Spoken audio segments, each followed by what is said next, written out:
Dexter look. I don't think he's a serial killer. No, he's talking about the laboratory. Yeah. Oh, that Dexter. You guys are out of control.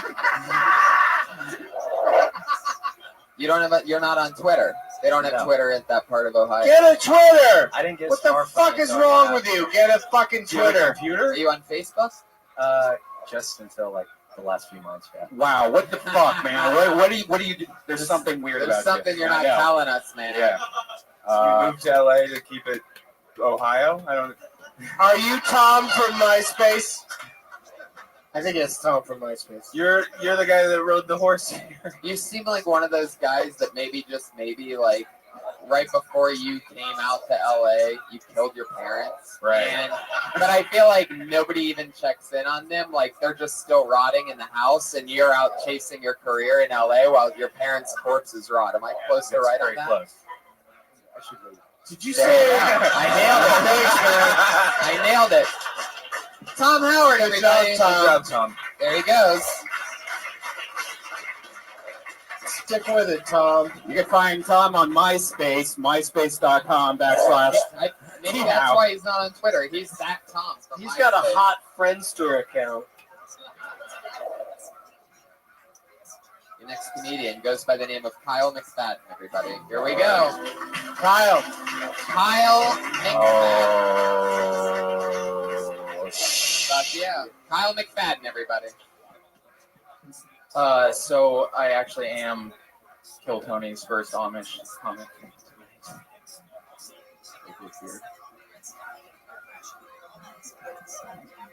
Has anyone in here heard of a depression beard before at all? Okay, I'll explain it. A depression beard comes in a few steps. Step one is you get depression. That's the first step. And then step two is you don't shave, and then you have a depression beard. You're there. You nailed it. Thank you very much. Depression beard, it's a real thing, and there's a psychological effect. It's a natural mask that shields your face, covers your face from the world. However, there's nothing more depressing on this planet than a depression beard that doesn't cover your face. All I'm saying is I never asked for the Ginger Ham Lincoln. This is just where I'm at. Fuck yeah! There you go. That's great.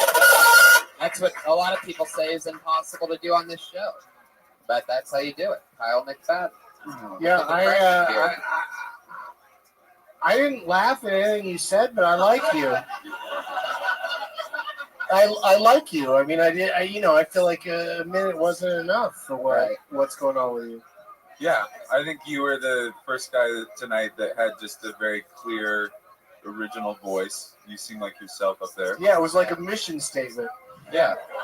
And you were just staying in the moment. You were just using actual timing instead of rushing, trying to get a minute and 10 seconds of material out in a minute like everybody else seems to try to do. It seems like you took your time and did 59 seconds worth of material. It's really hard to, at my pace, to get a joke out, let alone. Yeah. But there you go. You did it. You didn't compromise your pace. You were like, you know what? So what if I only get 2/3 of a joke in? I'm confident with my delivery, and that's a good thing. And when you slowly said there's nothing more depressing than a depression beard that doesn't cover your, and then I think you said face, right? I didn't even say it tonight. Sometimes I have to. I thought, and I was laughing before you even said it, but then you didn't even end up saying it. Doesn't even cover your depression. Frown. That's all he had to say. I thought he was going to say frown because I think it's doesn't funny. Matter. Everyone can write their own punchline. Right. No, I know. But frown is great. Not He's going to go with frown. Yeah. Go with frown. Yeah, it's a no-brainer. Is this a real depression, or do you battle with depression?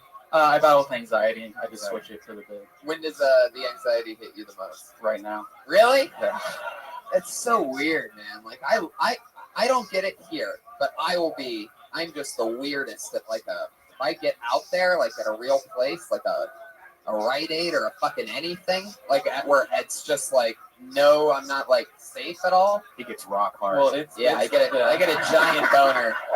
You get such a boner filling a prescription My at de- Rite Aid. My depression beard grows out immediately, like in Teen Wolf, and Teen Wolf's dead. yeah, Teen Wolf's dead. Speaking of Teen Wolves, Speaking of Teen is Wolf, this like are you committed to this look, Uh, or do you ever change it? I'm willing to change it, but this is where I'm at. I like that answer. I'm just saying because as a comedian, when you walk out on stage, it's very simple and obvious to do jokes about your appearance. Oh yeah. And ignoring your appearance tends to be like it becomes the elephant in the room if you don't do a joke about it. So I'm just bringing it up just out of curiosity. Not that I think you should change one way or the other, but fucking get a haircut. whoa! I was joking at the end. Whoa. I had to throw a joke in at the end because that was just a fucking speech. Here's what you should do, young man. But you never know. Maybe it's worse underneath the hair. Who knows what's under there? You might have cauliflower ear and shit. I've gained weight since. Yeah, I he passed might the be hair. from mixed martial arts and have cauliflower ear. That's why he wears Looks that. like a mixed he's martial fair arts that guy way. to me. He seems like an ex-wrestler, so that would make sense. Yeah. What do you do for work? I do nothing. Wow. All right. What does Sounds that like, mean? Sounds like somebody's a porn star. Yeah, you're lying to us. I do.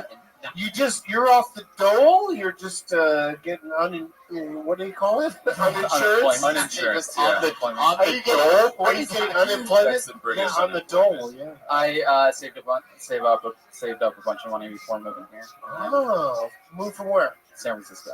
Did we cover that already? Last week. Oh, shit.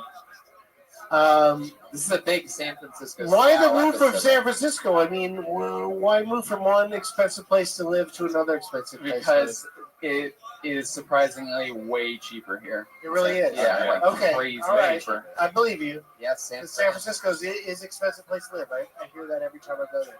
I shared a room with someone, and now I have my own room, and I pay $300 less. All right. Yeah. But now you have to make that money. And less butt sex. Yes. So what are you gonna do? I'm going to see how long my money lasts, and then I'll take Oh, it don't from do there. that. Get a little shitty job, like Jamba Juice or something for a couple days or something. Yeah. You don't want to I just mean, I spend all Work your at money. Jamba immediately. Juice for 2 days and you'll totally be fine. Yeah. He meant 2 days every It's gonna few be days. It's gonna be a real game changer. I mean, work a weed store. What's something that you like or buy every day. Well, and I just get also- a discount. I can do I have a few gigs I can do up in San Francisco. Wait, why did you guess that he should work at a weed store? Because he looks like his face smoked weed. Do you smoke weed? I've never smoked weed. Ah, I knew it! You want to start Holy tonight? shit. I totally saw a straight Come on. straight I'll hang out with edge you while you hippie looking motherfucker. You let me just blow it in your mouth? Maybe. What kind of music do you listen to? Do you listen to I have the shittiest answer for this. I listen to all music. I'm not invested enough to be like jaded to be like that's crap. what I did you just- listen to? You today? seem like if you were in the back of a cab, you would get mad if they played the Eagles. I forgot my slippers at home. Mumford and Sons. What are you invested in? Movies and stand up. Okay. That's my favorite things. Well, I think, And food. I mean, as somebody, I have depression, and I'll tell you this. It's not going to help you much if you aren't invested in things. Right? Yeah. Because you got to have shit to talk about, which I think the depression shit was great. Yeah. But that's just like, a lot of people come here and they're dirtbags. They come to LA and they're dirtbags. And they're like, why is not more happening for me? And it's because you're a dirtbag. you Yeah, know? yeah. I don't want to work with dirtbags. So, but you had a great set. I'm not trying to besmirch you. Yeah, at all. yeah. Yeah. Whoa. Sorry, that's what my By the way, You just say, listen, dirtbags. 92 episodes of Kill Tony it took for besmirched to be Yeah. said. Sorry, I'm getting ready for the SATs. So. I can't believe it's never been said. Kyle, I love your style. It was good to. It was good. To And see you. also, he loves to rhyme. I love you in Green that was Mile. actually a complete coincidence. Kyle, I like your You style. don't mean to pile. See Get you, on. see you in a little while. Zig Heil. Oh, Kyle Madden, everybody. There he goes.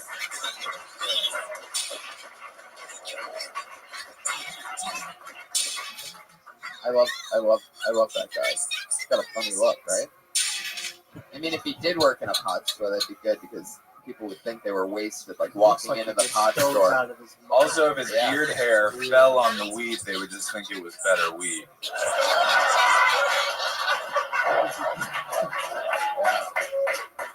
Fucking bravo. I love it. Guys, this is the part of our show where our two regulars go up. We have two young comedians who have been doing a brand new minute ever since they started stand-up here on Kill Tony. What's going on over there? Josh, He's fucking malfunctioning because the lady's gonna come on stage. Somebody called Tony. getting excited over there. Yeah, boner alert. Tony's anxious. This is a horrible introduction for them, by the way. No, it's great. And so they do a brand new minute every week, unlike the people who you saw tonight who sometimes get up and sometimes they don't, and sometimes it's the first time. These two do a new minute every single week. Going up first tonight, you know her as the Florida Dropout, everybody. Started here on Kill Tony. Has been doing a new minute ever since for a year and a half. Put your hands together for us. Kimberly Condon, everybody.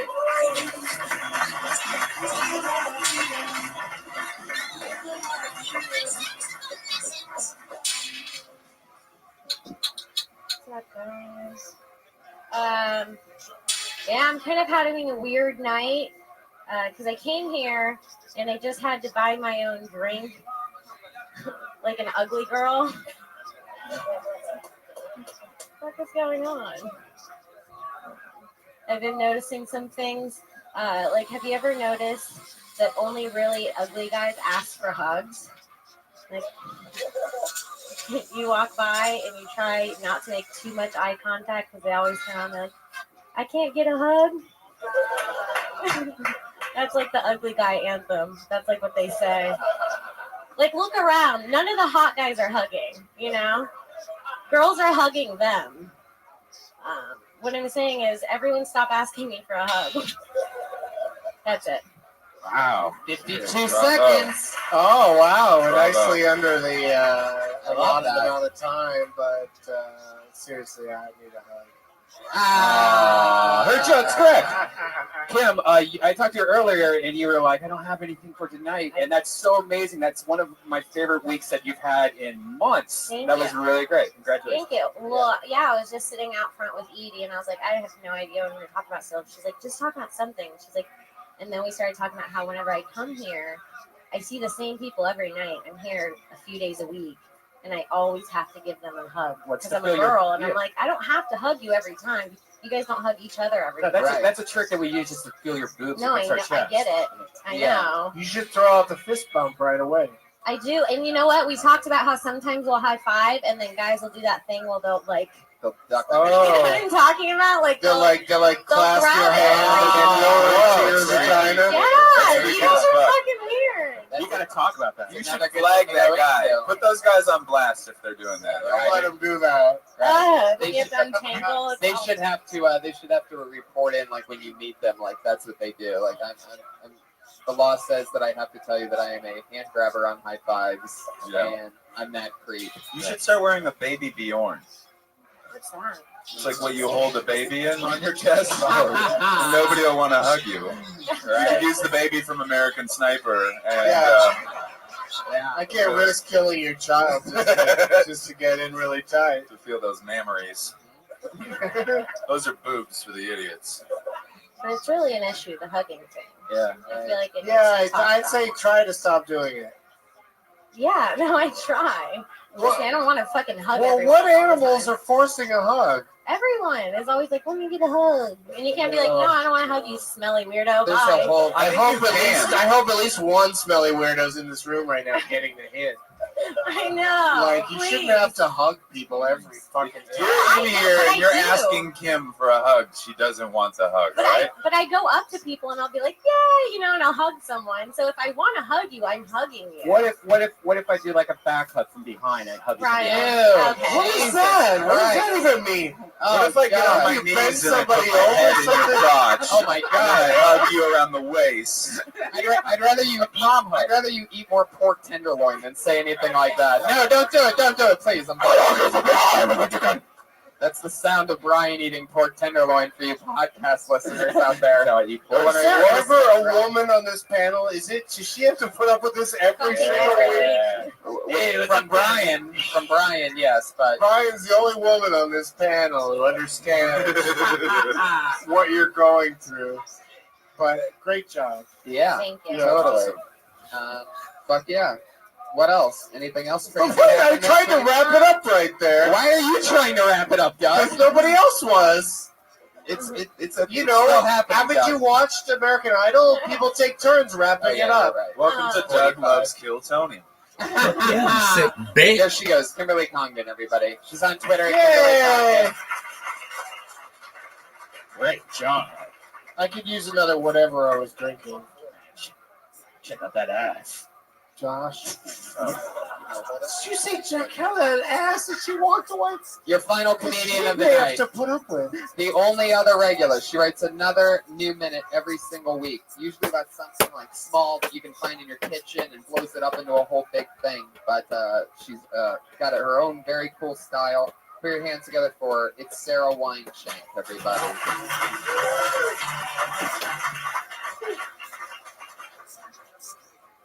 Door stoppers.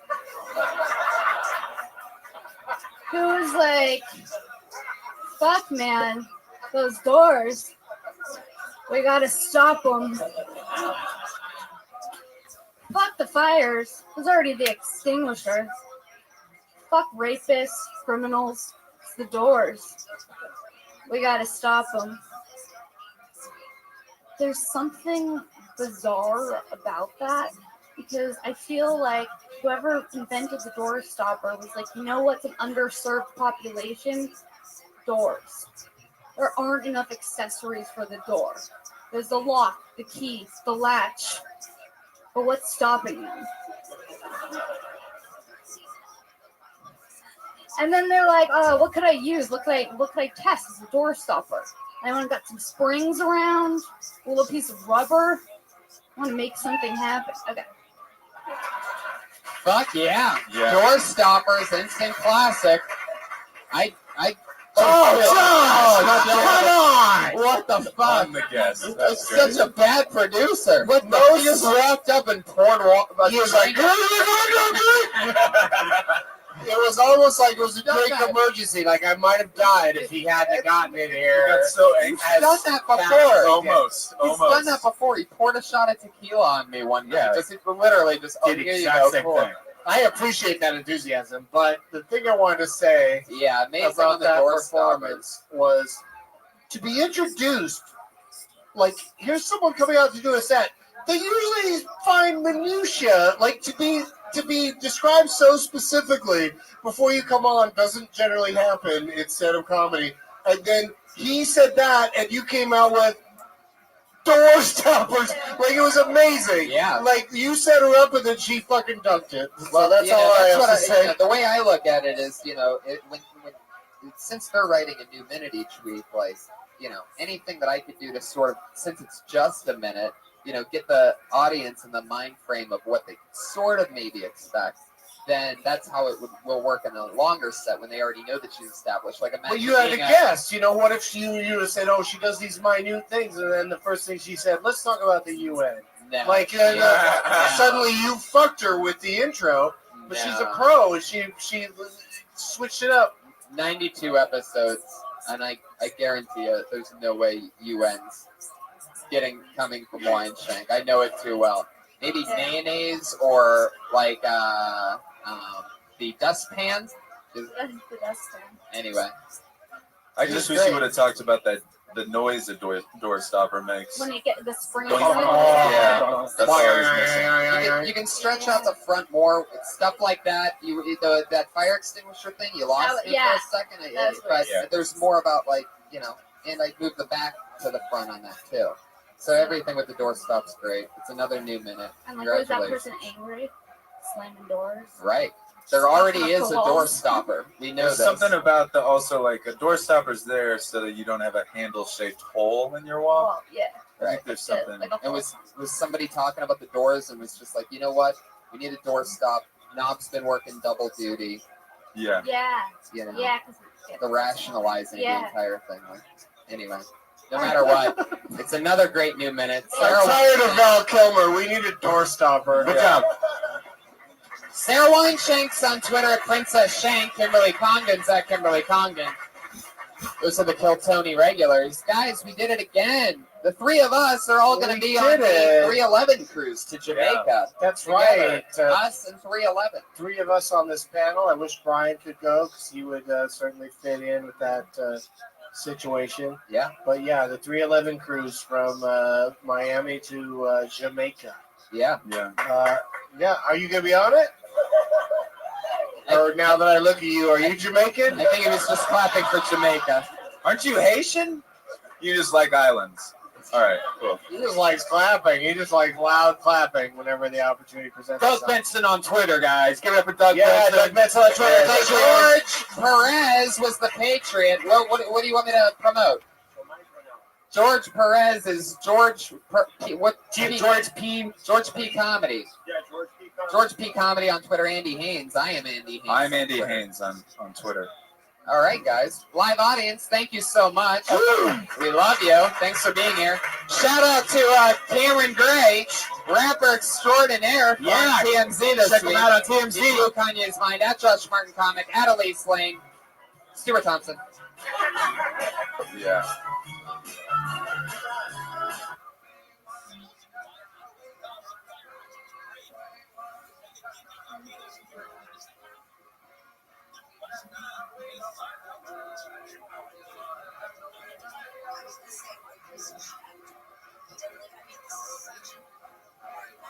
Hey, this is Red Band coming to you live from the World Famous Comedy Store for a brand new episode of Kill Tony Volume 2. Give it up for Tony Hinchcliffe!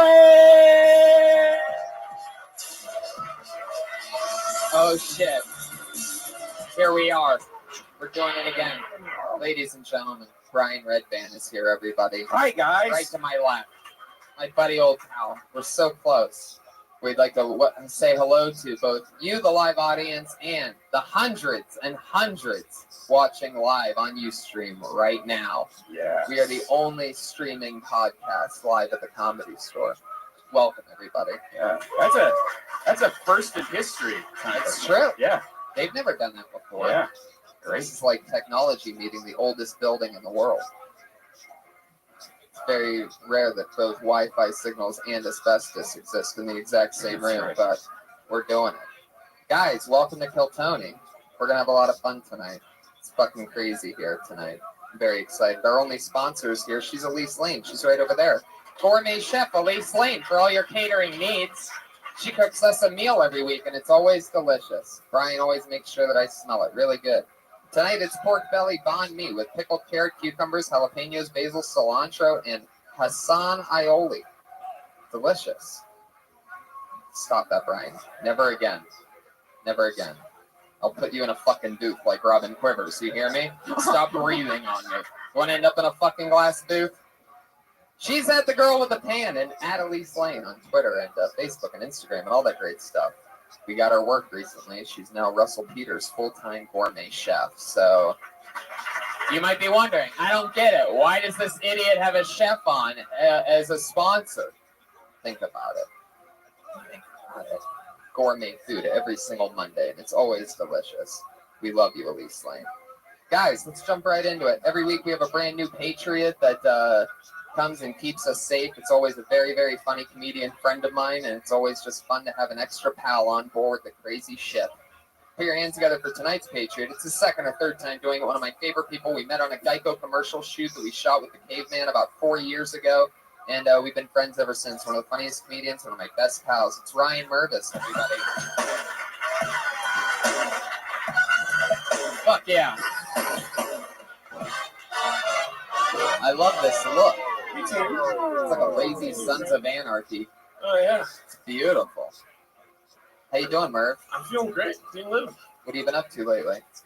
I've been snowboarding a lot lately. Oh, yeah? Enjoying the fine California mountains. Huh.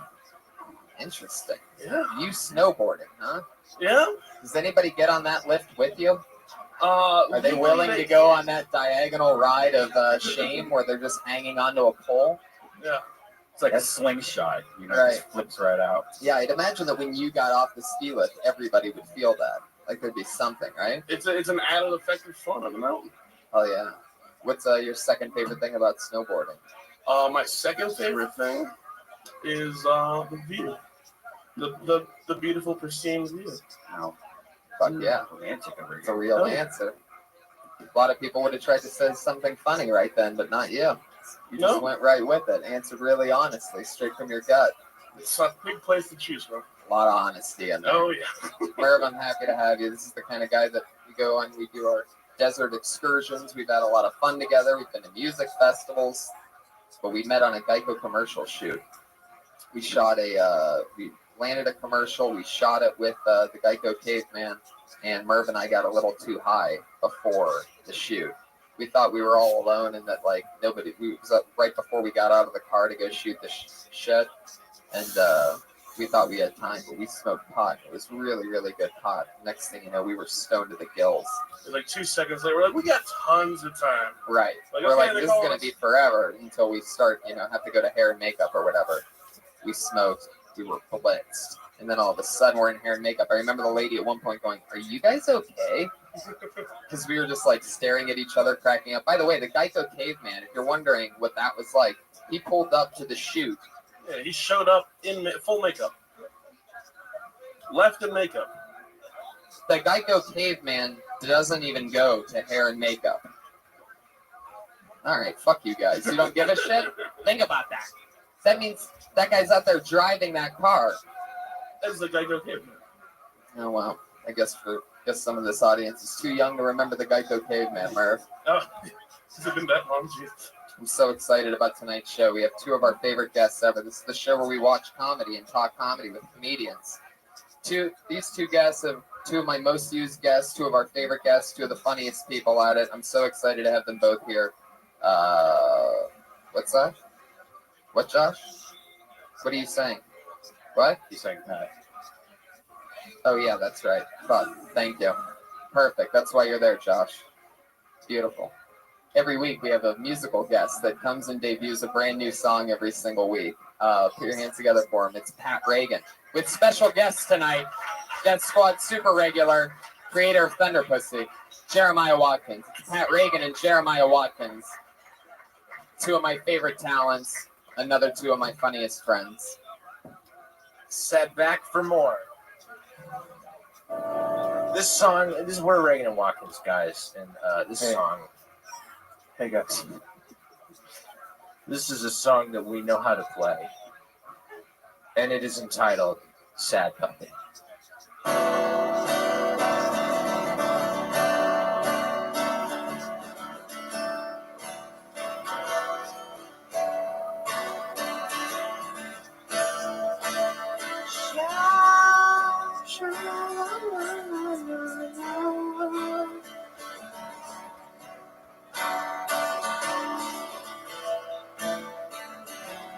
Look up at my master, look down at my paws, look inside myself.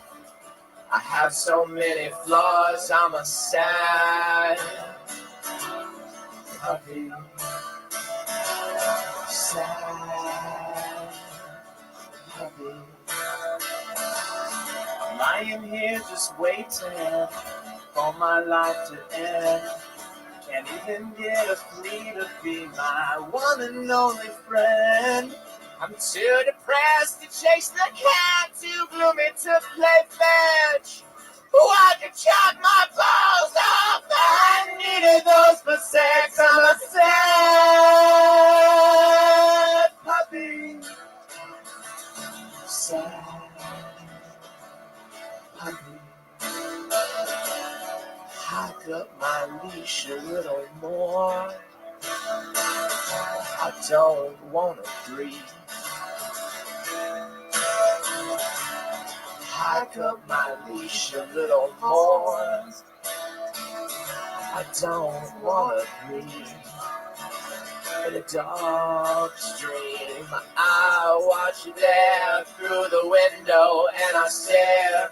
You wear nothing, but you wear it so well. You walk by my house every day. You're a beautiful lady, dog that I would die for and lay with and make puppies with.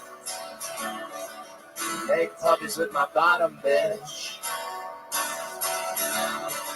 In a dark street.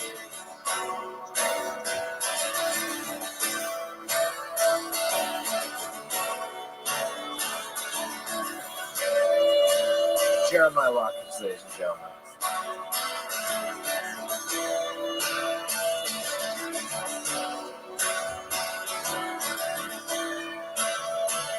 It's the only two notes he knows.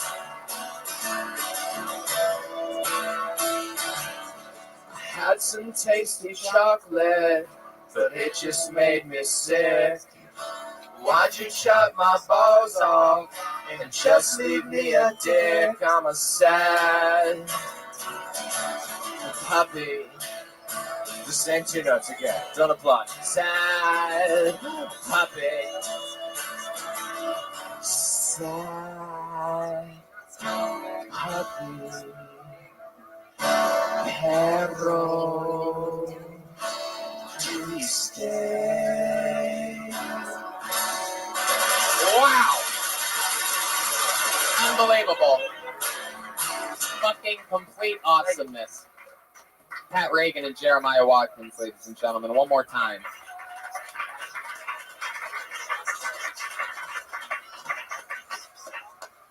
Every week, I have two of my funniest friends on as guests. This week is no different, as I mentioned earlier. Here they are, everybody. Two of the best. It's Kirk Fox and Tiffany Haddish.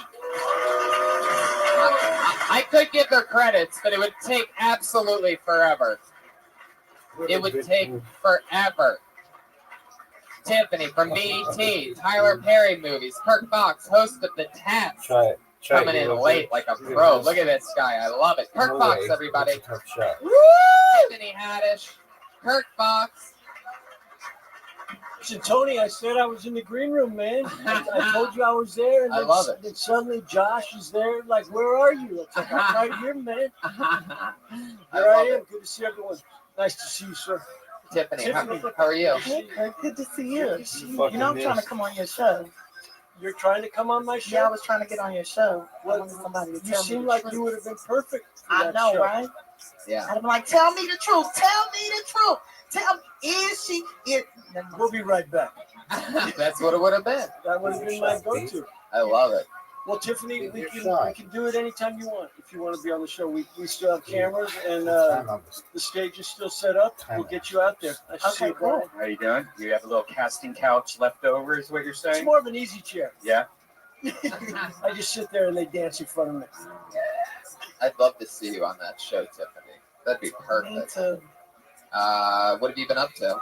Me? Yeah. I just shot a pilot with Gerard Carmichael. Nice. Yeah, the Go The Gerard NBC Go. one? Yeah, the NBC Oh, I'm one. so glad Yeah. you're on that. That's Yeah, amazing. me too. I'm glad too. I hope it gets picked up so I can have a regular job because I want to comb my hair.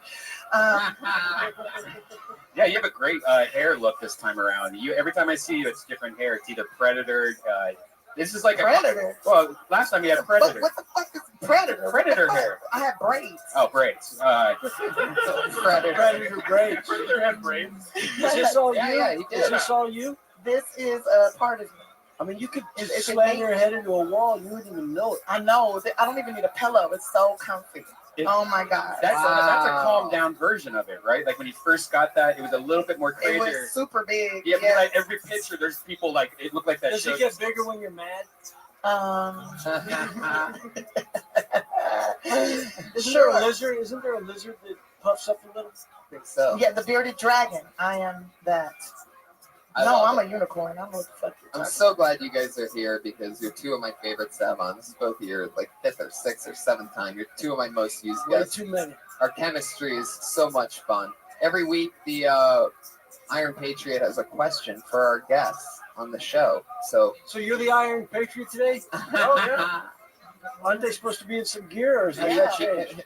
None of it fits me, Kurt. He can't fit He, it. honestly, Mervis, the gloves don't even fit Mervis. His hands are so fat that he can't fit into the Damn. gloves that the. So large. Oh yeah, large. Sure. Is that what we're calling You it? would have now? had trouble in Camelot. If he was in Camelot, he would have been gone quick. More like Camelot. Look at this fucking guy. Camelot. There it is. What's your question for our guests? I'll go with Tiffany. Yes. I have a question on what was your biggest? I feel or He doesn't know what he wants to ask me. I know. Are you intimidated by the hair? I'm intimidated by the hair. But you got a gang of hair too. Your chin looks like the top of my head. No one's ever said that to me before. Well, No, you got a what black was- chin. What was the biggest thing you had to overcome as a female comedian? The biggest thing that I had to overcome as a female comedian Yeah, is not thinking of myself as a female comedian and just thinking of myself as a comedian I like it. Oh, that is with some good pussy. What do you got for Kurt? Kurt, you've done a lot of different. You've done character acting. You've hosted shows and then stand up. Yes, I have. Thank you so much. Of all the different tricks you have in your bag, There are no tricks. This is just who I am. Rephrase that. of all the attributes you carry as Kirk, That's better. What would you like to know? what's your favorite thing to do out of all of your entertainment ensemble? It doesn't really matter what I'm doing. I just want to be present and honest and love the opportunity and know that I could be dead in an hour. So enjoy every moment, So right? right now, this is it. Yeah. And I think every comedian tonight, when they go on stage, they should treat it like it might be their last time on stage. Yeah, exactly. And really respect the chance to go out strong. And if you tank it and you die on the way home, people will remember that you tanked your last set of comedy. That's what they will remember. So that's the theme tonight. Believe in what you're selling. You too. Get your questions together before you come out next time. Over 30 comedians signed up for the chance to do 1 minute on tonight's show. All the names are in a bucket. Comedians, you know your 60 seconds is up when you hear the sound of a kitty. That's what it sounds like. That means wrap it up then, or else you're going to bring out the angry West Hollywood Bear.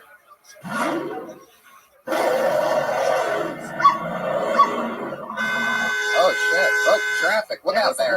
All right. And everything. There's a whole thing going There's on. a lot going on here. Now, can I ask you one thing, Tony? Yeah. So this is streaming. So this is Uh-huh. people are seeing this right now. Anything can happen. If there's a streaker that comes on at some point, right, which that would never happen. Female streaker, Asian female streaker. So then that would look like a little girl running around naked. That's not cool. True. Depends on what you're looking Holding for. her driver's license in the air. What's cool is that Tiffany actually, made friends with a 14-year-old who does stand up, and I did that once. Dangerous. and I did. so and he wants to go up. Yeah, I wanted you and guys to critique him and give him a since chance. there's normally I tell everybody who wants a special spot no, but since there's a very strict 21 and 21 and over rule here at the Comedy Store due to liquor license laws, he can only come on at a specific time and perform. So we set that for right now. So ladies and gentlemen, There's a Yes. 2 You wanna bring him up? for 14 Yes. you bring him up. Please make a whole lot of noise for my little buddy, all the way from Seattle, Washington. Give it up for Deshay, ladies and gentlemen. Give it up for Deshay. Deshay with the first minute of the night. This little piggy had none. How you guys doing out here? This little piggy cried. Man, I'm a little frustrated, but I'm happy to be here. Other day I got a whooping. But have you ever gotten a whooping and during the whooping you feel like the whooping wasn't about you? Let me explain. My mom grabs me. She throws me on the bed. Ah! That's how phone. Ah! She starts tearing me up. Boy, did I tell you to stop playing around? Okay, I was playing around, but then she started saying things that made me realize the whooping wasn't even about me. Boy, did I tell you I ain't got the money? Mom, what money? On the other hand, My dad, he never was me. Because I think all dads are just lazy and you guys don't want to get off the couch. My dad just stays on the couch and just listens for stuff throughout the whole day while he's watching us. Yo, better not be on my Xbox! You guys do that little fake thing with your belt? Don't make me get my belt! But you guys don't get up. Don't make me get my belt! Thank you guys, my name's Deshay. Fuck yeah, Deshay. Deshay. So cool. So Deshay. Hey, stay up here. Deshay, you get to talk to us now. That's so cool. All right. I love your style, man. Thank you. How long you been doing stand-up for? Like 10 months. Wow. Were you 13 when you started? Yeah. Oh my god. I did his birthday party. That's amazing. She was twerking in front of 13-year-olds. Wow. I was not twerking like the 13-year-olds were. We're not gonna talk about that more. Did she do the art thing? No. They don't know nothing about that. Shut up. Did you hire? Did He you looks hire at me as a respectable did you hire her woman. to twerk? Did I hire her to twerk? No, we didn't hire me to No, it was a bonus. It was a just bonus? like It always is, my man. They was playing good music. Your stage confidence is ridiculous. Yeah, you seem so smart. I don't know. You just owned every open micer in this room. Well, I don't know about that. But I mean, relax, Brian. Just stage presence for being so young. If you're stage You're 14, You don't insult but you have the everybody a little stage bit. presence of a 15-year-old. Yeah. For sure. Yeah. Thank you. I it sounds like marketing to me because you seem way too smart for 14. I feel like you're just like a small 27-year-old that is just spitting. Next website. I wish I could tell the ladies that. Like, you don't know how. Never mind. I'll keep on talking. Wow. Now, how did you feel up there? Up here, yeah, I feel great. You know, it's just I don't really get nervous. It's just when I feel people Now, laugh. did you I'm feel like, that you were talking with us or at us? I feel like I was talking with you guys. Like I was telling you guys a story. Like I would tell my friends. That's what I always think of when I say comedy. Like I'm with my friends. I'm just telling you guys a story. Wow. What the fuck are you doing? Will you hire us? You brought this guy out first? Will you please hire us in 7 months when you're the head of show business? He's a great writer. He can set up your podcasts and your websites and stuff. He does great improv and Did you kidnap him? No, I didn't kidnap him, but Is this your boy? Man, he my boy now. Like, I'm gonna go ahead and make him my boss. I feel like going out and finding a hot 14-year-old and just market it. He's gonna be a star though. So you're getting beaten at home though? Is this? Let's talk about this. I mean, we might as well talk about it. We can help you. Is this a cry for help? Listen, I want to tell people what's happening to me, but I just gotta mask it as a joke. Does your dad yell at you like that? Huh? Does your dad yell at you that aggressively with the belt? He told me to say no. No, he does not. He told you to say What no. you should do is you should bring a 45-year-old home tonight to just talk to them. Yeah. But the same And you can say, listen, I met this comic at Kill Tony, and I just brought him home, and he wants to see your belt. He wants to see the belt. How long? Or how much material would you say that you have? Like, how long of a show do you think you can do? Like, probably like 10, 15 minutes. Wow. It's amazing. I know. That's all you need at 14. I just started. You guys. Yeah, and he's really good, you guys. But what's great is, what's really I mean, amazing. especially after 10 minutes at your age, you'll grow out of it. I mean, in 10 minutes, that shit won't even fit you in 6 months. So don't get too much unless you can borrow. You have older brothers? Yeah. Jokes? Yeah, use some of his. Do you like His material? Do you like tigers? No. Because he got a tiger on his shirt. Oh, because are those your pajamas? Did you sneak out of fucking bed? God damn it. What I love is that you came out and you performed and you put on a great show, but now during this part, you're still yourself and you're just right there in the pocket. Like, it's very impressive.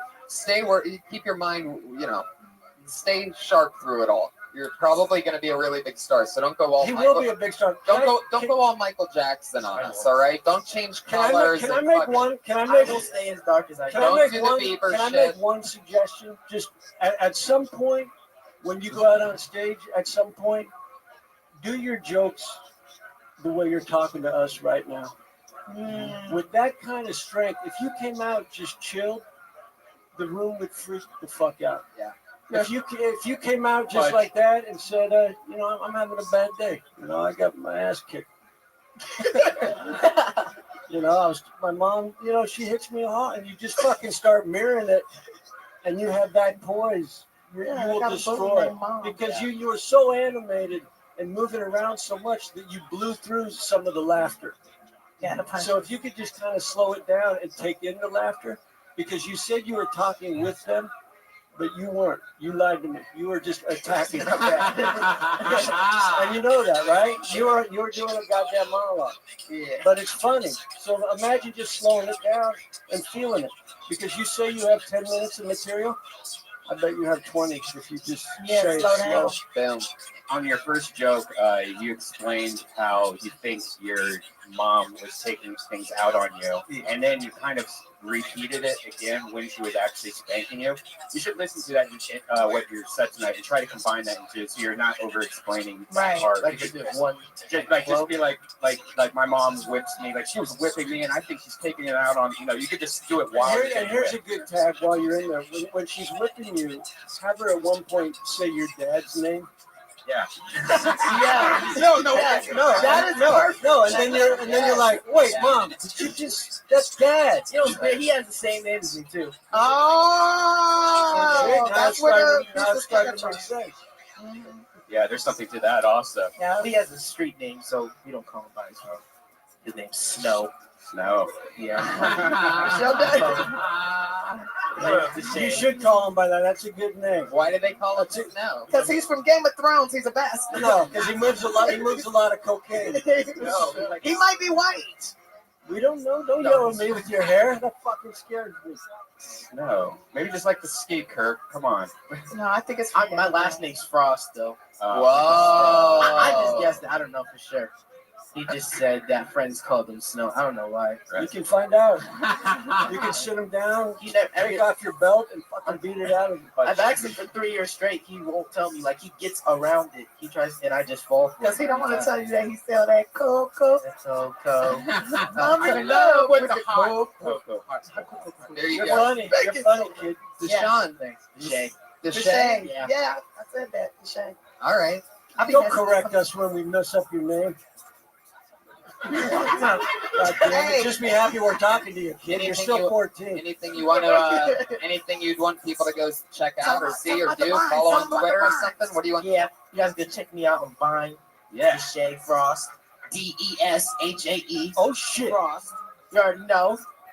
And then Instagram. DESHAE_Frost. Oh, you got In 2 years, you could see him driving the streets of Hollywood. Yes. Oh yeah. I can't drive though. I can't.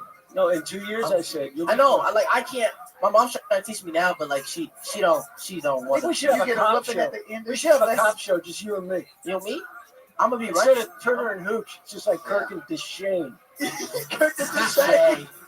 CBS this fall. That's actually, that could be picked up probably. I wouldn't be driving. I'd be running and hiding in like little small buildings. He probably wouldn't even catch me with his long. No, you be his like. Stick to your material. You're losing us. Deshae, it was nice meeting you, man. Have a great night. There you go. Deshae, everybody. The future. The future. All bow down to the future. I'm so proud of you. One day you'll all be saying, I think that I'm not proud of you yet, kid, but I got plans for you. You saw my belt. I'm proud of Just you. wanted him to feel comfortable. That's why I was a little abrasive. I wanted him to feel like he was still at home. Well, to the bucket we go, everybody. Well, I just want to let you guys know that every one of us on stage is going to get a big fat blessing because you let the young man get up on stage and do his thing. And I remember when I was that age, and nobody would give me a 5%. chance. Fuck blessing. 5% of that future. That's a blessing. Let's talk about it. But I'm just saying, nobody would give me a chance when I was his age. And I'm just so happy you guys were willing to do that. You're a good white man. I like how you made it about race. That was awesome. Thank you. Because it is always. I pulled the name out of the bucket. Your next comedian doing 60 seconds here tonight goes by the name of Daniel White. He's been on before. Woo! I think so. He's 13 years old, out of Kentucky. Oh, it's Casey. Whoa, he's got a guitar. Look out. Uh-oh. Pat Reagan. Somebody's coming for your job. Daniel White, everybody. How you doing tonight? So, I just want to come here and clear something up, a little myth. They say that playing guitar helps to get you laid. I've been playing for 15 years. I'm here to tell you that that's complete bullshit. You have to, fuck. You got to have a couple other things, okay, women look for, okay? You got to be able to sing. That helps. You got to be able to play songs that they like. That's another thing. You got to be attractive. Being attractive helps a lot. But now, if anything, it's just affirmative action, you know, like how schools would use it. You got two good-looking guys. One plays guitar. Hey, I'll go with that one. But anyway, so I want to just prove a point real quick.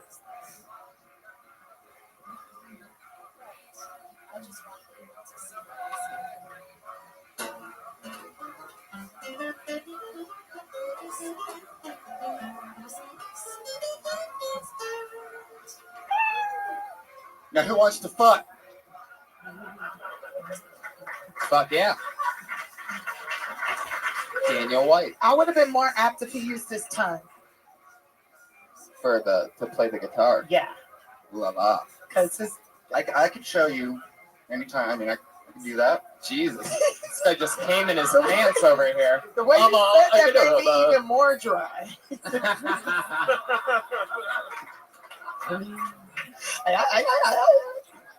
The one thing that really stood out to me was the mic stand thing. What happened there? I mean, you were so focused on that, and then the next thing you did, as soon as you had it where you wanted it, you pulled the fucking mic right out of the mic had stand. it where I wanted it. It took you drew everybody into that mic stand, and the second you finally tightened it the way you had it, you stood there for a second. Immediately, you just grabbed the mic right out. You didn't even move the mic stand. Yeah, you just left it. It made my pussy way dry. Getting just fed up with it. Is the mic? Is there something wrong with the mic stand, or were you I bet fiddling with that's it how on you have purpose? sex too. Like, 'Cause that's a whole part of the is this game. where you like it? Right here, right here. You know what? Fuck it. I'm gonna leave it right there. Like, what the fuck? And then, I mean, are you turning away from me? basically what Tony's saying is you peeked at the mic stand. Right. The mic stand thing had me drawn in for something. I was hoping that there was going to be a payoff there, but it was all for nothing, huh? All for nothing. It was just a shitty mic stand. And Whoa. Don't turn on the mic stand. Jesus. It's just a mic It's stand. not the mic stand's Trust fault. me, the mic stand doesn't want to be here either. I don't think the mic stand's what threw it off its tracks. The mic stand's fine. That was nerves. He was just he obsessed don't know how with to. He don't know how to work that shit. What I was going to say, because when you tighten the Let's mic ask him stand, how long you been doing comedy. I've been doing it for about 4.5 months now. Yeah, so he don't even understand the concept of mic stands. He hasn't touched enough mic But stands can to know how to I work make it. one suggestion? Yeah. Now, if you're going to come out with that guitar, I wouldn't even, you only have a minute up here. I would just hold on to it. Yeah. You know, that way it's with you at the time. Yeah, wear it up here. Wear it like a backpack. I mean, if you're bringing a guitar up, fucking live in it. Yeah. All right. Let us know that shit is a part of you. Like you really know how to And play. try and cut down the introduction of what you're going to do. All right. The shorter your introduction, just get to it. Can you take that They beanie off? What's up in there? Some messy hair. But you got hair. Like, show that off. It don't match the jacket. Man, you just went from train engineer to accountant real quick. That was amazing. That was insane. Went from the Which cheap is cheat to even the better. numbers. That's better. Now, do you have Superman? Oh, that's not Now, so do you have- Superman, bro. I don't know. You do other I don't know what solos? wet I mean, comic book you've been reading where the Is the Superman looks guitar like part that. of your act always? No, it's not. Tonight I was just kind of thinking, I'm just trying out using it as a prop. I hadn't done that before, and So as a friend, I'm going to suggest you never do it again. What? Listen, we're all in this together. If I say something that doesn't work, I expect everyone to say you might want to lose that. all right, yeah, I mean, if you're going to have a prop, it shouldn't just be for one joke because it takes away from you. hey. I would say, hey, if it doesn't work, it doesn't work. That's what I was kind of testing out. And I worked with a few other people, so. Maybe you Other weren't rushing people? through it that time. 'Cause it That's felt what I was like- thinking, It felt too. like a really Or good maybe you could save it and just do it for your friends. Do you carry that guitar around to just do that one joke? No, I've been working on musical stuff with other comics, so I also just keep it handy. So you play the guitar? Yes. And you really never get laid? Oh, the guitar's never been a factor. So what do you? It won't Do be you to get them. laid? Lots of alcohol use. No, I mean, What are you saying? Are you Bill Cosby? Now all of in a these sudden I pictures? think there's bodies in your basement, and I'm guessing you live in a basement. Am I right? Not in semi-right. California. Semi right. Above ground basement. It's a Oh, garage. just no windows. Feels like a basement. Whoa. So it's still like a dungeon, like a basement would be. You live in a garage? That's what you should be talking about. You should talk about what's made you this way. Video games and fucking no windows. Have you ever been with a black woman before? Half black woman. What was that? Which half? What was that like for you? Excellent. Just I don't discriminate. This doesn't. Do you think Tiffany would He break you? said his dick doesn't discriminate. I never met one that has. Are you mixed? I'm a quarter Hispanic. A quarter Hispanic? Quarter Hispanic. Whoa. You should talk about things like that. I thought you might have been a little bit like you might be the officer from The Simpsons. He's like the skinny version. You know the officer. What's from your The Simpsons, he's half What's your black. favorite joke? Do you have a 30-second joke you can tell me right now? Favorite 30-second. Just tell me a joke right now, because I know you feel that we're just bashing you, but give me one joke right now. All right. Are you familiar? Are you familiar with Ganesh, Hindu deity? Got his head chopped off and replaced with the head of an elephant. I just imagine Ganesh looking in the mirror after that happened, seeing that elephant head there on his shoulders, and wondering to himself, "Why could this happen to my dick instead?" Full-time guitar from now on. Just all guitar. Get that Everything fucking you do. guitar in your hand. Everything you do has to have a guitar in it. And maybe a harmonica. Yeah. I think you need to just strap yourself up with instruments before you have one of those pedals where you step and there's a You little just got to drum. get a little more confidence. Yeah. I mean, Yeah. you just got to, you Yeah, it's doubt all about yourself confidence. right now. Yeah. And you should just believe in whatever you're selling. And the only way to get out of your head is by doing a ton of shows all the Yeah. time in uncomfortable situations with your peers and good And comedians you've only been judging doing you. it 4.5 months. So Yeah. What do you do besides that? A lot of musical stuff, and then just some shitty day job work. Doing what? Office stuff. I work for a video game company, and I work for a I knew you nonprofit. fuck with video games. Talk about that shit. What do you do? Quality control? You just play games and tell people? Oh no, I'm a data analyst. I keep royalty, maintain accounts payable. Oh, look at that. You got benefits. talk and about shit. that. Talk about that, because Have if you you ever can been make with a that black funny, woman before? Or the fact that you work for a video game company, which is awesome and cool, but you work for like the most boring part of the video game company. Yeah. the accounting department. Yeah. so he just gave you your first joke. Yeah. Work on that. Boom. There you are. He ready. Daniel White. Thank you very Nice much. to meet you, Daniel. He's on Twitter at Like- Dano Comedy. Send Wow, Dano your that mic sound works great now. Yeah. Merv, what'd you think of Dano? You ever go on stage with a guitar before?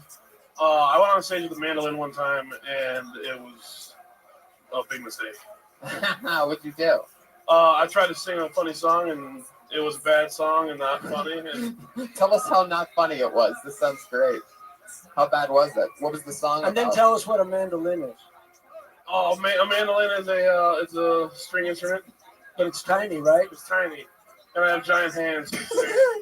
So the wrong instrument for me to play. Do you know how to play it? You should have brought a cello up. A big cello and then fucked it if things were going wrong. Just start fucking it. That's What was good. the name of the song that you played? It had no name. It was about sex, and it was just no one wanted to hear about it. Oh, jeez, I can't imagine It was how about terrible this you. must have Oh, been. yeah, Like, I'm trying to like dig anything up, and you just keep trying to bury it. Like, no, please don't make me say a line. Oh, I know Do you this still guy. have the mandolin? Yeah. I pulled another name out of the bucket, guys. This guy's been on a few times. He studies brain science neurosurgery at the University of Southern California. Oh, maybe I know. His name is Ori Amir, everybody. Here he Woo! I'm from Israel, thank you. And the one thing I don't like about my country, besides the culture, the people, and all the Jews, mean, just like Hollywood, but without the talent, you know,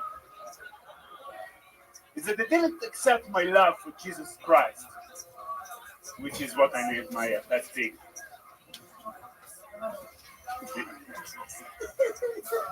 They told me he wasn't kosher, that he wasn't the true Messiah. But if he wasn't the true Messiah, how come he tasted so divine? Don't worry, it's okay for me to tell this joke because I'm Jewish and Christian and a Muslim Buddhist vegetarian. And black, just in case.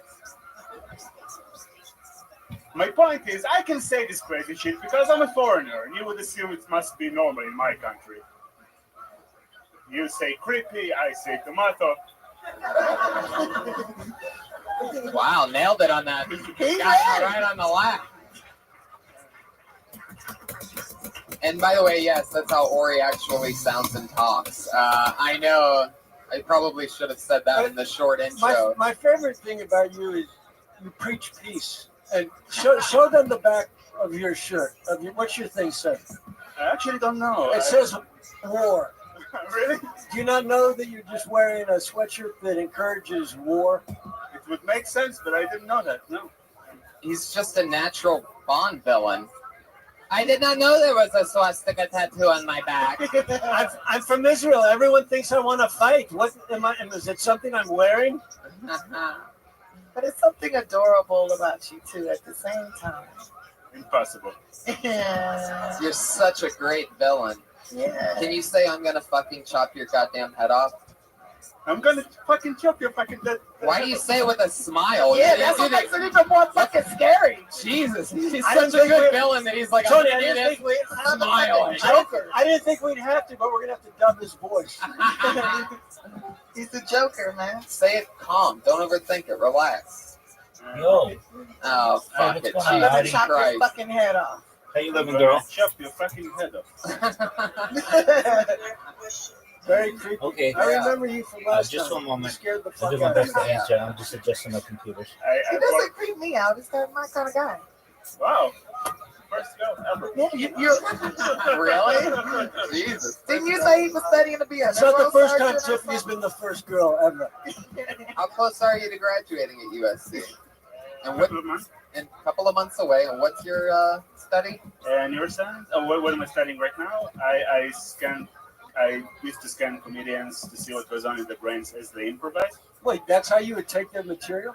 Yes. They got brain Trying scans to still in steal the joke technology. So you're a brain. You could possibly be a brain surgeon. No, just scientist. So you study brain, He looks at brains. and you show people what could happen to their brain if they fuck up No. by just talking to them. Something like this. Yeah. Wait, so this is what I need to know. Do you have an MRI machine? We have an MRI machine to my disposal. It's You not have mine. one to your disposal. Have you Now, ever? that's how- Shut up! Wait, I need to know. Have you ever put Someone a? is asking questions. Yeah, have you ever put a black girl in an MRI machine? Oh shit. I don't think so. No. You want to? Wow. I know people who are still doing experiments. I'm done, but they're. I don't want to be an experiment. I just want to see if I got. All right, what's going on, Audie? This week, or maybe one of the last times that I talked to you, Yes. you said that you would have sex with all of the women. Yeah, you got that right. Yeah, I thought about it, and I was like, do you know if I called you grandma? Absolutely. Actually, I like MILFs and GIFs probably most.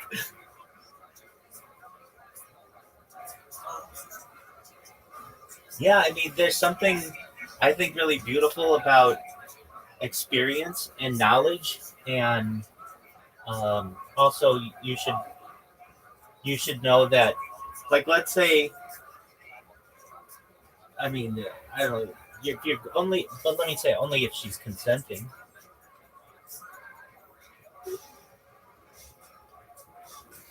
But yeah, I mean, like, let's say, I mean, because the technology is going to be kind of difficult, like, to perhaps get her on board. But there's revivification technology. In case she dies, we can perhaps bring her back. And, you know, basically, if you don't know how that works, essentially you have her DNA in you, but also we have her DNA through her objects that she's owned, things like that. We take that DNA, we can put it into essentially a replicator. So it's also known as a Santa Claus machine. It basically has access to all the raw materials in the periodic table, and we could recreate her. And then, essentially, using photographs, there are other ways to do this as well. We could remap her brain and know what her personality was and her, um, not just her personality, but all her memories.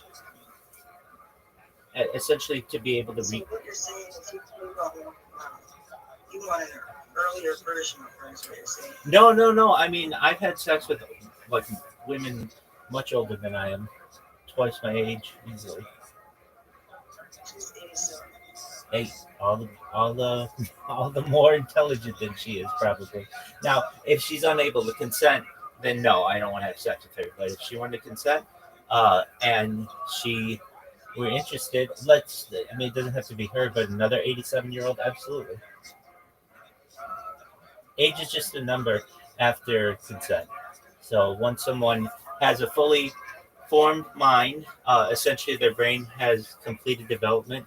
Um, I mean, I hate to say this, but there are some 87-year-old women, at least 85-year-old.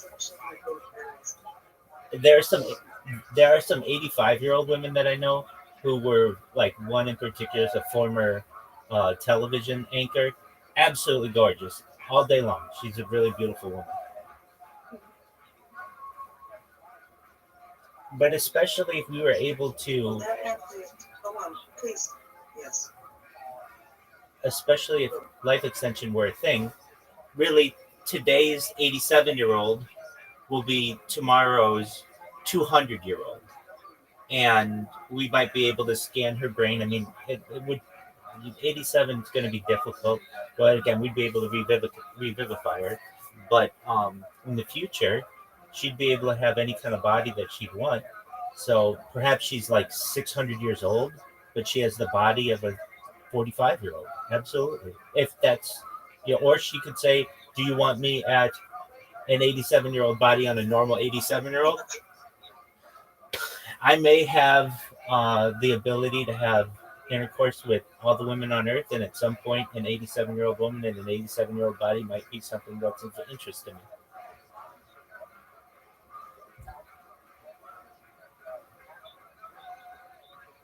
But only if grandma is consenting and of normal mind. I only, I, I'm very, consent's very important within a relationship. So, um, if she were like, no, I don't want to do that, then I don't want to have sex with her.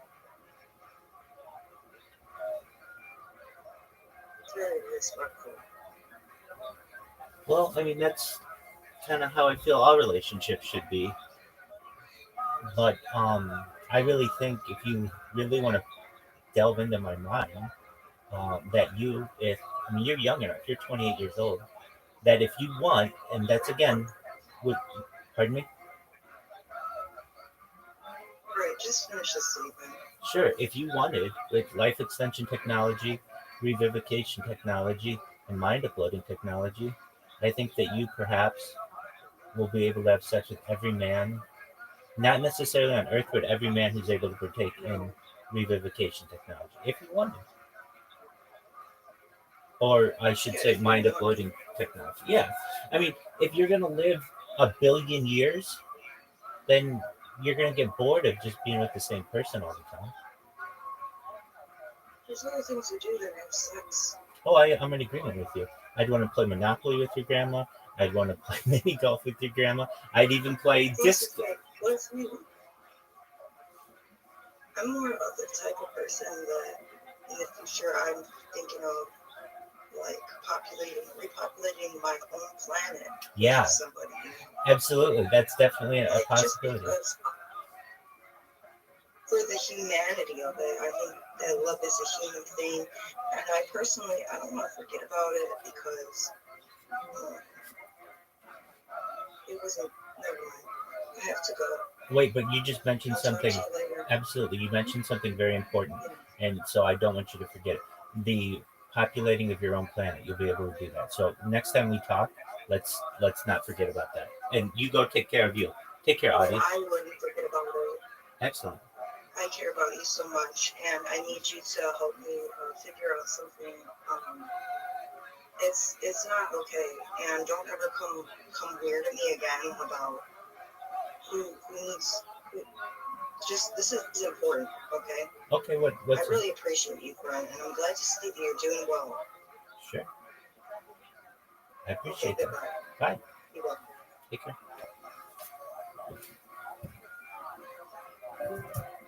I got cancer. Oh.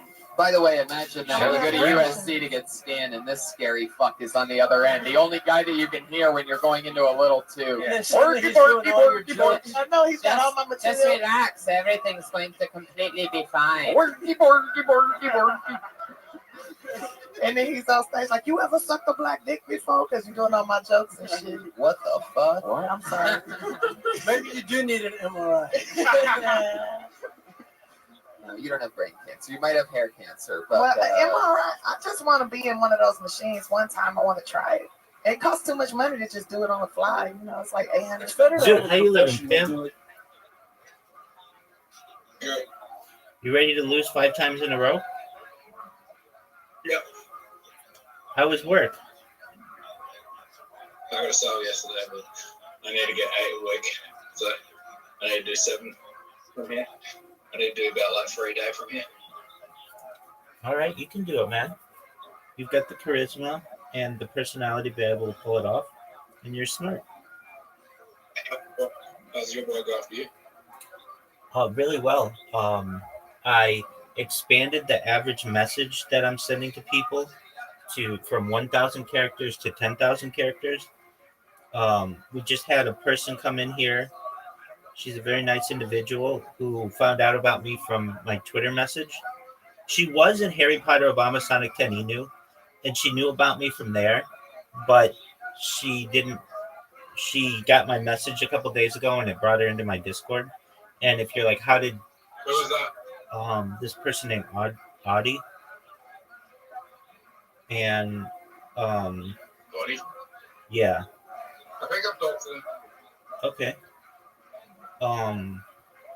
and I think I've talked to him about that could be. Oh no way! You're going in the water. So So my plan is working. It's just a matter of time, but it's working really well. I'm getting people to message me back and just like ask me what they need from me and stuff. So that's really exciting. I mean, really exciting. I think I might learn a Norwegian accent so I can play Magnus Carlsen at my pick. Sounds like a plan, Stan. I think he would be a good character to play in Viking. All right. I don't know if it's really that interesting to do a movie about him.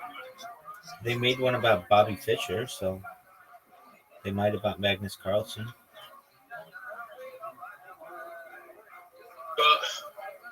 But Bobby Fischer has more of a cult following than Magnus Carlsen.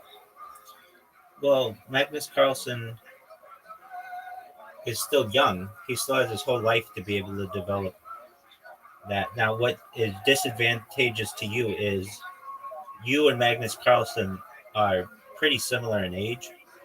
So by the time they want to do a biopic on him, you'll be too old to play him. You might be able to play an older version of him, though.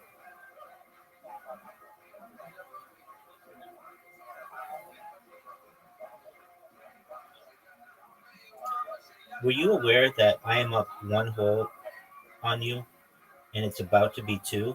Were you aware of this? 1. No, 2. Oh, great shot. Great shot. No, 1. You're right. All right.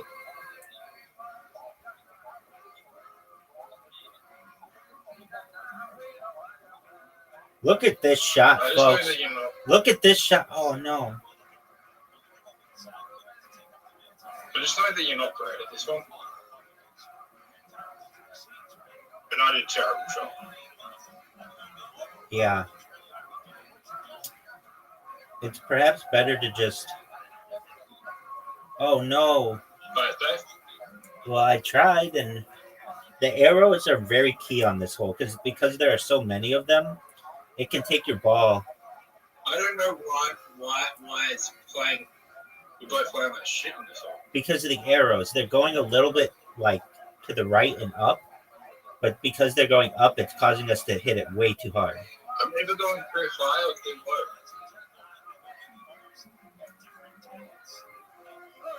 Kill yourself. Calm down. You're in trouble. Right. You're. Correct. I understand. You're in trouble though. I don't mean it. I mean you're gonna lose this hole. You need the best shot of your career right here. All right. I'm guaranteed to win the first game, at least tie it. Now, this is an interesting strategy. I think this is an interesting strategy. Did you watch the Oscars? I watched some of them, yeah. Then you know my prediction was right. Yeah, you said that one guy would win the best actor. Is that correct? I said Honora would win the best actor in the. Sorry, I've said Honora would win best picture, and the actor who was in the Brutalist, I can't remember his name. Whoever was in the main character of the Brutalist would win best actor. Adrian Brody. Yeah, I said he would win best actor.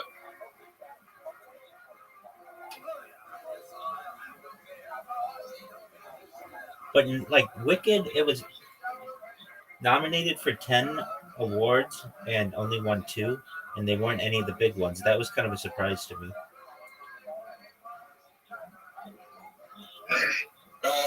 You know why that is? No. Because there's 2 parts to Wicked. I thought you were going to say that.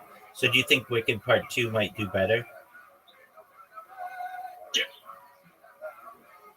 Dude, that Ariana Grande, she I feel badly for her.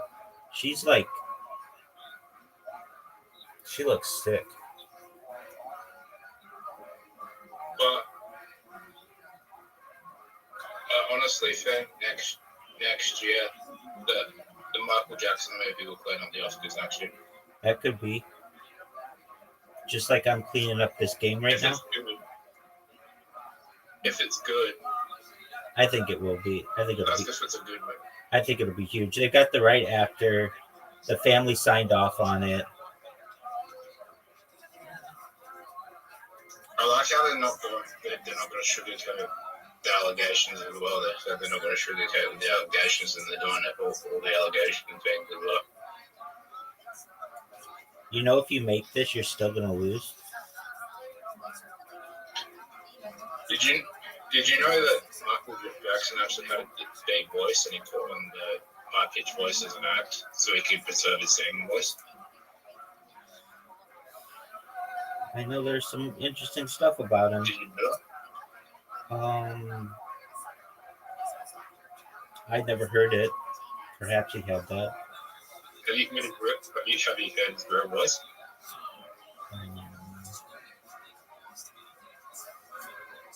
I mean, I've heard him sing. When you say real voice, That's not his real voice. I know. Where's your evidence that he had a deeper Where's your evidence that he had a deeper voice? You're down 1 game to nothing. I just want to make sure you're aware. Do you want to play this like Squid Game?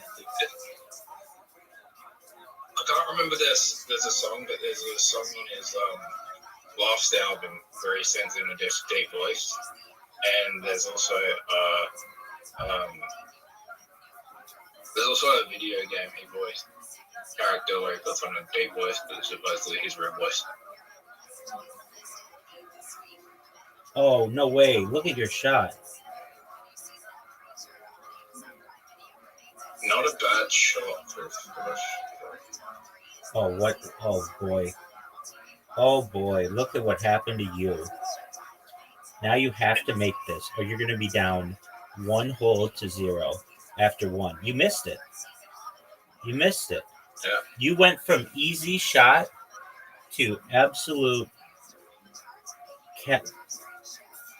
catastrophe. You fucked my shot. Oh, I did. There's no doubt about that. It was an excellent shot on my part, if I may say so myself. And this one's going to be... Give us a shot.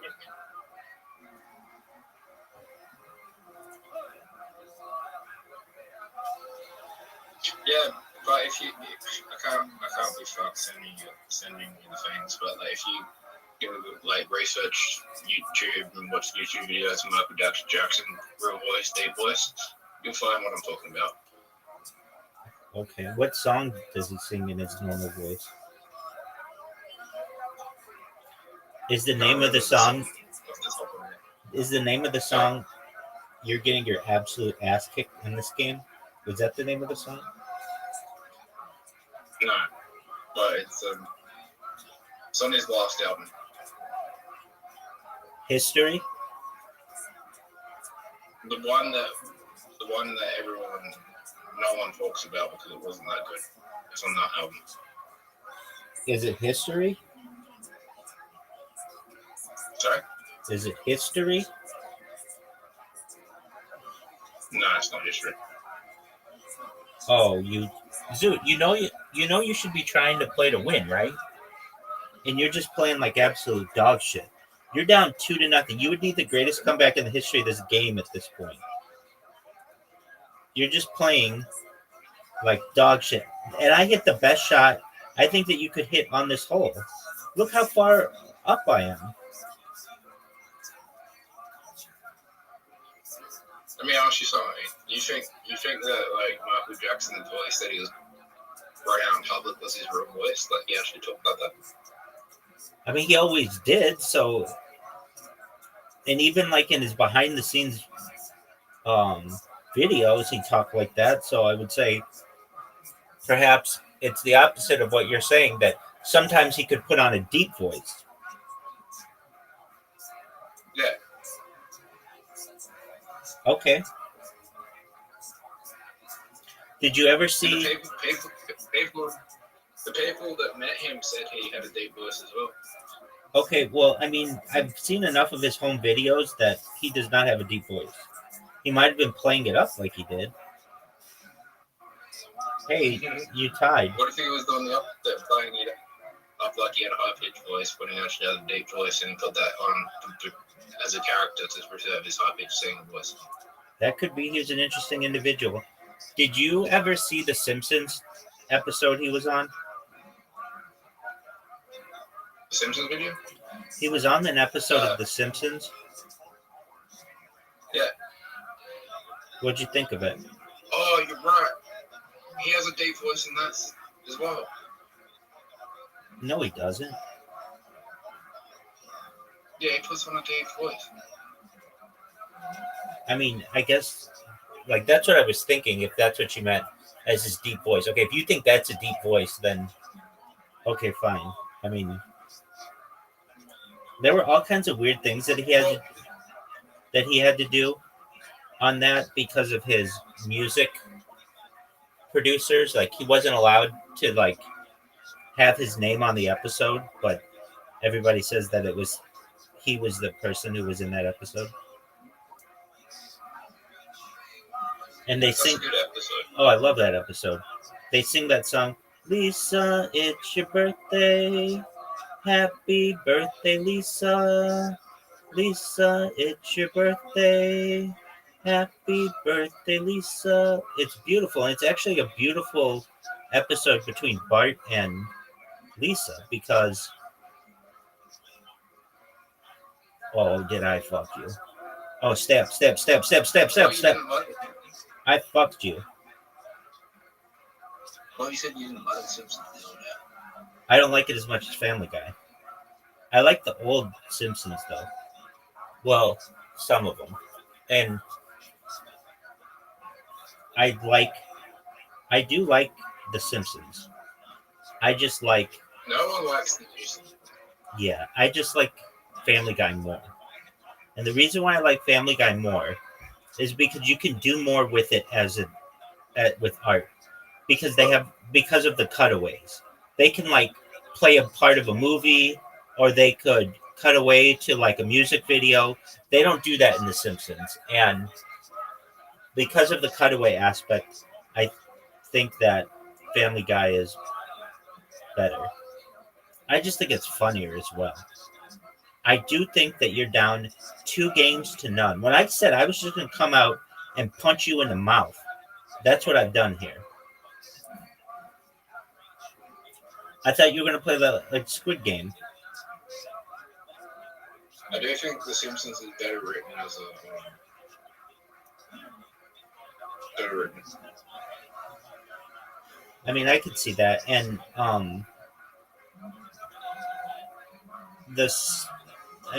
Family Guy is basically, in a lot of ways, a ripoff of The Simpsons. I don't think you'd have Family Guy on the air without The Simpsons. So, I mean, Peter Griffin is very similar to Homer. I feel like The Simpsons is like overstayed its welcome a bit.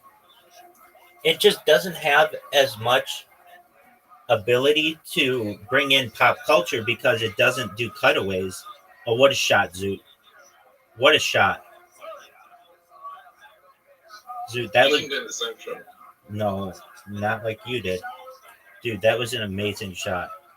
I'm down 1-0. That's what I'm talking about, Zoot. Make me come back. All right, what you going to do here, big dog? Is that the shot? Oh, this is bad. Is that the shot? Bad placement. You're going to hit the... Bad placement. You cleared out everything for me. You cleared out everything for me. All I have to do is put the ball down here and hit it like this. And just play it safely. Now you can hit my ball. Or you could try to go for the hole. That's a miss. Everybody knows that's an obvious miss. And I'm going to tie the game back. Just like that. Hole 2. How about this one? I might just straight up go for it. Just to be a pimp. Uh-oh. Zoot. What are you going to do, big dog? I might have made a mistake by doing that. Oh, you made a huge mistake there, though. I'll take my ball.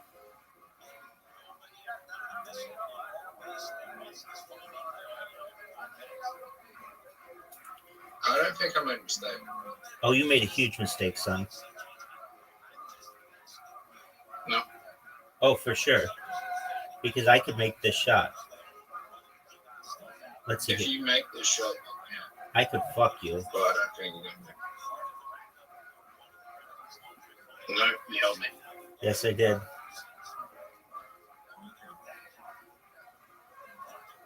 Don't miss it. Zoot retakes the lead.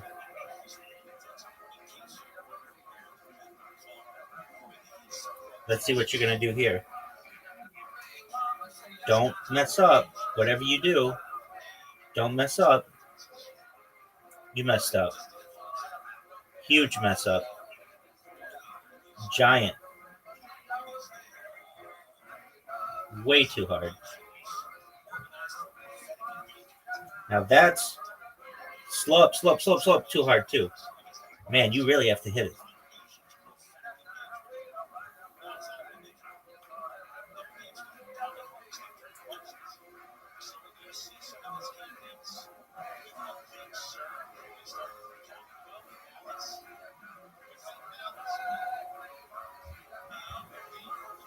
Oh, what a shot. No way is that too hard. You could pretty easily water bump me.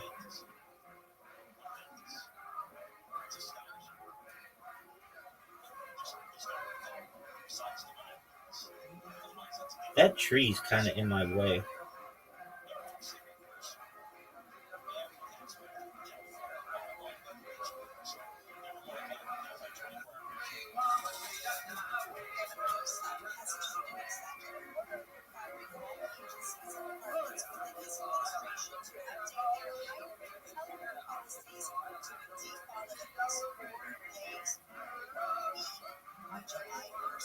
Zoot, are you there?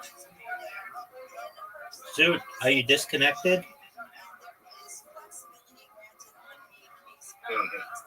Hit the ball. What just happened? I just beat you on that hole. It all comes down to this hole, my friend. No, when I stopped, just stopped. Rabbi? Yo, pimp. Don't hit the ball. Why? I think that's a very good shot.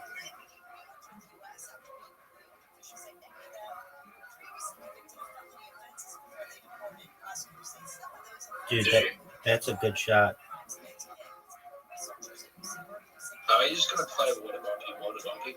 Yes, sir. Oh. I didn't. Oh, I don't think you got me. No, I didn't. But I did make it difficult for you. You could water bump me. What's the point? I don't know. Happy birthday. Oh, what a shot. I love that song, Lisa, It's Your Birthday. Lisa, it's your birthday. Happy birthday, Lisa. Lisa, it's your birthday.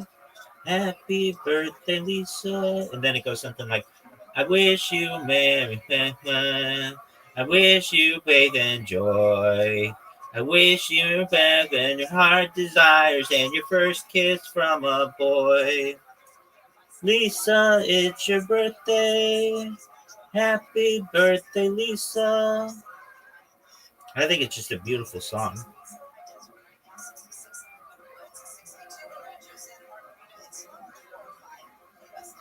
$58%. Short. I I won. I'm telling you, I'm gonna beat you 3 games in a row, and or 5 games in a row, and I still am on that streak. I won. It said I won, and that's all that matters. Here, we're starting off on one of these holes that you like. Lisa, it's your birthday. Oh, no way. No way. You think I can make it? Yep. And your first kiss from a boy. Lisa, it's your birthday. Happy birthday, Lisa. You got fucking lucky with that. I know I did. Be a perfect shot. I gave you the easiest shot in the world. It's not a perfect shot because you can get a hole in one of this one. Try it. You're short. No, I don't. Oh, boo. I fucked you. And your first kiss from a boy. What a water bump. Water bump me? What a water bump, dog. What a water bump. Lisa, That's not gonna matter. it's your birthday. Look at this shot. Get it in the shot. Zoot, look at this shot. Oh, it's not as good as this shot, though. your shot sucks. Yours is in. It's literally. Man. What are we gonna do here? That's just gonna help me. That's just gonna help me.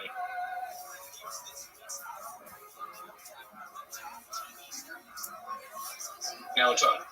Very good comeback there. That was really good, Zoot. Oh. You love this hole. Look how perfect my shot was. Michael Jackson. maybe win and also get nominated for a lot of Oscar Academy Awards. Will it win Best Picture? That's the question. Maybe, but probably not. It depends if there's better movies coming out. Exactly. It'll be nominated. Depends on if there's better movies coming out. I think there will be. The Academy really loves independent movies right now. I've noticed that. They really love independent movies. Do they love when I make shots like this? Does the Academy love when I make shots like this? Are you serious? Yeah, that was a good shot. Oh fuck! What are your thoughts on cryptocurrency? On Bitcoin, old school Bitcoin. It's 85K right now, big dog. It's gonna be worth $1 million soon.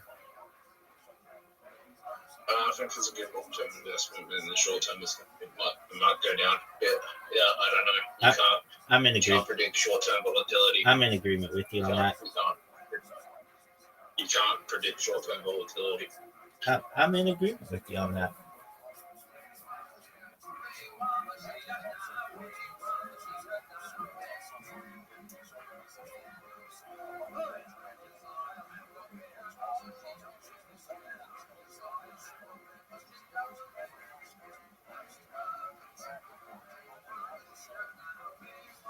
Boy. Oh no, stop. Zoot. I just let you back into the game. But what are you doing, man? You're making this really difficult. Oh boy, that was not smart. That's not what you wanted to do either. That is what you wanted to do. You have basically an impossible shot. Off the cow. Looks like I'm guaranteed 4 wins in a row, Zoot.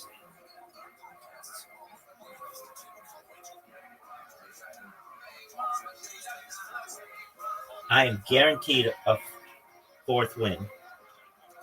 And I'm going to show you how good I am at this game by putting this ball in the perfect position. And your ball can't get to it.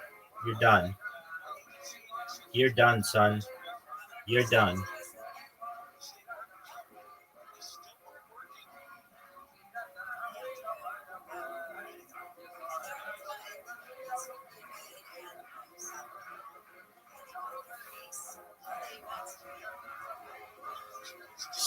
This is the last game. You've been Squid Game, son. Here we go. Zoot, you're done. Hey, look at the arrows. Look how perfect this shot is.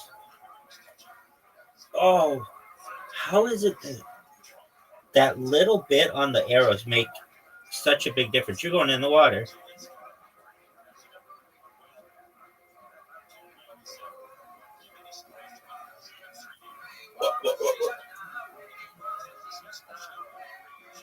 Are you serious? Water.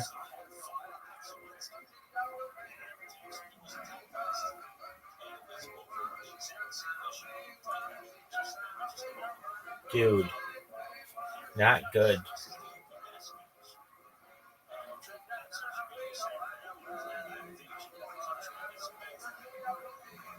Get in the water.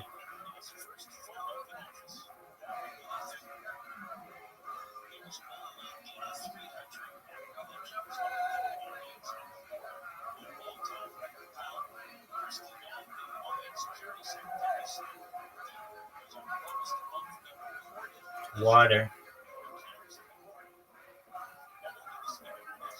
I need the best shot of my career right here.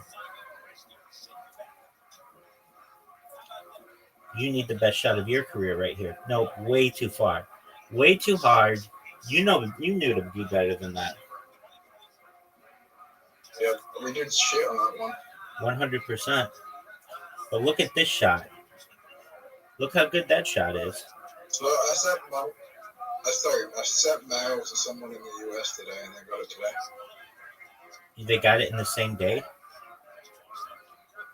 On the same day. That's. But I sent someone. Sorry, I sent someone mail 2 weeks ago, and they got it today. Oh, I was gonna say they're not gonna get international postage in one day.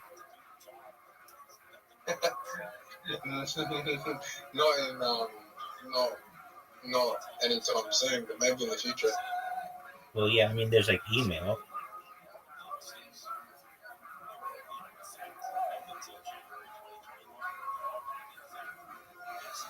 Oh, so maybe in the future, international postage will be possible to get it in the same day delivery. I think so, with pneumatic tubes, like the kind that you have at a bank.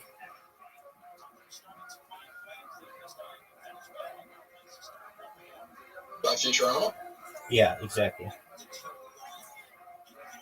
Wow.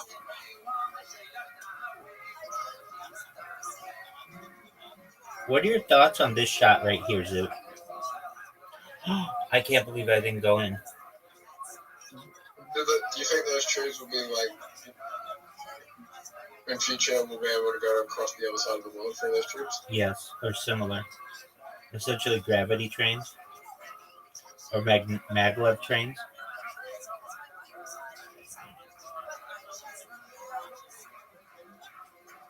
So you think international travel will be a lot quicker in the future? Yes.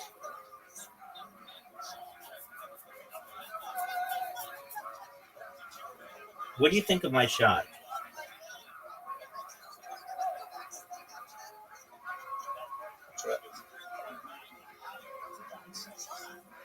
Oh no. Dog, you have to hit the ball so well. No way. Go backwards. Made it. I'm going to take the lead on this hole. I'm taking the lead on this hole. And you're done. Hole 4. What just happened? What's that? I don't know. Technically, shot for you being a radio as well. That's strange. All right, now watch this shot. What are your thoughts on this shot? Zoot, what are your thoughts on this shot? I got fucked. In the Discord fucking notifications, I mean, I can ban that person.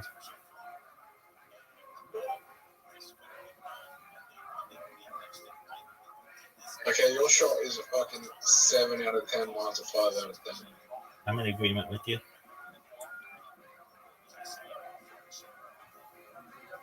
This is a key shot right here. This is one of the greatest shots of my career. If it goes, and it didn't. I really thought that was going to go. The good news is I'm not far behind. The bad news is I'm not that far in front of you. Oh, look at that shot.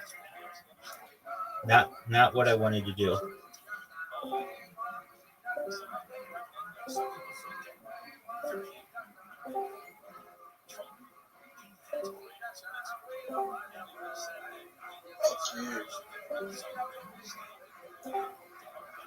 You ready for this shot?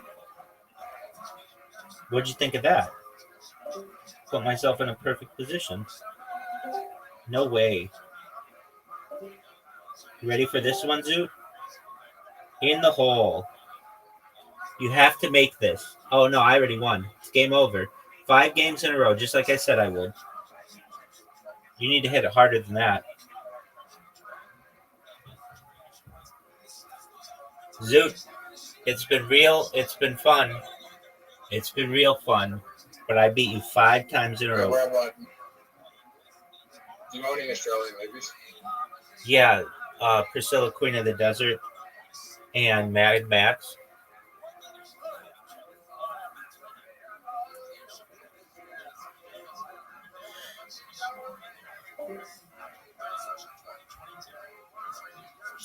What's aside from those two movies?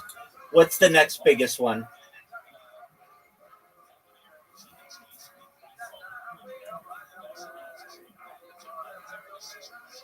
Wolf Creek? Never heard of it. Is it good?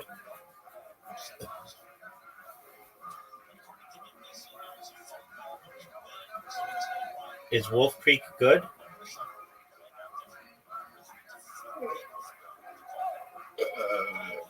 Yeah, I guess it's okay.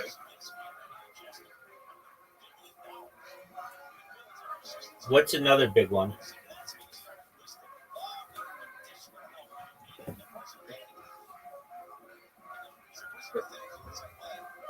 What's another one? Yeah, I can think one. something that an American would know.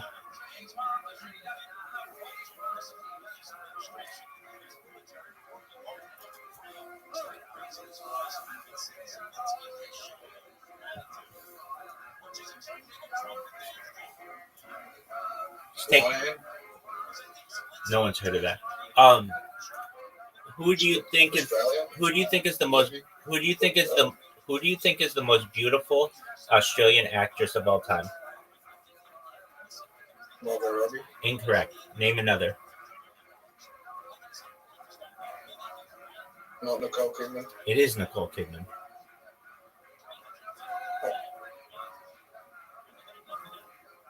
Have you ever seen Nicole Kidman in Batman? No. She is a smoke show. I want to fall asleep on that bitch's upper lip. But Margot Robbie is acceptable. I would accept. Nicole Kidman's the hottest Australian actor of the 20th century, and thus far, Margot Robbie's the hottest Australian actor of the 21st century. Can we agree on that? I've met Margot Robbie in person. Did you? I was 12 though. Before she was really, really famous. Was she just a model then? No, she was on a TV show called Magnus, which is like over in Australia. Did she sit on your face?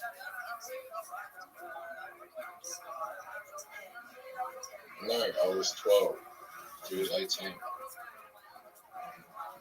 Okay.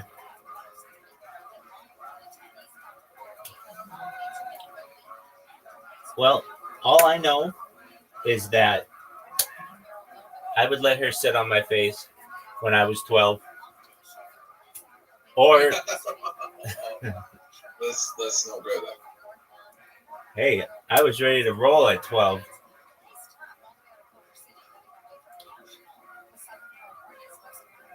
I don't want to go into this.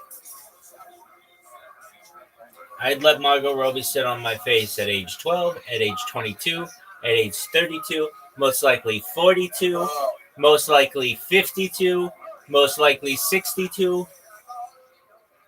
She's a beautiful lady.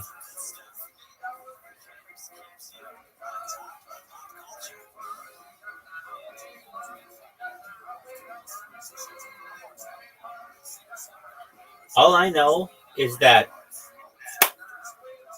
the top 3 hottest chicks of Australian descent right now are Margot Robbie, Nicole Kidman, and Bonnie Blue. Are there any other hotter ones? Bonnie Blue's not from Australia. Oh, she's from England? She lived in Australia temporarily. Oh, okay. So who's another hot Australian actor? Female.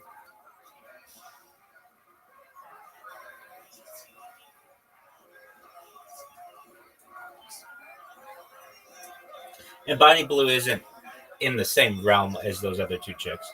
Nicole Kidman and Margot Robbie are like generational hot. Bonnie Blue, you can find that bitch on Instagram.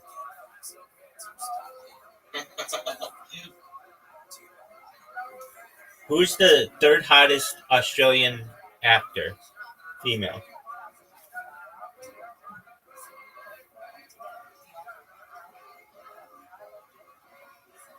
Kylie Minogue's pretty hot. So's her sister. but they're not like generational hot. They're maybe generational Australian music artists and stuff, but yo, dog, who are the top 10 prettiest Australian actors? Female.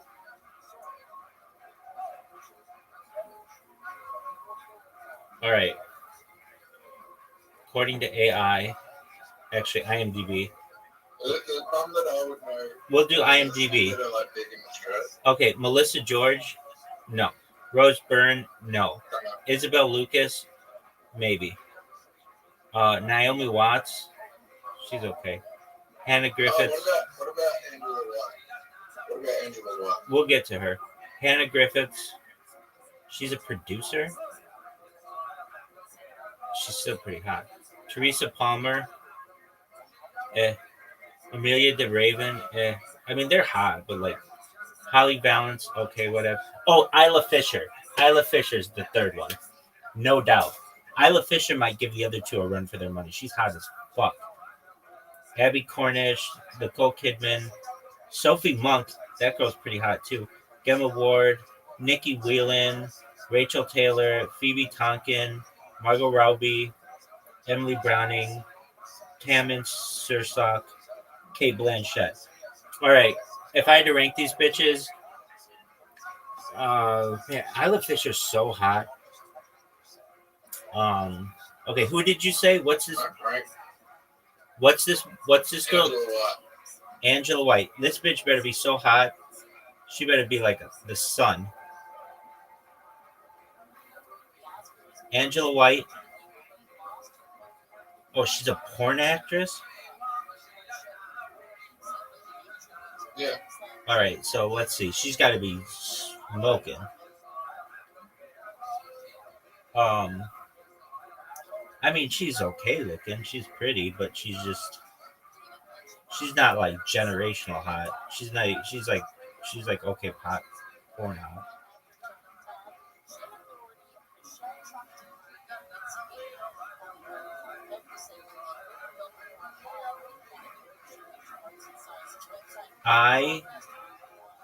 So the top 3 hottest Australian actors all time thus far.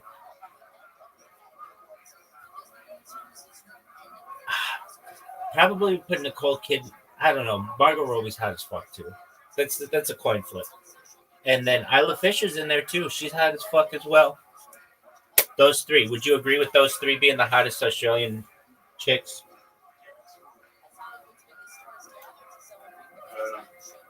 Well, look, there's probably like some independent actors on Soap Cruise that would probably hold up. Yeah, probably. I'm in agreement with you. But I mean, at least well-known bitches.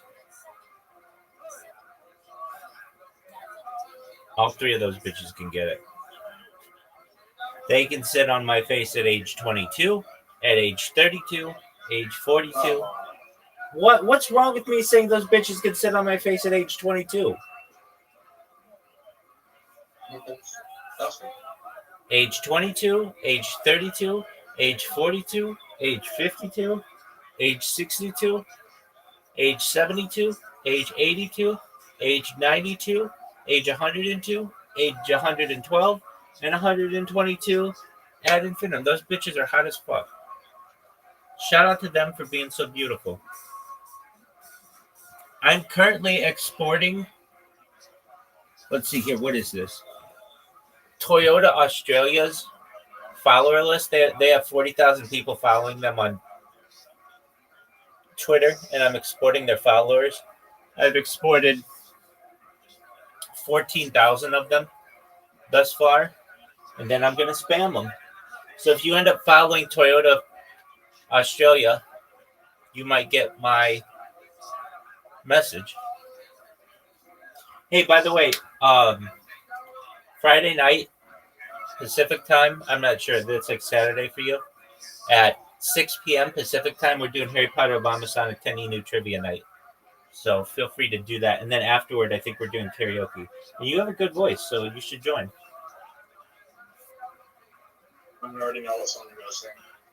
What song are you going to sing? These Days by Powderfinger. Is that an Australian band? Yeah. Very cool. What's the best Australian band of all time?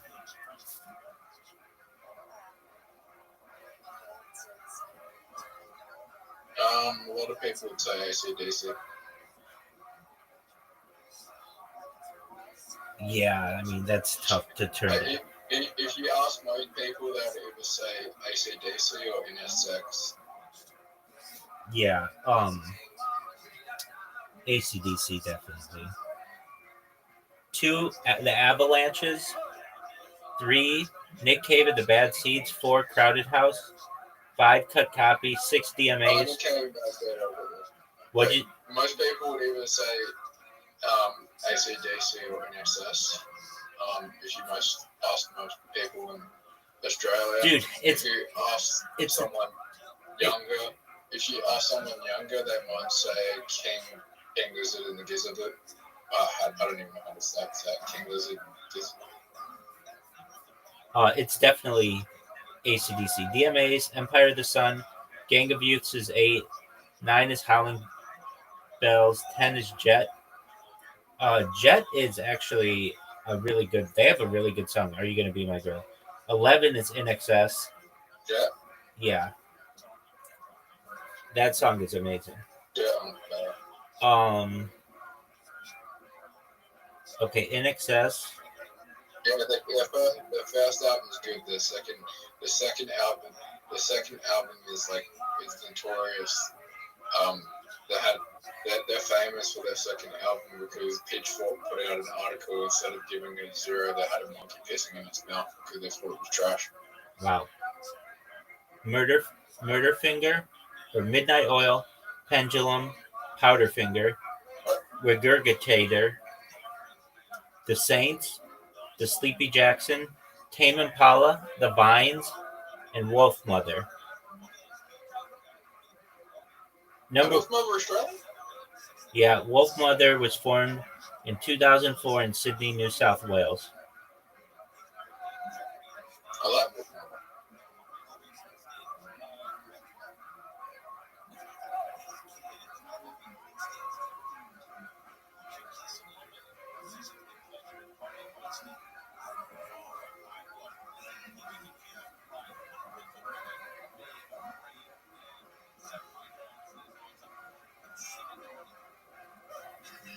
Well, I just wanted you to know that I beat you 5 games. I know you got a tie in there, and that's really good for you, but just know I beat you 5 games. Like I said I was going to do. Hey, guess what? 2 more hours until a new Kill Tony. What do you think of that, big dog?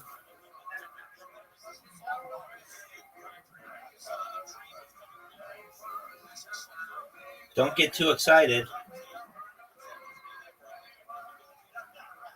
Do you want to know who's hosting Kill Tony? Or who the guest host is? It is... Dun, dun, dun, dun. It is going to be Big J Okerson and I think a fake Bill Maher. I don't think it's...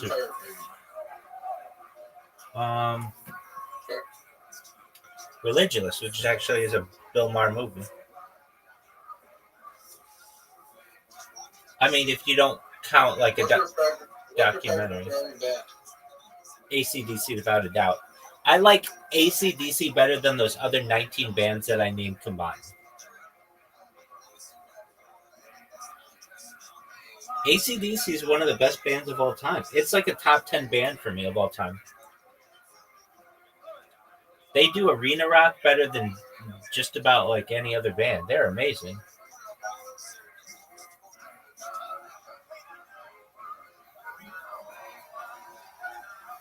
Here you go, big dog.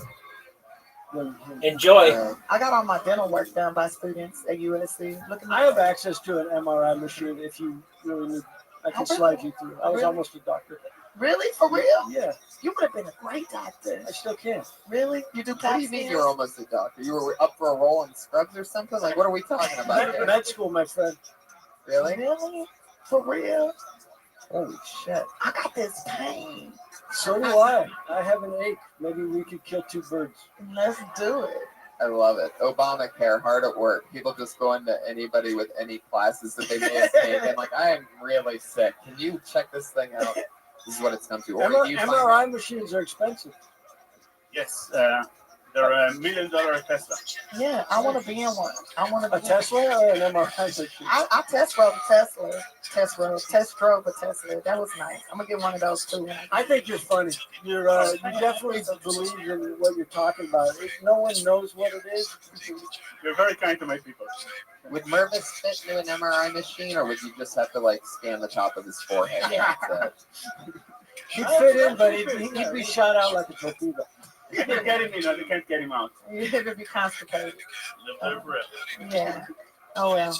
I think it's Well, great. I don't even know what the joke was, but it had a great ending.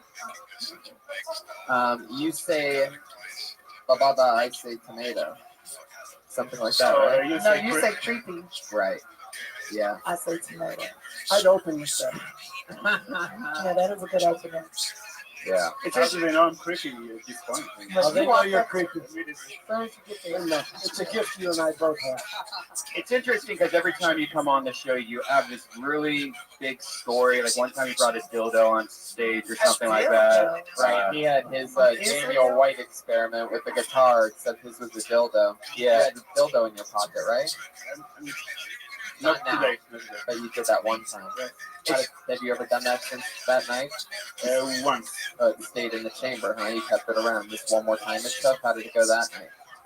This was an interesting experience. That means terrible in stand-up terms. What I was asking is, do you ever just do like a set that's like you? You know, it's not like because you always have like this weird kind of almost character when you're on stage. You almost have like you're not really just talking about normal shit. You're not just like, hey, today I woke up with a Starbucks at Target, whatever. But it's always like, hey, my country and dildos, and it's very. It's a caricature of me, but it's still Yeah. It's like, it's an exaggerated. Yeah. I just wonder, have you ever not done an exaggerated version of and just done a set like you? Yeah, I think so. Just didn't like it. Did it feel better? It felt different. But I think you would benefit from just being this guy. I mean, I think once you become a character, you're gonna lose something. I guess because of my experience doing the bar shows and stuff, you have to kind of get people's attention, so you exaggerate Let the material get their attention. It doesn't have to be you being a clown. Thank you. They're here to listen. So if you get up there and just talk, they're gonna give you the moment. But you're gonna have to get their attention. You're a master of that in your life. I'm a master of nothing. I'm just telling you what I've been through. I used to be a bit of a character, and there's a lot of work. I find I have more fun if I'm just talking. And if they're not laughing, it's okay because I'm being truthful. I'm just being myself. Or have you ever been with a black woman? I have. Yeah. But I don't mind more. See? Yeah. See that?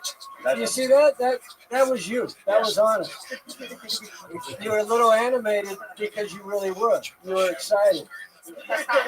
As opposed to, hey, yeah, I'd love to be with. One word. I see what you're saying.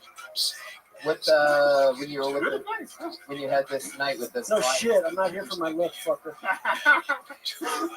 When you had this night with this black woman, what stood out to you? What was different? Enthusiasm, movement. Yours or hers? Back. Yours or hers? Hers. Black woman is very enthused. Was she like, you gonna make me come, motherfucker? Yeah, she was like very. Maybe she was trying to get away. Trying to get out of the MRI machine. One would think, but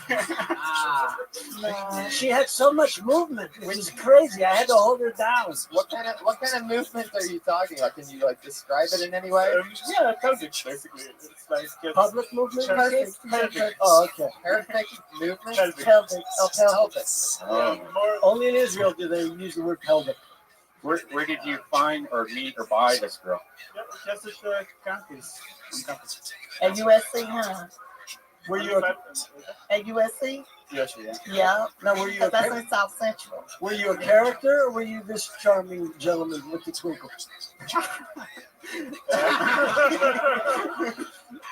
ever fucked a tall white comic? I haven't seen so. No. I have With no, a mustache? I have little self-awareness. I'm not sure what I was at the time. Yeah, probably more towards. Human. Yeah. Did she hit on you or you hit on her?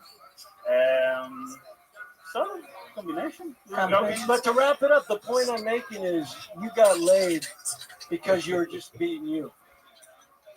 So if you want to fuck the audience, you're gonna have to be yourself. Yeah. So that's the key. Yeah, it's very when you do that other character, it's uncomfortable sitting because a lot of us know you're kind of doing it. So it throws us out of what you're actually saying a little bit, you know. And then they're laughing at you and not the tomato powerful tag. Yeah. Okay. Yeah. Great job, though, Thank you, Ori. guys. Very Good fun job. stuff. Ori Amir. Woo! He's on Twitter at Ori Amir. ORIAMIR. That easy. I like that jacket. He says war. war. He didn't even know that it says war. But it's in a stop sign. It says war inside of what would be a stop sign. So it's like, stop the war. Oh. No, I think it says stop war. Let's fight. Do not pass without fighting. I love it. Do not roll through the stop. Fight, motherfucker. This is Israel. Hilarious. Put your hands together. This looks like a new name. Regan Calais, everybody. Woo! Regan Calais.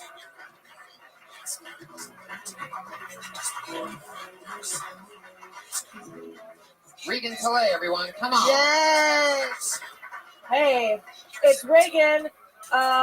It's spelled like Regan because my mom named me after the president, but she spelled it wrong because she's a Republican. I deleted my online dating profile today because I wanted to get harassed less. So now I get harassed in just 3 forums. That's Twitter, Facebook, and the outdoors. You guys, something interesting I found out today. My brother got engaged to my ex-husband's sister. Back to the bucket we go. Anything can happen. Let's talk. Ooh, this looks interesting. Horace Rock. Are people still watching out in the world? People are still watching in the world? Watching. Oh shit! Horace Rock? Oh, you know what that means, Tony. It's not here, so he just Horace got Rock. blacklisted. Make noises. Blacklisted? So Yeah, dude, make noises. Sound like a mandolin if you can. act like you're shooting lasers at the person that just got blacklisted. That would have worked if you didn't say lasers. You had us. I like the lasers. Really I keep think the I did picture. it better when I was patriotica. All right. Patriotic? Yeah, I was patriotica. That's what I called it. It's very exotic. I know that's a black patriot. Patriotica. Patriotic. Put your hands together for the next name that I pulled out. It is Maurice Love. Ooh, Maurice shit. Love. Uh-oh. Oh. Oh shit, what's about to come up here?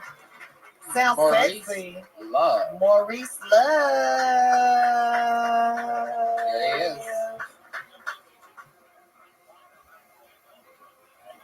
How's everybody doing today? Yeah, so I was living on the street for about 5 or 10 years, and I found out that there was a bird that was my best friend. When the bird died, the bird laughed. What are you laughing so hard for, bird? Because I fell off the leopard and died. You know what? When I hold my malt, I hold it just like this. It's cold. And I sip. Anyway, so up in the forest, I noticed that I had some red ants, and I didn't know what to do about the fruit flies. Can anybody tell me what are fruit nuggets? What are fish nuggets? Okay, yeah. I'm kind of like up here, just doing my thing, but I'm shaking. And I can't. Oh! Wow, there you go. Dolphins for some reason on that one. How you doing, Maurice? Talking to the microphone. How do you feel about what just happened? Hey, Tony, how are you? I'm good. What did you think was gonna happen, Maurice? Well, what do you mean? This mic stand's coming back in the storyline, huh? Well, This mic stand's demanding attention tonight. It's really loose. That's what they say until you tighten it, and then it's back to like every other mic stand. Well, it's working out for me. It's real sporty. Was that real material that you just did? Was that like written down, or what was that? It's actually a bit that I had that I let go to waste. What do you mean let go to waste? Well, I was doing a set at another club, and it just didn't work out. And so I thought that I would do a 60-minute or a 60-second or something. Right. You couldn't have did 60 minutes with that. People would have got up and left. People left during your 60 seconds. So, I mean, no, they didn't Maurice. I got you on that one. You turned your head and everything. You did. So were you homeless for 5 or 10 years? Well, yeah, I was on the street until I got a shot with the liquor store. Well, there was a liquor store on the Kardashian show. Okay. And I guess they drove by and showed the liquor store, and so I kind of dressed it and put together a little bunny look, and it worked out. What worked out? The 60-minute. Are you still on the streets? No, actually, I'm not on the streets anymore. Things are really looking up for me. But I do know that being in a bum life just isn't going to be, a comfort zone for me. What do you do for work? Well, I think walking up and down the streets. I'm pretty sure you're still homeless. This is the shit you should have been talking It's about. not necessary. It's bummy. It's not homeless. It's bummy. At the end of the His day, nails when are you're clean, when so you're he's done not homeless. bumming, You at the try end of to- the day, do you go to a home? I'm just I asking did. you. I did actually. It was for 2 weeks. I had went home. Look, and listen, we're just asking you a simple question. Are you still homeless? Yeah. Yes, I am. You a fucking lie. Your nails are clean. Yeah, you have brand new shoes on. Yeah. Yeah, and a brand new hat. Your hat has And you have leather on your sweatpants. Sapphire, baby. Okay. So you know the key to comedy is honesty. Mm-hmm. Well, I think I've been What? damn too honest tonight. You look like you work at Bank of America and shit. You trying to trick us. Okay, well, I think you do work at Bank of America over there in Inglewood. I've never worked at Bank of America before. You work at somewhere where I remember you giving me some money. You look like you're playing a character. Yeah. Yeah. Well, try. Okay, this is really funny that you guys are saying. No, I'm it's not really character. I'm not. I'm We're just being honest. but we're just talking to you. Yeah. And if you can't talk to us back, then we'll just bring someone else up on stage that can utilize the time. What do you do for work? How do you make money? Well, besides walking up and down the street, What are you doing when you're walking up and down the street? Are you selling something? No, I don't. Are you speaking to anyone? Yeah, well, I do a little bit of different characters and things like that. Do most of these characters ask for spare change? Well, no, characters of stars and characters of So you're a costume guy. Yeah. So yeah, you can say something about that. Well, we're just trying to get the answer. I mean, we're just trying to talk to you. Do you wear a So- costume? Yeah, sometimes. Which one? I said the bunny. Oh my God! I feel like I'm on a bad day You're with a embarrassed. bad black It's a dude. This is bag. over. Oh my God! You're This is out. why I only date white men now.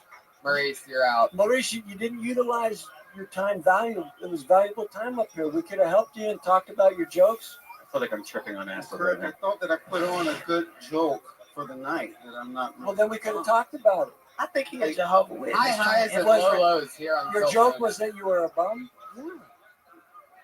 And is that funny? Usually, when they say a homeless joke, it's really funny. How long you been doing comedy? 10, 11 years. Okay, so you know better. Like you know, the audience, you know better. That's What do you mean you've been doing it 10 or 11 years? Like, what that's how long you been homeless. I don't get it. His audience was birds. Maurice, I can't figure you out. I wish you the best of luck. Have a good night. Have a good night. Maurice, what? What are you going to do? I don't like that shit. I just Trying to play with our intelligence. Yeah, what's it's a left nice of it. hat, though. Everybody has so much He more might fun. be mentally ill though. We just talk shit to somebody who's mentally ill. Oh, No, he's fine. Yeah, he's normal. His nails was all manicured well and shit. Like, he Yeah, got so- girlfriends and stuff. seems like he's in good shape. I'm Kermit Frog. When he knows a bird, he's got his shit together. We know this name. Excited to bring this guy up. Put your hands together for Bricks and Bullets. Yeah. Yeah! Bricks and bullets. I know a lot about that shit. Here he is, everybody. Bricks and Bullets. You attempt suicide and fail, all that means is God doesn't want you either. How does that feel? Like, do your friends call you up and offer you words of encouragement? At least you can die knowing you took your shot. Sarah,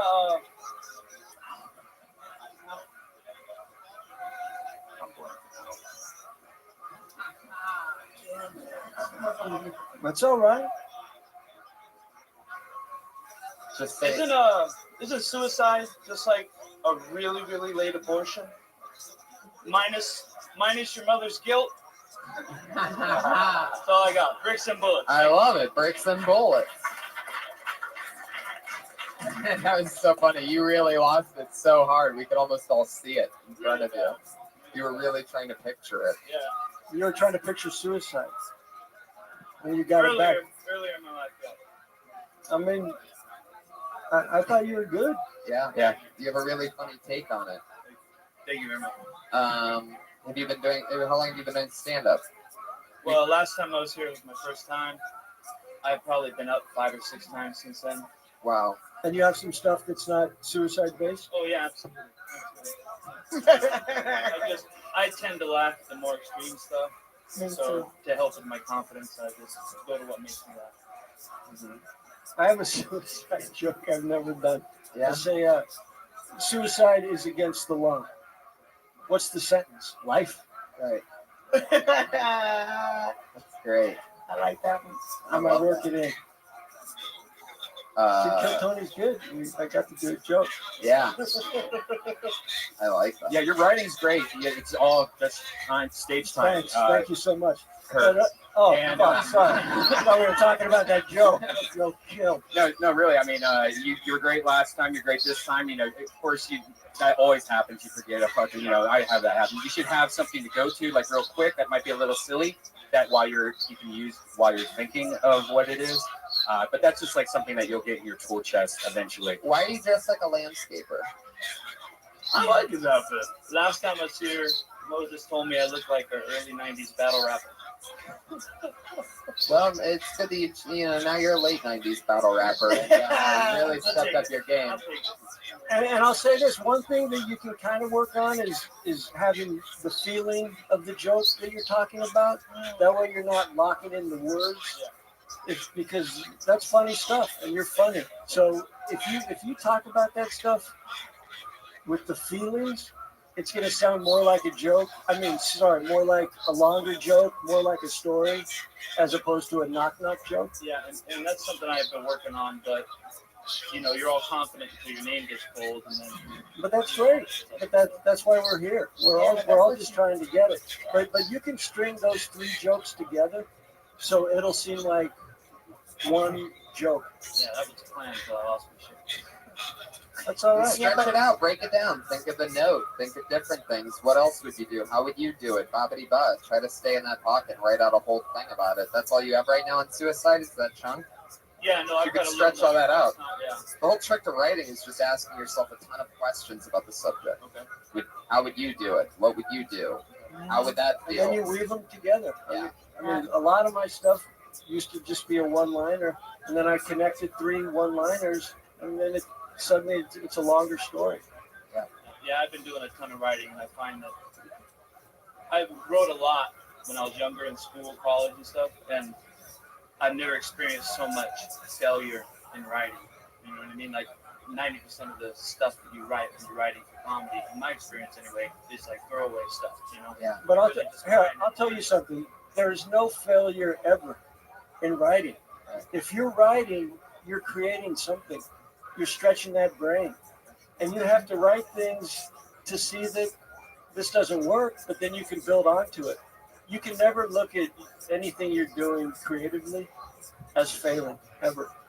Years from now, you're going to look at this writing also that you might have not liked or used, and you're going to be amazed at how much funny stuff that you'll find in it, and you'll use it later in life. I looked at my stuff the other day and found 2 things that I threw away, thought it was dumb, but there was parts of it that now work at a different time in my life, a different joke that I was thinking of.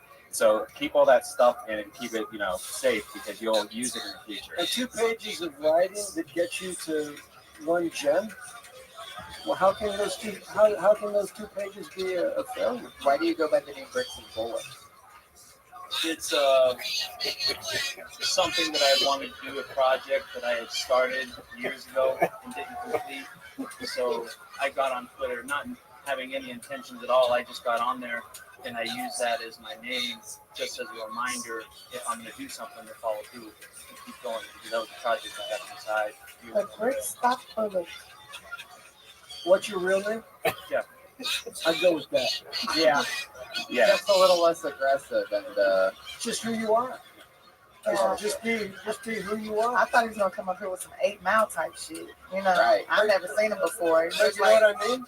look like So maybe it's time that you just be Jeff, telling some jokes, working on your writing, and just sometimes forgetting jokes and not beating yourself up about it. I would tell you should get in the acting game, but they already made Breaking Bad, so that was your shot, pretty much. And I really like what you said, Kurt, about the emotion thing. Like for me, when I do my jokes, I try to definitely connect with the memory of it, or like, cause I like to use a lot of stuff that really happened to me.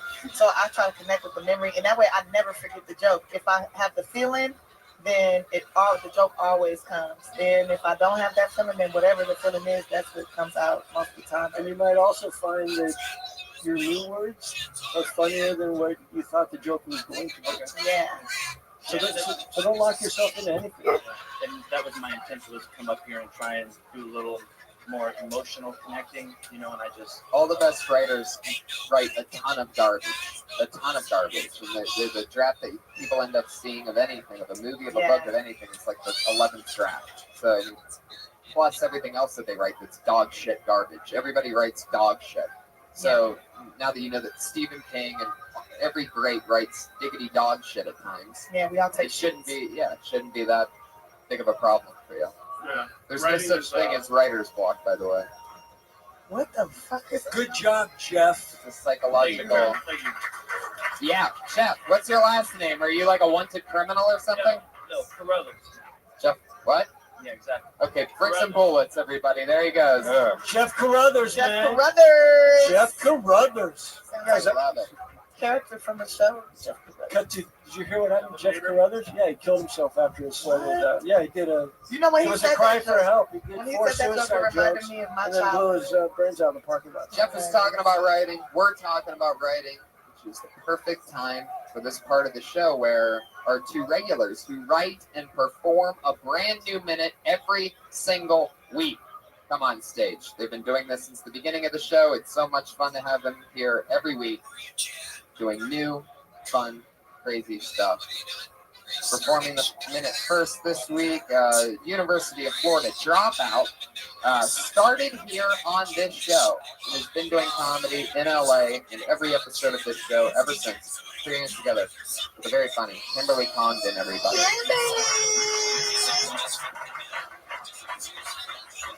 Thank you. 50 Shades of Grey came out on Valentine's Day. That was like a really big thing. Everybody was excited about that. I don't really get it, It's about a girl who graduates college, she gets a job under some guy who's really sexy and rich and just fucks her all the time. I think it's super realistic because nobody gets a job out of college. You know, I hate when girls say that they don't get along with other girls. We've all had that girl that's like, I only get along with other guys. It's like, well, that's because you're a cunt. You don't get along with 50% of people. Like, really, bitch, the only people you get along with want to fuck you. That says something about you. I'm dating a guy, but we're in a big fight right now, and I've decided to punish him by not having sex with him anymore. But I have to stop because I'm tired of blowing him. It's like, this is hurting me more than you. Fuck yeah. There you go. Another new minute from Kimberly Collington. I love that. You totally agreed with her so hard that she got the classic Tiffany head. Everybody don't get that. Everybody don't get the but that's true. That's true what you said. I like that though. I like that one. Yeah, it's true. You're talking about somebody who doesn't get along with half the people. That's the I right hate when approach. girls say that. It's like, if you don't get along with other girls, you're just a bitch. You're just a bad human. Right. There's so many girls. Or I think they're closet lesbians. To be honest with you, fucking whore ass bitches. Whoa! Holy shit! Yikes! Wow! I don't like bitches that don't like bitches. Is there any women in this room right now, by round of applause, that only get along with guys and don't get along with other women? That point. I had a feeling nobody would respond. Right? Are those overalls, or do you just have an extension of pants? You know what? Actually, they're overalls that can turn into pants, and I took the Whoa. overall part off because I got made fun of last. Wow. Overall, I'd say that was a pretty good decision. Why does it get that noise? All right. With that first joke, you said it was realistic. You should have said it was unrealistic. Yeah. Oh, that's what I meant to say. I messed up then. I meant to say it's so unrealistic. Nobody gets a job out of college. Now it's fun. Yeah. Okay. And you got to just get to it sooner. I mean, if you're gonna do it, that's just 22 or 23 seconds until you hit that. Yeah, but how do you explain all of that? I don't think you need You to. just say, everybody knows about 50 Shades of Grey. All you say is, can you believe, I watched 50 Shades of Grey. Look at this shit. Blah blah blah. Unrealistic. I just couldn't believe it. Everybody's excited about 50 Shades of Grey. The most unrealistic part of the entire blah blah blah is that she got a job out of She got a job out of college. That's white girl powers. That's all that it is. If you're not gonna talk more about that part of it or something, then it's probably not worth it. Yeah. Or you should talk about how they look like they don't know how to fuck. But I think that line is actually the setup, and then I think you can build a whole joke around that as the setup. If you use it as the setup instead of the punch, I think you can dive into that world. Oh, yeah, you can go all into the workplace and stuff. And just I'll let you chain me. What is she going to be doing in 10 years? I mean, how is she going to be in 5 years? Talk about arthritis and just bad. The bruise. Her hip is still out. Unless you just don't want to spend that much time on a joke that's not got an expiration date of a week. Right. I totally double down and think more about the 50% women that say they only like guys thing. Yeah, because I hear that. I hear that a lot. Yeah. And all those females, they drink a lot, they smoke a lot, they always dress they try to dress better than you. Their cell phones are always cracked. Yeah, always cracked cell phones. They always arguing with dudes. There you go. That's it. Yeah, talk about those people. Break it down. They always got a lot of eye makeup on too. They always eye makeup. Man, I hate those. There you go, Kimberly Congdon. She did it again. Another new minute. She's on Twitter at Kimberly Congdon. The final comedian in the night, and the only other regular that writes a new minute every week.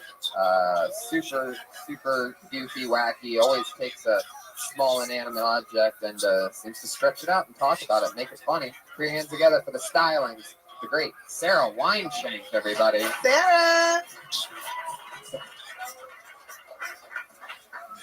Encyclopedias. In the 90s, if you had encyclopedias, you were really someone. That was a badge of scholarly honor. You were upper middle class then.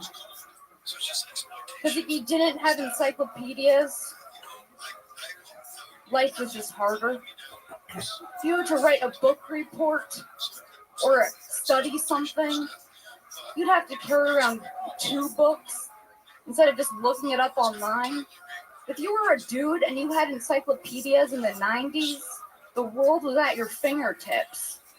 Bitches would want to fuck you because they wouldn't have to go to the library anymore. They would just come over.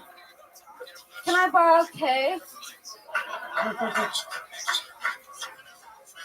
Encyclopedias are bullshit. Nobody just peruses casually through an encyclopedia. Is that it? No, go on. You always have to have an agenda. You're looking for something. You don't just take out letter P and say, today I'm going to study persimmons and then penguins. All right. Right. It would have to be penguins and persimmons because N's before R. Yeah, but sure.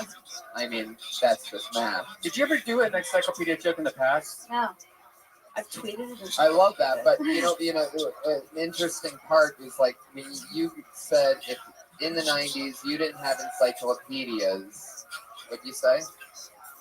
No matter what you said, it doesn't matter what you could say. That's just an instant home run. Is like you didn't know anything, or you didn't even really nail it. That there's no internet, there's no phone. Here it is. To find it. If you didn't have encyclopedias, you wouldn't even know what an encyclopedia was. Right. Yeah, I like that. Yeah. Yeah, just touch that point.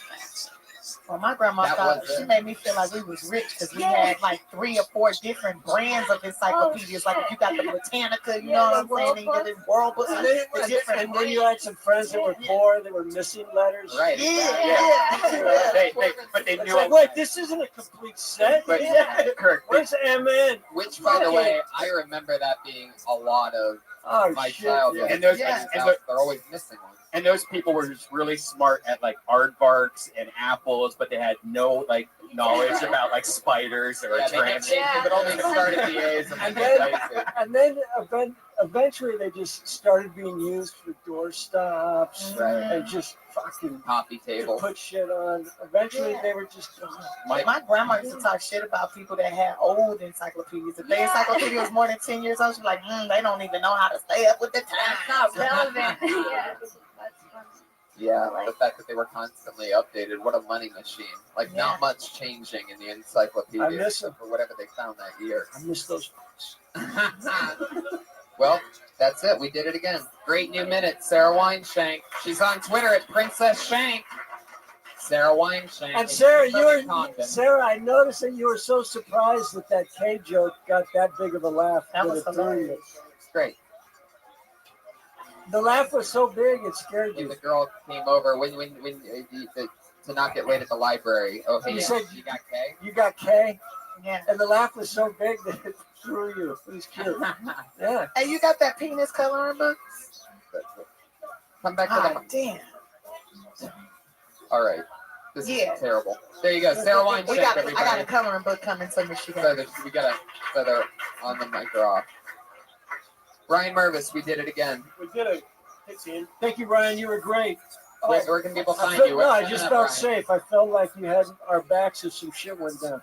Like if someone came in here, just a Viking, you fucking them up. He does look like Vikings fans. Super safe. Thank you. You got it. What's coming up, Merv? Anything you want to promote? I'm doing La Jolla at the end of the month. Okay. Check them out in La Jolla. Yeah. Elise Lane is Elise Lane on Twitter. The girl with the pan on Facebook and Instagram. Follow her. Order her food if you have a party. She's your caterer. Nice. Kirk Fox. I will actually be in Vegas next week for a week at the Tropicana. I have a job. Can I open up for you? You might be able to. Whoa. And I'm doing one night in Kentucky on Friday. Really? Yeah, Wow. I'm getting out in the world, man. I'm getting out of my bubble. Heck yeah. Kentucky, they got good fried chicken. Boom. Nailed it. Yeah. Live audience, make some noise for yourselves. We had a lot of highs and lows tonight, people. Daniel White, Ori Amir, Reagan Calais, Horace Robb, Maurice Love, Bricks and Bullets, and Deshae Frost. Yeah. That was a blast. 14-year-old sensation. Great. Thank you to you, live audience. Follow me on Twitter, Tiffany Haddish. Episode 100 of Kill Tony is in the main room of the Comedy Store, April 13th, 2015. I wanna It be a will part of that. sell out.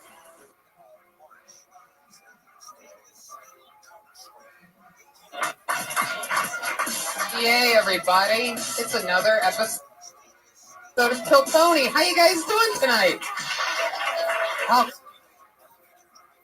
crazy is this? Episode 94 of Kill Tony, live from the Comedy Store, streaming right now, the livest show in the world, and we're here. Hi, everybody. There's a real live audience here, people watching this stream, I promise you. It's all happening. Lainey and Jerry are coming in now. Fuck yeah, welcome, guys. Hey, just turn off your cell phone right now. How about this? Because every show your cell phone goes off. Yeah, when you guys order drinks tonight, try to just whisper to the waitress. You guys are so loud. I know you don't hear it, but it's a live podcast, and you guys have become the accidental fucking room tone. So just settle it It's like down. there's two guys from the Muppets that sit in the little side thing.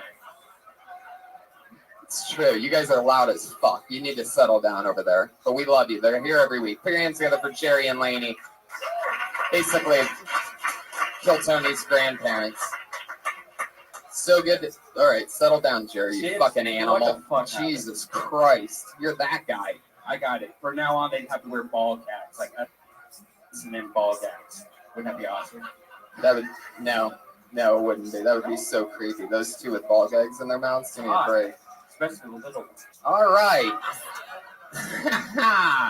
Here we are, everybody. Let's do it again. The only show where comedians watch comedians and we goof around the entire time. Every single week, we have a sponsor. She makes us a meal every single week, and it's always delicious. That's Elise Lane sitting right over there. Super comedy chef. She's a personal chef for Russell Peters, and she cooks us and the guests a brand new meal every single week.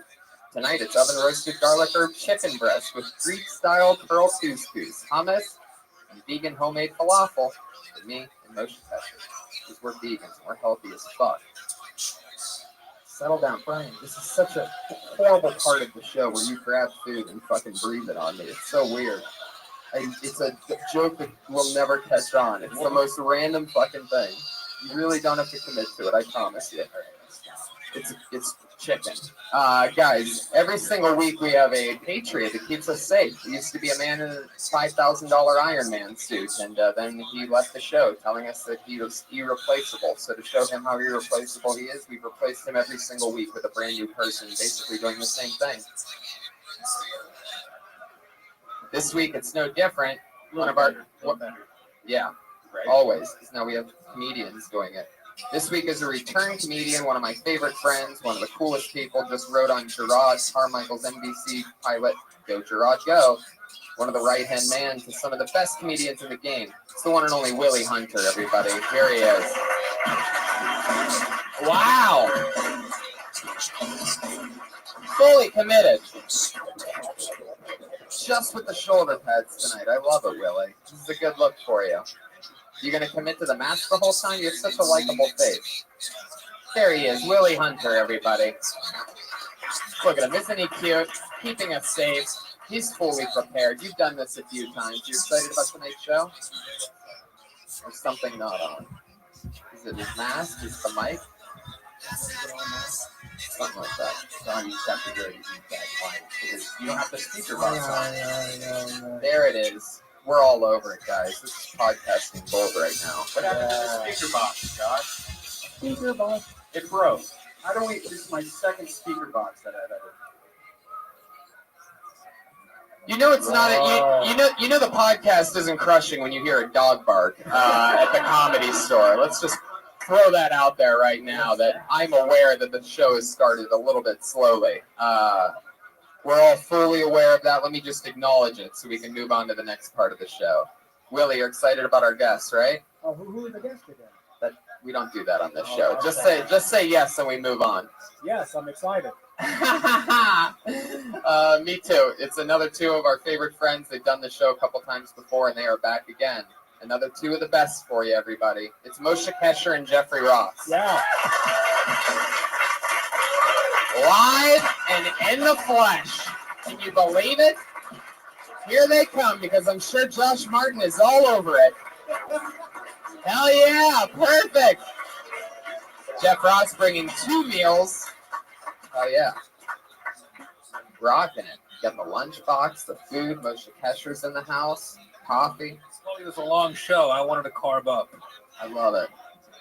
Welcome back, guys. Moshe, how are you?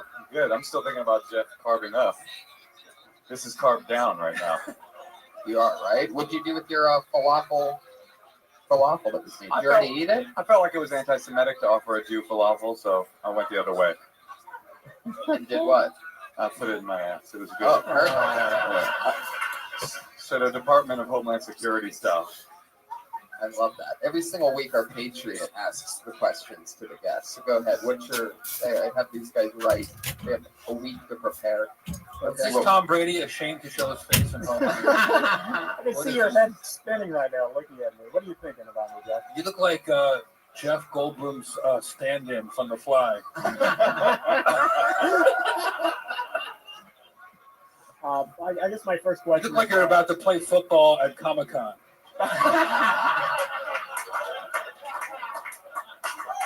You know what? I'm going to ask Jeff the first question then.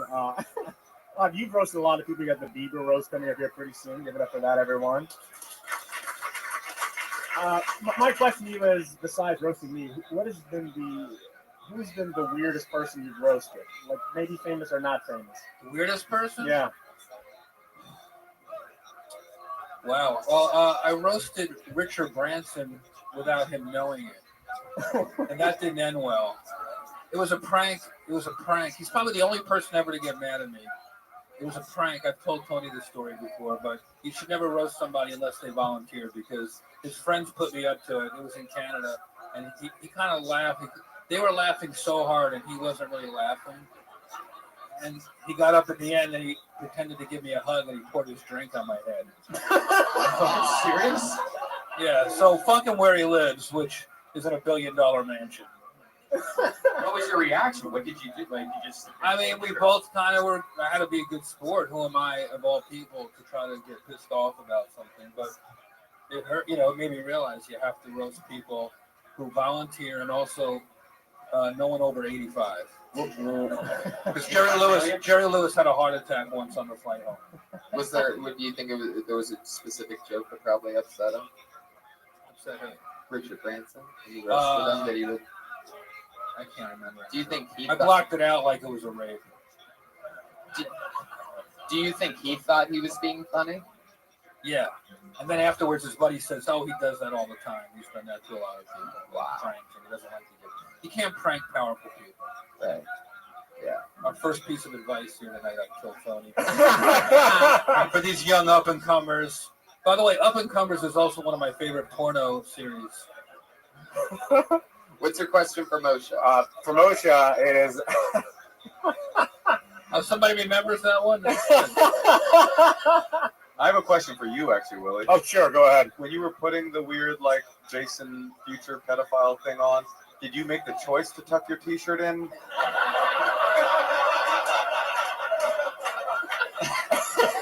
Or was it already pre-tucked and you just went with it? That was my first choice. Oh, cool. You thought that would add to the look? Yeah, I thought it would, yeah. Really, how could you look like a child and a child molester at the same time? Well,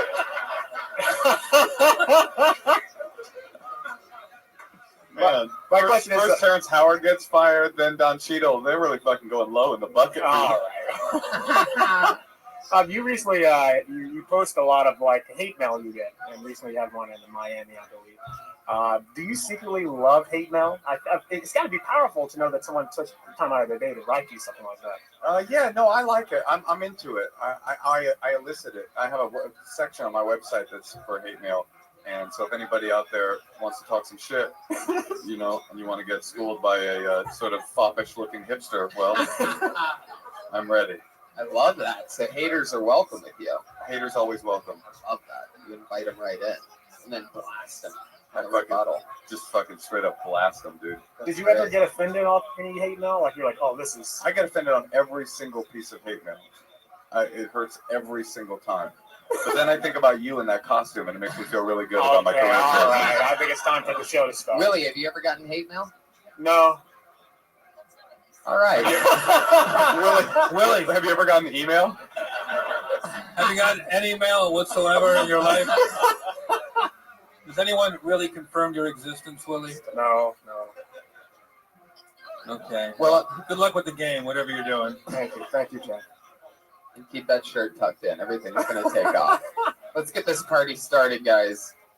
We're going to do it again. You guys know the drill. Comedians signed up with a chance to come up and do 1 minute of stage time and then talk to comedians.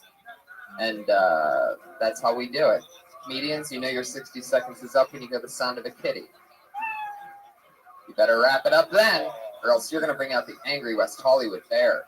Well, wait a minute. That's it. That's the West Hollywood PD, I think. There you go. For tonight. I just had an American Sniper moment. I guess that's the bear tonight. We're going to rock with it. You guys excited? It's Kill Tony 94. To the bucket we go. 94. Doing your first minute tonight.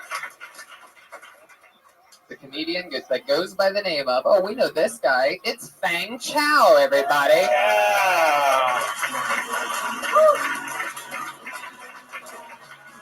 Sounds delicious. Wow. How are you guys doing? Good? You guys look like an okay crowd. I think.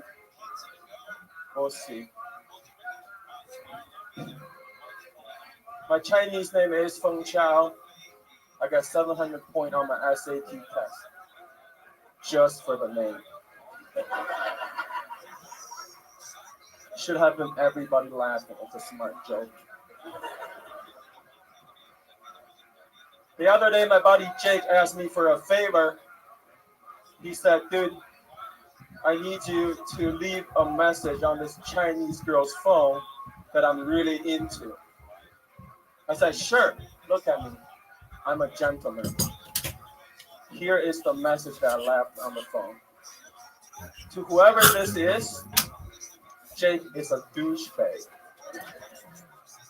My name is Feng Chao. My phone number is 414 bobbity bobbity bob. There it is. Fang Chow. You did it again. Thanks. What's your initial thoughts on Fang Chow? We've seen him a few times here on Co-Parenting. That was funny, man. That was fun. It was fun how you went into real Chinese at the end when you said bobbity bobbity bob.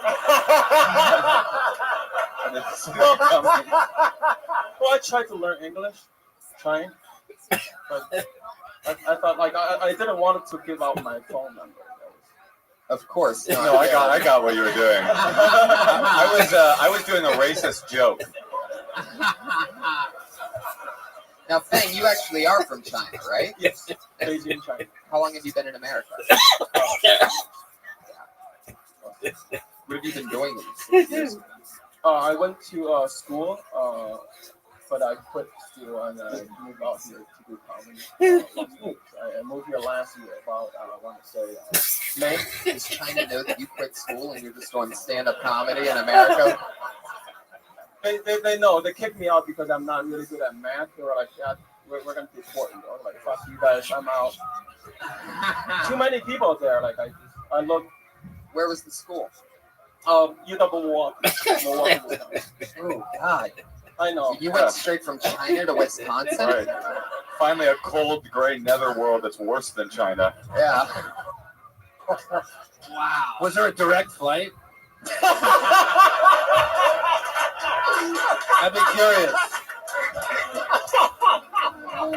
No, there's no direct flight. To Chicago, though. How do you say the flight to Milwaukee is leaving in 10 minutes in Chinese?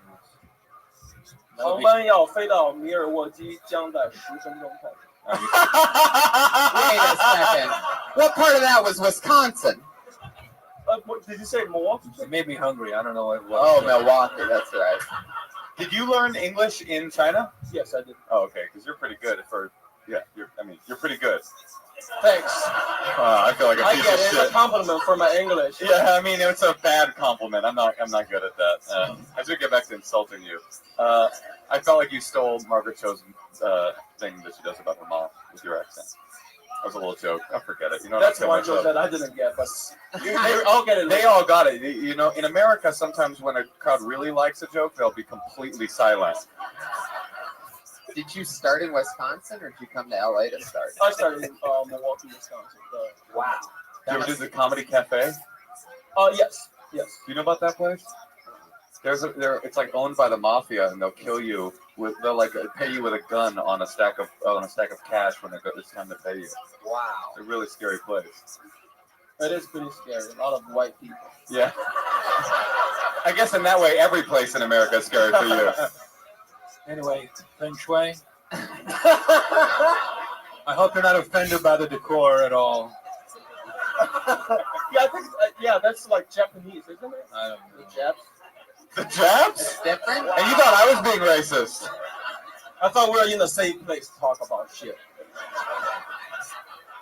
Oh, I thought you were great. I thought when you're up there, you could drop your arms, you could open up a little bit more. You seemed nervous. You had a great opening joke. Just let's see you a little bit. You have an interesting worldview, I bet. So I think you're playing a little dumb for your act. I think you're a smarter guy than that. That's my only advice. Thanks. Yeah, there's some notes from the roast master. You did it. Thank you very much. Like, it means a lot to me. Like, I feel like it's an honor for me to like taking all the jokes from you guys. Like, it's fun. I like it. What? Fun? Yeah. I I'll think take he's a joke. Yeah. Don't buy Rosetta Stone. Okay, I learned from it. It's not working out. So how long do you get to stay in America? Or how long were you supposed to stay in America? That's the question. My visa ran out like about 5 years ago. So. Wow. Thank you for laughing. Thanks. Thank you guys. You guys are great. I mean, you have to be pretty concerned if you're being honest. I mean, do you really? It was a joke. I know, but like, you seem like somebody that's here illegally, knowing you. Wait, what do you mean? He Just seems knowing like him, he seems like he's not supposed to be. What a douchebag. There you go.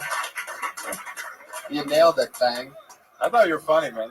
How do you make money? How do you survive out here? I do some translation between Mandarin, Chinese, and English. Is there a lot of work for that? Where are you mostly doing that at? Holy shit, you're a translator? I'm guessing casinos. Yeah. No, online. I get a lot of assignments. Have these people never heard of Google Translate before? Yeah. And they're just like, Or have they ever heard of a person that actually knows English? No, but it's easy for me, like, because I went to school for like I learned English for such a long time, and then Chinese is just my native language. It's easier for me to do that. And now I want to do comedy. Hopefully soon, I'll just get rid of a day job telling jokes. Billy, what do you think about Fang? What's your plan for him? Well, I have no plan for him, but I think he's good. Thank you. Yeah. Thank you. My homeboys made the costume. Are there a lot of black people in China? In China? Yeah. From Africa, yeah. Oh, okay. What? From Africa. But they come straight from Africa? Like, there's not like... They were like, oh, we teach English here. Like, nah, bullshit. Wow. Holy If they would have said, like, I teach Ebonics, I was like, all right, sold. I get it. But oh my god. Fang, I love your style, man. Thanks for All right, coming on the thanks. show. Have a good night, guys. Funny. I like it. Rolled with it. He calls them Japs, but I just noticed he has Bruce Lee on his T-shirt, so sort of contradictory. Oh, I thought that was his merchandise.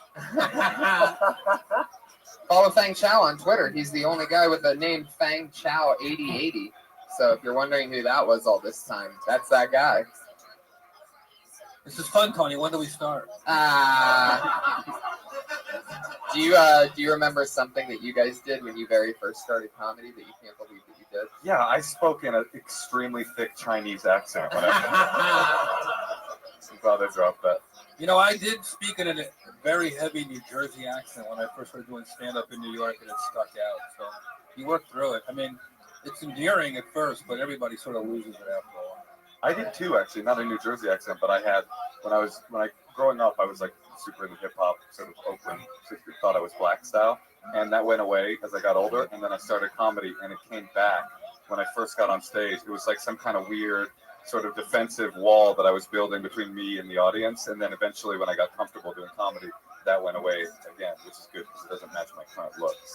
Yeah. Does it ever come out like when you guys are drinking or having sex? Comes out when I'm fucking, yeah, for sure. I'll be like, take that big black dick, and nobody knows what I'm talking about.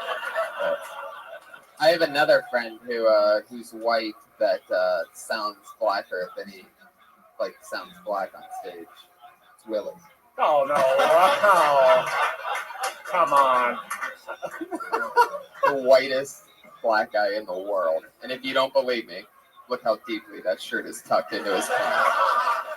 I think tucks are coming back, man. You know this guy that I just pulled out of the bucket? The last couple times he's been on the show, he's been so stoned, like to the gills, that a lot of it hasn't even been, even Fang Chow couldn't translate what was going on. But here he is, ladies and gentlemen. It's Ian Ellis, everybody, from Chicago.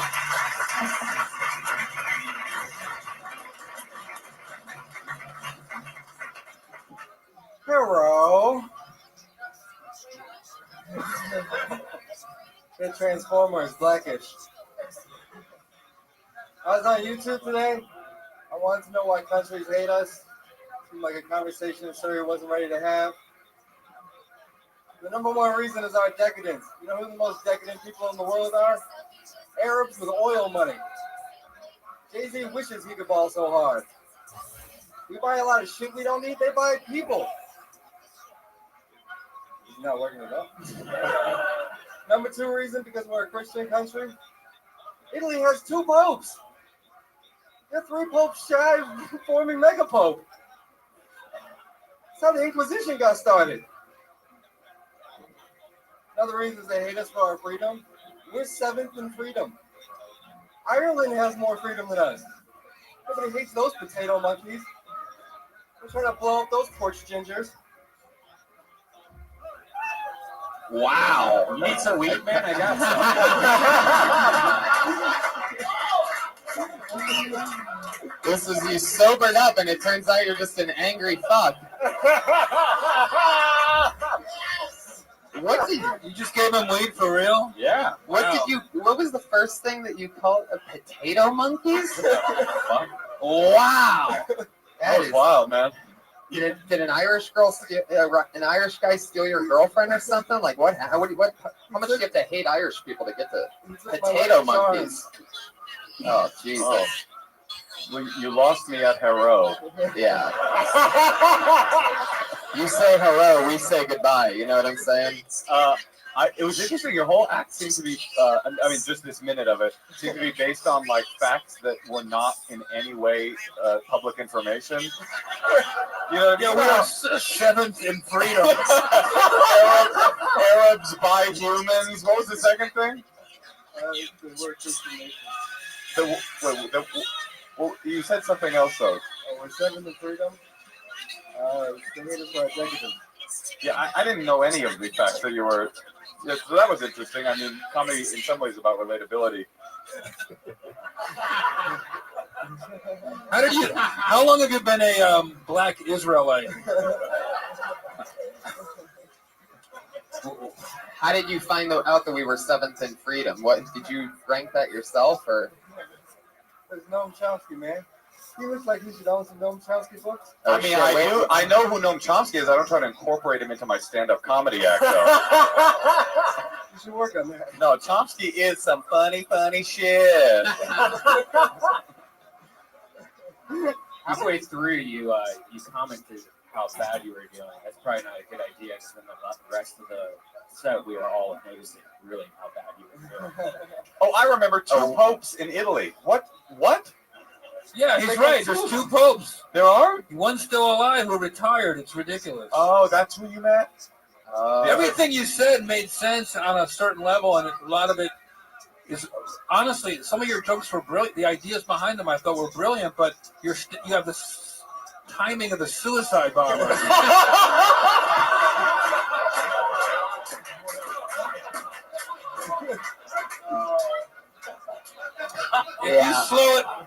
If you slow it, what's your name? Ian. Ian. If you slow it down and just sort of relish those ideas a little bit, you'll be lethal.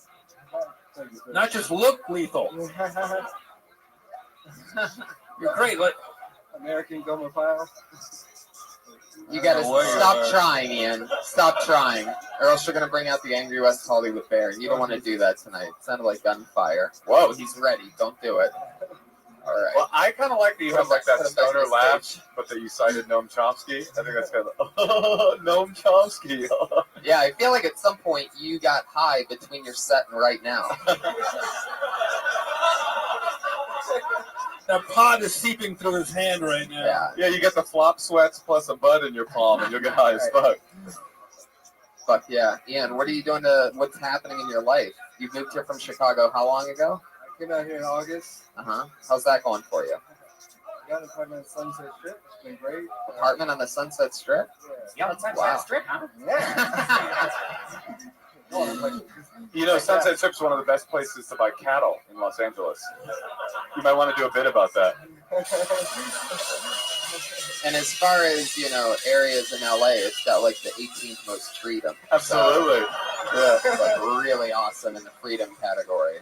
Although one thing I will say about if you're going to do the Irish thing again, which I don't recommend, but if you are going to do it, they actually you can't get an abortion legally in Ireland, so they're not super free. I would choose another. Oh, but you have to do all your racist I don't things. choose the cat. Well, that's not a fact that we're the 7th most free country. That's not. You can Google. You can also Google me getting ass fucked by Jeff Ross, and it's on there. Well, that's a fact. But anyway, no, I'm saying like that's subjective. Which actually happened in Ireland. Yeah, that was a good. Yeah, that was good. It was the most views that had ever been to Ireland, actually. And the coolest thing I've got to do here is do a lot of article filming. There's episode 100 coming up. Thanks, and thanks for promoting the show that we're already doing. Thank you. They know. Hell yeah. Good job. Way to really save it. Ian, so what else is happening in life? You moved here in August. You have an apartment. You have a job? Yeah, I just got a job at the mess hall. What's that? I'll be doing food prep. The restaurant over at I think Los Feliz. You think you don't know the place that hired you? Can't lose this job, Ian. that cooking at mess hall might just be your real calling.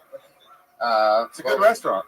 I can vouch for that really? restaurant. Yeah. Oh yeah, he said Los Feliz. That's like your fucking. That's my home. Planet Krypton. Yeah, that's right. No, it's a good restaurant. Congratulations. What's your favorite thing to get there? They have. I don't know. What do you mean? All right. I mean, you sounded like you really liked it. I mean, I didn't mean to put you on the spot. I always have like a favorite dish wherever I go. Yeah. And I was gonna try to figure out how to make a joke. I was gonna hope that potatoes were in it. Maybe they were made by a potato monkey. Like I was searching for anything. But instead, you said nothing. You could have even just made up a dish, and I would have ran with anything. But now it's like a whole thing. I'm sorry I did this to you, Tony. No, it's all good. Ian, good luck, buddy. Rock and roll. There he is. Ian Ellis. He tried to connect from the beginning. He said, hello, that was topical. We had Fang Chow up here. It's all happening. Follow Ian Ellis at Chicago Open Mic on Twitter. Let's go back to the bucket, everybody. I'm reading some of the live things on the stream. The live, what do they call those? Live comments. Live comments. Live comments. I just turned into an 80-year-old host. What do they call those? This is another guy that we've seen on the show before. I believe he originally moved here from Montana a while ago. Put your hands together for Tyler Mesnarek, everybody.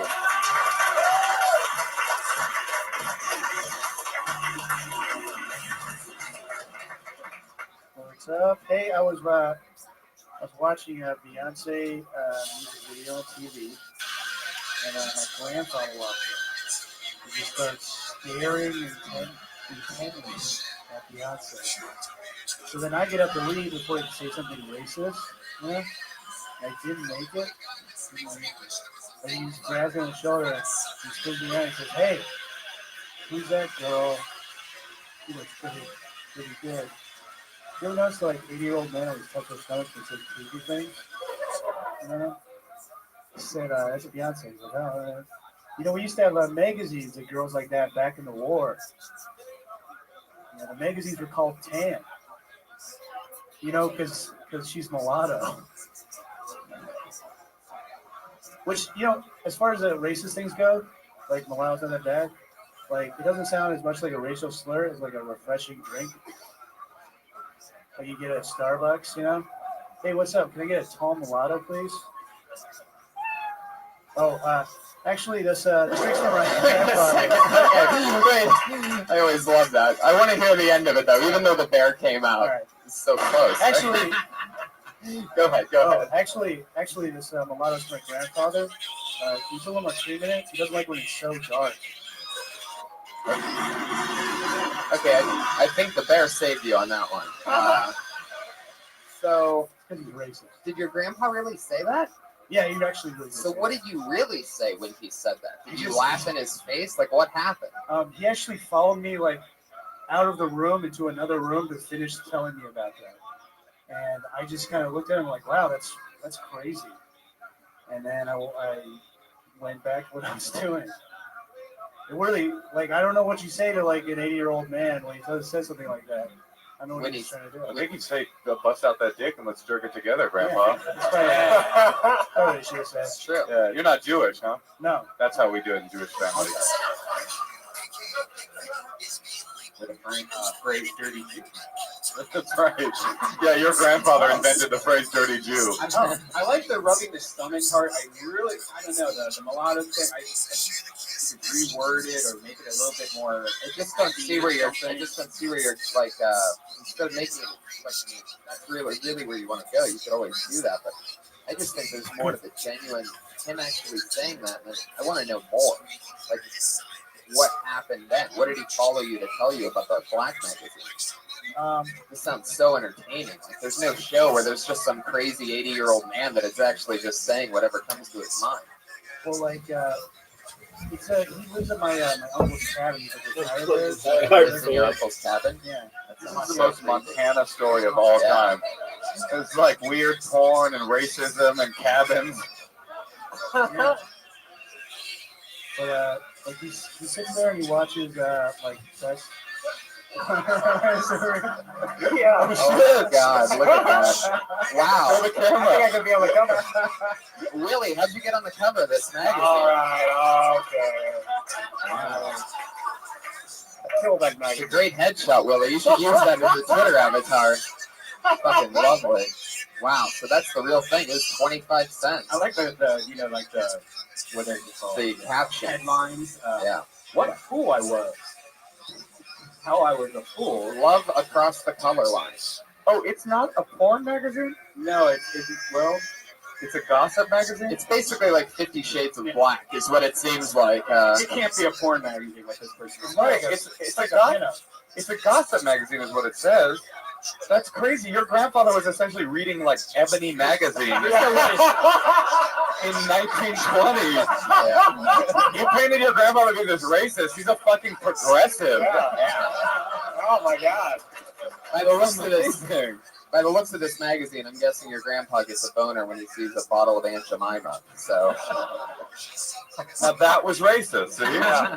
No, it's not. That lady looks like Aunt Jemima. Oh, I feel like anytime you say that, it's racist, even if it's actually Aunt Jemima on the magazine. Fuck yeah. So Tyler, Yep. What other is that it as far as crazy stuff your grandpa says? Well, like he reads like Tom Clancy novels, and he watches like world's craziest water slides all the time. All the time? All the time. Wow. Okay, I hung there's out with something him. there. I hung out with him because I only see him every once in a while. I hung out for like a day. And he watched it for like 8 hours. And he was like, look at that one. That one's real crazy. Jesus, does he ever go down water slides? Well, I found out like what it was kind of like softcore porn a little bit because they only show like really hot girls doing the water slides. There's a lot of close-ups of like boobs and butts. Do you know what pornography is? He's like, I'm pretty sure that gossip magazine and that water slide show was porn. Well, it fits in line with what my grandfather thinks pornography is. Right. Wow. your grandpa watches hours and hours of girls going down water slides. It was a marathon, so maybe it was just a special occasion. I don't know if he does it all the time. It's amazing. He, Fuck yeah. He mostly watches Fox News. Except for us. What do you think about Tyler? I don't know. Brian's pulling up mytweetcams.com. Oh, Jesus, Brian. Come on. He's streaming porn for no reason. Willie, what do you think about Tyler? I want to know more about your grandpa, man. This guy sounds like a freak. That's right. How old is he? He's like in his 70s. He's like 75 or something. Do you guys ever go out, like picnicking or something? He doesn't drink anymore. He joined the Navy because he got a DUI in like 19 whatever. What a patriot. And they basically said, like, you could either go to war or you can go to jail. Sounds cool, your grandpa. Yeah. Fuck yeah. I wish he was here instead of you right now. Tyler, we had a blast with you. Thanks, Tyler. You have the, you have all the comedy flavor of a glass of water, and we really like your style. That's great. Did you get that shirt here or in Montana? Got it here. Really? Yeah. Yikes. I love it. Tyler, have a good night. Thank you. He's on Twitter at Tyler Mez. Got a lot of pockets on that shirt. None of those pockets containing a better shirt, unfortunately. Oh, good shirt roast joke. It gets nothing in a live room. This is good. I know you guys got distracted by fucking. Damn, what's that idiot's name about the thrift stores? This moron looks like this guy right here. Macklemore. Macklemore's here, guys. Guys, give it up for Macklemore. Macklemore, everybody. Or Chris Elliott. This is an interesting one. This looks like a new name, which is a relief. Put your hands together for Brian Blank. Oh, here he comes, Brian Blank. This has to be Brian Blank, right? No. Wow, it's not. You know what that means, Willie Hunter. He just got blacklisted. That's what happens when you miss your spot on a live show. Yeah. That guy over there makes a bunch of sounds. I pull another name out of the bucket. And that name is Sean Bigley. Yeah, so Sean. A human being just stood up in the back of the room. I believe this has to be Sean Bigley. He's making a right turn, and he's approaching the stage. Ladies and gentlemen, it's Sean Bigley, everybody. I have to put my dog down soon. I have to kill him. He's really good at laying down and stuff like that. But the vet keeps giving me euphemisms. Like, you'll get to see him, man. Like, I get it. Super handsome. Thank you. But I just wish it was like low days, like more cement. So I could just take some of the pretty treatment in the head. Just to make sure that we're all following this. Get catch up with us and get this academic to build up to. Is it normal to have to hold your breath when you tie your teeth?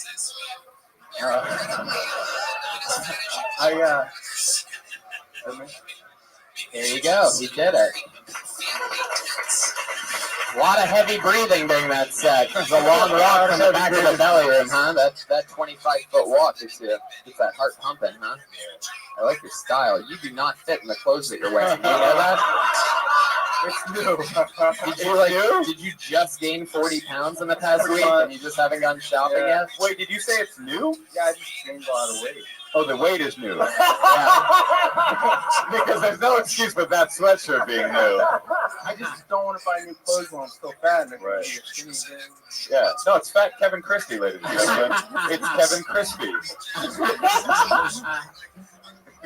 Oh, shit. So, Brian, what's happening? Where are you from, Sean? Oh, yeah, that's right. Brian didn't show up. Sean, where are you from? I'm from Philadelphia. 2 years ago. Fuck yes. How long have you been talking about killing animals? He got sick about 6 months ago, so. Oh, that was a real story? Yeah, he's got arthritis in his back leg, so he can't stand up much anymore. So I guess we like first year to get him up. Yeah, sorry guys. When your dog dies, how are you going to eat him? Lean. Yeah. Your part. So was the tying your shoe joke, was that like a tested joke that you knew would work? I have no tested jokes. No. Well, how long have you been doing stand-up? Wow! Look at that! Incredible. Incredible. It's been a few weeks. That's one of my favorite things is when it gets sprung on you. That's my favorite thing. That's so cool. Your first time on stage ever? Yeah, dude. Yeah. Wow. Well, first bit of advice: don't call Jeff dude. It's overly familiar. But I would start. One bit of advice would be to start with the short joke at the beginning. To do the tie. It's like an establishing joke. To like, hey, here's who I am. And no offense on the fat jokes or whatever, but like you could say, you say like it's like you acknowledge it's okay, I know what you're thinking or whatever, but don't ever say that. But you know what I mean? That little joke up front about tying your shoes, then they go, oh, he's that guy, and then you can go into your weird story about murdering animals. Did you ever see Mice and Men? You know, he takes them out really gently on a nice day, and he doesn't know what's coming. Yeah, we all know what happens in that book. So, Sean, how long have you wanted to do stand-up? Like, what's the deal? Did you know what you were walking into tonight? Yeah. Just, What do you mean? How do you? I don't know. It's pretty general way. It seems like to get into it. Gentle. I don't know. People are mean. Lately, you guys have been super nice. Lately. I like that you seem like you knew your material, like especially the first time. That joke kind of got lost at the side. What that was. I think the whole idea of just killing your animal is pretty dark, especially since it's a real story. I don't know really where you're going with that. I might stick with like just that one funny joke that you're supposed to do a lot more of that kind of stuff because unless you can find something funny about killing your dog, Mice and Men. That's a little dated. But I think that you could get away. I think there was a funny joke in that story, which is if you say, I have to put my dog down. I think what you were trying to say is I have to put my dog down. I'm sorry, that's not what I meant. I meant to have to kill him. Like, right? Yeah, it was like weird. a euphemism. Right. You mumbled right over that, and so you're talking about murdering a dog, and so you're going to want to stick that punchline. It's probably not going to work anyway. I mean, you know what I mean? It's like, totally good. Yeah. And especially when it comes to murdering dogs, it's like, oh, this guy's going to kill a dog. What do you do for work? I'm an attorney. Oh, you were awesome. I have a new bit of advice. Just don't bother. This is not. You don't want this. Do you actually get work? Like, are you a realtor? Are you some kind of like paralegal or something? Yeah, I'm actually Jeff Ross. I represent. Oh, well, then you're definitely an attorney. Everybody knows that every attorney loves Jeff Ross. Jeff Ross and Greg. Are you a real attorney? Yeah, I'm a Jeff Ross fan, of course. Kidding? No, I represent military veterans in addiction lawsuits. So. Whoa. You're awesome. You're awesome. Thank you. You're great. I mean, I like this guy. I do too. Yeah. I think he's the best guy we've ever had. Thank you, Brad. I don't know if I believe it. This sounds like every shady attorney ever, right? Just like, oh yeah, I only represent military guys that have been kicked out of their houses and whatnot. What do you really do? Where do you make the fucking big bucks, dude? Tell us the truth. How do you get those fancy extra small clothes? Where's the money? Let's talk about the fucking money. I make $38,000 a year. So that He works for veterans. He doesn't pay. Fun. Well, you're like super fun. You're a hero. Why did you choose that sort of law? I want to do military tech, and so Australia. It's like a civil equivalent of being a public. You love boring. No, you love a good entree. I think is what everyone would. Yeah. I feel like a jerk. I think you should start it. You should do it. Try it again. I think you should start with that tie your shoes joke, and then maybe work out the real dark thing. Because I don't think of Mice and Men as a dated reference. I mean, that's the point of Mice and Men. Is that I think it's safe to talk about Mice and Men on stage. I was a little bit more clear. Speaking wrong. I'm sorry. You should probably get some laces on your shoes. Yeah, right? I couldn't think of that until tonight. We're in the car, like looking at my shoes. Well, hell yeah, Sean. I heard If you could, yeah. So, no, go ahead. I heard you mention Greg Giraldo real quick. He was a lawyer. And he turned into a comedian. That's pretty cool. You know what you were. I don't know. Yeah, he used to go to open mics. And he was like 2 years in the law, 2 years in the law. A lot smarter than me. Yeah, you're going to be able to really connect with those vets that you work with, because if you keep going stand-up, you're going to bomb a lot. So prepare for that. By the way, you doing stand-up once, I mean, even if you just never do it again, you should be proud of yourself for even trying it. And you definitely dressed for a podcast, so that's But it's actually, there's something really interesting about you, which is that you're this like hipster-looking dude that is a military attorney. I think that's really, to me, that's very intriguing. And I would like to hear, if you're going to do stand-up again, I want to hear you talk about that. Like, how do they treat you when you walk in? Like, you're obviously, there's something intriguing and interesting about you. Not usually just small. It happened this morning. No, I'm not talking about, it happened this morning? You ate a 70-pound sub or something for breakfast? Like, what happened? What are we talking about here? If you get a boner, do you sneeze? Like, what happened? No, you're right. There's I meet weird, cool people every day. So. Yeah. Well, that is so fucking awesome. Congratulations on having your first time on stage here with us. Thanks a lot, Tony. Sean Bigley, everybody. You saw it here. There you go. Getting the handshake from... I don't think he's going to bomb. I think he's going to murder. Oh, I see what you did there. Sean Bigley is at SF Bigley. SF Bigley on Twitter. So root on the newest comedian in the world, because he just started 7 minutes ago. Another one up here, everybody. Maybe it'll be somebody else's. I like this part of the show because this is when I can eat. This is the clean part right now. Yeah, This guy's eating a pretzel. It made me hungry. You have 60 seconds to eat. You No, ready? not during the part when they do their jokes, but I mean when you pull that. Oh, yeah. All right. Here we go. The next person coming up goes by the name of Faith's Choice.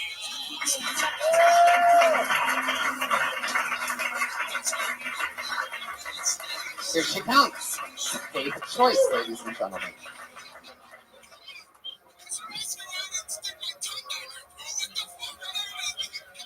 So sometimes I want to have kids, but like most of the time I don't. I don't want to ruin my vagina for anybody. You know, like, I don't know if you can tell by looking at me, but I'm not even too comfortable with the fact that I have a vagina. This is not mean I don't want it in mint condition. I don't want to die with the bubble wrap on. You know? Like when I'm dying, I want death to be like, ooh, bubble wrap, pop, pop, pop, pop, pop, pop. I don't think real women necessarily have to have curves. I do think that they should have eyebrows. But I think if I see you on Tinder and it looks like the fell face first on the adult pencil, you might be less right. For how many puppies you're holding. Fuck yeah. Faith's Choice. She knew her time exactly, didn't you? Excellent. Yeah. How long have you been doing comedy? What do you guess? Longer than I like to admit. Off and on for 2 years. All right, I got a different feedback. I just started. I think changes everything, right? It does. I like the second joke a lot. The part about you not being comfortable having a vagina. I thought that was really funny. That was really cool. Yeah. I just want to say, Moses, you're so much funnier here.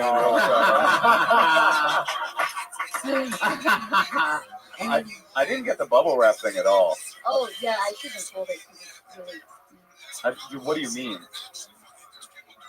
You want to preserve your vagina? It's like right out of the box. Kind of, yeah. Fresh out of the box. Yeah. Oh, okay. It reminded me of like some kind of weird STD situation. I've been through that a lot, so that might be my baggage. Oh, you thought of it like razor bumps. Or I don't know what I just heard pop, pop, pop. At first I thought Two Live Crew. I don't know. You're blacker than I am. Thank you so much for saying that. Now I really appreciate that a lot. You made my night. You're the best comic here. Where are you from, Dave? LA. LA. Yeah. Some great material. I really enjoyed it. Why have you been so on and off for 6 or 7 years? Just like working. I used to have like 7 years, so I just didn't make too much money. I like to keep jobs. What do you do for work? I did a lot of sales. I did a lot of customer service. What were you selling? Bullshit. I sold car warranties for a long time. Wow. Like on the phone. Yeah. I sell a lot of stuff on the phone because I don't like stressing over doing up for work. So. Oh, interesting. Yeah. So you're just committed to that, just working over the phone. Yeah, like not doing best, like being able to cuss at people. Just kind of looking for that. Are you ticklish? I'm actually not. I gotta say though, I like the idea that the second joke was my favorite, and the idea. Now, I hope this is an offensive question, but you're not trans, right? You don't consider yourself that. I'm just queerish. Yeah, so I like that. That's what I felt from that joke, and I think that's a cool. Because I know there's trans comedians, and there's obviously a lot of non-trans comedians. Most not. So the idea of somebody that's just sort of blasé about gender is something I feel like I've never seen anybody really talking about on stage. Who just isn't like a politico talking about trans stuff. It's just like I don't care about I don't relate to gender, and I think that's a cool area for comedy. Yeah, I totally agree, and I think that in almost any set, like people are gonna want to hear something about that from you. You know what I mean? Like some good acknowledgement to that. And I think that even in 1 minute, just the one joke about I might not be comfortable having a vagina, I still don't think it's enough. You know what I mean? Right. I want to know more. Like somebody that's just ambivalent about gender is really an intriguing idea. Like I want to know more about that. But like, what if you don't mind talking about it? Like, what are you in?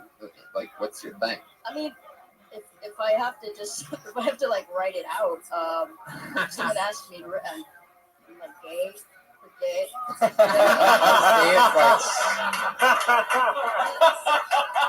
Yeah. I don't know. I don't funny. like calling myself a lesbian. Oh, now I get It it. just sounds. It's not Moses. Oh. I gotta get my glasses are in the shop. I mean, I think that is so cool, like because there's so much polarized politics over like gender and queer stuff that somebody that like what you're talking about, like not really caring about it, but being in the spectrum or whatever, I think is like such a weird, cool idea. Like, you know what I mean? You know what I mean? Absolutely. Like that laugh that you heard when you said pretty gay is because that's the sound of all that tension being released from everybody's, preset, all what they're curious about. Tension being released like a pop air bubble on a pussy. Oh, okay. If you will. So what else? What else? I really like your stage presence. You have a really mellow vibe, and you have really good jokes to back it up. Like, do you get up on stage every week? I mean, how long of a set would you say in that 6 to 7 years are you comfortable with doing? It's where I'm at, really. I don't know. Oh, really? Because I felt a little terrified of you guys. You guys seem really shy. I mean, like little eye contact. Are you a shy person in general? I'm kind of. I don't know. If you don't know me, then you might call me aloof. Like if you see me out and about, but I don't know. I don't like most people. But I mean, people grow on me, and I grow on people, so. Fuck yeah! I'm terrible You're just at chill. interviews. You're terrible at interviews? I'm terrible at How many- talking about myself when I'm not just telling jokes. Like when people are asking me real questions about my life. I think you're super cool. You're like Wanda Sykes on Sudafed. Yeah. And I love that. Faith Choice, everybody. Right, good job, Faith. She's on Twitter at Team Sexy Dork. Faith Choice. At Team Sexy Dork. That's fun. Back to the bucket we go. This looks like another new name. Put your hands together for Elon Woods. Yeah. Wow, from deep in the back. This is the Price is Right entrance right here. Camera wasn't even on it. Here he comes, everybody. Elon Woods. Yeah. Good luck, bud.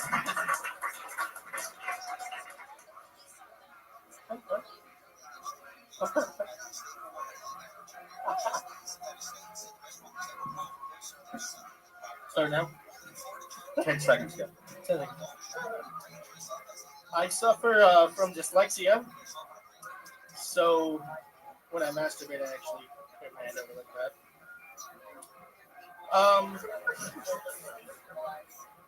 Apparently, healthcare is illegal.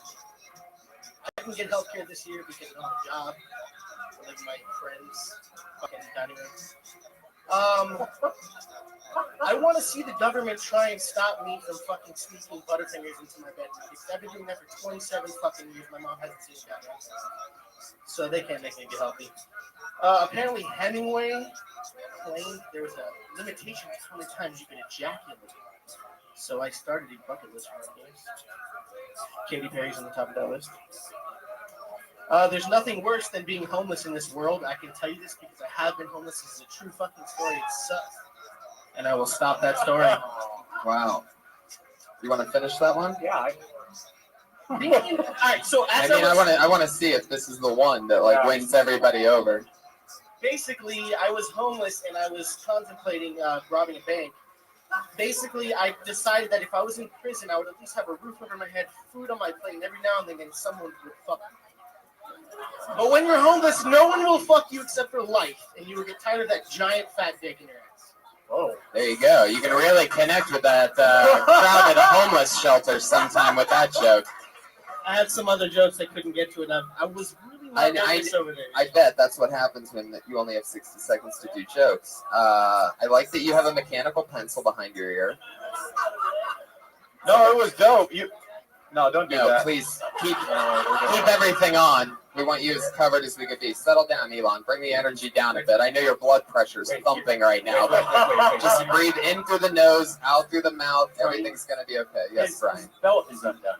No, it's not. It's just like this cool thing that he's got going on. What is it? Like, I like how you just sauntered up here. Like, you know what I mean? Like, you've been doing comedy for 40 years. And everybody here was fucking lucky to be seeing you. And you look over at Tony like, should I start now, bitch? Right. And then you just start like, all right, I'll start now, motherfucker. And then you just have nothing to say. I thought that was cool, honestly. I have something to say about you and your name. Oh, yeah? What about my name? My dad's best friend is Moshe. Uh-huh. They're not friends anymore, but he's still my friend. But you're a Jew? I'm a Jew. My name's Elon. A homeless Jew? I'm a Holy fuck. Oh, no! Where's the fucking 800 now? It's called a wandering Jew. That last joke, though, right? Did you like it? I thought the last joke was good, the homeless joke. Yeah. It's not political. If it's true, it's not political at all. Oh, sorry, talking to this. I was talking to them. You're like Jonah Hill if he didn't have a funny bone in his body. Yeah. I've heard that, actually. Thank you. I never saw anybody do stand-up like they're double parked.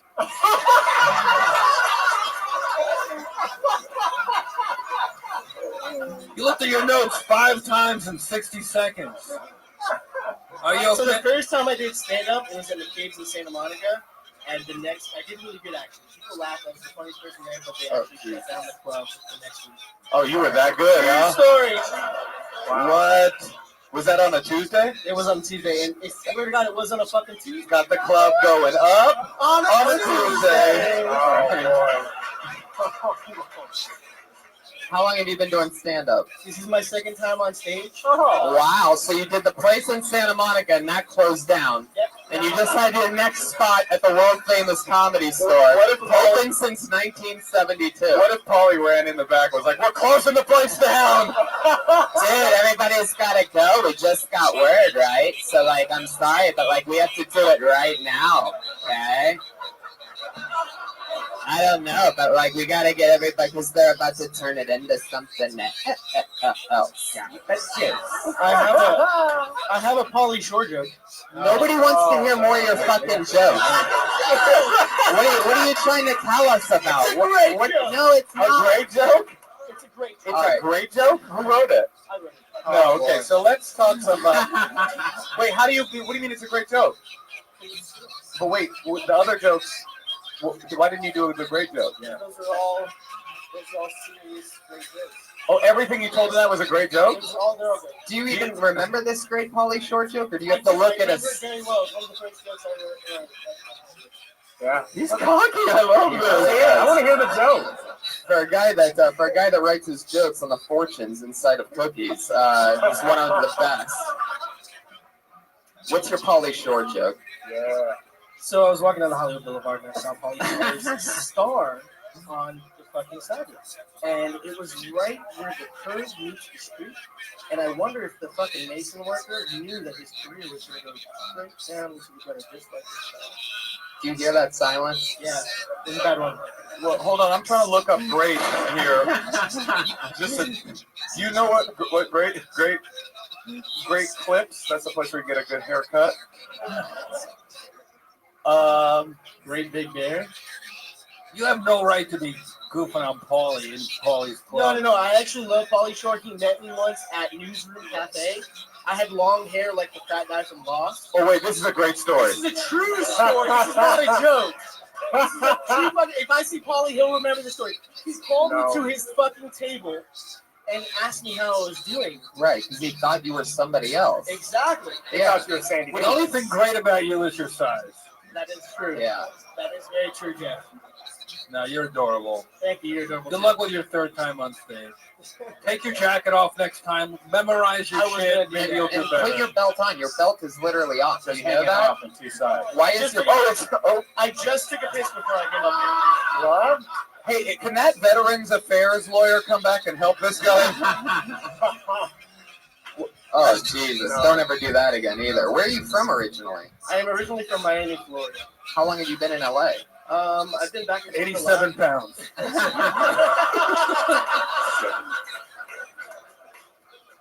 I've been here back and forth since I was like 15. My brother's on a restaurant chain out here called Carbon Board, and so I've been back and forth working for them and shit. And I'm guessing food taster? yeah. Wait, I have some real advice for you. Please. I would just take the ego down, like all of it. Sorry. Yeah. No, it's okay. I mean, I don't care. It doesn't bother me. I hear you, but you're not there yet. Yeah. You've been doing comedy. You don't do comedy. You've never done comedy. I mean, never. And so I would just say, be humble, start and just tell your jokes. You know, the swagger, I thought it was charming on the way, but then when you did the thing where you were like, "It was a great joke," I was just like, "Oh, okay, you got a defense thing you're doing." I completely agree with Moshe. Less ego and less egos. You got to eat healthier. I will. Some vegetables in that diet. Tony, Less maple syrup. I'm going to take that to heart. Literally, to my heart. I believe it. Fuck yeah. Elon Woods, everybody. There he goes. He's not on Twitter. There he goes.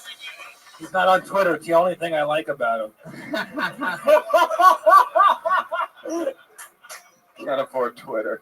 Close your belt, Elon. You're a very scary individual. Got a great joke. There he goes. Not on Twitter, by the way. So if you're looking for Elon, you're just going to have to find him on your local pedophile database. All right, I don't know. This looks like a new name for sure. Put your hands together for Christina Marie Leonard.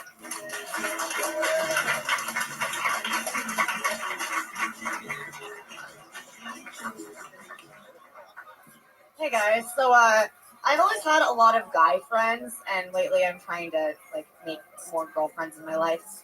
And what I realize is why I don't have a lot of girlfriends, because I'm sure both genders know that we just talk a lot. And we talk about like the worst things ever, like how to lose weight, diet plans, you know, like paleo, juicing. Can we just go back to losing weight in the traditional ways? Like the flu. No, I'm serious. Because we've all, the flu's been going around, and I had the flu recently, and you guys, you've got to try this shit. Like, you lose gobs of weight, you lie in bed all day, and you don't have to shower. Mostly because you're afraid that you're going to shit in the shower. Or the bed. You're basically just sitting on the toilet shitting all day. And then you think to yourself, wow, I really should have tried that juice cleanse. But to any of those of you out there, I'm sure it's California, did you guys try to juice cleanse? Yeah? So then you know that you're still shitting all day. All right, thank you guys. Fuck yeah, Christina Marie Leonard. Where are you from, Christina? Microphone. Fuck yeah. Hi. I'm from Omaha, Nebraska. Oh, wow. You're wider than Willie. Wow. Yeah. You're super new on stage, right? Yeah, well, Theater background. Yes. Big yeah, time. I could tell by the way that you just took the mic out of the mic stand and said, yeah, after you realized that you had to talk into the mic. It was a theater way that you did it. Yeah, and then I like trapped myself with a cord too.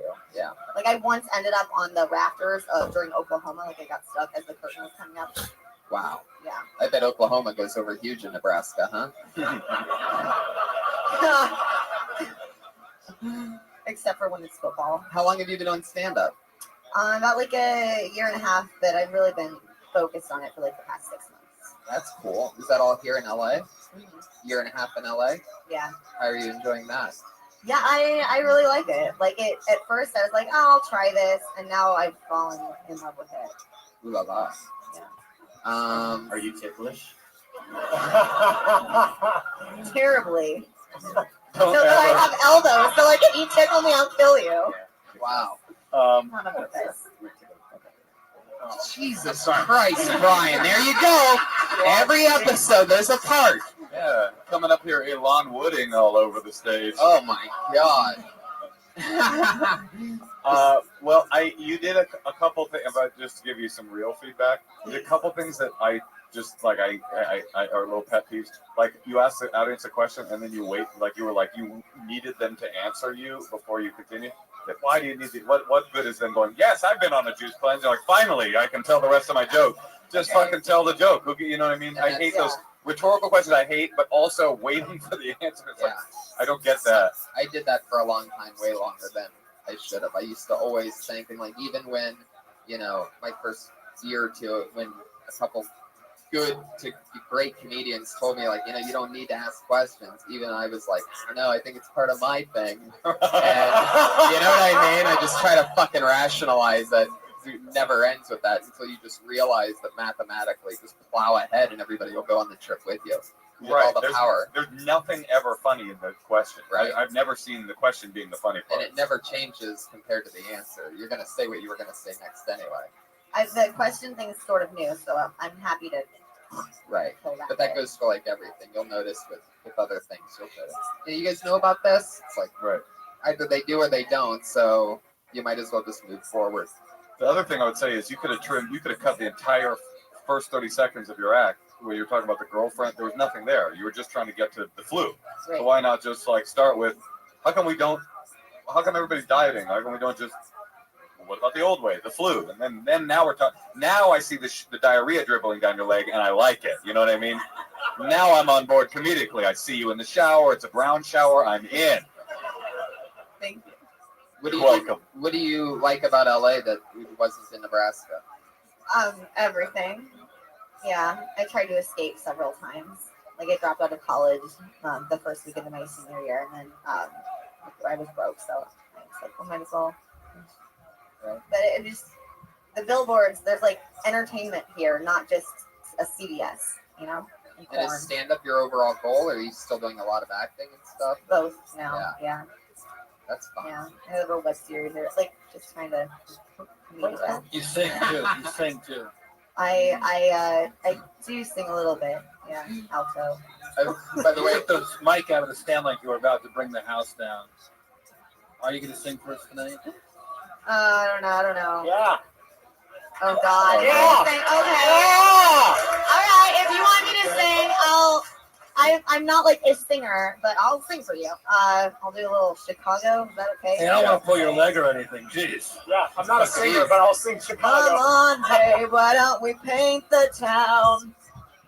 And all that jazz, I'm gonna rouge my knees and pull my stockings down. And all that jazz. Fuck yeah. Yeah, that's great. You're right. You're definitely not a singer.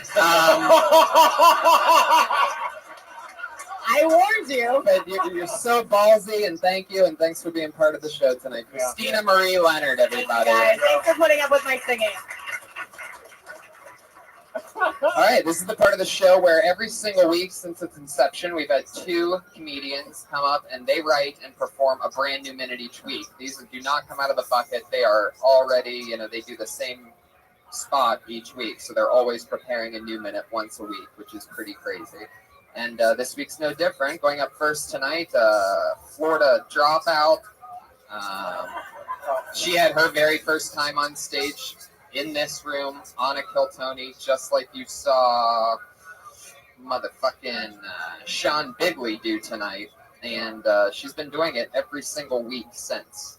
With a new minute tonight. Put your hands together for Kimberly Condon, everybody.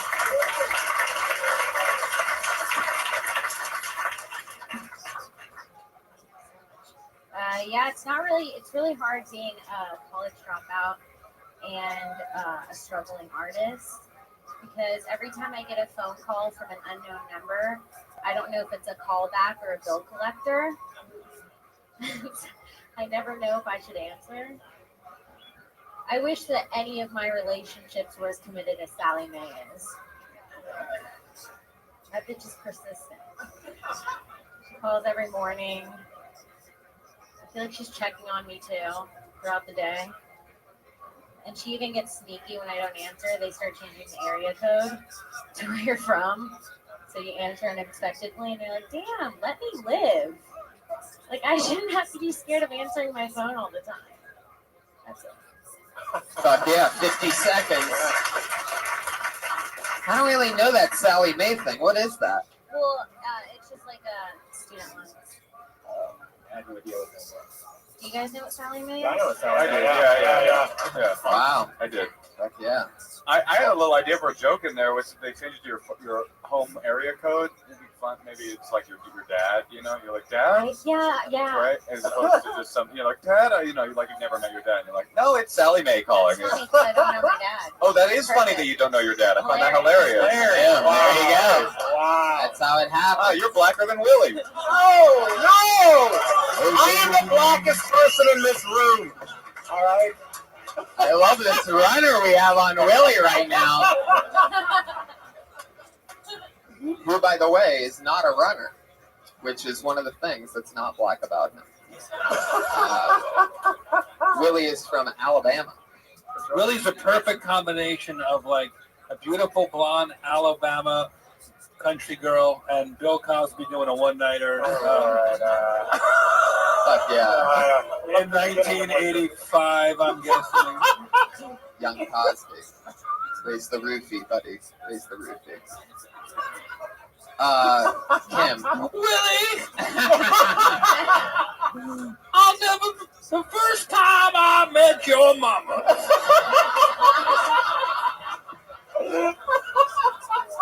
It was at the Knights of Pythias Hall. Sold out show. She was in charge of my fruit platter.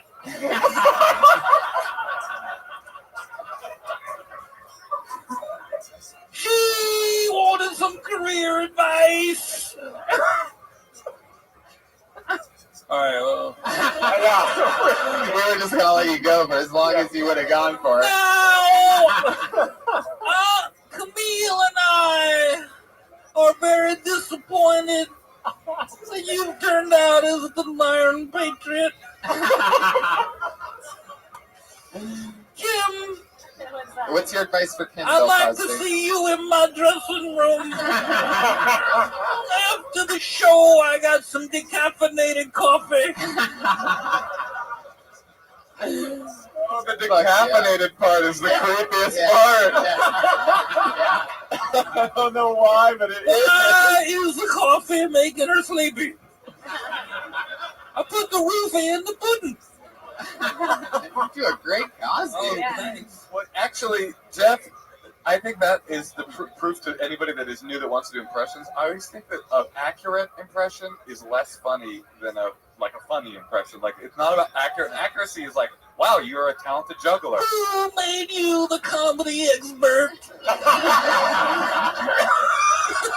Isn't that what we're doing here? I've been doing comedy since the Jim Crow laws was in full effect. Oh, I love it. I love it. Kim, how's comedy been going for you? You do spots everywhere else. You started here. Everybody gets to watch your progress every week. Yeah, it's been going good. I was in Pasadena last week. Me and Ryan Shaker are going to San Diego. We're doing the roast season. How fun. And I'm doing the roast battle tomorrow. Oh, yeah, that's right. Yeah. Many have called her the Ronda Rousey of roast battle. Yeah. You are undefeated, correct? Yeah. 4-0? 3-0. Wow. 4-0 tomorrow. Whoa! Look at that. Where does she get that confidence from? Ladies and gentlemen, there she was again. Kimberly Congdon, everybody. She's on Twitter at Kimberly Congdon. So follow her and be a fan. Put your hands together for your final regular of the night. She also writes and performs a new minute every single week. The goofy, fun stylings of Sarah Wineshank, everybody. There she is. Sarah Wineshank. What's up? Deli meat. It's a weird one. It's like, how do you know how much to order? Whenever I go to the deli counter and they ask me how much, I just say an eighth.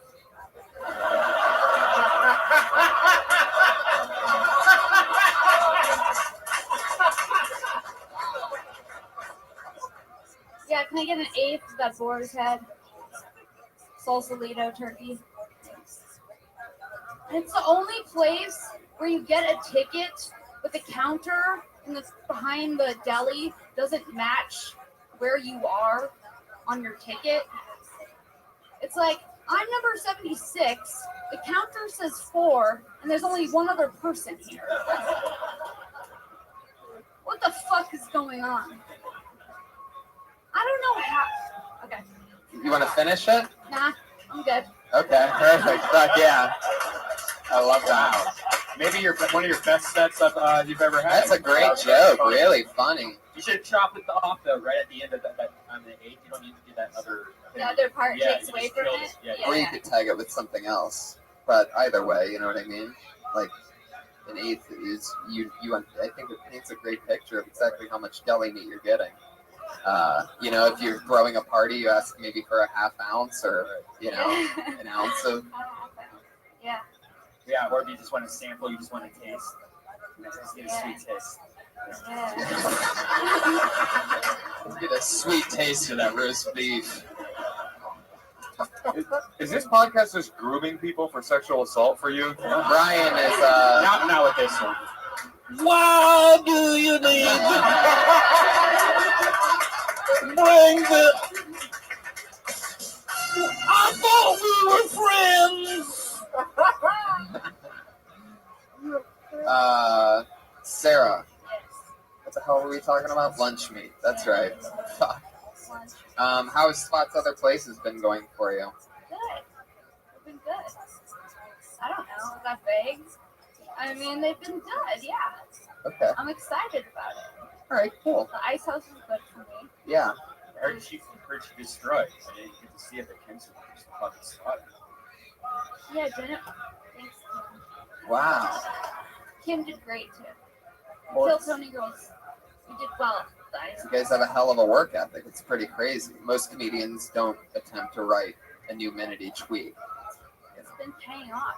Yeah, I bet. You could see, you know, from the last time I was here, actually, you and Kim, your confidence level for both of you to close up a show like this is way improved since the last time I was Yes. So congratulations. You can see the hard work paying off. Absolutely. Yeah.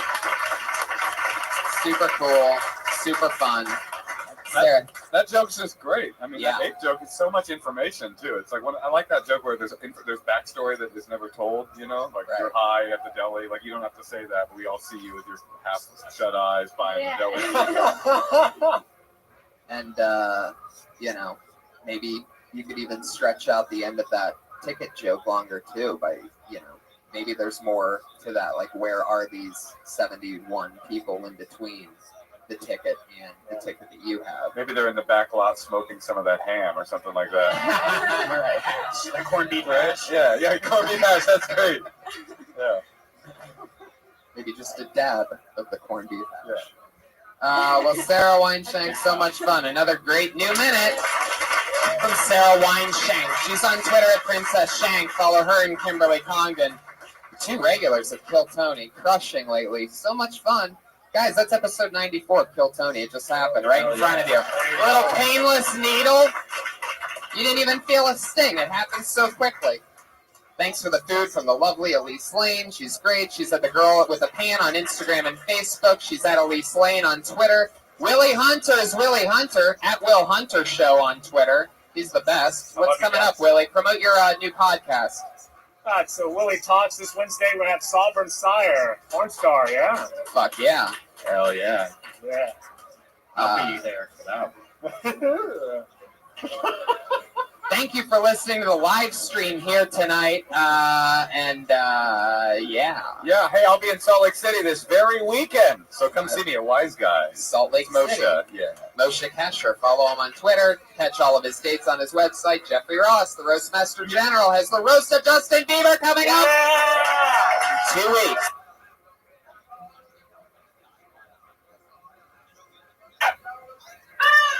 For a brand new episode of Kill Tony Volume 2. Give it up for Tony Hinchcliffe!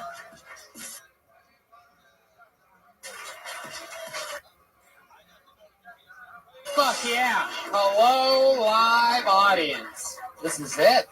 We're here. We're here again. The craziest thing you could possibly do on a Monday is come to Kill Tony. Put your hands together for Brian Redband, ladies and gentlemen. Hey, guys. We are live right now via Ustream to the hundreds and hundreds around the world. And thank you, live audience, for being here. Welcome, everybody. Episode 95, believe it or not, of Kill Tony. We are very close to episode 100, Brian. That's right. April 13th, I believe it is, in the main room instead of this room. We are plowing it together, 400 people in that room on a Monday night just like this. That's April 13th, episode 100 of Kill Tony. I don't want to give any secrets away, but Bruce Buffer is going to be there, everybody. Yeah, the voice of the UFC. I'm not gonna tell you what part in that show he's gonna have. The guy who announces people's names for the UFC. I don't want to give anything away, but Bruce Buffer will not only be in attendance, but he will be part of that show. That's episode 100 of Kill Tony. Keep it going for Pat Reagan, live streaming, pre-show guru. So we're doing it that way from now on, Pat, where you just play that part, right? Okay, just making sure we're on the same page. Just making sure you're just watching the show like a diehard fan right now and not ready for me to call you back up here. Pat Reagan, one more time, everybody. Our chef is our only sponsor. She cooks us a meal every Monday that's always delicious. She just got hired as Russell Peters' personal chef, comedian, millionaire extraordinaire Russell Peters. And there she is right there. It's Elise Lane, everybody. Wow. Tonight she made us seared salmon with sauteed zucchini, squash, and eggplant, pine nuts, and herbs, and it's going to be delicious. So for all of you that didn't eat before listening to this podcast or watching it, go fuck yourself. I want to give a special shout out to my man Frank, who made it all the way here from Buffalo, New York. He's in the middle of the room.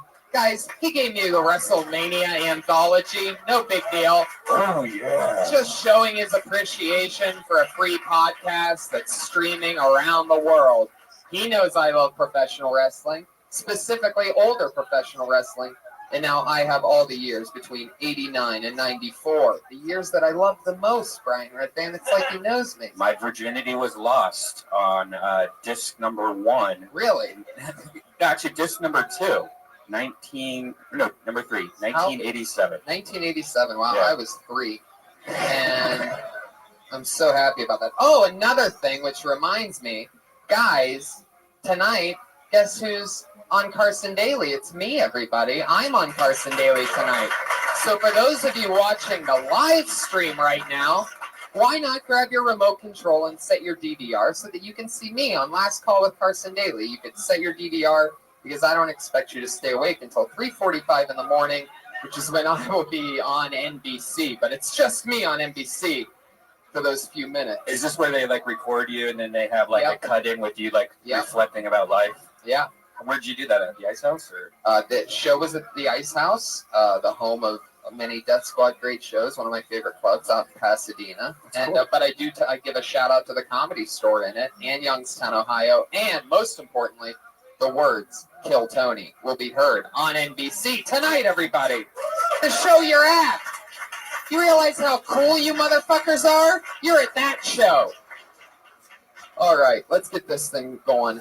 Every week we have a head of security who comes out and keeps us safe. It's always somebody different because the original guy who did it the first 30-some episodes told us that he was irreplaceable and that if we didn't figure something big out for him, he was going to leave the show. And he did. He fucking did. But to show him how replaceable he is, we've replaced him with literally a different Iron Patriot each week. This week's no different. Put your hands together for a repeat Patriot. This, full-blown autism. I mean, he really has autism. That's not a joke, but he owns it. He is Autistic Thunder, the Autistic Patriot. Fuck yes. One of our favorite Patriots. This is about the 4th or 5th time he's been keeping us safe. What's the exact number? I'm sure you know. 7. Wow. Talk right into the side of that microphone. You hear it? 7. There it is. Josh Meyerowitz, everybody. Thank you. One of my favorite rising comedians through the ranks. How long have you been doing stand-up now, Josh? I just hit 6 years. 6 years, this motherfucker. With autism. That autism does not hold you back. Some people say you're the Rain Man of comedy. Is that the right disease? No, right? No, that's All right. classic autism. I'm high functioning. Whoa, fuck yeah, I'm high functioning too right now. Do you look down on those people? I smoked a joint before this, guys. Do you look down on those kind of autistic people? No, in fact, I feel less pure. Oh, I have I have a bit of an inadequacy compared to it. I honestly, when it comes down to it, I tend to not like other autistic people. So. Whoa, you hate on your own kind, huh? Not necessarily hate, just generally feel inadequate too. Why is that? Because I feel inadequate to them. Like I said, it feels like the more autistic you are, the smarter they are, the more. But from my experience, autistic girls are easier. Okie dokie, Brian Redband is here live streaming, everybody. Oh, shit. It's all happening. No editing that one out. Josh, have you ever hooked up with an autistic chick? Almost. First girlfriend. Well, technically first girlfriend. Wow. And I was right? No. How far did you get? No. How far did you get with her? All right, let's not start with it. Let's have him tell us, Brian. Hey, did you eat her ass with a? Whoa! I just said finger. You know that's what's next with you. You're an animal over here. You're like a seared salmon with sautéed zucchini from Elise Lane. The girl with the pan. I hate myself. She's at Elise Lane on Twitter, everybody. We have our Patriot. Here he is, Autistic Thunder, everybody. You ready to meet tonight's comedians? Josh, are you excited for this? Yeah! Well, here we go. Here they are. Ladies and gentlemen, 2 more of my funniest friends. Put your hands together for Sam Tripoli and Joe DeRosa. Woo! Here they are. Monsters. 2 of the best. Dom Irera, I want to give a shout out to Dom Irera, who got stuck at an airport today. Didn't you get stuck at an airport? I got an airport yesterday. Fucking U.S. Air, those bastards. Sam Tripoli, everybody, one of our favorite guests. Joe DeRosa, this is his first time on the show. One of the funniest guys. Hi, buddy. How are you? Hello. Congrats on Carson Daly, man. That's great. Thank you. No, that's big. I remember when he used to have a show, so that's really great that you got that. Oh, come on, guys. I'm just kidding. That no. was the first thing I ever did on TV was Carson Daly. There you go. Yeah, he's a really nice guy. Tall. Yeah, yeah. Real tall. I wrote for the New Year's Eve special that he hosts, and that was interesting. What made it in? That's interesting that you said that was interesting. Because let's put it this way, I think you could probably figure it out. I start with the most extreme type of joke, and then I have to rewrite it 7 times so that it's possible to be said on NBC. This is the Hinchcliffe method. This is what it is known as in the writers' rooms around town. Yes. Unless they call it the Hinchcliffe method. It's true. That's only for the few, network things that I've done, but mostly the first draft's the one. So what? You just you tried to get a couple AIDS jokes on the New Year's Eve? Yeah. Thing, and they're like, oh, maybe that's not our demographic right now. That's pretty much just use my method. That's all. Yeah, and you pulled it back. You were like, that ball dropped faster than Eazy-E's T cells. Right. Kind of stuff. Exactly. Except you can't say Eazy-E. And by the way, what ends up happening in the writer's room for that show is you end up writing so many ball dropping jokes that at the end of it you have to whittle it down to the best ball dropping joke. And what was the best ball? I knew you were gonna fucking say that, but I can't remember for the life of me. But I'm sure it was hilarious. Must have been memorable. Josh, every single week the Patriot, whoever that Patriot is, asks the guest questions. What do you got for our guest this week? Yes, today my question starting with Joe DeRosa. Yes. Joe DeRosa, if you don't know, wrote a book with Robert Kelly and Bill Burr called Cheat, A Guide to Infidelity. Yes. My question is, have you ever cheated on someone and actually said afterwards, I shouldn't have done that? Yeah. Yeah, well, we each wrote stories about cheating in the book, and my story was when I cheated on a girl that kept telling me she wasn't my girlfriend, but I wasn't allowed to fuck other people. And then I cheated on her, and then I told her in a diner, and she cried. And I was like, I know I shouldn't have done it. And then she paid for the meal, which I felt really bad about. So it's a win-win. I guess so. Yeah, I got out scot-free. And I remember telling comedian Marina Franklin afterwards that I let her pay for the meal, and she goes, "Oh no, what the fuck is wrong with you?" That's just brutal. Yeah, I was young, man. I was like 27. I didn't know. Oh, that's I don't really young. condone cheating. You probably couldn't even pay the bill. Yeah, I didn't have any money. I come back from featuring at Boca Nuts in Boca Raton, Florida. So I'm not proud of it. I don't condone cheating. The book will tell you how to cheat, not that you should cheat. What was the reason for you weren't allowed to fuck other girls? Was she fucking other guys? I don't know, man. It's weird, It's like I've never culture. encountered a woman that has crazy guidelines for the relationship before. Did she read this? Did she read the book, or did she know No, about it? this was way before the book. Oh. We wrote the book because the book is just supposed to be funny, but we made a movie about cheating that was a comedy, and so we wrote the book. But no, I don't know why. She would say, "I'm not ready for a commitment, but you're not allowed to sleep with other people." I don't get it. Yeah. If you're not allowed to fuck other people when you're married, and you're not allowed to fuck other people when you have a girlfriend, when are you allowed to fuck other people? Technically, never. Thank you, the single guy who's 48 When you're up there. you know what it is? When you're you a creepy swinger, that's what it is. You're allowed to, when you look like you just live in hot tubs in Florida, that's when you're allowed to. I don't want to have to hit an SNL level sketch of creepy before I'm allowed to fucking. I'm fine. I think people need to really start looking into open relationships. Because you can love somebody but want to fuck somebody else. Right. And I think some people don't. I'm fine, honestly, if my girlfriend fucks. As long as she doesn't get pregnant by a black guy, that's the only rule. Because I got to just be able to explain it off. That's it. If I can explain it off, I'm fine. If this comes out fucking 50 Shades of Black, I'm fucked. You know what I'm Was saying? this one of Tony's bits for the New Year's No. show? You're giving us an open invitation to fuck your girl, though. So, guys, She's into it. We've been together 11 years. So you're saying open relationship, but the black guys have to pull out. Sam is so weird. Every comedy show Sam does in town is like the Pussy Fest. Actually, I've never done a People show are called gonna- the Pussy Fest. It's going to be a cum bath in here. Never And then he's said like, that I've been with the same girl for 11 years. See, by the way, It's just who I am. By the way, Sam, if I was you, I would say that the only thing that she is allowed to get pregnant with is a black baby, because that's probably the only chance you have of raising an athlete. See that? guys thought that was mean, but he's being honest. Right. That's all.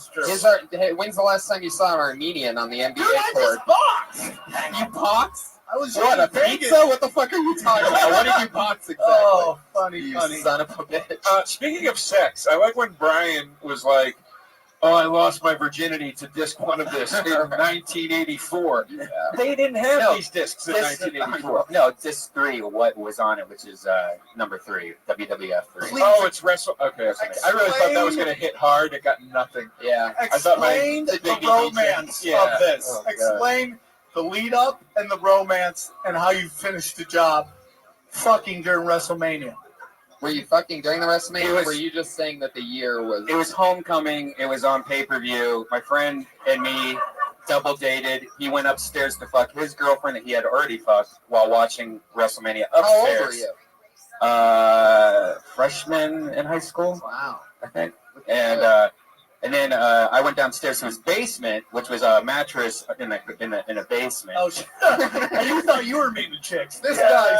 I'm very nice to women. And I just remember like not enjoying it because I really wanted to see what was on the TV. So you were losing your virginity, but you were preoccupied Yeah. with fake men in It's tights pretty fighting. I remember it being pretty fucked up. I'll tell you, I like banging to wrestling because you feel like the announcers are talking about you. Yeah. Oh no, he's down for the count. Yeah. There you Here go. comes a hard drop. But what's weird, Red Band. That was supposed to be shitty, guys. That was supposed to be a shitty By the way, joke. that was really funny. I was being realized I ironic. didn't laugh at that. You guys got to pay Sam. attention a little better. Real quick, do you know, like, if you did that enough, you would only be able to come to pro wrestling? Scientists have discovered them. You can make yourself attracted to anything if you orgasm enough while it's That's happening. not true because I could barely come with any other dog in the room, but my dog in my room watches me every time. Okie dokie. Here we go, everybody. Your next question from Josh is for Sam Tripoli. Hopefully, it's we get a shorter answer.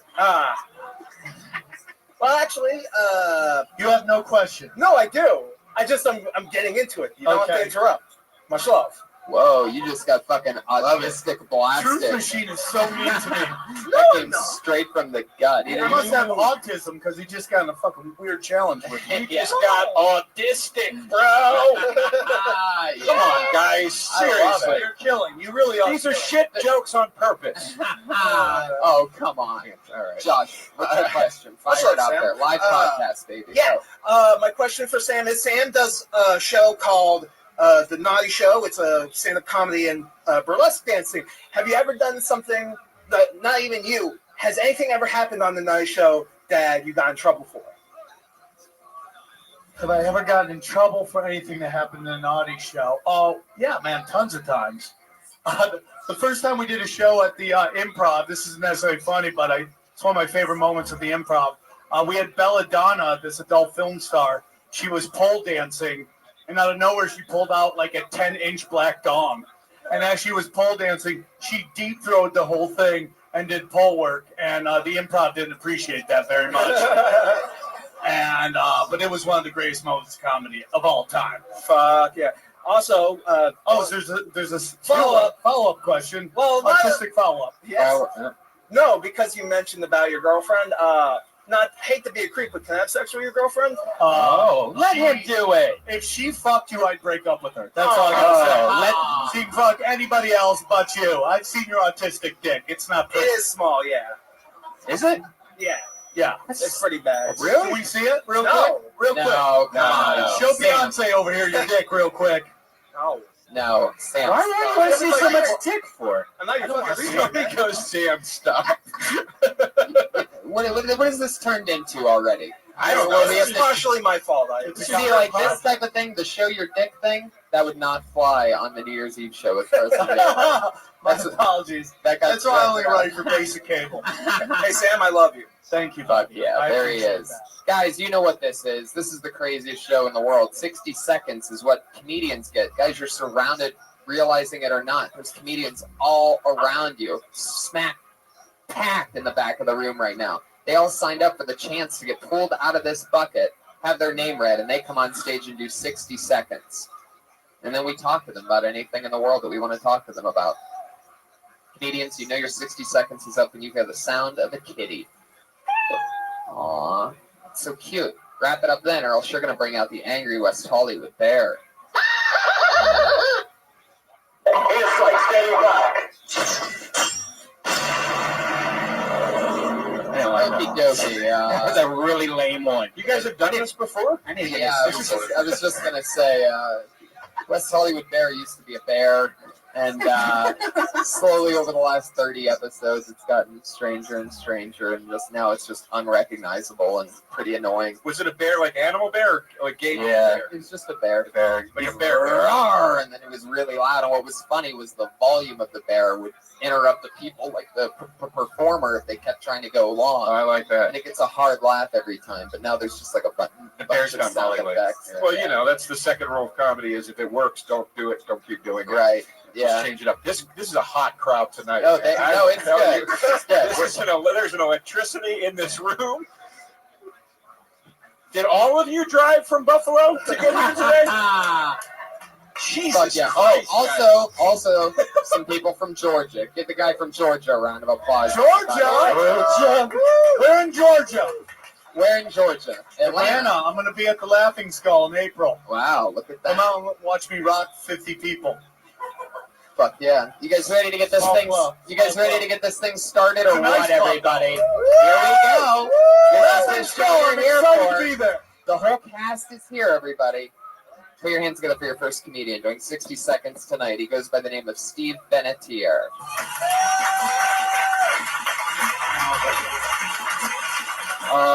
Is that Steve? The guy with a hoodie that seems Keep suspicious. it going.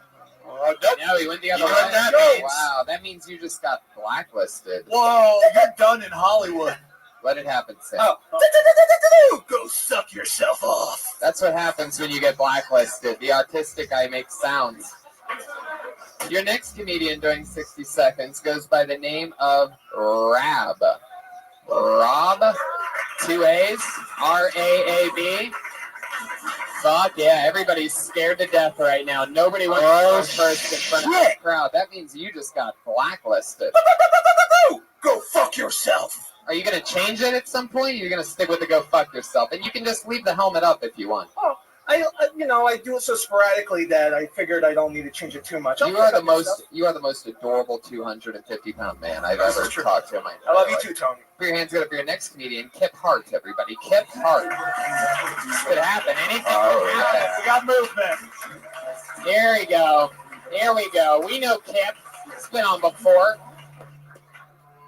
Kip Hart, everybody. Come on. Excellent. So I work at Disneyland, Jungle Cruise. It's funny at the Jungle Cruise, they want us to pretend like the animals are real. And now they want to start drug testing us. Which they make up their mind. This little girl came up to the dock one night and she had her princess dress on. She's probably 6. I already hate her.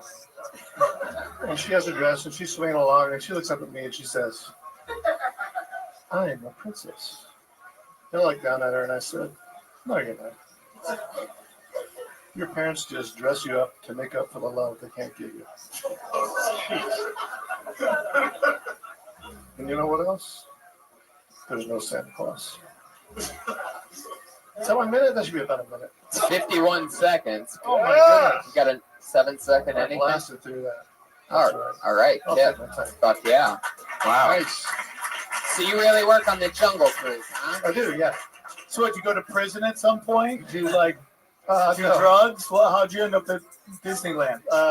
Just a part-time job. It started out as a part-time job, way back when. And So summer job became a career? Is that what happened? It's not really a career. I still do it part-time, and I use it for my comedy thing. I use it to kind of keep timing and whatnot. It seems like it's really affecting your mood and your life. I mean, it's the place of happiness for kids, and you're telling this kid that she should die of AIDS.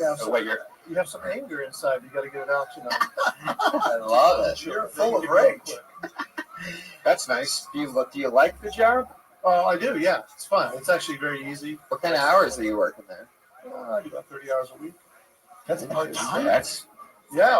Wow. The Jungle Cruise. Shit. Now, But it's not work. You're just How many just terrorizing kids? That's all. How many runs is that a day on the boat? So it's an 8-minute trip. We probably do 35 or 40 a day in an 8-hour trip. So you do 35 or 40 sets of 8 minutes. Wow. Did they really drug test you? They were talking about it. That's where that joke came from. They were talking about actually drug testing everybody, but they think the union kind of. Well, yeah, because that's the best place to do drugs. Do you notice a lot of people? Do you notice a lot of people on drugs there? Because I know so many people that just trip. Yeah. Oh, for sure. That's Probably all the time. You can see them, and they're great when you got a boat because then you can just like nail them. Do you ever mess with them, or what have you for sure. Like, what have you done to somebody that's on mushrooms on the boat? Oh, it depends on what their mood is. If they're disturbing everybody, then I just shut them down. But you can just. How do you shut them down? Give me an example. Oh, this one guy was really out of it. He was, he's cussing. You got kids around, so I just stopped the boat and I said, "Shut your mouth." Oh. You're allowed to do that? Oh, sure, yeah. Oh my goodness! Look at So, you. how long have you been How doing did you get over at Disney? About 6 years. How's You're it going? a good joke writer, man. You have some really good structure. You don't waste. I know we're not supposed to get too serious here, but I always do show. People always talk forever. You don't waste any time. You get right to it. Well, you got a minute. You got to get right on it. Well, you'd be amazed. You'd be amazed. But I thought your jokes were great, man. Thank you. Yeah, good stuff. What else do you do for fun, Kip? What's like? What do you do like for This is all I do. enjoyment? Just stand up. Any spare time I have. Do you have a family or anything? I do. Yeah. He has 2 kids. Oh, you do? You take them Been on the married 30 years. Yeah. Wow. Wow. Holy shit. Happily? Yes. Fuck yeah, it's a live podcast. I get it.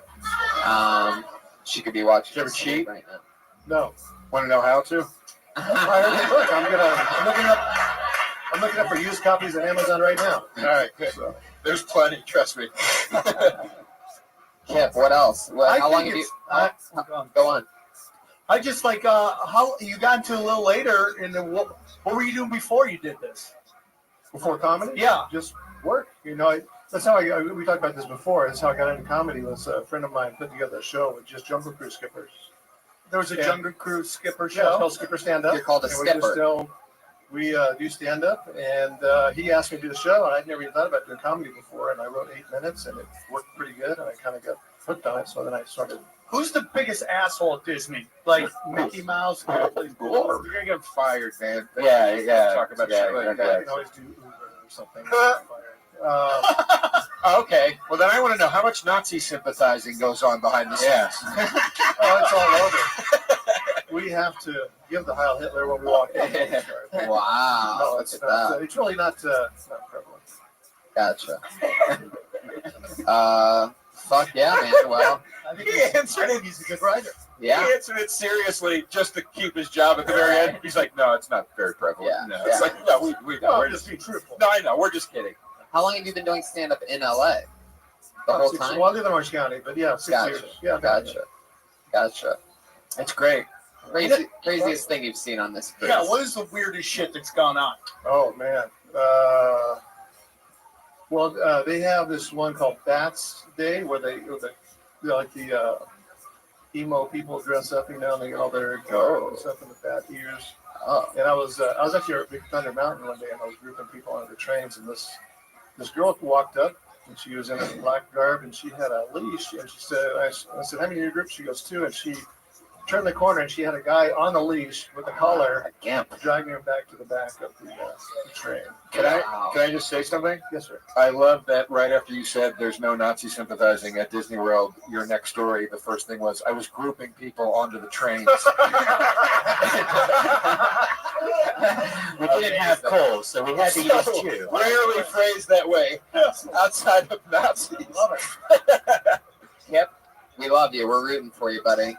Come back anytime. Thanks, Hit hard, everybody. That wasn't really Bat Day either. That was more like BDSM Day. Yeah, totally. It's like, That was like Fist or Sub Day or something like that. yeah, interesting stuff. I didn't even know there was a Bat Day at Disney. I know there was a bunch of Batmans running around. I thought that Yeah, it's that just sounds weird. I think he told us about the dominatrix time. and subs walking around. I went on that cruise with my mom, and I'm wondering if he was the guy doing the thing. I just can't wait to go to Disneyland to see if I can find him now that I know him. Yeah. Because now I know somebody I can smoke with. They go like, hey, just stop the cruise right here underneath this tree real quick. Right? Smoke Yeah, weed, he'll you do mean? that. Why not? Yeah. Yeah. Disney World? Have you been fucked up at Disneyland? I got really, when I was in Florida, we went to Disney World for spring break once because we were really cool. And I got so fucking high at the campground we were staying at to go to Disney World, and it took so fucking long to get from the trams to the parking to it that I was sober by the time we got in. And it was such a letdown, man. I maybe got like a 10 minutes of It's a Small World high, and then like that, you know what I mean? First ride. You know what I'm saying? Yeah. Josh, you ever been to Disneyland? Yeah, once. Oh, once. Josh told me put the mask up. So. You don't have to do. Don't listen to him, man. You're a lot bigger than him. If you really want to, if you want to leave the mask down, you can. But does it come across good? That's fine with it up. All right, cool. But I like that routine you do where you forgot it was down, then you pull it up. That's funny. Yeah, keep doing it like that. Let's keep just it like at the that. movies. It's like Spaceballs. Yeah, it's funny. Keep doing it like that every Whatever time. works. Yeah, I went to Disneyland once. I didn't like all the crowds. Really? It makes me anxious. Oh, interesting. Yeah. Anything fun happen when you were there? Not the most fun I had is being in an arcade. I know an arcade. I'm a big arcade nerd. So no. No, yeah, I like arcade games, and I had more fun hanging out and just playing those than going on rides. I pulled another name out of the bucket. Put your hands together for your next comedian. Daniel White, everybody. Daniel White. I love how people get excited for people like it's The Price is Right. How you doing? I saw a GIMP on the bus the other night. And if you don't know what a GIMP is, it's one of those S&M slaves. This guy was in the leather, he had on the mask and everything. And nobody on the bus cared, and I was sitting there thinking, like, why the hell is this guy on the bus and not in his cage? You know what I mean? You really ruined my image of GIMPs, like if some slave, like, so I noticed his little handcuffs, they were novelty handcuffs, and this guy's getting off of work. What's it like when he gets home? Everything he tells his wife's got to sound terrible. How was work, honey? Baby, I'm beat. Boss was up my ass the entire day. He doesn't appreciate that I worked a double for an hour. I bend over forward for these pricks, I swear. Man, it wasn't all bad. One guy gave me a pretty big tip. Andy stiffed me. There was a paper jam in Bob's ass. Sorry. What was the last one? I said there was a paper jam in Bob's ass. Yeah, I'd say that one's overkill. Okay. I thought you just made this shit up because I just said the word GIMP, and I'm like, oh, he's just freestyling the word GIMP. But you actually prepared for this. That was going to be the minute that you were going to do, even if Kip before you hadn't said that the weirdest thing out of all of his years at Disney World was some guy in a mask getting The Lord druggled works in around. strange and mysterious ways. Fuck yeah. Aggravated that your play on words with the S&M stuff got laughs and my wrestling announcement play on words thing bombed. That means the crowd's being picky and choosy right now. No, they're getting warmed up. No, they're just joking. Jesus. You guys look like you're the young version in your cocaine days. And you look like you found Jesus and cleaned up. I was going to say I'm the old version. Go door to door meeting everybody, tell them about the Lord. Yeah, it's actually funny that you say that. I'm going to jump in on this one because, Daniel, we met you, 4 to 6 months ago or something like that? 4 months ago. I remember you coming on the show a couple times. You got on like a couple weeks in a row right when you started, right? And what I noticed is the last month or two, I've noticed you out back in the pot smoking area where comedians smoke a lot of pot. And you'll run into other comedians there and, guys from the show, every few minutes, new people rotate in and out. It's the pot smoking area of the Comedy Store. But what's interesting is most of the people come in and out. But what Daniel has done is he has basically marked his territory in this area because he realizes that pretty much every comedian at some point of the night is going to go smoke pot there. And then he can just keep smoking pot, and you get to meet people. It's like a Starbucks. He's had his his iPad and his keyboard, and he's just sitting there working. You have a guitar sometimes. I mean, you really do. That is the true part. Yeah. You set up camp, you have the Wi-Fi code or something like that. Used to. So how's that been working out for you? What's the deal? You've been smoking a lot more pot than I'm guessing you were 4 to 6 months ago, right? Oh, marginally. I say yeah, just So yes is the Okay. answer. OPP too. What's OPP? Other people's minds. Right. I'm sorry. Don't be sorry. Whoa, the bear rearing its ugly face. How long have you been doing comedy? I've been doing on stage for 4.5. I was. So that was yeah. Oh, I didn't realize that was the same time. He started. Did you start here? Yeah. First time on stage. So how long you been doing it? 4.5 months. Wow. See what the fuck we create here at Kill Tony, ladies and gentlemen. Only 4.5 months. Sure, it still took 40 seconds for him to get to it, but he had like 6 or 7 good fucking bangers. And the premise is funny. And Yeah. it's like a really smart premise that you probably don't have the skills yet to really deliver. Right. Because you're just still you're a white belt right now. Right. But you're trying some black belt shit, in my opinion. That's a really funny idea. Yep. And again, like it's like I said, it's like biggest thing new comics do is they always just over-explain everything. No doubt. Like your great example is you're like, no one in the bus seemed to care if this guy was there. That's really not pertinent to what you're talking about. It's like this guy getting off work. Right. So you should have just jumped right into that. But it's a funny fucking premise, dude. Yeah, this was your best week, definitely, for sure. I don't know if you were less stoned or less hacky. Like, cause I mean, like last time you were like, you know, with the guitar and stuff, and it was just too much. This was like the first time where I thought like, wow, that was like almost a very well written premise, joke, tag, like everything was like great. You just have to get right into it. Like Sam was saying, just start, you know, with the guy who was on a bus. How you not have time to change from work, boobity boobity bangity bang, and then you're already cooking. Joe DeRosa knows about cooking. About cooking? Meth. Bro, what do you mean? I have no idea. I do cook. Oh, really? Yeah, I cook. Perfect. I had no idea why I said it like that. I just knew that I was going to hand it off. I cooked for myself tonight. You did? Yeah. What'd you make? I made 2 chicken breasts, and I made a salad, and I fed my dog a concoction of things. How did you prepare the chicken? On your stove, oven, microwave? Yeah, I usually go stove or oven. You know, I'm one of those traditionalists when it comes to cooking chicken. Right. Take a raw piece of chicken. Very conservative? Yeah, put it on the stove or maybe in the oven. Put on a spit. I don't think you can spit, you mean? A spit? Put it to a spit, he'll cook it. Sorry. Oh my God. That's funny. I'm stupid. Daniel, what do you eat for dinner tonight? I had burritos tonight. Burritos? Plural. Yes, I did. Oh, nice. What'd you put in it? Beans, rice. I didn't have any meat. Beans, rice, sour cream, cheese, sriracha. Now, did you not have meat by choice, or because you can't afford meat right now? Can't afford meat right now. Yeah, Dude. it's on the grind, baby. That's beautiful, though. When you start putting meat in those burritos, you're gonna be like, I fucking remember. Oh, I yeah. remember when I didn't have meat. You made it. Yeah. Seriously, that's the shit you remember, man. I remember when 50% of my burrito was just sour cream, brother. And you're just eating that cold mix of hot dog burritos. Don't knock it. Just try it. Trust me. Wow. Fuck yeah. That's just not even for the taste. That's just for really what it like does to your physique, like protein. Like it really will help you. You do a lot of push-ups? Does he look like he does? Fuck yeah, Daniel. You just quick. Did you really see a guy like that on the bus? I actually did. Okay, that's why I like it even more. Did he pay his bus fare? He got on the bus and Did he like unzip a part of his leather outfit to fill up? Pulp Fiction style. Like, He had on all the leather. He might have been coming from just a party. Walt Disneyland? Right. He still had a mask on, but he had his eyes. He wasn't like, Yeah. God. We all like to relax when we get off work. Yeah.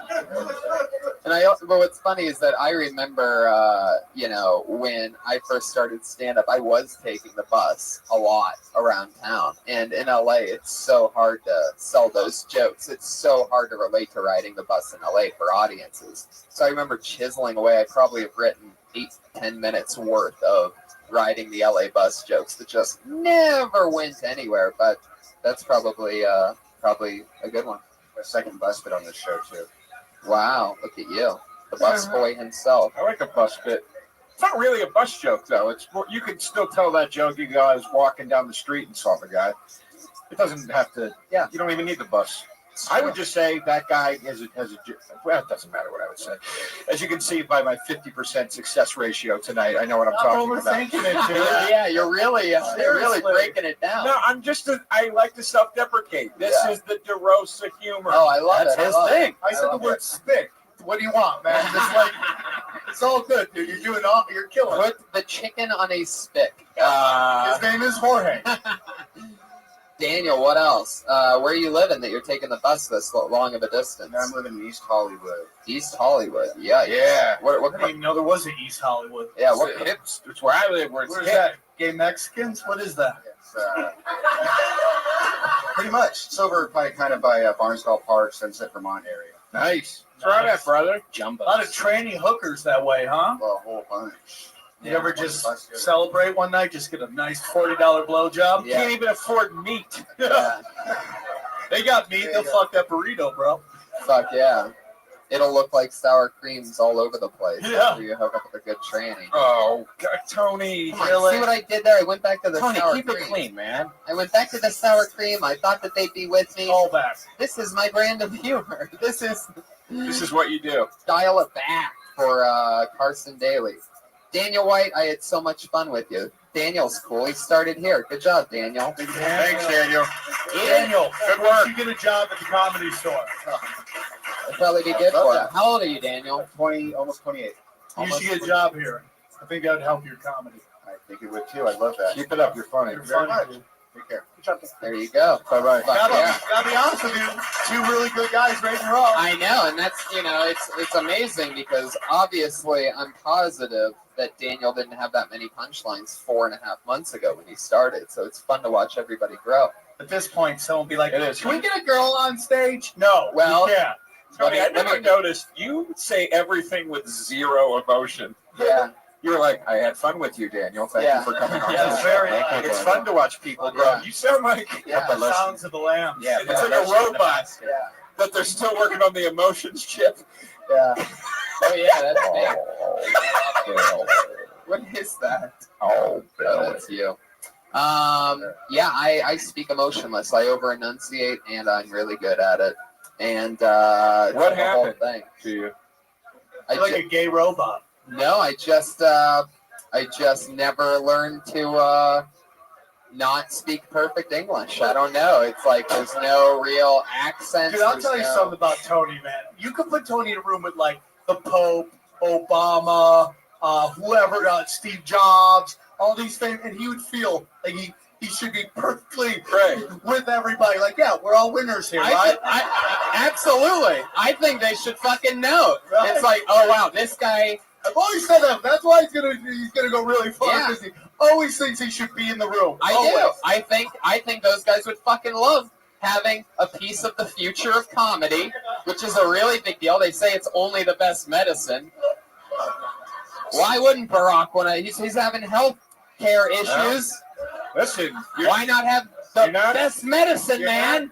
You're not far off, man. That Carson Daly credit's going to open quite a few doors in this town. Hey, Steve Jobs is going to be calling your number. Pretty soon, dude. All the people high on cocaine still up at that time are going to enjoy your show. I love it. DVR it, everybody. You can watch it anytime if you DVR it. Okay, this looks like a new name. I'm excited for this. I hope I pronounce it right. The handwriting is insane. Put your hands together for Hayden Vive Neal. That's obvious. Here we go. Oh, it's a dude. Wow. Remember, we have the two ladies that are regulars. Oh, yeah, at the end. Hayden, everybody. Come on. Yeah. Hey, guys. I come here from San Francisco, and I'm actually not supposed to be here today. I was supposed to have a show up there, but this is the closest I could park.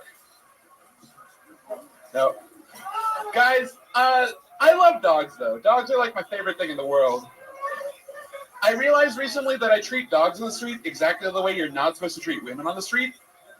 Like, every time I see a dog walking past, I'm just like, hey, cutie. I like the way you walk. I like your legs. And I touch them without asking. No, I like dogs more than like humans. Like, I'll walk down the street and I'll say good morning to 5 dogs and I won't look another human in the eye.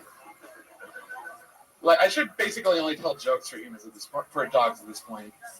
It's like,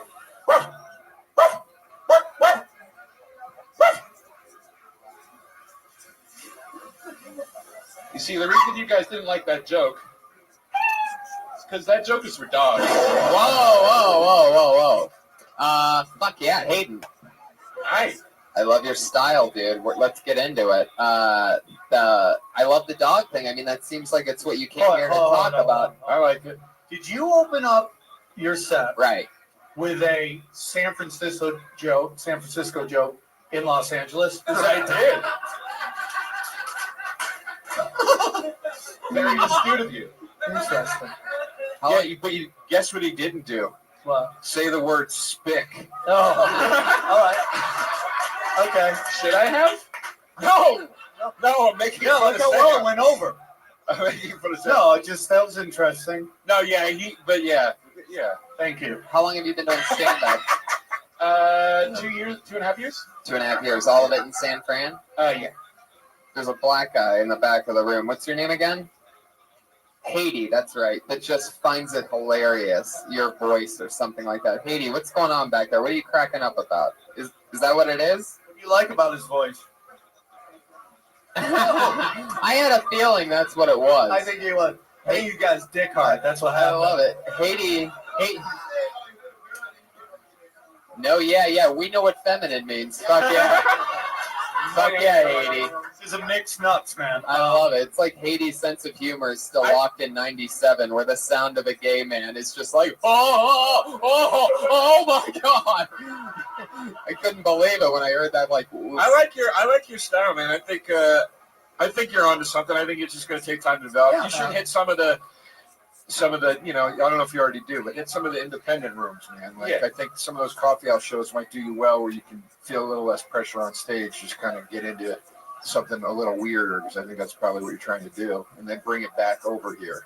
I You know think what your I'm jokes were, besides the San Francisco joke, I think, no, it probably kills in San Francisco. I'm just saying, like, we have our own parking problems. But I like your jokes. I just think you need to fine tune them a little more. Yeah. Make more, like, your opening premise a little more specific, so we know what you're getting at. Do you understand The what I'm saying? idea is great. I mean, half the days I wake up and only talk to my dog. And like the first person I talk to is like at 10 p.m. at night. Right. You know, so there's something to just only talk. I like it. I like it. Absolutely, I can completely relate to that. I totally, when I see other cute dogs, I'm a sucker for it. Like, you ever go on Facebook and someone shows some dude just getting rocked by a punch, you're like, ha, like, and then you see someone like just doing something mean to a dog, you're like, you fucking asshole.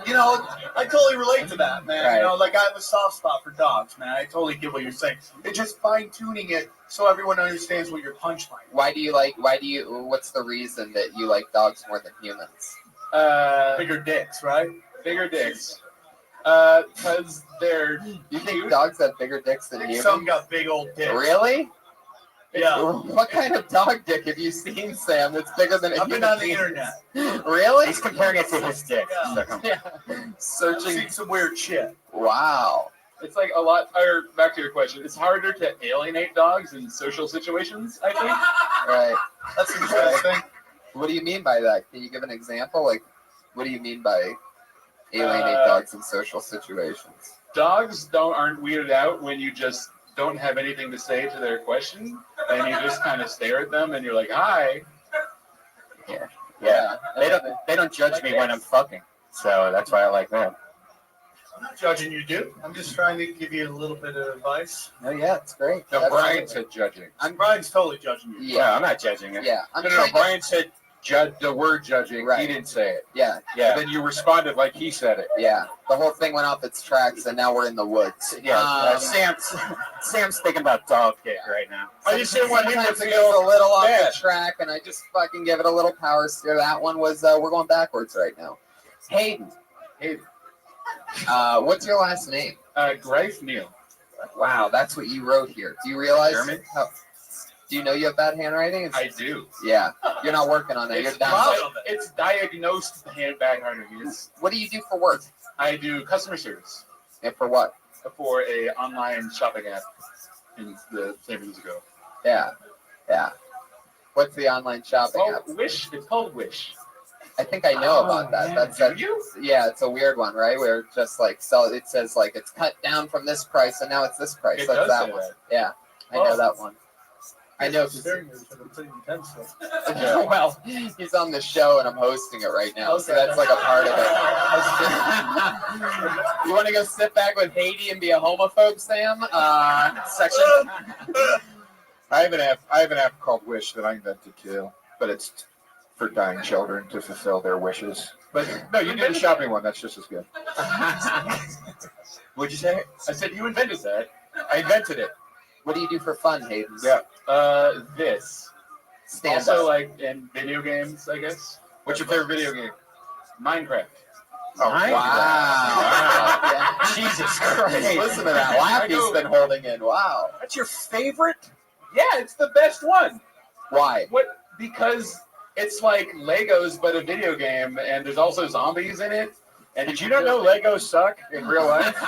They're the fucking worst. For who? They suck. Legos always suck. They're great. Only the nerds like Legos. Wow. No, you're fucking. Oh, I want a movie. Wow. Did it crush? That's me. The Lego movie was I awesome. was a fucking dork too. Joe They DeRosa. fucking got an Oscar. That movie was great. Joe DeRosa. What you just said. Hold on. What you just said. The Lego movie. Yeah. Yeah. Anything with funny voices is awesome. No, that's not When true. somebody gives That me was a actually a really good movie. when somebody gives you a That was bucket and they're actually like, a great fucking we movie. get to put it together, then we can play with it, and you can't even go fuck yourself. No, Wow. I want to fuck myself. I want to play with this Legos toy. were great. Leave them alone. Man, Joe DeRosa, you have a real stance What, you get against raped by Legos. Legos? I don't Yeah, care whose what toes I happened? step on.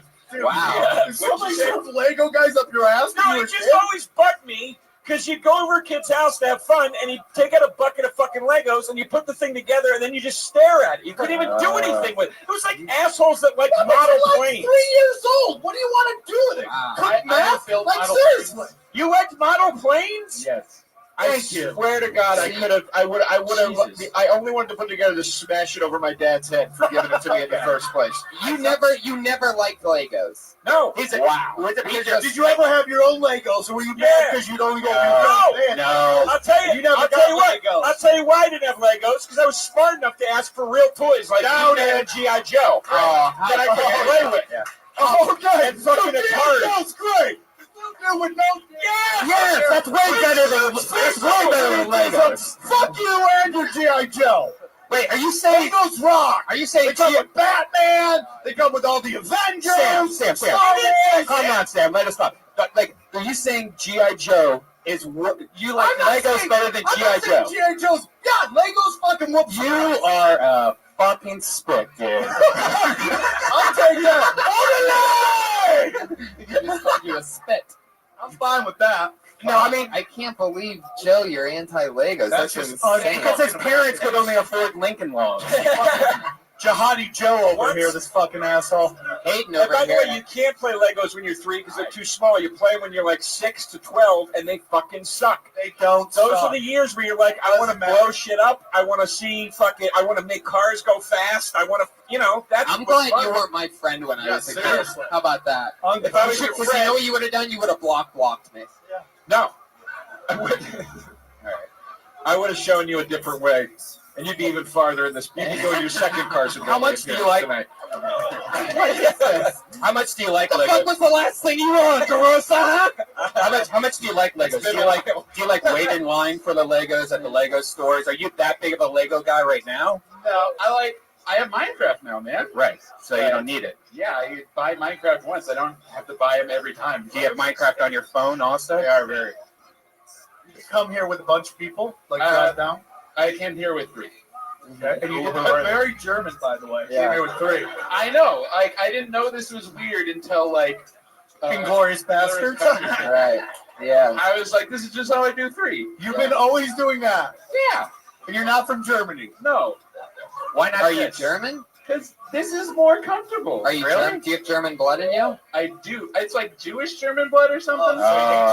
I do. Why do you think I do comedy? Yeah. Where are you You're from? good, dude. I'm from Oakland. Oakland. Yeah. Okay. All right. You like Too Short? Not really familiar with Too Short. Wow. So you don't like What's black that? people? Wow. He's a spy, guys. Oh He's a spy. my goodness. I can't believe you don't know about Too Short. He's a rapper that loves sex. Dude, a woman died blowing him. Oh, cool. Yeah. How did that happen? Because his dick was too long. No, he blew a load in her What the? throat. Where are you people? Too Short? Remember? You guys fucking blowjob morons. Betty? This Nobody is a knows stupid that? crowd. I don't even They're like too you busy guys. loving Iggy Azalea. Let the record Know show about that I Pioneer. didn't like the crowd for episode 95. I'm turning on you guys. Unfun crowd. How did the girl that blew Too Short die? His dick was too long. I got nothing. I heard somebody fucking sneeze in the main room. That's 500 feet away from here. You want to hear the best Too Short lyric? Yeah. He's got a song about gold diggers, and he goes, "You look like you look at a dick like it's a slot machine." Is that the whole hilarious. line? The erect dick, just a chick. Oh, on it. yeah. This Just crowd. suck it like it's a. Oh, I like that. Progressive hipsters. That's what we have here. Check out that song. It's called "Broke Bitch." Broke bitch. Yes, yeah, by Too Learn Short. your culture, your history of your area, bro.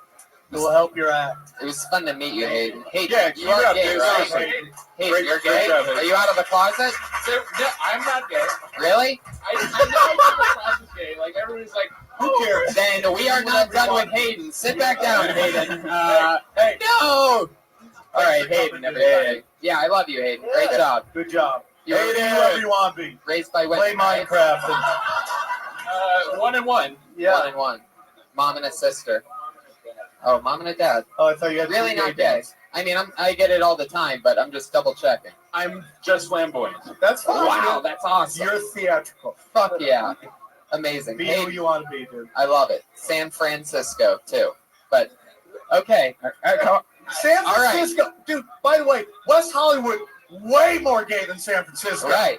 Okay. Absolutely. This is, I mean, dude. There's a billboard right now of a man's asshole on San Marcos. I don't even know what they're advertising. It's just a man's asshole. West Hollywood was like mean gay. Yeah. Fuck It's gay snarky, which is the new bad guy in every fucking film. Have you seen that? Yeah. Gay snarky. I've been trying to fucking get cast as Oh, one of these yeah. guys. Are you You would kidding be me? great. That's all I want is to be the bad guy in a fucking movie. It blows my mind that it hasn't happened. Yeah. I've had a joke that I've been doing about it for like the last year, literally waiting for there to be a director in the room laughing, just like, of course. It's Why gonna wouldn't you? happen. Yeah. It's gonna happen. You have a Taylor Negron vibe Yeah, to you. He played the exactly. villain in The Last Boy Scout. It drives so me it's crazy. coming. There's like It's people coming. whose John. careers are exploding because they are Because they're playing gay these bad snarky? guys. Right. Yeah. It's Who's fucking the gay King Joffrey. Guys, Right. here for Hayden, man. Hayden one more time. Hayden.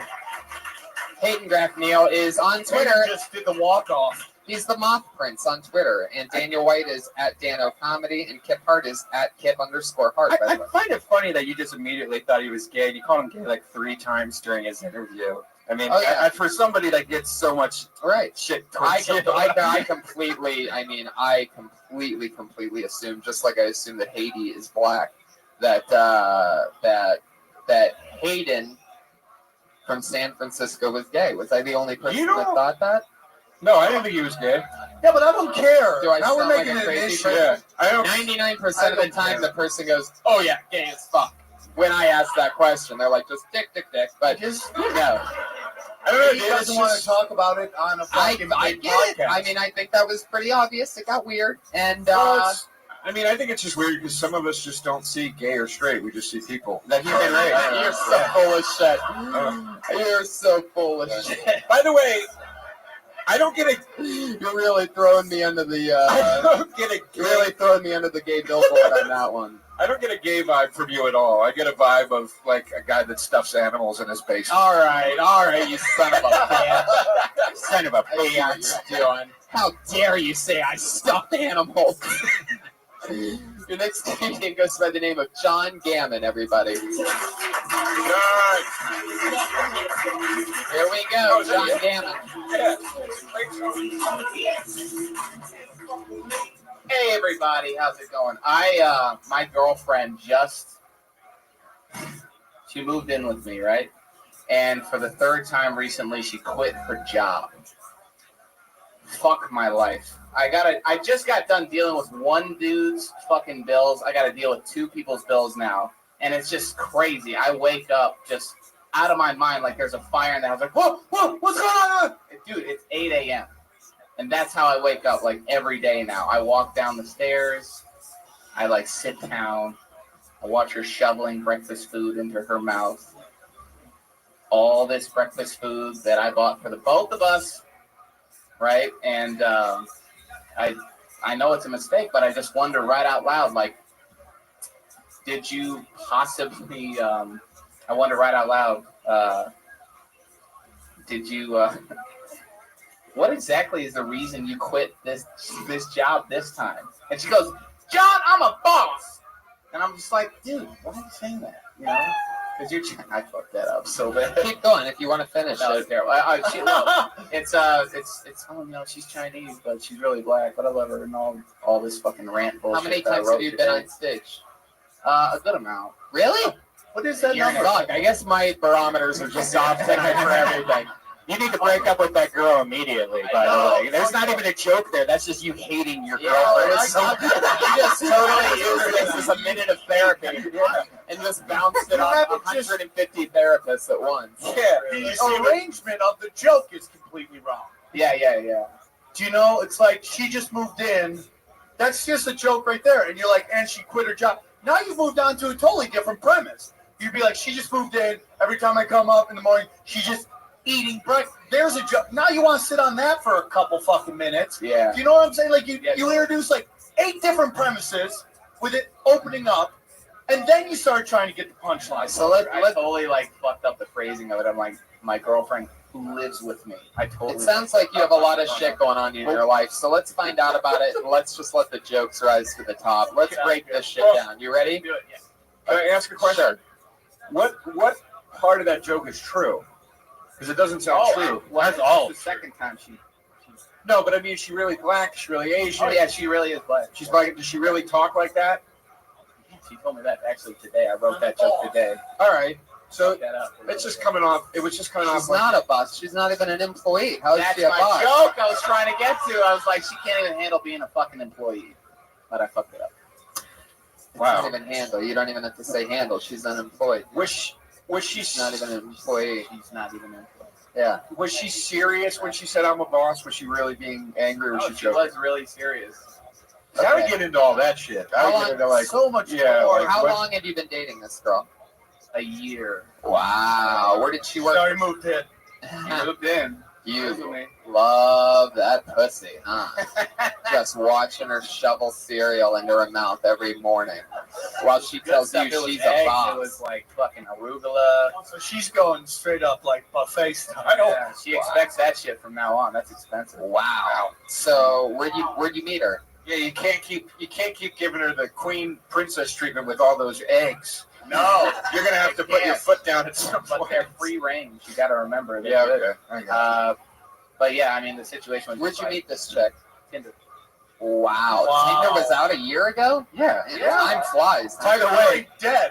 By the way, Tinder has this new offer for $20 a month that lets you go backwards one if you accidentally swipe to the left. For $20 a month. Over 30, if you got to pay $20. If you're under 30, it's $10. Yeah, but still, Are you $10. serious? Yeah, who wants to pay $10 just so you can accidentally go back one? No, So now funny. you can only do so many likes. What? You can only like so many people, and then you got to stop, and then you got to wait 12 hours before you can start liking people. Is that true? How many? I don't know the exact number. I tried to find out, but That fucking app is the downfall of this culture. no, it's great. No, here's why it's not great. It Here's is why it's great. not great because nobody uses it for what they're supposed to use Which it is for. what? Meeting and fucking. That's what it's meant to be used for. Everybody I meet is like, I met my girlfriend on Tinder. What the fuck is that? That's how lazy people are now. They're literally like, swipe, swipe. Why haven't I met my Prince Charming yet? Swipe, swipe. Die alone. I love it. Absolutely. There's so much you can get into, dude. Yeah. The fact that she quit her job is almost the third or fourth thing you should be talking about. Right. In fact, it's like you're your girlfriend's black. That's because you're the whitest motherfucker I've ever met in my life. And you're surprised she doesn't have a job. Yeah. Oh, Jesus, Brian. There's certain things that you just don't say. You just ruined comedy. Don't you take a bite of food while you're choking, you fucking moron. Jesus Christ. Oh, my God. It really is about just organizing what you want to talk about. And you introduced 19 different premises. John, let me ask you this. Where are you from? Cleveland. Cleveland, Ohio. Beautiful. Jerry, how fucking dare you son of a bitch. I'm from Youngstown, Ohio. What? Oh, all right. Well, okay. Anyway, fuck. You know his ex-wife? John. How long have you been in LA? 6 years. 6 years. What have you been doing for work? I've been acting on a show on ABC, The Middle. You guys ever seen it? Oh, congrats. Oh, Cool, man. You guys seen this at all? What the You guys fuck have are you not seen doing it at here? all. Are you a The joke is that only people in the middle of the country watch this fucking thing. Whoa. You guys should watch it. But dude, why are you doing this? You're on TV. You made It's it. not working out, buddy. Why is it not working out? You're on a TV show. I know, but I fucking hate it. Everybody tells me what to say, how to say it. Okay, I respect Put your hands together for John, not selling out. Yeah, but don't say that because it's a Right. blessing you're on the show. Right. And eventually someday you might not be on the show. Right. But you just want to expand. Yeah. So I totally understand that. No, I really love stand-up. I never had the balls till I fucking hated acting. Wow, that's Yeah. amazing. Dude, So how this long? game is a shit show, dude. Yeah. You don't want to get into this. Stay on network. I will. Fucking if up it at ever gets 3 a.m. good. in Cleveland eating a Big Cable's Mac good. because you can't get off the show high. Fucking getting drunk with the only waitress that will drink with you. It's fucking miserable. It sucks. Cleveland does suck, especially during the winter. You should have opened up with I got my own show on ABC and just listen to how many girls would instantly start laughing at everything you had to say. You could delete You your would just Tinder start app. crushing, vaginas would just start blooming right there. Yeah. Gotcha. How long's that show been being made? Holy shit. A chick on Tinder, 2009, now the guy, February he's got a national television show? No, it's just This girl just hit the fucking jackpot of fucking Tinder.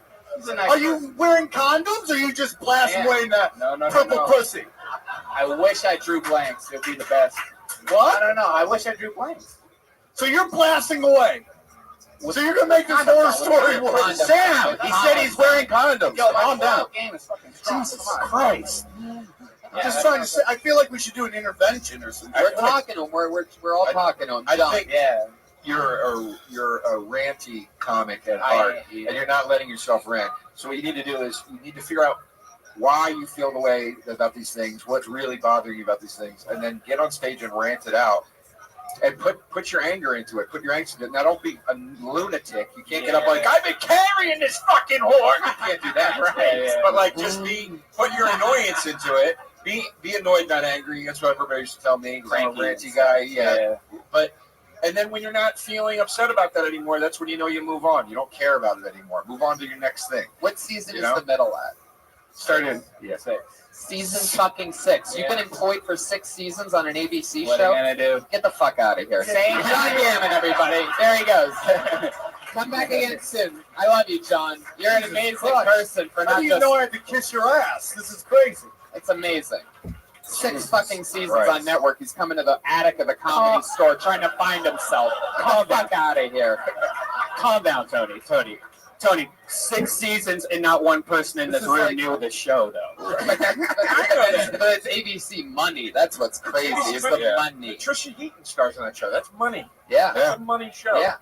I loved Patricia Heaton and Birdman. She's not in Birdman. The producers don't listen to Such a this, stupid and show. suddenly you get killed off, dude. That fucking sucked. What was the joke? It was so bad. I won't even repeat it. You love Patricia Heaton in Birdman? Because Heaton rhymes with Keaton. Anyway, moving on. Oh my It god. was so bad. It was so bad. Oh my god. You see him on Carson Daly tonight on NBC, 1:30 in the morning. Me on NBC and John Gammon on ABC. That's what network has. That's what network has come to. John is at _John Gammon on Twitter. Follow a million followers. He definitely needs to break up with it. You definitely need to break up with your girlfriend, dude. Yeah, I mean, dude. that's just You don't- pain. you don't You're just need it. pain in pain You right should be now. fucking everything right now. You don't need it. And I know what you're going through. I hooked up with a black girl once, and I swore it was the warmest vagina that I ever felt. It turned out she just had a flu, and I was an idiot.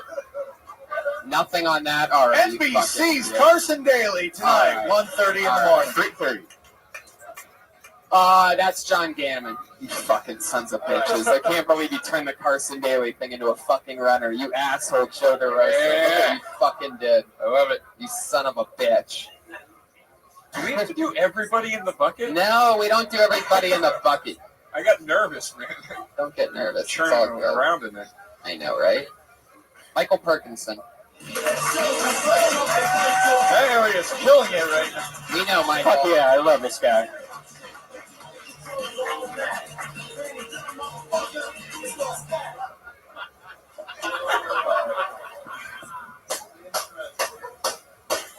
You ever had your arm so deep inside a woman, you look her in the eyes, you slowly pull it out and say, I couldn't find the condom. Fuck all of y'all. Fuck, this is already hard. God damn it. Really?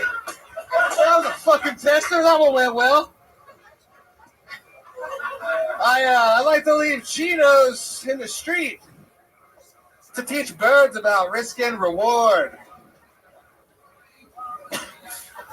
Oh man, I feel like Neil Patrick Harris doing the Oscars. God, fuck this. Why is comedy so hard? Fucking light, no? My dryer lets me put the colors in with the whites because my dryer's not a racist.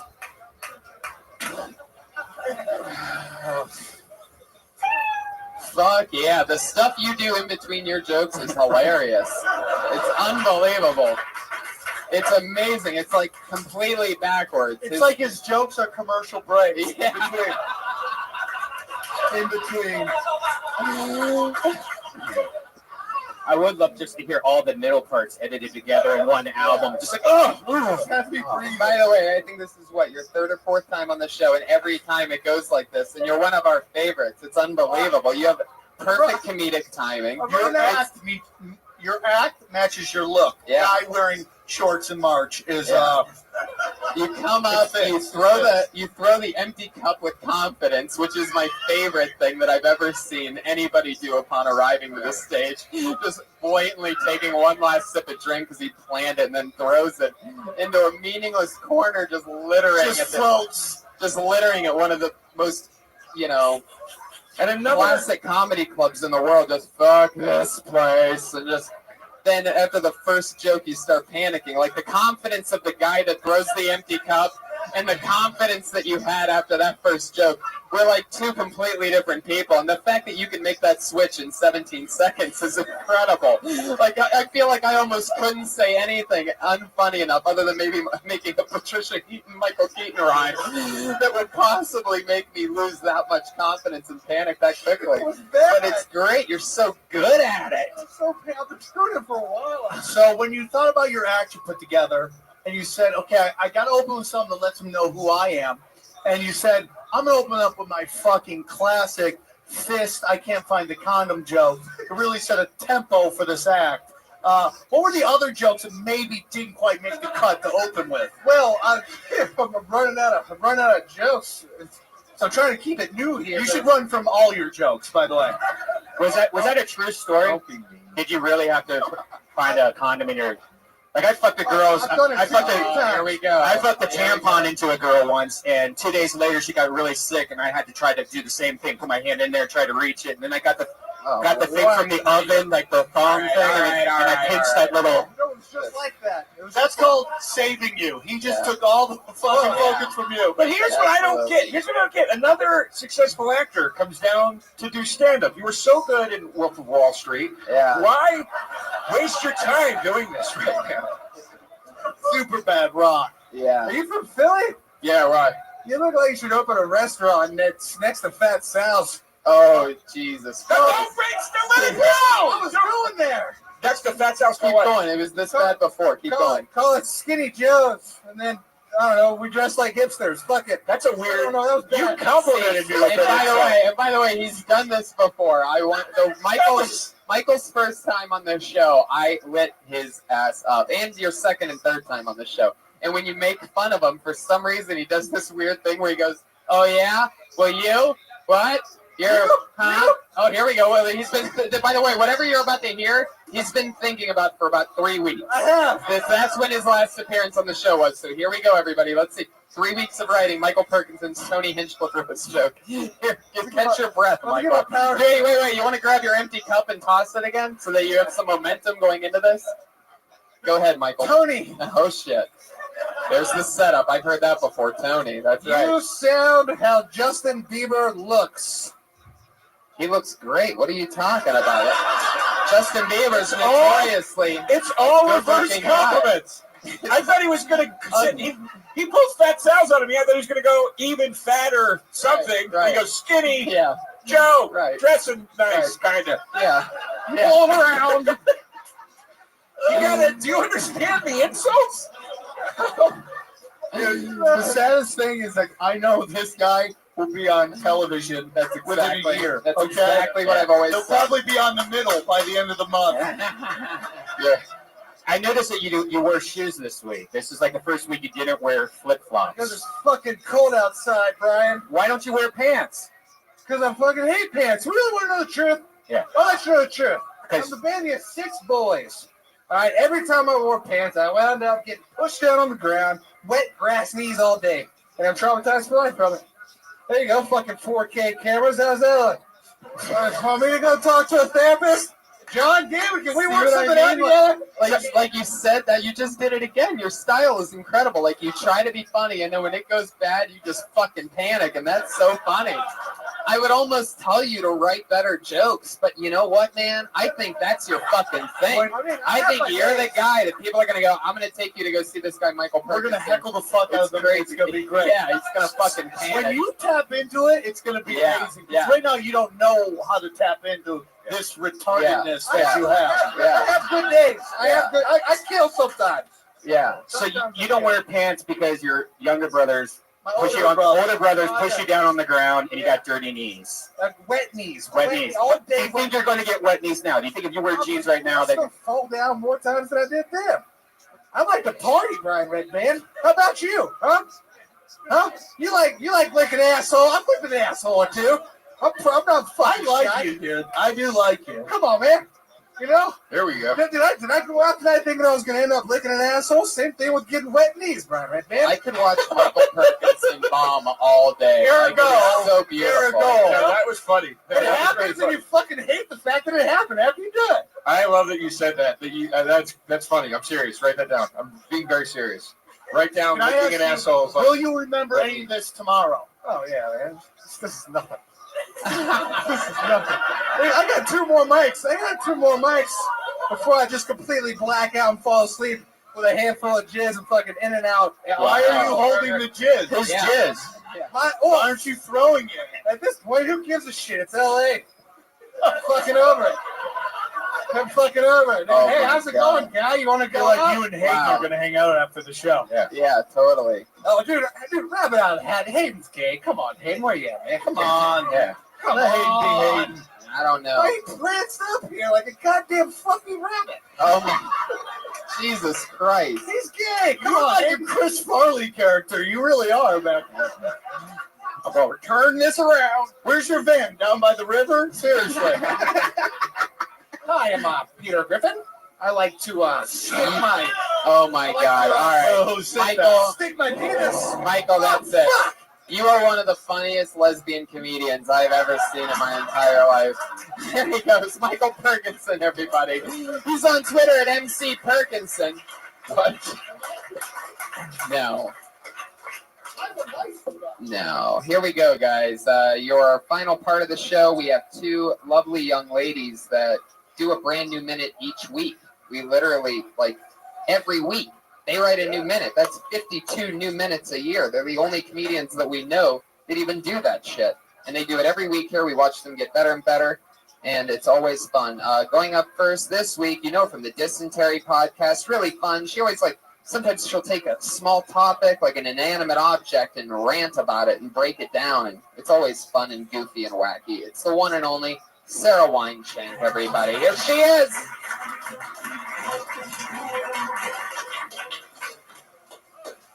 Hey. Toothpicks. I feel confused by them. They're overused a lot. They're in a lot of sandwiches. Why are they decorated? Like, why are they in that frilly thing? It looks like a dress. Who the fuck decided that? I'm not dressing up other inanimate objects. There's not ribbons hanging off my toothbrush. Why is my toothpick wearing a dress? I'm not putting tinsel on my potato peeler. Why is my toothpick wearing a dress? I don't want it. I don't want to use it to hold shit together. Like a sandwich is not big enough. The only thing it's good at holding is an olive or like a tea sandwich. Matter of fact, though, if I'm gonna have an olive, I want a toothpick for that. I prefer it. Okay. That's commitment right there. At any point, you could have pulled a Michael Perkinson and gone, oh, fuck. But you didn't, and I like that. You stayed in the pocket, and you kept trying to knock it out. What's wrong with that toothpick? What happened with this What happened this week with the toothpick that you're so pissed off at them? I feel like You've reached your boiling point. it's used a lot, stupidly. I always find them gross. I'm not a toothpick guy. I hate it when I'm hanging out with somebody that in fact has a toothpick. Like, I think it's gross getting stuff out of your teeth in front of somebody, and it's sort of weird how like casual it became. See, but that's funny. You should be telling the joke like that. You're putting so much of that character on it that it's ruining who you are, who you Been think. doing coffee shops too long. It's seriously though, like if you just get out here and go, I'm sick of seeing toothpicks everywhere. It's bugging me, and all of a sudden now it's funny because it's like there's a perspective on it. Take that character out of it. Yeah, you don't need that. You seem to have a rage about it, but you express no rage about it. Do you understand? Like you seem not that you have to be out here, Louis Black style ranting. Oh, what's up, but it's like you have to have a little bit. I felt like there should be a little more into your dislike of toothpicks.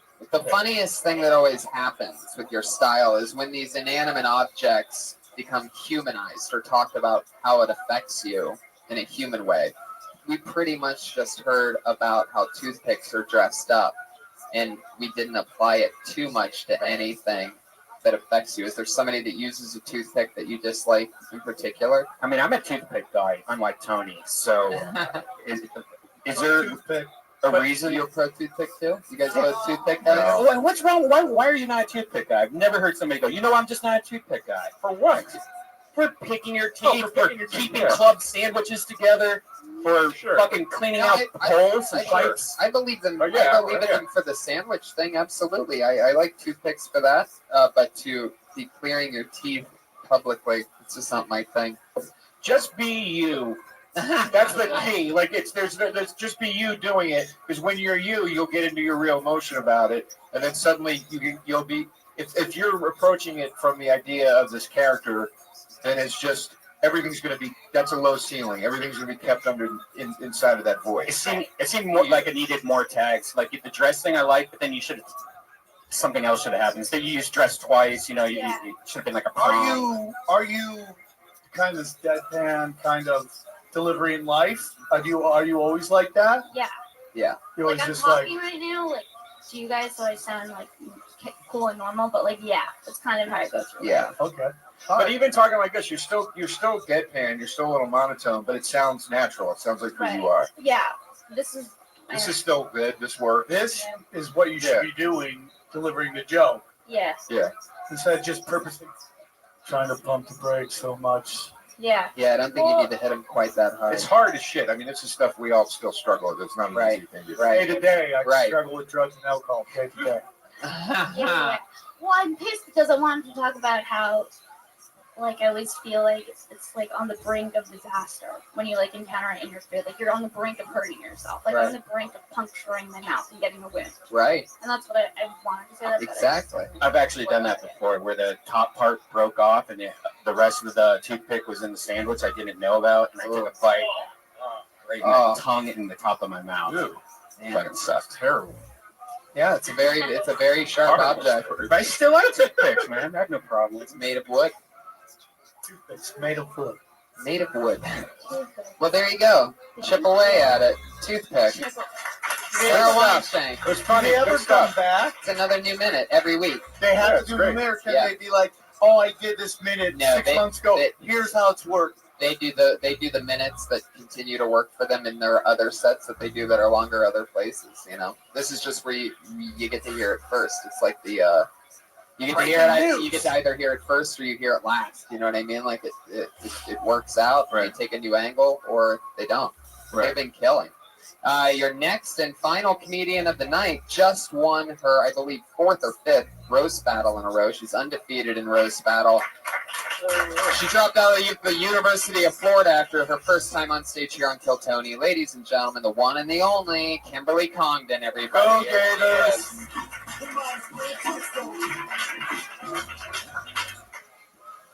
Hey guys. I guess I want to talk about some weird things that I've been thinking about lately. One of those is that the Gerber baby just turned 85,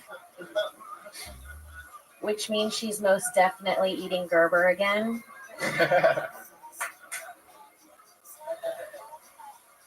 Suicide hotlines for extreme Muslims are just over-the-phone job interviews.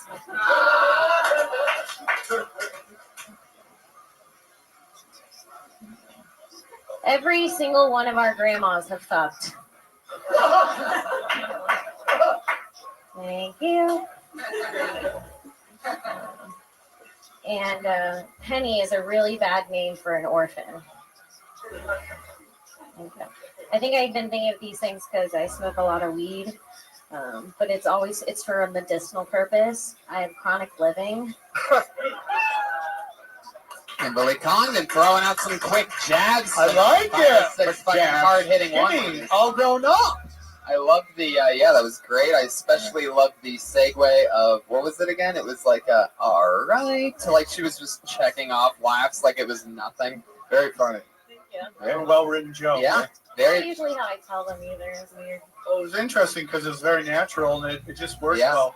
Problem with that style is now you got to write a lot of jokes. Right. But it was funny, but man. She usually, it's like more on a topic. Usually it's 1 minute. So I think those will mix well with the other, chunks of stuff that you have written. Those are always great to have. It happens to me all the time where, you end up writing a 4-minute bit and then a 6-minute bit and a 2-minute bit. And then all of a sudden you do those bits and you've had the light for 2 minutes and you have 1 minute to wrap it up and you just ended one thing and you're like, how do I fucking kill and get out of here in 1 minute and 15 seconds? And you gotta, just plow it sometimes. And give me these random thoughts. Yeah. Yeah, that's fun. Yeah, it's great. Great work. Thank you. Well written. Well written. Congratulations on your most recent roast battle victory. What's your record now? 4-0. 4-0, ladies and gentlemen. That's every Tuesday here at midnight. Our sister show. Our good friends over at the Roast Battle, Jeff Ross and Brian Moses, do it every Tuesday at midnight here. Kimberly, great job. Kimberly Congdon, everybody. Kimberly. There they are again, the ladies of Kill Tony. That's at Princess Shank on Twitter. That's at Kimberly Congdon on Twitter. Follow them, be their fan. They're blowing up. They're going to be huge. When They're will this already come out? hilarious every week. Live right now. Well, when will this be for download? Streaming right now and download, a couple weeks. What do you want? What do you think? Well, I have a couple dates. I'd like to go a month ahead. Yeah, go a month ahead. All right. Well, at the end of the month, I won't be out by then. I'm at the comic strip in Edmonton the last month, and then second week in April, I will be at the amazing Laughing Skull. I'm very excited to finally play that club. So if you're in Atlanta, come out and watch me I love that. Joe DeRosa's Joe DeRosa Comedy on Twitter. What do you got coming up? I want to plug a sort of a promotion I'm doing. This is absolutely true. Some people that aren't big fans of mine took the liberty of bringing my album ratings down to 1 or 2 stars, all of them online. Here's what I really want to do right now. Let's go all the fucking way with this. Yeah. I want everybody to give me the lowest reviews you can. I want to be the lowest rated comedian on the internet. I'm dead serious. I'm dead serious. I really want to do this. The reviews are really fucking funny. Leave crazy reviews about why my albums suck or why I didn't like them. And all platforms, iTunes, Amazon, Google Play, whatever it is. Joe DeRosa, look up the albums. I don't give a shit if you've never even heard it. I love that. And the funniest reviews, I'll get in touch with you and I'll send you like free shit. Joe, I think you're really funny. Thank you. I thought you killed tonight. Sometimes this crowd didn't get it. Joe DeRosa Comedy on Twitter. There you go. Great crowd. Joshua Meyerowitz is at Autistic Thunder on Twitter. Hilarious. Great job, Joshua Meyerowitz. I'd like to give a special shout out to 311 and the 311 cruise, which had me this past week. I had so much fun with all the 311 fans and the band. Such a great time. Can't wait to do that. Everybody should plan for that a couple years from now. 311 cruise to Jamaica is a lot of fun. Kill Tony 100 is April 13th in the main room of the Comedy Store. Wherever you live, get your airplane ticket now because Bruce Buffer will be there. Guys, the last Death Squad Secret Show was last Wednesday. We had almost 400 people come to the show. It was ridiculous. It's sold out. The next one is March 11th. That's not this Wednesday, but next Wednesday. And tickets are on sale right now. And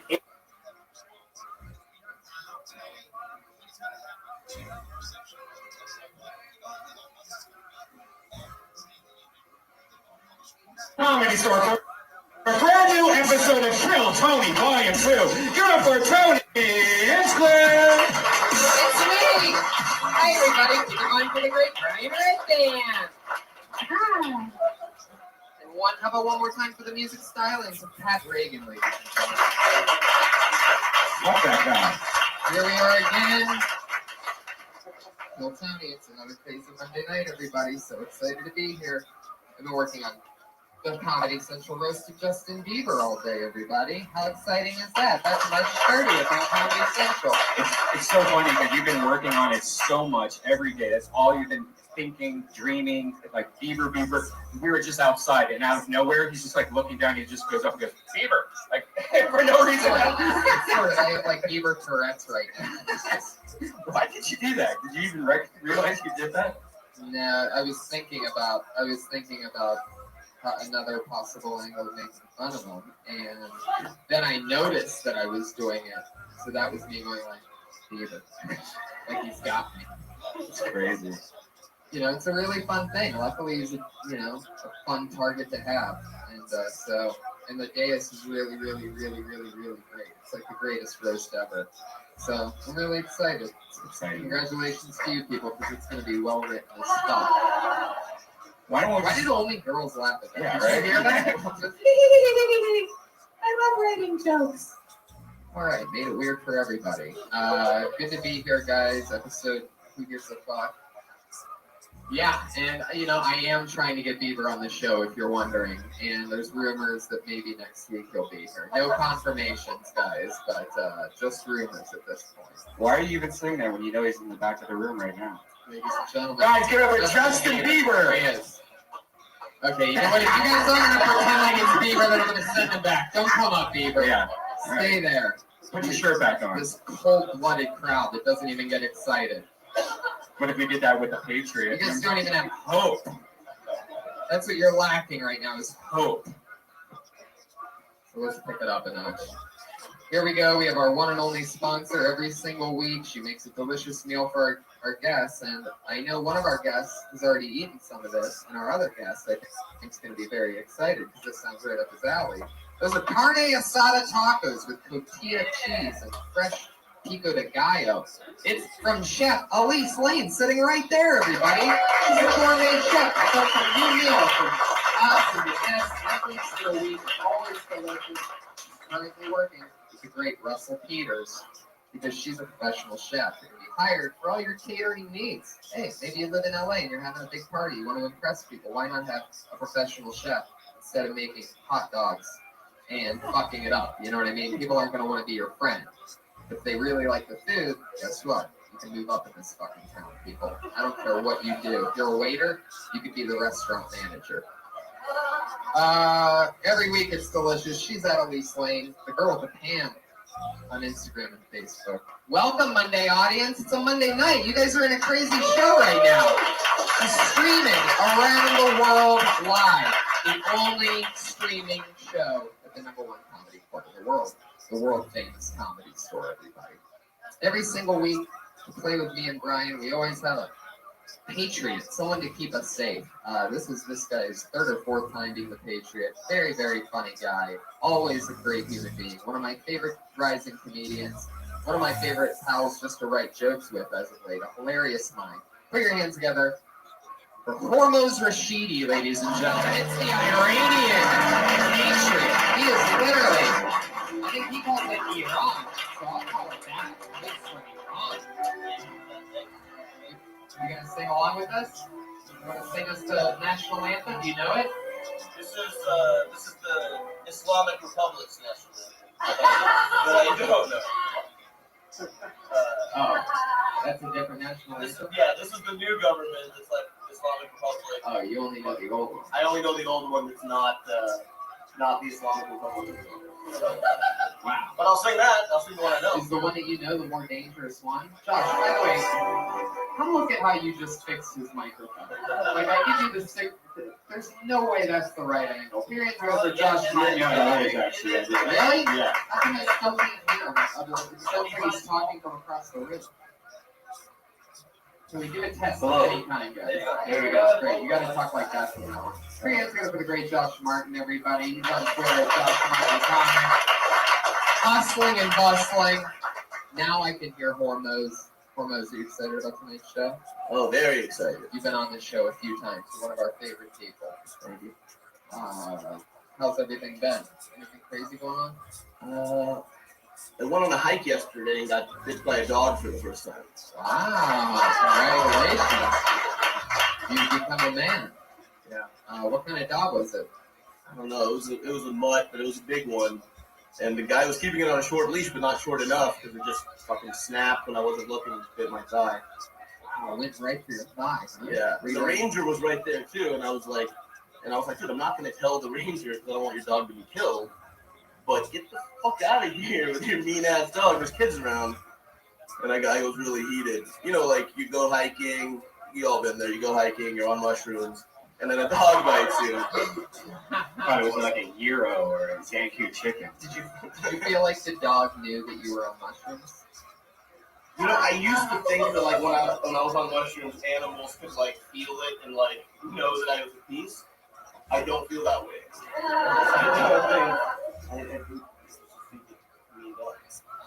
Well, there you go. A lot of people would take the time to tell a funny story in that situation. Hormoz is one of the comedians that really lets it rip. Just tell you an actual dramatic story of something that happened to him, like getting hit by a dog. Hormoz Rashidi, everybody. It's the time of the show where I bring up our guests. These two, I've been working with for a very long time. One of them is one of my favorite rising talents in the world, currently opening up for Whitney Cummings and Sarah Silverman, and the other one is one of my first mentors, one of the funniest, coolest people that I know, and one of the greatest comedians anywhere. One of my favorites to see all the time. He's been on this show before. This is her first time. Put your hands together for the great Stephanie Sambari and Steve Trevino. She's here. Stephanie won the battle of who will get the intro music, though. Steve Trevino might be the least Barbie girl of all the Barbies. Where's my tacos? There they are. I don't know. Right I'm here. okay. She's going to hand them to you. Very good. Who's ginger beer is this? That's mine. Is this okay? I was gonna make fun of you as a goose. Why it's spicy? I want to see where the dog bit you. Can we see on the thigh where the dog bit you? Pull down your pants. Pull down your Do you pants. want me to take the pants off for you? I love this. We're about to get Slower. I really hope she's wearing underwear. Don't be humbly with it.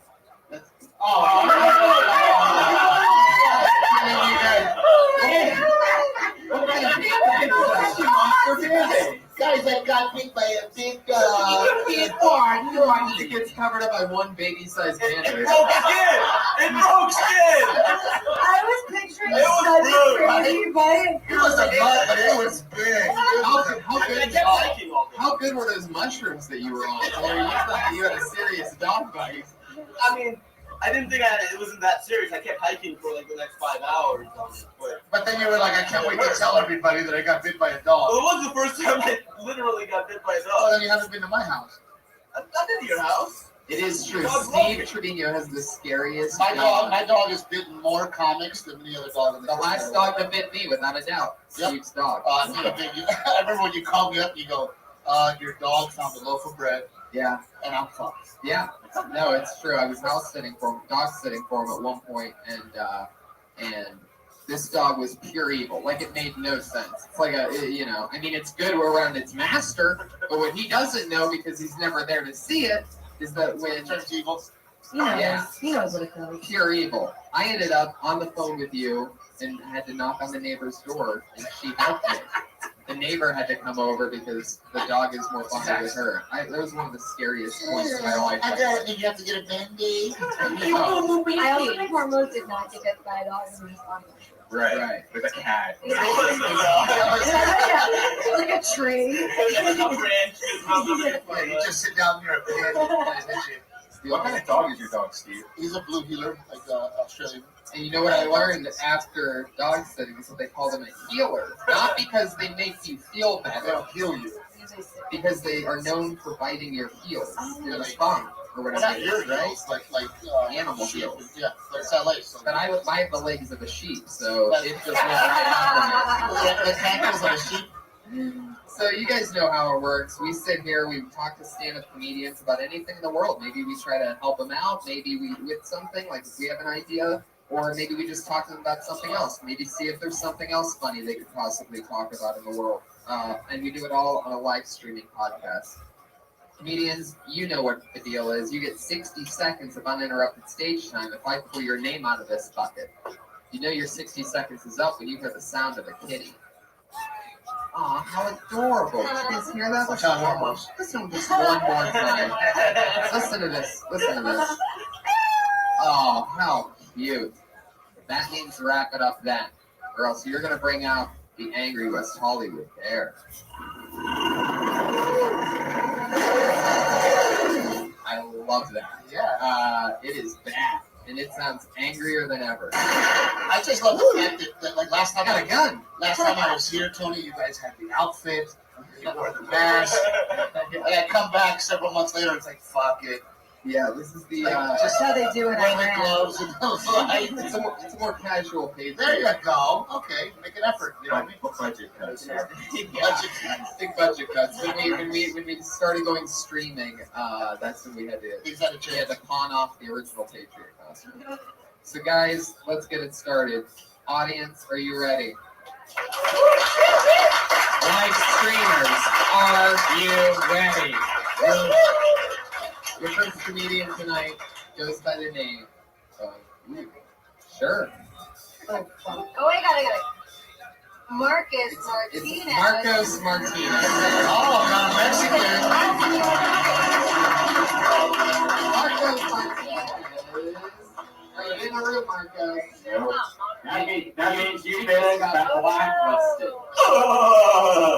That's what happened. What did she say? Is it Monterey Martinez? Are you at Senor Funny?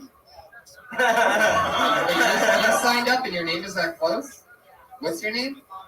Martinez. Put your hands together.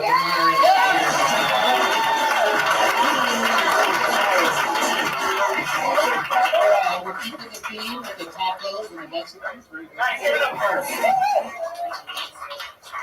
You guys, I'm not always good at dating. I prefer to date according to my dress size. I have smaller breasts, therefore I prefer to date someone with smaller hands. My only options are children and Mexicans. I can't date children because they don't have jobs. I'm not going to pay for everything. I'm not going to date Mexicans because I'm Puerto Rican. And everybody knows one Hispanic plus one Hispanic equals a baby. I'm not about that. I want to be a stepmom. Because, like, for me, children are scary. It goes children and then cancer. But at least with cancer, people are happy for you when you get rid of it. It's an abortion joke. I don't think abortions are bad. I feel like it's like when you go out to eat, you just send it back. It's not going in the garbage. Someone else is just eating it. The Christians tell me that the babies go to heaven, so I'm just sending it back up where it goes. Makes me feel better about my abortion. Okay, thank you. That was awesome. Wow, exactly 59 seconds. Nailed your time. How you doing? Good. Oh yeah. Where you from? Buffalo, New York. How long you been doing stand-up? Like almost 2 years. How long have you been in LA? Like 10 years. What made you want to do something? I always knew I wanted to write, so when I first came out here, I was just trying to write, and then I was like, how about you just do it on stage? And that was that. What do you do for work? I work as a personal assistant for a talent manager. Yeah, he does like music for studio composers. Oh, very cool. Yeah, that's fun. Was there a part of your joke that you said something about eating an abortion? Was that what you were getting at? No. Oh. I'm just saying it's like sending it back at a restaurant, like people don't throw food out. Somebody takes it home. It's just like, Okay, in so- my head, an abortion is like, if I don't keep the baby, someone else just takes it. You said somebody else eats it. Did I? Yeah, I think you did. Oh, yeah, I And then did, I was yeah. like, wait, what are you talking about? Eating abortion? Yeah. You kind of lost me at that point. Sure. But I like the abortion material because it's always interesting to see what somebody's take on it is. You weren't too like shocking, like it wasn't like so you kind of walk the line a little bit with it for sure. Because I've had a few and I've kind of let them go just because it was. Just bringing up the word baby in some audiences. You've had a few abortions? Or so? No, both. What's up, guys? Shout out to the people out there with multiple No, it was abortions. a shout out to his dead baby. Yeah. Oh. Can you give like a shout out to babies though? Do they like ever figure No, out? because they're Are not they babies. permanently that age and they just go to heaven just like that? Fetuses? Yeah, nothing. Fetuses Or do they like what? grow up? They grow up into a baby form. A psychic told me that everybody's 30 in heaven. Oh. You should open with that. That's hilarious. Yeah, that's great. Where'd you meet the psychic? I think I'm psychic, so I just like hanging out with them. What am I about to say about yourself? You're gonna say it was like average. I don't know. You don't know. You just said you were psychic. Yeah, but like on the weekends. I would. This is what I would say. You have 60 seconds. It's really hard to tackle an abortion joke. Yeah. In 60 seconds. Me being Mexican American, I would stay away from the ethnic jokes. I call it tacoing it up. Yeah. You don't want to taco it up. You don't even look Puerto Rican. But I am. I get it. Yeah. You can mention that and then move on, in my opinion. But it's just For my sure. opinion. For sure. You're very sensitive about this Mexican stuff, aren't you? Well, yeah, I just hate when I see comics, and they're like, hey, being Mexican, we used to have to share a piñata. And there's especially a thing with that, with like Mexican culture, to where I've learned from hanging out with Jesus so much that there's like it's very cliquey out there, and those guys all commit to it. Oh yeah, there's a It's whole like a group weird of, like, thing in yeah. Mexican comedy to where like there's a whole Subculture, army, yeah, like- of Mexican comedians that just sell it out. You know what I And mean? they just, they walk on stage. Where's my Mexican people at? Right. Yeah. But you put them in a room like this where you're trying to, for every, they don't get it. You know what I mean? For sure. So that's just I call it tacoing it up. You never want to taco it up. You know For what I mean? Even though I'm about to taco it up. Yeah, go ahead. Well, I didn't really take as much issue with the Mexican thing. I think it's fine if you talk about being Puerto Rican. Yeah. But what I think is, number one, like, your boobs don't look small. I thought the same thing. I'm like, So, let it, bro. so you don't need to be Yeah, yeah, yeah. self-deprecating off the bat. For Like, sure. that's something that I do too. I feel like I be self-deprecating because I think that, like, puts me on the level and, like, but actually just, like, makes us not trust you. For sure. And also, like, you thinking you're psychic and all that stuff is, like, so much funnier and more personal than, like, abortions, which is, like, very, like, general. And I feel like as girls, we're like, well, we can talk about dirty stuff too, but, like, you don't have to do that to, like, be awesome. And I feel like you could do that because you're obviously really Like, don't dress down. You're a pretty girl. Like, This is just how I dress. Dress however you want. How do you make friends with psychics? You just go to like Agape. A what? That's like a new age. question was No, that's like a technical. new age church in LA. Yeah. Everyone thinks I go there, but I fucking hate organized religions. So people guess you go there because you're like all like you like Like, stage I'm- your apartment and yeah. shit. Is that purse full of crystals? No, but like my apartment is for sure. Do you have any crystals on you? Nope. What happens when you're away from your crystals? I feel fine because I'm not like Do you a want to maniac. touch mine? I can feel them from here. I knew you had crystals on. She She has it. I like her. So how do you meet a psychic? You say words to them, and then they tell you that they're psychic, and then you just get their phone number and you hang out with them. Are you a gypsy? No, but my mom is for sure.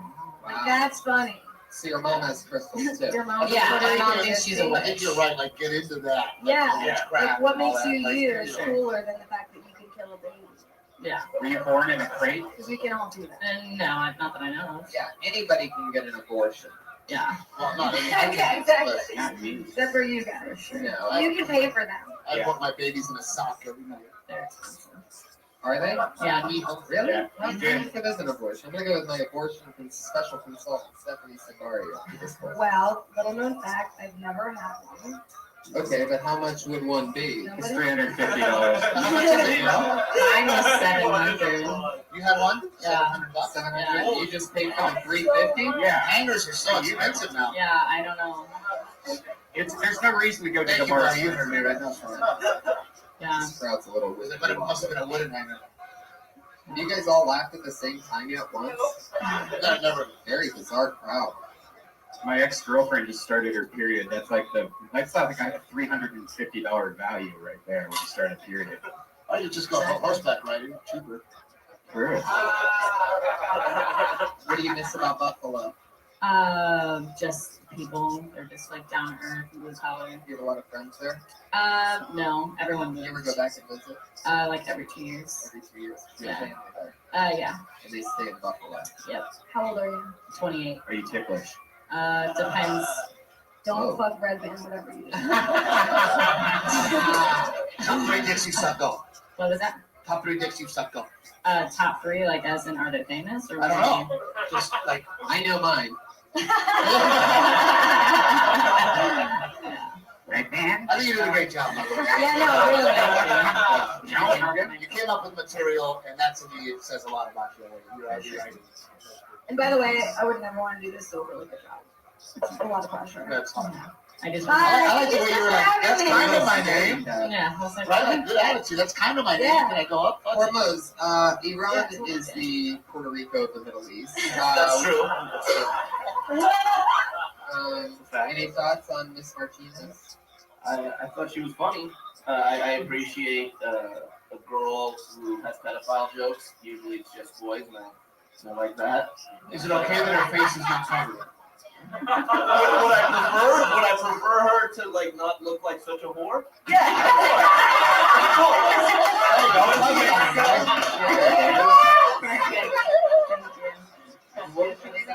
Monterey. If you want to give your Twitter handle a shout out. Just Monterey. My name Monterey N. Photo. Monarey.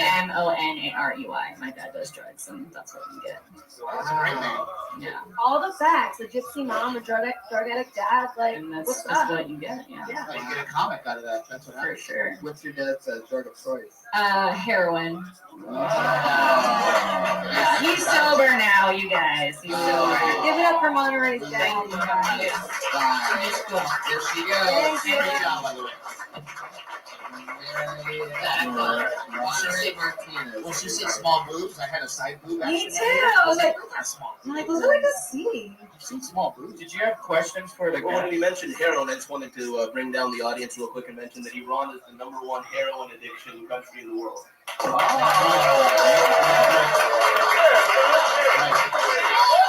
Very good. Here, here. We're proud of you guys over there. That's great. Super chill terror. Very cool. Oh, gonna fish around in the bucket? Okay. Okay. I always ask my guests a question. The same question. Was there ever something you did when you very first started comedy that you can't believe that you did, or like that you might regret, or that you find embarrassing? I have a million of those. Me too. I made a business card. No. Oh yeah, stand-up comedian business card. Is it like a image on it? No, yeah, like a little stand-up comedian guy. Yeah. Like I passed it around. Like, it always cracks me up when I have like an opening act come on the road with me, and they're standing outside handing out business cards, and I'm like, oh, rookie move. You know, but yeah, it's one of the most embarrassing things I've ever done. I love that business cards. I think it shows you had a good business sensibility and you're just trying to be somebody. Yeah, now people are like, you got a card? I'm like, no. Yeah, well, a card is sort of like, I don't know. I feel like it's like old newspaper boy stuff now. Oh, yeah, here's my business card. Contact me on my Rotary. Still ask for a card, and then I feel stupid, and I'm like, no, I don't know. The best move, my It's dad like would a thing now. It's like a thing. People pull up and yeah, my dad would ask somebody for a business card, they'd give it to him, and he'd pick his teeth with it. It was the fucking best move. They should have a thing though where like if you tap a phone together, like a button and a tap, they do that. They did that. Oh really? No. How about you, Stephanie? Well, like, what's the worst thing you did in the beginning of your career? I don't know. I have a lot of really embarrassing stories that I blacked out because I was either really high or really drunk. But that's normal. But like you can't get fucked up when you first start. It's not like a good move. You gotta like have your wits about you. But I remember when the first time I did the open mic downstairs, the host don't even know who it was. It was like just a ball of nervous energy. He was like, "Okay, you're gonna get 3 minutes, and there's gonna be a light at 2, and then you're gonna get off stage. It's gonna be a star." I was like, "Okay." And then I don't know how much time I did. It probably was like a minute and 10 seconds. I was so nervous and like in a blackout that I saw those red lights on the ceiling that have stars on them. Oh my god. Yeah, I thought that was a light. I was like, Oh my and I god. just like freaked out and ran off stage, and I didn't come back for like 6 months. I don't think.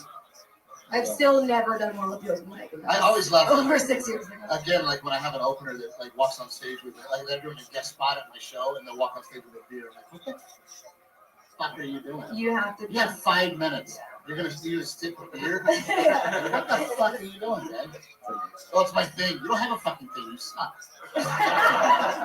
Put your hands together for Michael Perkinson, ladies. Michael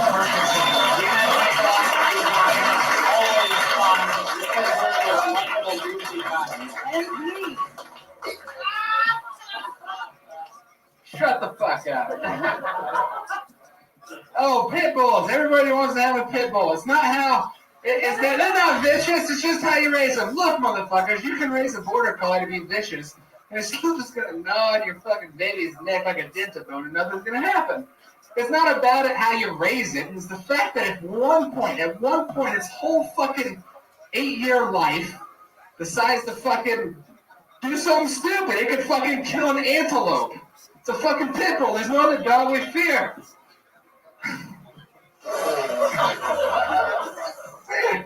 I was going to talk about how people, hey, I love how people take me serious now that I wear glasses. A year ago, I didn't have glasses, and people took me for the retard that I am. But now, you know, they're like, hey, did you clean that faucet as good as you could? Yes, sir. I promise, sir. I understand. Right? And then now people are like, hey, I'm thinking about buying a nursing home. What do you think? I'm like, yeah, nursing home's a turnkey. People are always... I don't know what it was, but he's amazing. Michael Perkinson, ladies and gentlemen. I have so many questions. I know. Was there more to that last joke? Is that it?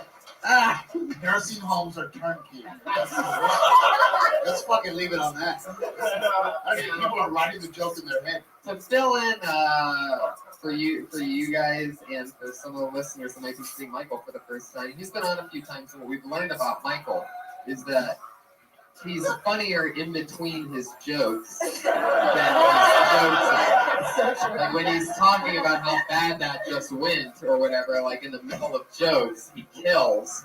And then he starts saying something that he prepared and thought of, and it's just dog shit. But don't let that take away from the fact that he's killing in between the jokes because you have such a fucking likable, like, giant lesbian head. Where's that sound? If Jimmy from South Park wasn't paralyzed, Tony.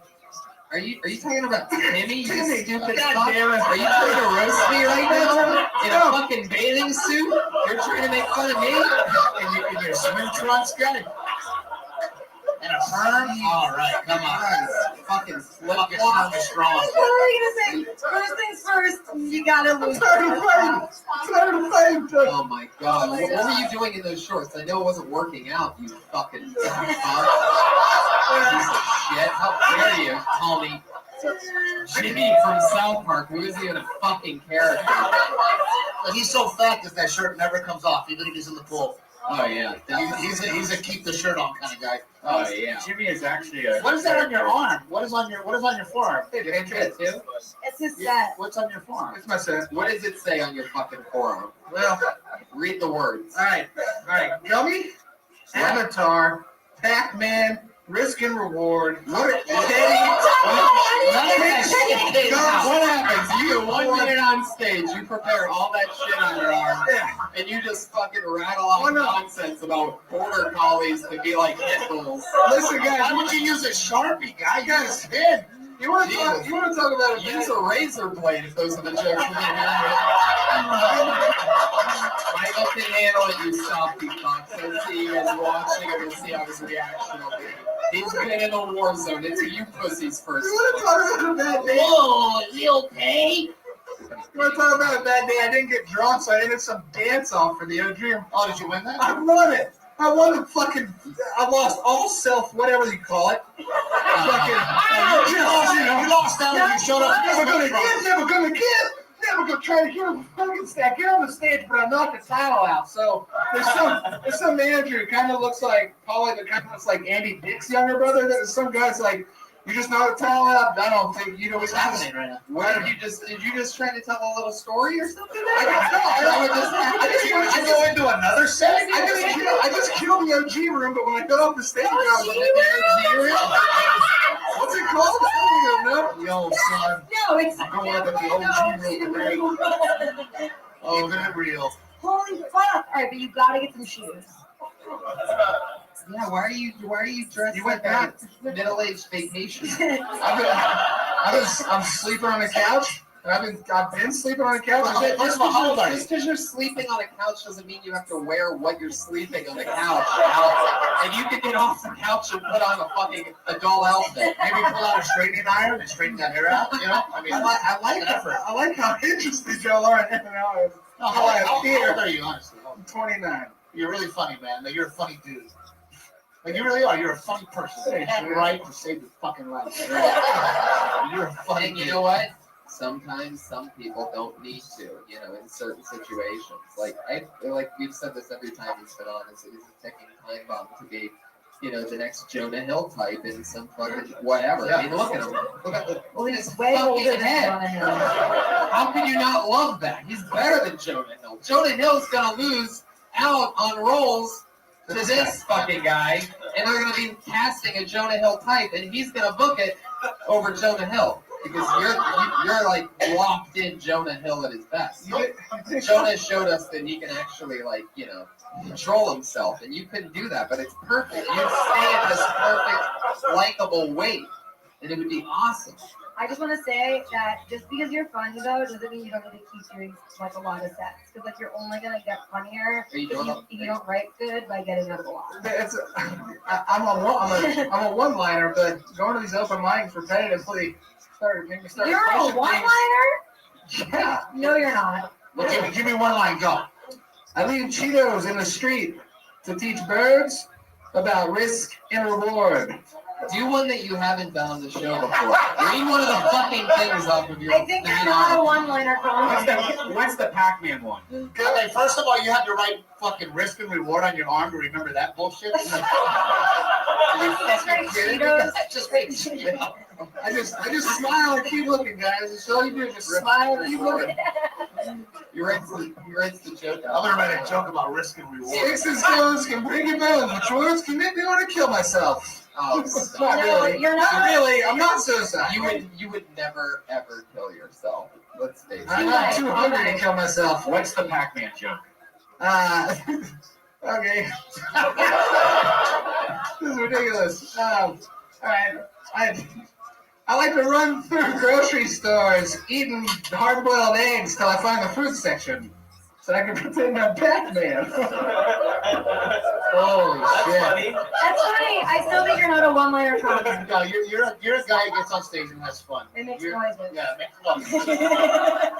And you know what? You were correct to say that Tony was Jimmy from South Park, but without the crutches. Right, it's true. I thought about that afterwards, but I wasn't going to give him any credit on that. Yeah, take that shit. Oh, Oz was right. Guys, it's a fun. It's fun to fucking take shots at you because it's like fucking shooting a blow dart into an elephant's skin, you know? It's just nothing ever lands. No. It's like having something with the skin of an elephant throw blow darts at us. It's a whole different thing. Guys, the coolest thing happened during that. Melissa Joan Hart is now following me on Twitter, everybody. I got it. Oh, yeah. She has like a company doing for her, and they follow a lot of people. Yeah, sorry, but that's cool for I you. was going to say, she's going to have to explain herself, but... Sabrina the Teenage Bitch. Wow, you really went for it there. Lead into the irony of a bomb out of nowhere when you least expect it. And he thought about it. He fucking wrote it in his head. By the way, she's following me, and she's also following 130,000 other people. My heart is broken. There's no Marissa. Or It's not she her. still looks pretty decent. Are those her kids? Yeah, They're TV. Yeah. Nice. Kill Tony! Oh, wait, kill Boney! NP, you guys. What was that? Are you going to write that on your arm for next week? Okay, rattle off one more joke from your arm. I want to hear another one. I want to see if any of these are good. Teddy Grahams are fossilized gummy bears. We've been eating The noise of people in the audience is sounding like they just jumped off a building. Was that one off your arm? That was only on. You really put that on your arm. I didn't go off the arm up here, man. There's only one possible thing Then we why can did do. you write it? It's there for backup. My arm's down my back. I came up with a piece You know what you have to do now, Michael? Kill yourself. You have No. No, you don't have to do that. You just have to cut off your left arm. That's coming with the diabetes. Oh, I see that. That was quick. That was Deprecation quick. and a smile. I like that. I don't care. Who gives a shit? You're a funny. You really are a funny dude, man. You really are. Michael, what do you want to Keep do? doing it. Like, what's your biggest dreams? My biggest dreams. Dude, not have to fucking worry about anything. Just have rent covered and get some pussy every now and again that get paid for. Fuck it. Oh wow. Yeah, no. I want to fuck you and I want you to leave. I mean, like. Sounds like that couch that has another 30 years of you ahead of it. I don't believe you. Huh? I don't believe you. You're one of those girls. You're one of those I girls. think a girl could really help you, like buy some shoes. With my money, right? No. And her shoes and your shoes. What do you do? What do you do for Trying to help the money? guy. What do you work? I don't have a job. I'm just here trying to find a job. I got an audition to play a fucking overweight, creepy guy. Well, nailed it. Nailed it. Normally when people like say the description of the auditions that they're going on like that, they don't perfectly nail exactly like what they are. I mean, what kind of auditions would you rather be going out for? Overweight, slightly creepy guy? Because there's only so many options of shit that you could book. What do you want to do? What do you want to be? Skinny, not creepy? No, I want to do karate. Do you know any karate? Nope. What did you do for this dance off that you won? I fucking killed it. You fucking killed it? I saw a little bit of it. You want to play? I broke the ceiling, but if you want to play some music, I'll dance. Well, are you gonna break the ceiling? No, I'll put the microphone stand away. Audience, would you like that? I think we all want to see exactly what Michael Ferguson brings to the table. We'll be emptying the pockets, like not even the shoes. Yeah, the shoes are off. Wow. Fuck yeah, look at this.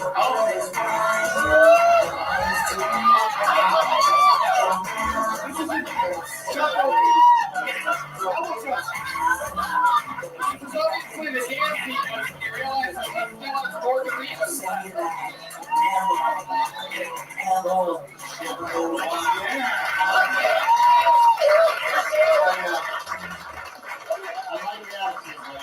Honestly, Are you a lifeguard? great rhythm. I was at one point.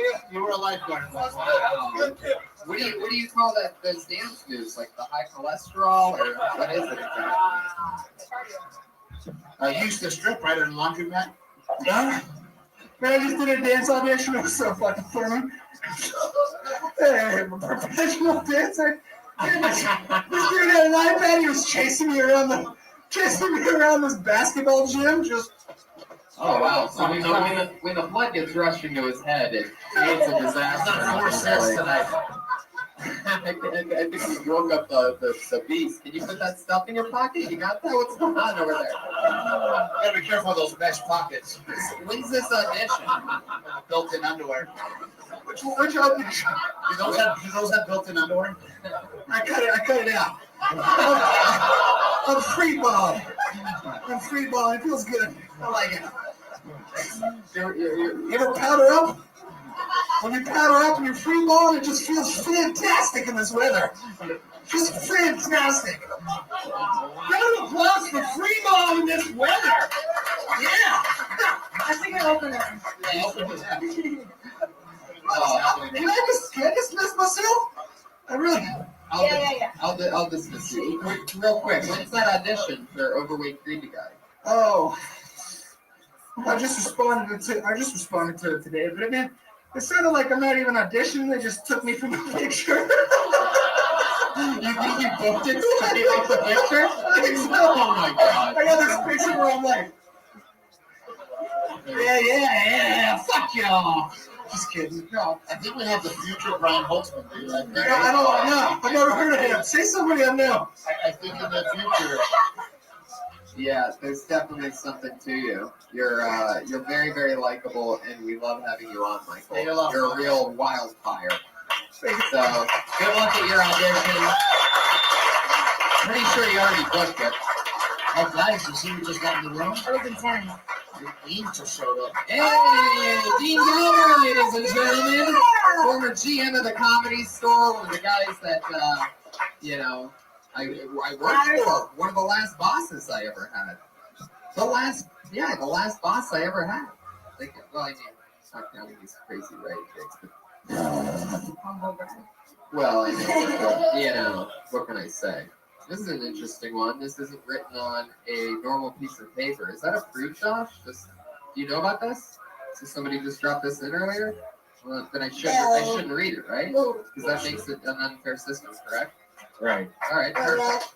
See, we're honorable here. Put your hands together for your next comedian, David Deary. Everybody. David Deary.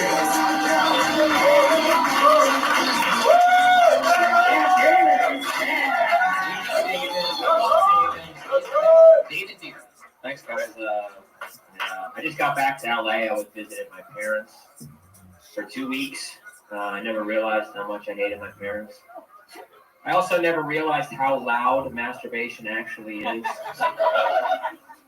There's really nothing worse than jerking off and thinking to yourself, can my mom hear this? The only thing worse than that is jerking off thinking, can my mom hear this? And being like, oh yeah, she can. Oh yeah, mommy, David's a big boy now, isn't he? Yeah, I got bellies now, mommy. Save those Star Wars toys for someone else. That's weird.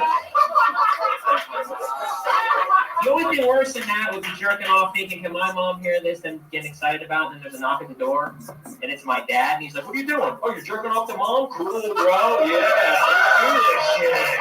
And the cousins all come over, they're like, yeah, and the dog and the elbow.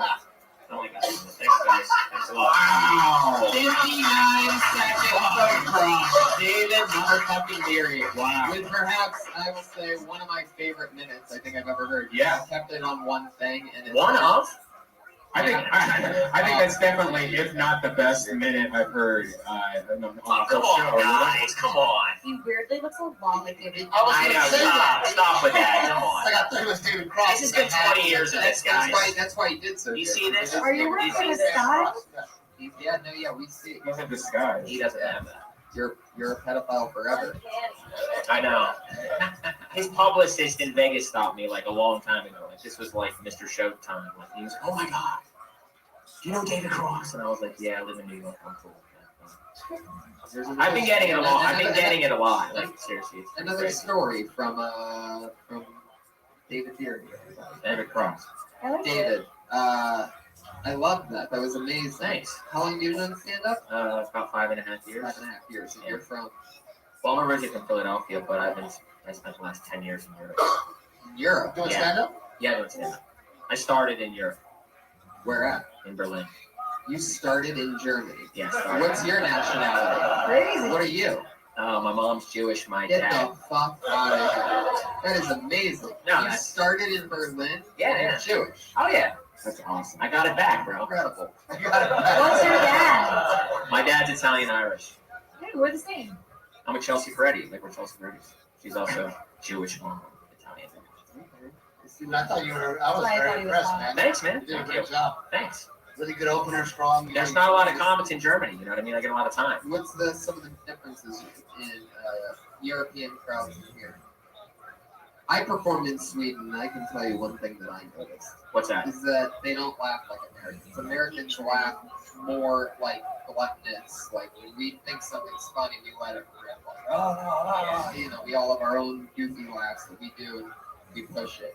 And in Europe, it's sort of, at least with the stand-up, it's like more like, ha ha ha ha. Like They it's clap more a lot. like respect, and They they're clap, clapping. yeah. Like it's like if you're killing, then they're clapping Yeah. like that the whole time. 'Cause the show's going good. Like they're like, yeah, keep it going. German audiences clap, like even for German comics, it's just like a thing in their culture when they laugh. If it's really good, they clap.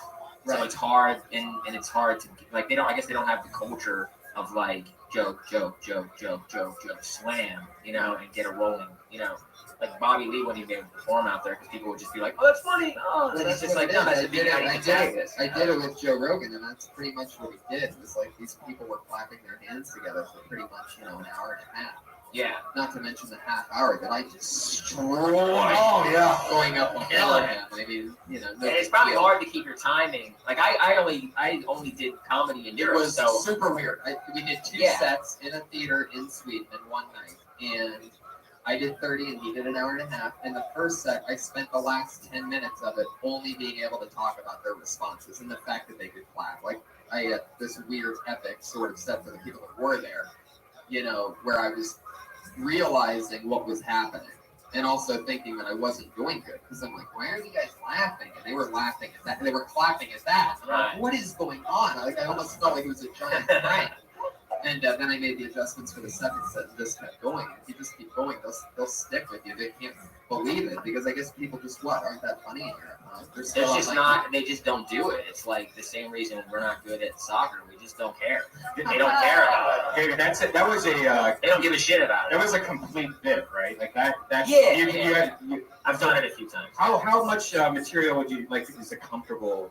How much material do you have? What's the longest set? Well, I've done a lot of long sets, because when I started, I actually was just like, I wasn't even trying to be a comic. I was like, I'm just going to do a full show. Like it was a joke. And then a lot of people came, and it was like, like my friend told me, he said, oh, you should be a comic. Like it's a classic story. Like you should do comedy. And I there's no, out there especially, there's nowhere to do comedy. So I just said, all right, I'll do it. Are you friends with most of the Americans out there? No, lots of German. What friends and brought you there in the first place? music stuff. What makes you keep the mustache? That's what I want. I fixed the washing machine one time, and I was like, you know what? I got this. This is mine now. David, do you want to do the Death Squad show Friday? Yes. Oh,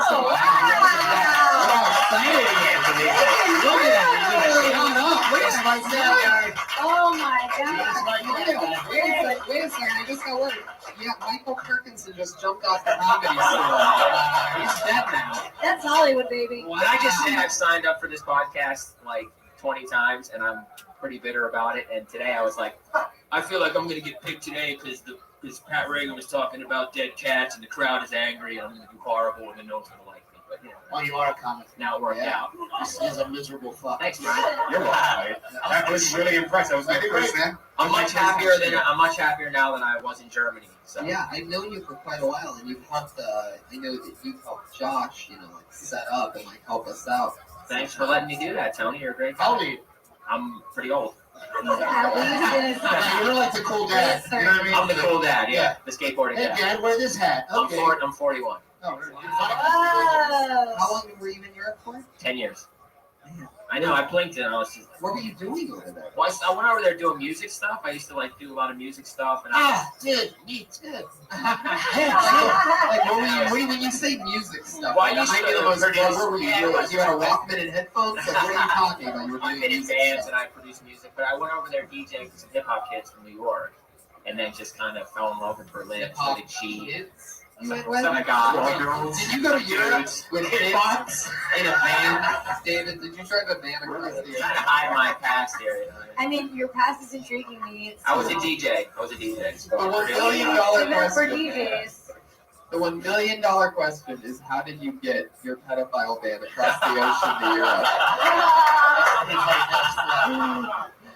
Does it have? It's a good one. It goes underwater. It's a submarine. I love it. Lots of little kids paddling, man, paddling. What kind of car do you have? I want to know what you I don't have a this car. time. I have a bike. Wow. Yeah, So you you got know, man, I'm like. How far do you live from here? I live right now in Westlake. I'm looking for a place. I live in Ontario, California. You got your bike from Yeah. I don't even know where Westlake is. No, it's What like is there? it? Valley. Can you name a cross street or something? 4th and Rampart. You want to know my exact location? You take it over the road. The address. I want to go over. It's like down past Koreatown. It's like Koreatown, Westlake, downtown. It's pretty. It's not my ultimate. You get on the bus too sometimes? Sometimes, yeah. Or I get on the train. I get on the red line. Very good massage parlors over there, though. I bet. You go to the farmer's market, don't you? I'm looking for a place to live right now, so I just got a job at a pizza place. Why don't you Thank move very in much. with? Why don't you move in with Judith? I'm married. I'm married. Oh. I'm a married man. So I got to find a place for my wife. I know. She's cool, bro. No chance. She's I'm in. cool. Yeah, you could be. Yeah. Stephanie would never hook up with a married man. Not anymore. You're into Where are you from? Where are you from originally? Originally from the suburbs of Philadelphia. Born and raised? Where?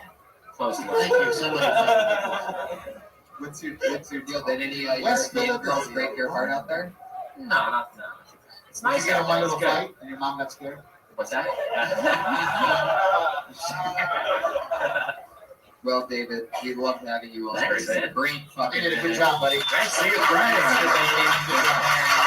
If you mention Friday at the ice house, yeah, that's one show. Yeah, we gotta find somebody you can go with because you should not ride Yeah, your he's bike. not riding his bike to Too icy.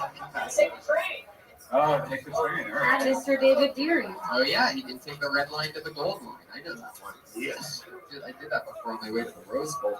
I'm a Buckeye, and I come from winning ground. Ladies and gentlemen, your next comedian is Alex Duong. Alex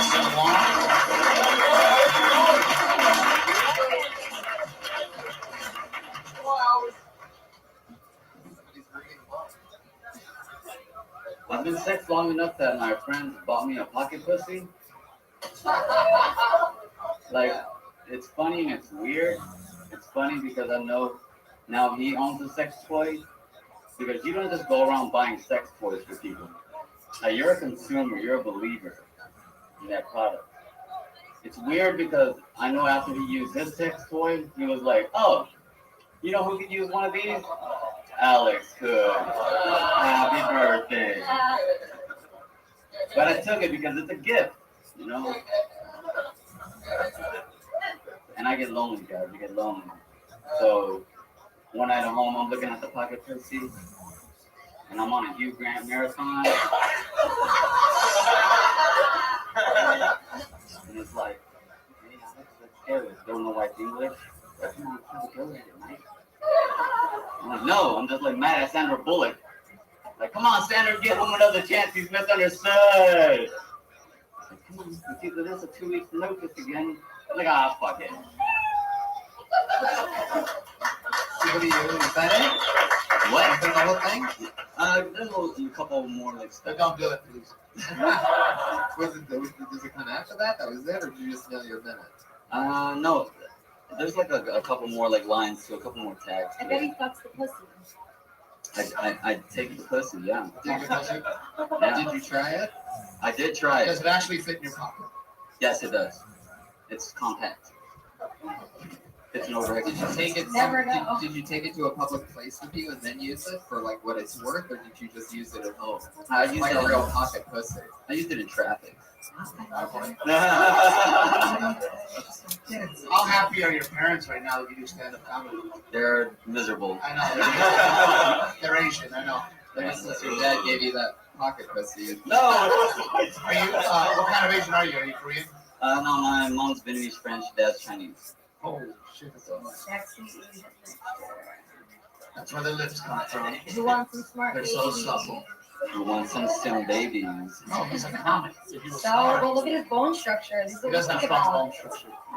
Ooh, yikes. Don't make math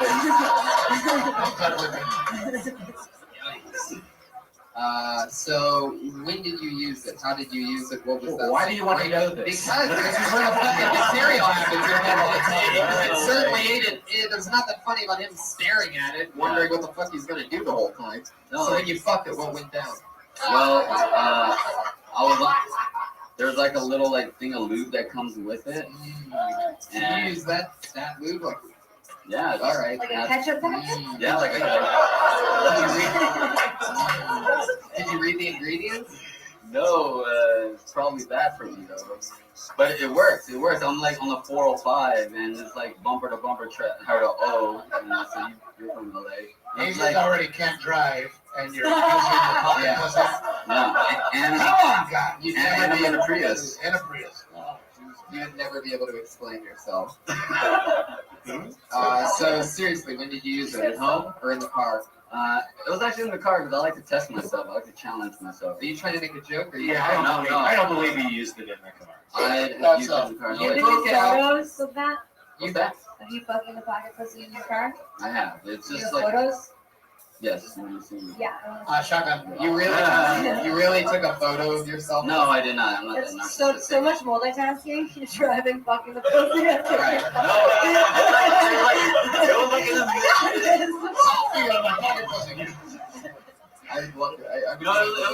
in He drives the standard. It's like after a show and I'm going home and I just have a sudden urge to jack off. And I'm just So like, after a show and there's traffic on the 405? yeah, there's always fucking. Maybe you should hit the gym before work to burn off some of that energy, dude. Yeah, the gym's You expensive. should be able to get home without jerking off. Is more traffic bad though? Yeah. You don't want cars next to you seeing you fuck your pocket pussy, No, right? I got limo tank. Ghetto Asian. So boss. Tinted windows. He's got and a Prius with a fucking, one of those things called the back. Yeah, but you're You know what I mean. no matter how Spoiler, pimp baby. your car is, you're still not a pimp if you're fucking a pocket pussy while you drive. Solid point. Solid point. What do you, how old are you? I'm 30. Like, honestly, how disappointed are your parents? No, I'm the youngest child, so they kind of let me do whatever I want to do. Yeah. Yeah, they're just like, oh, maybe we can fuck up on this one. Like, What are your siblings? they're all business owners. Rich. and I'm fucking eating ramen, you know. They got beamers. So, I mean, you probably like ramen, right? That's delicious. Wait, how long have you been in stand up for? Like 2.5 years. And what did you do before that? I was headed towards medical school. Wow. This could have been your position, you guys. On the way to work, just fucking that pocket pussy. You would have invented a better pocket pussy. Yeah. I would have. Had more school. I think, honestly, man, I think you did a good job. You had material. I just think you took it too long. Much lines. Okay. And I don't even know Sandra Bullock and accent and all I that like shit. that. I thought that was good details. Too many It has an accent. Yeah. It's fucking, it's got a personality, but sweet. The one part where you said you were watching a marathon of Hugh Grant movies, is that who it was? That was your strongest part of the whole joke. Yeah. So it seemed like it was just too much fat around that one joke. That's But I did like the setup where you said your friend was fucking his pocket pussy, and now I just like saying that. And then he thought of you. Like that's a funny point. Women have a pussy pocket. Yeah, like I put my phone in my pussy. And I pussy. It's like a pocket book. I pussy is. So, I mean, I'm just having trouble wrapping my head around it. The first time you used it, you're telling me the truth, and I'm telling you to just tell me the truth. Because I find this to be amazing. No, absolutely. It was. You decided to pull it out at nighttime. Pull out the ketchup packet. Freeway traffic we're talking about. Yeah, There's like traffic on sour the freeway, sauce. bumper to bumper. For some You reason. pull up the thing out of the box, you pull the liquid packet of lubricant out, you open up the bag of lubricants, you Soy put that sauce on the pocket pussy, or I get soy sauce instead of vodka. That wasn't my choice. That was you. I don't want to see you. No, like you put it on the inside, and the thing is, like I usually like when I have like shows, I actually bring the pocket pussy on stage. Do you have it with you? No, it's in my. You're better than that. I know. Is he though? And you're wearing skinny jeans, so I'm guessing this is one tiny pocket pussy that you're fucking, huh? I have a bit earlier, like another setup about that, about how like it's a small pocket pussy, and like it's like a small pocket pussy, and like I'm an Asian, but I ain't got a baby dick, dude. It would be funny though if you and a friend could both go together and then like just split it in half and then both have a half. Yo, man, you want to have a pocket pussy? We go halfsies on a fleshlight. Yeah, go halfsies on a fleshlight. That's funny. That's funny. Like, you know what's funny, Alex. I said a few Grant's impression of the sense of humor, goddamn. I like him. He's charming. Maybe. What are your other jokes about? Just about Other weird sexual things you do? yeah, They're supple. Yeah. They are. They're I'm very telling you, you're a really hot Asian guy. Well, he embraces it And until just a racist. few weeks ago. Really? Yeah, I just got my braces off like a month ago. You should do That's why he's got great that. teeth. You get some real pussy, my friend. I heard that. Trying. When the friend gave you the pocket pussy, did you still have the braces? I did. See, now you can move on. Now it's starting to make Time sense. to evolve. I love it. Well, Alex, go on. I think we had fun up here tonight. I had a blast. I think it's just so weird. We got the shit up here. The decor. He's Asian as fuck, but he's wearing the tablecloth from an Italian restaurant. Oh, I've seen more ass on a flounder. Jesus. Hey, I've built my spot. Let me see. Turn around. Let me see your shitter. No. Steve's in charge of judging only Asian guys' ass. Turn around. Let me see your We're shitter. not in prison. You can't talk to me like that. Show me I your can do whatever I want. Let me see your shitter. Oh man, you're wow. Yeah, You can follow him on Shitter at Dapper Dwong, everybody. Shitter. That's right. Alex He Dwong. knows his brand. He's dapper. There he goes. He's Asian I like as that fuck. his pocket pussy is like an energetic block to a real girl. What? Like that's the reason why he doesn't have a girlfriend. Oh, no, that's not the reason. He didn't commit to the pocket pussy though, and jacking off in the car. I don't think that happened either. Yeah, I don't think. Hormones, weirdest thing you've ever had. Tweet it. Tweet it. Weirdest thing. When I was a kid, like when I started jerking off, I jerked off with a banana peel. It's pretty good. Did you warm it up? Hard. Did you warm it I up? did not warm it up, but it got pretty warm. Oh my god, the whole time I was picturing you putting it inside yourself, but you have a dick. So you just use the peel, huh? How does that work? You eat the banana and then you start fucking the peel. Do you have to eat the banana? Like, what if you just want to throw it away? It's good for you. You don't want to cramp up. You don't want to cramp You should fuck the banana after, or eat the banana after. That's a good point. Yeah. Yeah, save a little treat for yourself. But then the banana's in the place where you want to put your dick. Then you take the banana out, set it aside. Let me ask you something. I wish I would When have you're been hungry after you see some bori. It's like the gin. If I met you at 13, you would have been my best. I would have been like, that's the most genius shit. I only did it once because like if Vaseline feels What? Yeah, that's Vaseline. Let's talk about what Let me ask you something. If you finish inside of the banana peel, does that make a banana cream pie? Hey,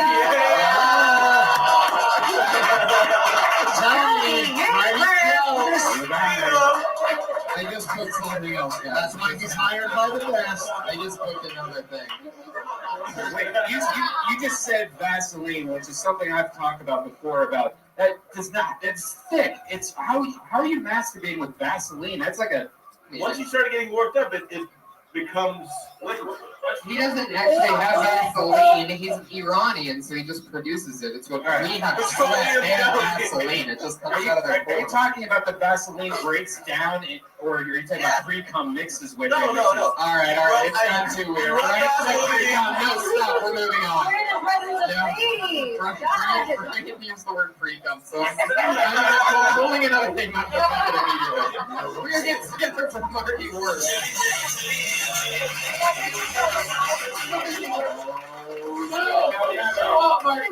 You could get blacklisted. Can't do that. I won't do that. I love you. We can't do It'll that. be the fourth time I've gotten I can't do it, man. I love you so much. Please, I love you. Oh, guys, Matt Devlin though. Wait, you've been blacklisted. Marty West, you've been blacklisted. Not meant Has anybody ever gone to the restroom you for sign the up, show? Rabbi? Yeah, you can do it. I'll be right back. Yeah, by the way, let's just make note for future reference. If somebody gets blacklisted, we're not just going to let somebody go up because then that will fucking happen all the time. Right. We have to do all that shit all the I time. love you so much, man.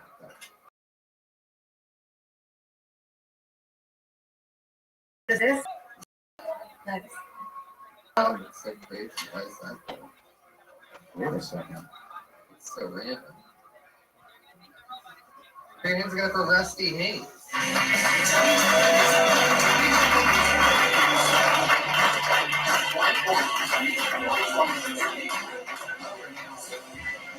Rusty Hayes. Hi, they only need what do you mean? Is this still Egyptian?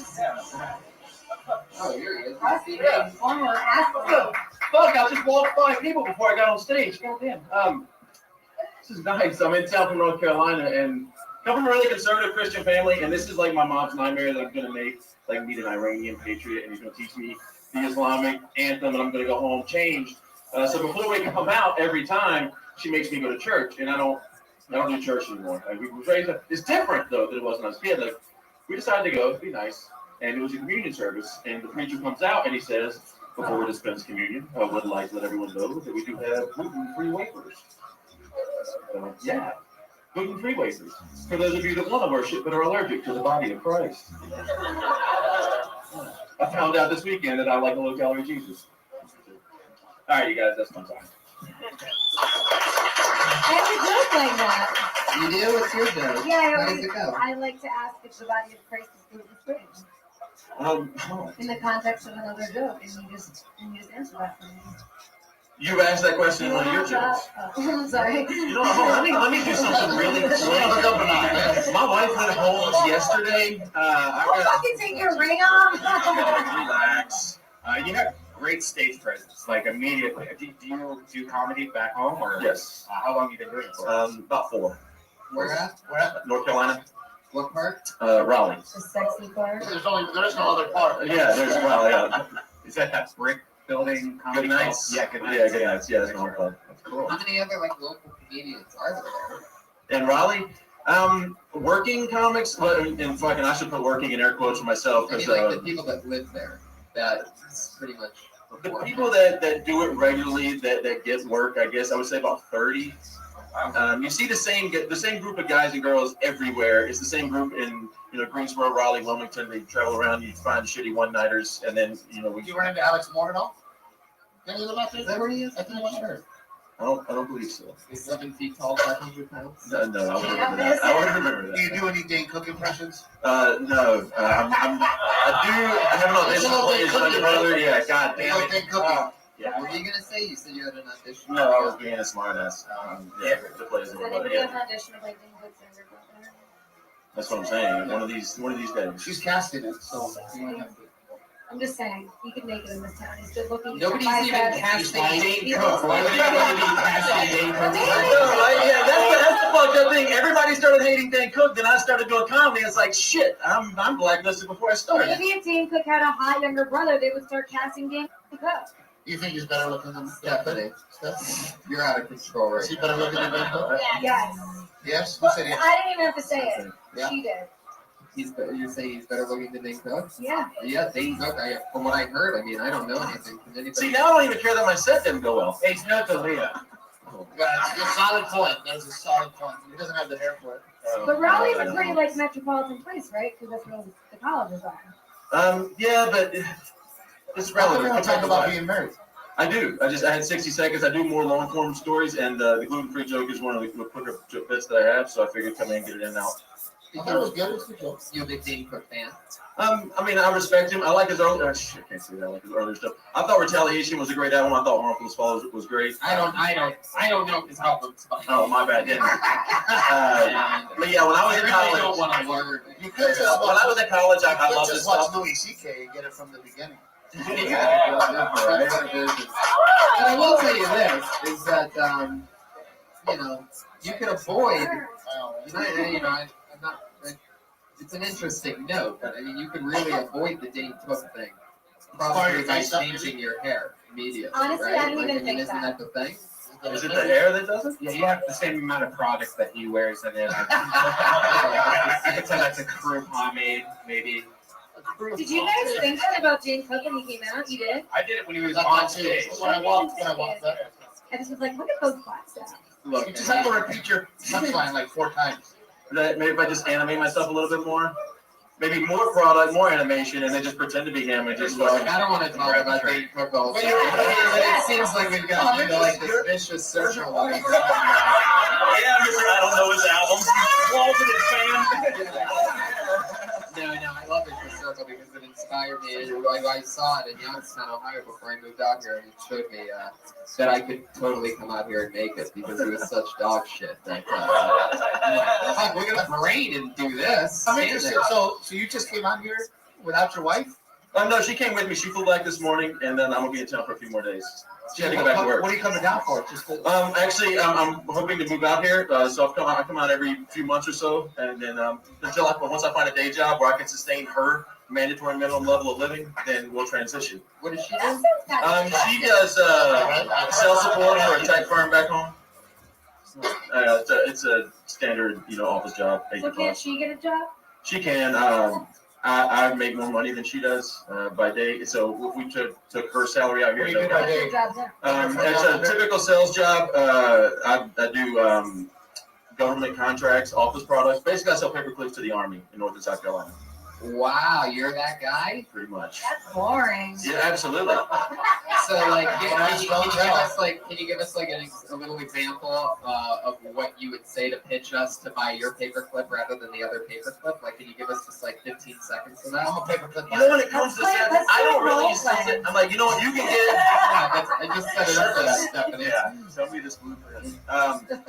Honestly, you can get a paperclip anywhere you go. Everybody has them. They're all the same, for the most part, the same price, same delivery. Everything works. It's a matter of do you like me more than them. And then, you like calling me. And so if you want to buy it from me, great. We have it. They have it too. I mean, it's your call. If you need me, then just here's my card. That's it? That's your pitch? It's that simple. Well, why would they like you? All you're saying is that you access to this. Because the contracts are like, wait, this paper clips. What the fuck am I going to make it sound like? Look, this one has ridges. Seriously, you need this paper clip in your life if you ever want to get your marriage back on track. Do you sell any paper clips? It's just a product. No, we have thousands of items. Don't get mad at Tony, buddy. We're all having Jesus, the last thing I need is to wake up and you standing over me with a stapler. Looking all day cookie. So in the sales business, all paper clips are created equal, but not all salesmen are created equal. Essentially. There it is. I think you might have a gig this weekend. Tell me something. Yeah, I can stay in town a few more days. I can rub the clip. Appearance of Rusty Haynes, everybody. There you go. He's on Twitter, Rusty Haynes. He's the only Rusty Haynes. His name is really Rusty Haynes. Yeah, your parents knew something about you. This kid's gonna be a Rusty Haynes. I love it. Rusty. It is a tough name, right? Rusty. North Carolina, though. That's where it is. Damn right, boy. Let's Rusty Haynes. name it Rusty. It's almost like people. That's my brother, Dusty Bottoms. Dusty Bottoms. What's another good one? You're from Texas, Steve. You must know a few Rusties, huh? I know a couple Rusties. Yeah. It's a real Rusty Haynes, boy. It's a real Southern name. Like Dan Cook with Southern. Even shittier. This is the part of the show where we. He's not. He wasn't shit. He was good. I thought he did a good job. That's my husband you're talking about. Patriot, how you doing over there? How's your legs? Your legs tired? Good. Sounds good. You want to check your wounds? Later. When you're alone. Good job, Josh. Josh. By the way, if you heard that sound, that's Josh jumping into a grocery bag, everybody. Josh, come out here. Where'd you go? He almost fell into a grocery. It's totally like a little kitten. I'm having more fun with the audience. Look, the kitten's at the bottom of the beer. You're like a bad kitten. Joshy, how you doing? What's your favorite part about here? Step up to the Patriots mic for a second. What's your favorite part so far of tonight's episode? Or can you stand on your tippy toes? All the dance sequence. Oh, you like that, huh? Maybe stand on the stage. Yeah, that'll help you. Yeah, stand on the Don't tell me stage. what to do. Trying to help. I'm comfortable. You're what? Comfortable. What? What? Comparable what? Comfortable.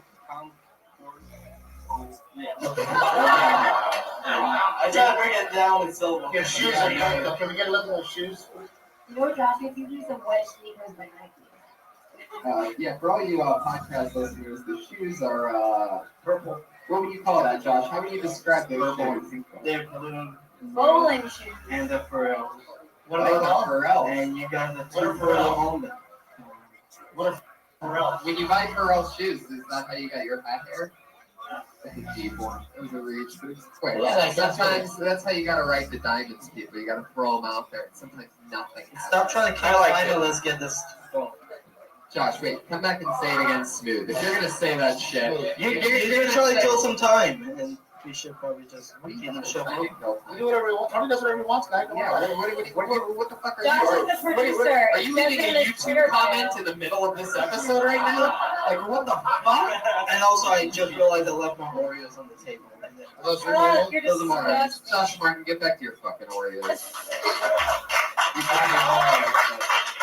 This is the part of the show where we have two regulars and two regulars only since the show started. Every single week they do a brand new minute each week. Dude, I'm excited because I was here several months ago, and you told me that they've gotten a lot better. Yeah.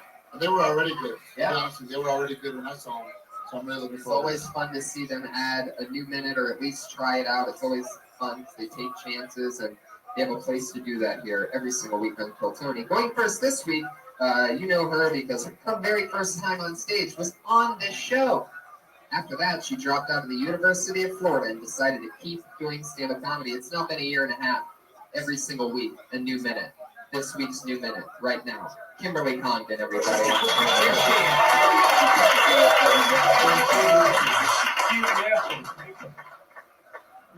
Okay, tonight I want to talk about weird situations that we go through as humans, I guess.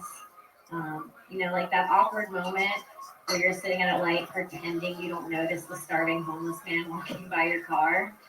It's always so weird because it's such a weird, raw moment in humanity because this man's starving and hungry and asking for your help.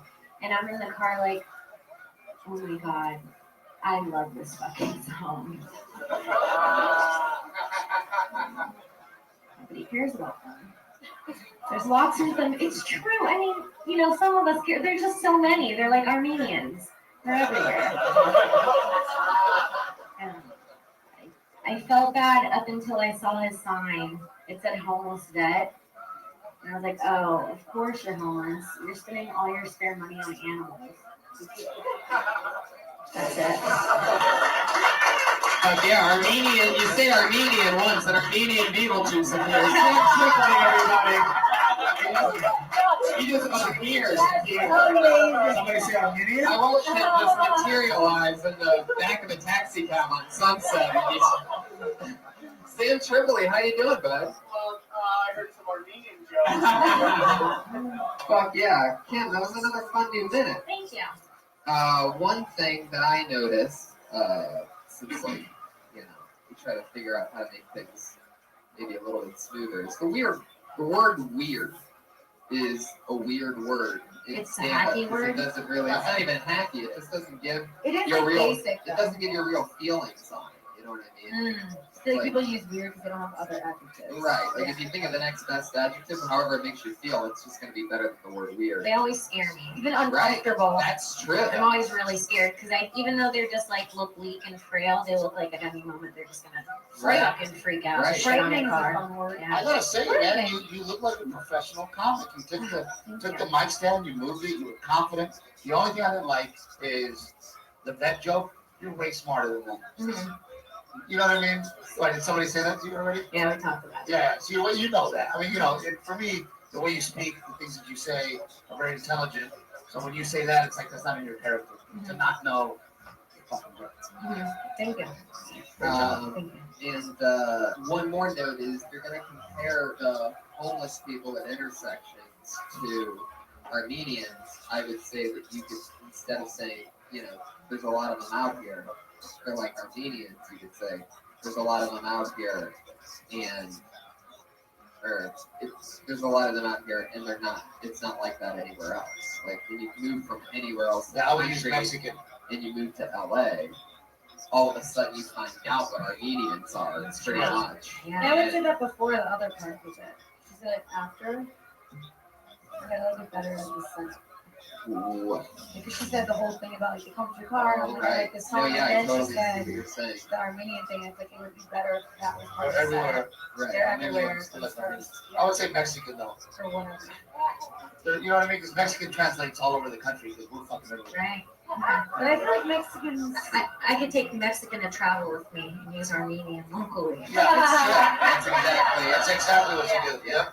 That's exactly how that works. Sam just flew away on his carpet, by the way. I didn't think he was gone because you can still smell the overwhelming cologne. 4 different kinds. He uses the man shield that Armenians like to put on themselves because God forbid we smell how bad you smell. Hey, how do we Iranians feel about Armenians? You guys must just hate each other, right? You stink. No, you stink. Armenians just fucking hate everybody. No, seriously, you smell bad. No, you do. I think there is a lot of like hatred between like Afghans and Iranians and Armenians. No. I had a lot of friends who were everything. I try to keep it peace, but yeah, everybody wants to be like the one Middle Eastern group that's okay and hates the other one. I mean, Mexicans are the same way too, though, right? Like, Mexicans, Guatemalans, and El Salvadorians. I'll throw me in the mix, guys. We're not out blowing shit up, okay? We just want to. Juarez? Mexico? Have you seen that? I also feel like Oh, we're really getting in a real argument? Did you really take that personal? We're comedians. You okay? I was gonna work. I got Hormones, I don't think your grandfather in Iran is listening to this podcast right now. He's dead. Oh, okay. Oh, 72 virgins. I didn't know that your grandfather was Michael Perkinson from earlier because he's dead too after killing himself. That's the ghost of Michael Perkinson clapping at that joke behind you. Are you doing road gigs at all? Yeah, I've done some stuff. I've gone to a few places. How many solid minutes you have now? I think I can confidently do 15 to 20. Boom. Might have to take you on the road. That'd be great. That'd be great. Steve was one of the first people to take me on the road, and I learned a lot of the ways of the road that helped me get more road work with other people and not be annoying on the road and stuff like that. Got put in jail. Yeah. Then you got put in jail? That's what they do. While Tony was on the road with me. Oh yeah, that's right. Remember? Oh yeah. He took a fall at a Whataburger for me and Matt Edgar because the sheriff of the Whataburger in Texas thought me and Matt were gay. These faggots! He goes, you two gotta get out of here. We're like, all right. Steve's like, why do my friends have to go? He really kept an answer, and Steve's like, man, this is fucking bullshit. And the cop's like, I can arrest you because you're friends with gays. That's what it was basically that. Is that how America works? Oh, I mean, it was insane. I know, you can't arrest me. You ever heard of the Bill of Rights? Yeah. It turned into this whole fucking thing. I I can't arrest you, but It was really like out of a fucking like scary movie. A bad cop just being like, you know what? You two faggots, get out of here. I'm like, no. I know how I look, and I have a joke about that. I'm a comedian. the best was on the way home. So weird. When I get a phone call from my buddy. Yeah. And my buddy calls me up, and he's one of the cops too. And he goes, "What the fuck happened last night?" I go, "I had him on speaker. Tony and Matt are in the car." And I go, man, I don't know what happened with that guy. He goes, well, he said you were with a couple of faggots. Thank you. One of the regulars with a brand new minute every single week and doing another minute here tonight. 3 weeks ago, for they were probably Sarah Weinstein.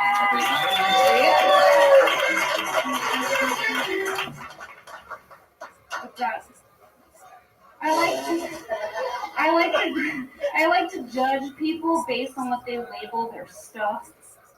For example, if you're calling a vase a vase, you're financially well off.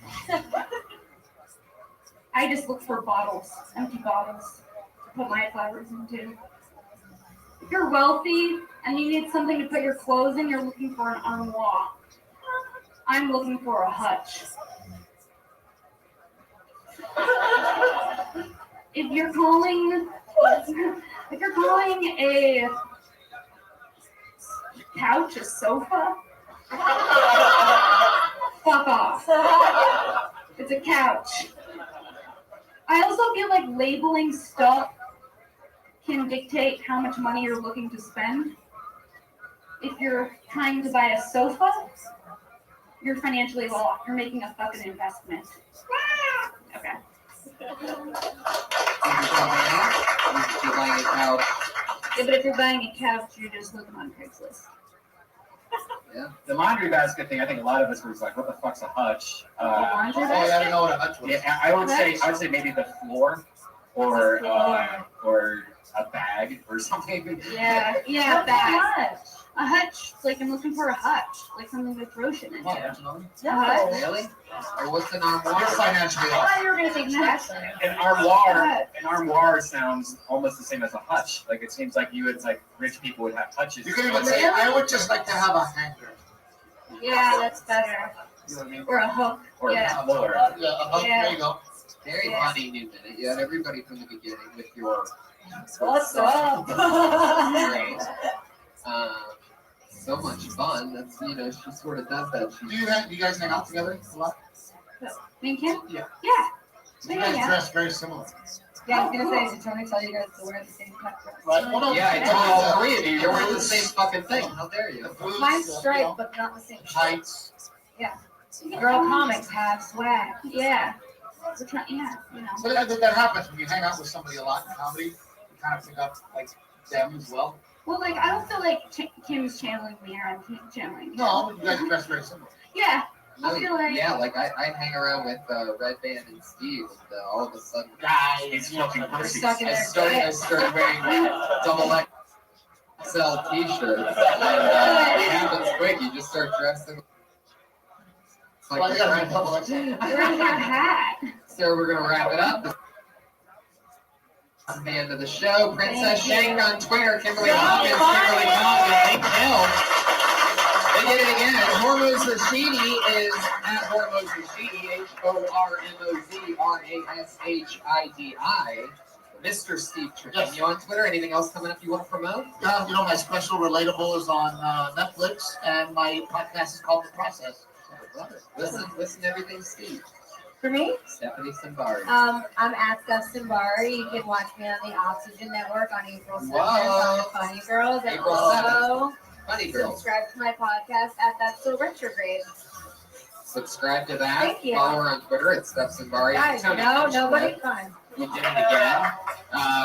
Come see me in Dallas this Friday and watch the Beaver Roast. Sure. Enjoy my jokes. Death Squad shows coming up, including Kill Tony 100 live here in the main room, April 14th. That's the 100th episode of the show you just saw, everybody. That's happening next month in the main room in front of 400 happy people, just like you guys. Ryan? 420, me and Tony are going to be in.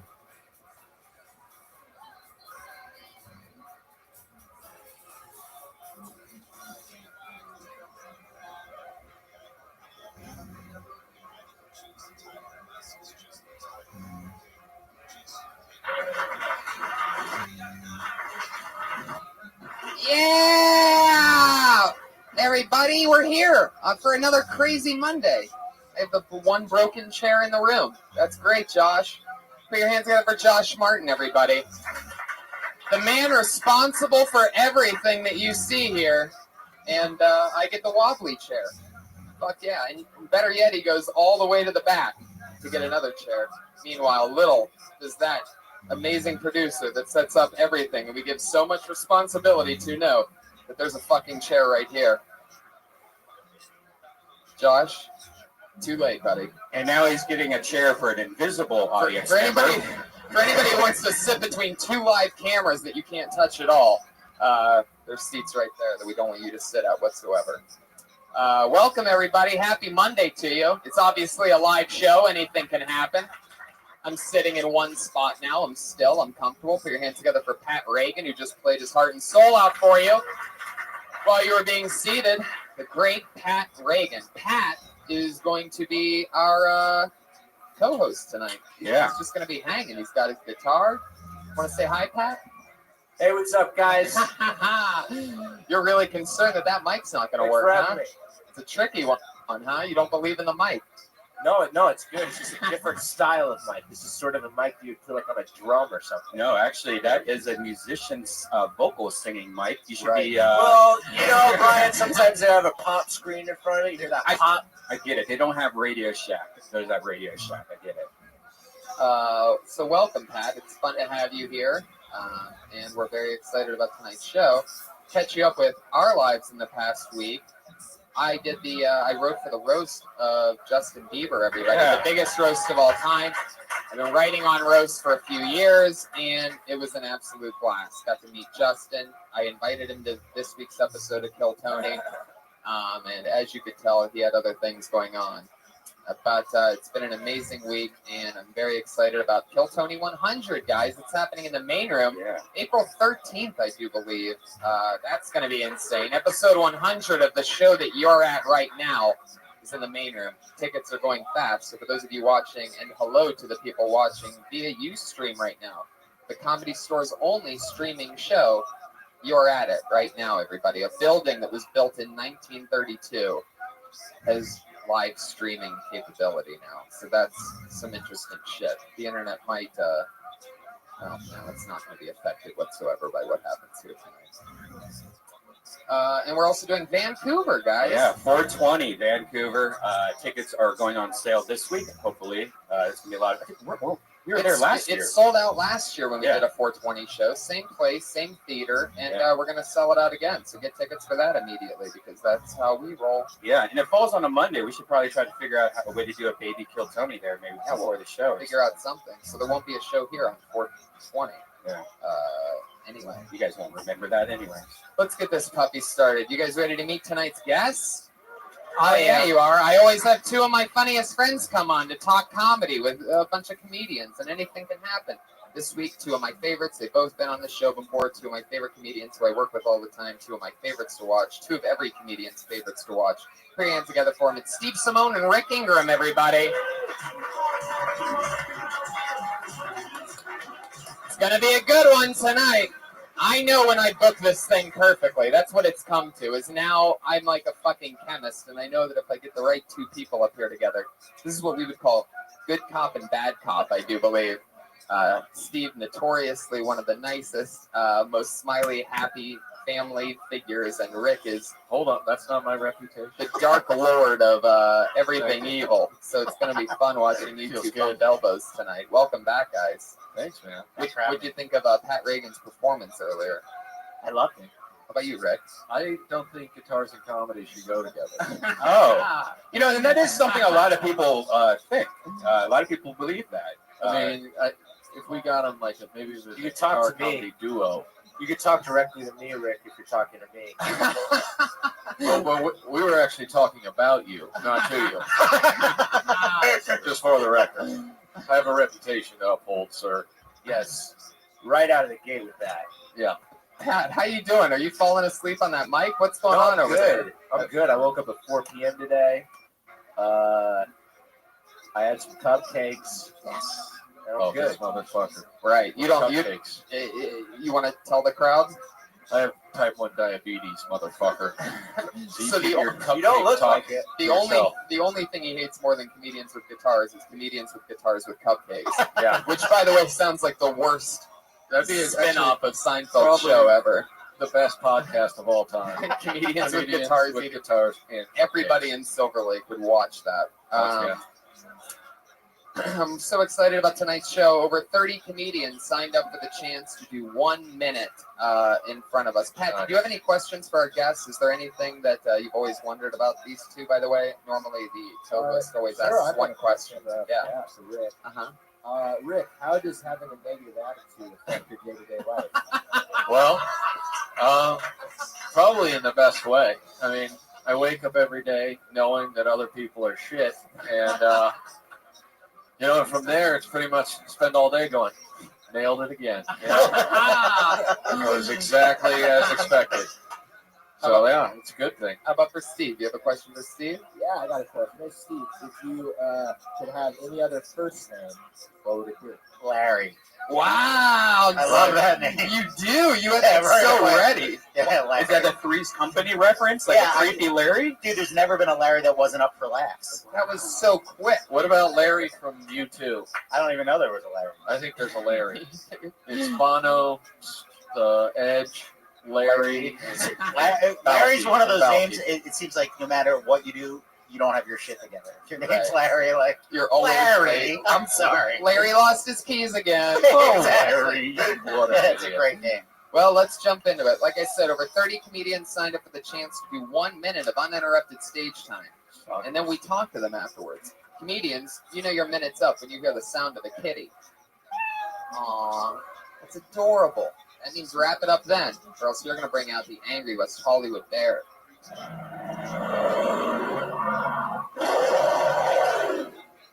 Yeah, we still do that. So don't run your time. There you go. There's a little something for you podcast listeners with headphones on that complain every fucking week.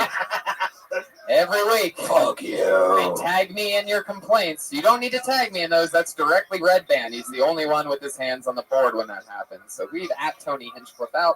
Go straight at Red Band for you complaining bitches. There you go. There you go. Because it's a podcast. Plays great in the room. It's great for working out and just like falling off the treadmill. There's people in the office that complain. Like every day people are tweeting the complaints about you and that fucking soundboard. But we love you guys. Thanks for listening. And here we go. Over 30 comedians signed up, and your first comedian doing a minute tonight goes by the name of Rob Hansen. Yes. Rob Hansen getting up very slowly, whispering something into his friend's ear from up in the balcony. This is His very lover's exciting. ear. Taking his time. I love it. Got nothing but swagger. Here he is. Rob Hansen, everybody. Yeah. Hey, what up? I'm Rob motherfucking Hansen. How we doing? It's not a name, it's a fucking attitude. I'm new to LA. 27 and going to CSUN, going to Cal State Northridge. And I've never felt older in my life because I live at school, covered by 19-year-olds. The place is sponsored by Yoga Pants. I mean, if you thought about going to college, go to college. Your dick will thank you. It will write you a letter in the mail. Say, just keep going, buddy. Just keep going. You're doing so good. Just stretch that 4 years into 5, okay? All my friends were telling me that it's going to be like shooting fish in a barrel living in school. But it's not true. I underestimated the power of a beard. It's like the fucking trash compactor on the Death Star. Fucking walls are coming in, and all of them bitches getting smashed.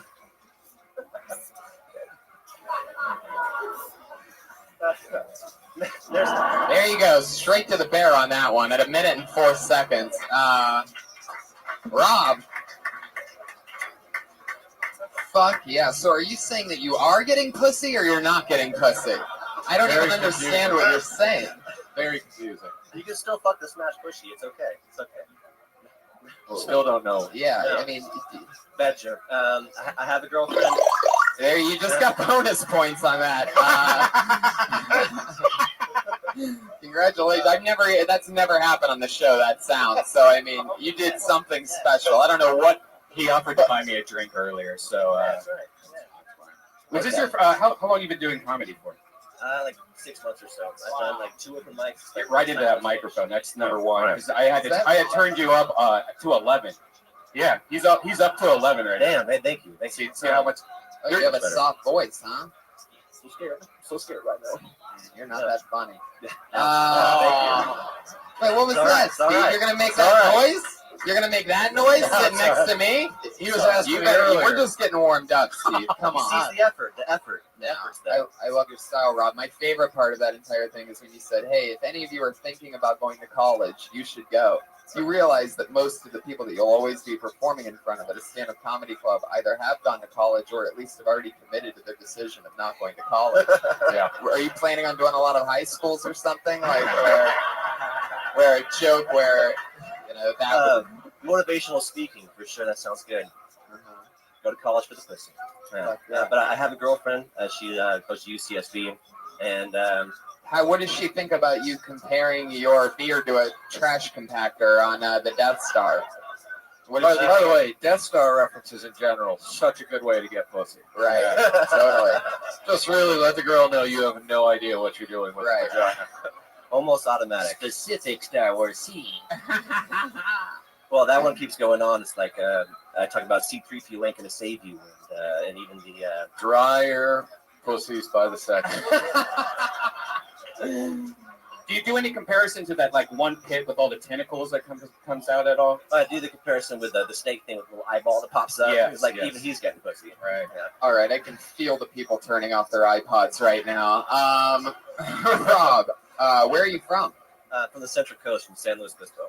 Oh, I've been there before. Yeah. How do you like? How long have you lived in LA? Like 6 months, something like that. And I've been going to CSUN since August. So if I can't do math, 7 months. Like that. What do you want to graduate with? What do you want to do? Doing television, trying to do TV producing. Perfect. Yeah, this town is in need. Yeah. Yeah, for sure. Yeah, no doubt about that. Oh, get in television right at this point. You know, this is a good time to get into TV also, by the way. Yeah. That was sarcasm. Well, I mean, the goal is to do business, to try to make my money on the golf course. That's the goal. Well, you might get a chance to do that since you're probably going to be riding a lawnmower for the rest of your life. You're definitely going to be making money on a golf course. I don't know if that's the way that you be the most successful Northridge graduate of all time. Yeah, exactly. Yeah, thank you so much. Sure, it's going to be one fancy golf course, man. Oh yeah. Pat, any thoughts about Rob over there? What are you thinking about? Yeah.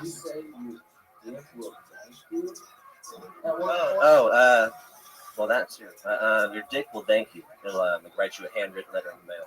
You had a couple of hints too. It seems like you're like polished short basis. So pretty well. That's really, it is nice. You know, like you said, this school is covered by girls. I like it. Almost seemed at a couple of points like he had a pre-planned. This is where the laughter's going to be, right? And then afterwards, it's like we'll edit it in later. I think you did a really good job. I'm the follow-up dual person of this panel. No, you're not. With Steve Simone sitting on fucking nothing but compliments over here. I mean, you've only He's waiting for it. You've only been doing comedy 6 months. You really have to find your voice. You need to listen to yourself do comedy if you don't do it already, because it'd be interesting for you to like sit there and go, that's funny. If you really do that, then just quit comedy right there. But Steve, say what Brian just said in a better way. No, I agree with Brian. I mean, 6 months in, you were personal. You talked about your life. You had a Star Wars reference and a dick joke all in a minute. That's a pretty good start. My only advice, right?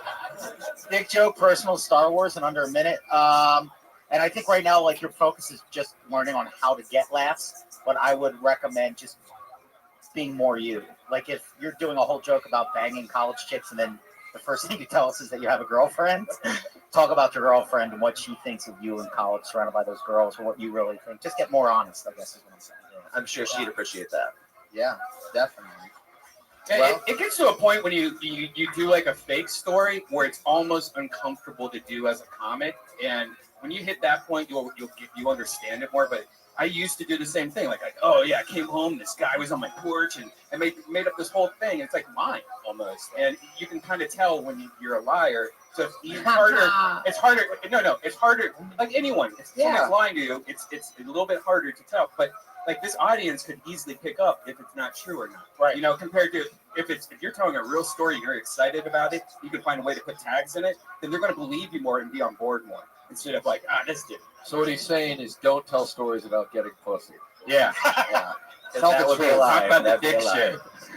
Top yeah. Gun, Iceman, huh? Rob, how long have you been with your girlfriend?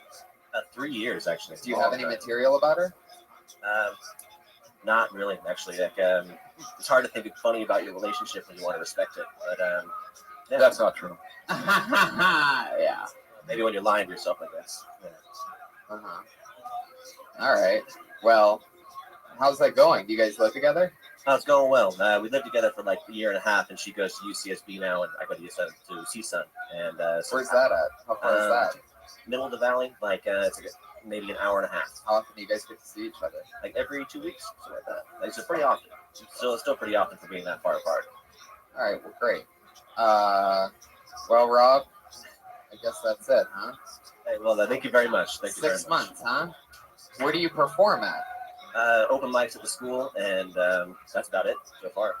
Wait, so you're at the college telling people they should go to college? Right, yeah.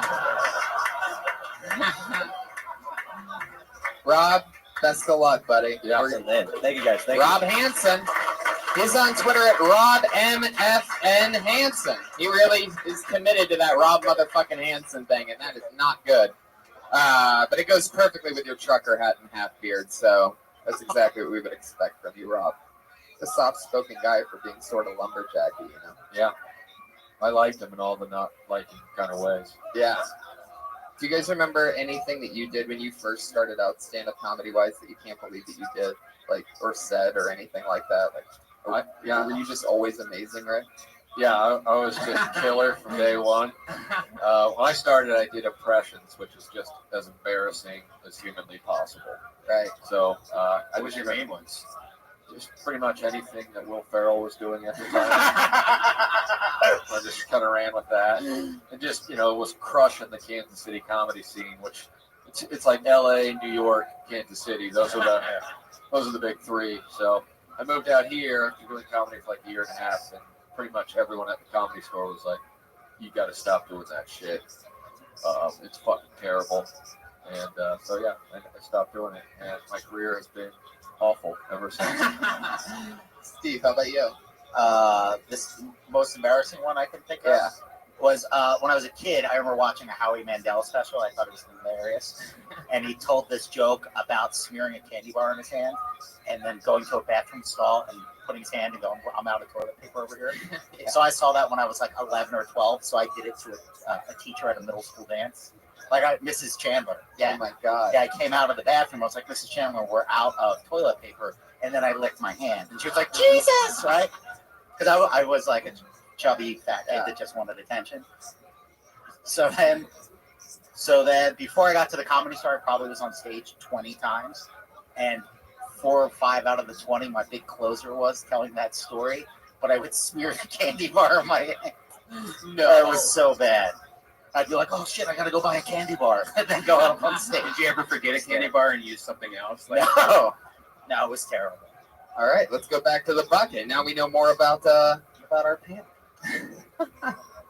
Whoa, we know this guy. This is a guy from Mississippi. He's from the South. How he sounds and acts, it's really him. Put your hands together for him. It's Eric Carter. Oh yeah. We've seen him grow over the past year. This guy's he's a free bird. Michael P.S. Mondays. Woo.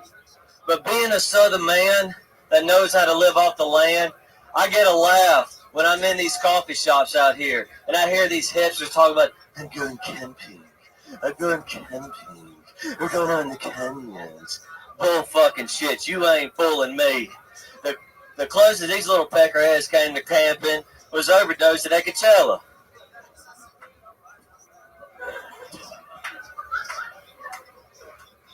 But also, but being a Southern man living in LA, there ain't no better place for me to live than a gay community. That is the truth.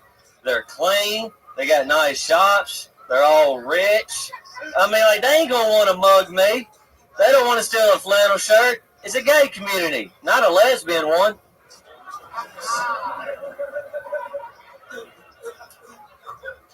But, there's pros and cons. Some of the cons is there's certain things I can't say in a Southern accent out here.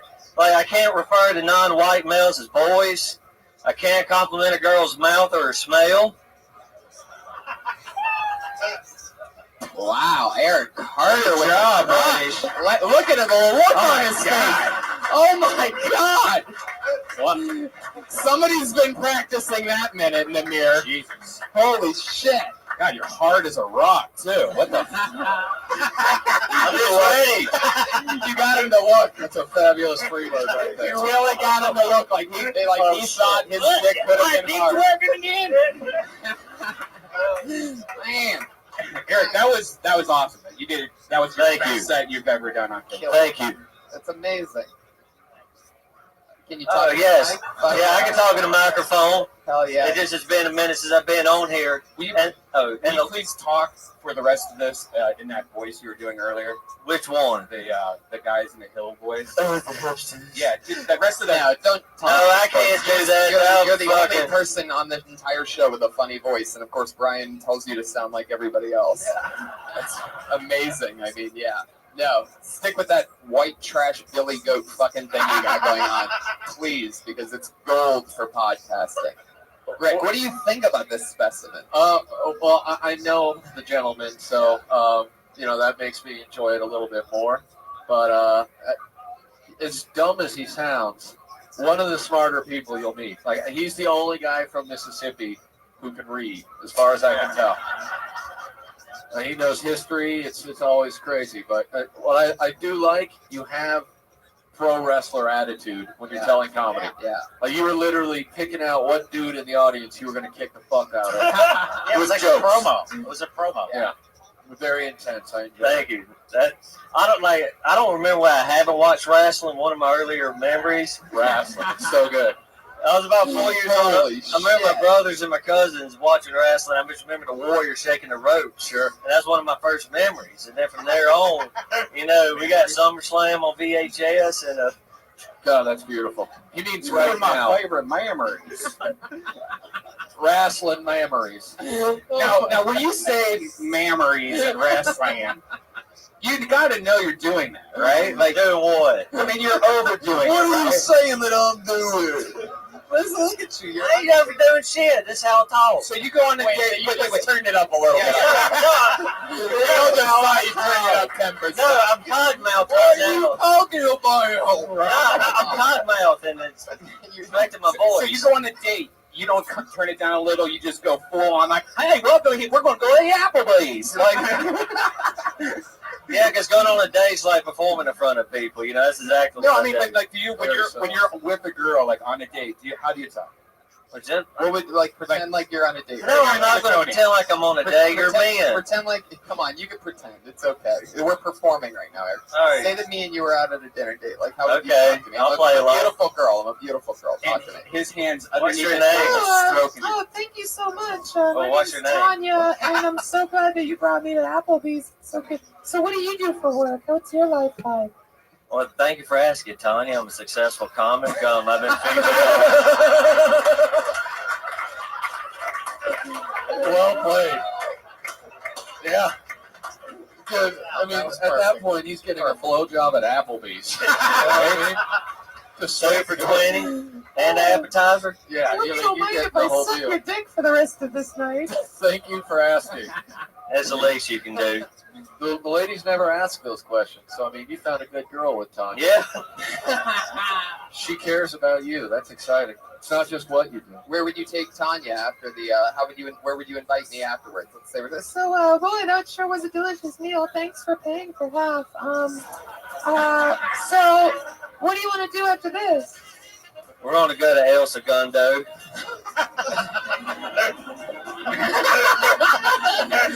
I guess you could play that song after anything, and it's funny. We're going to go to El Segundo, straight into Jamboree.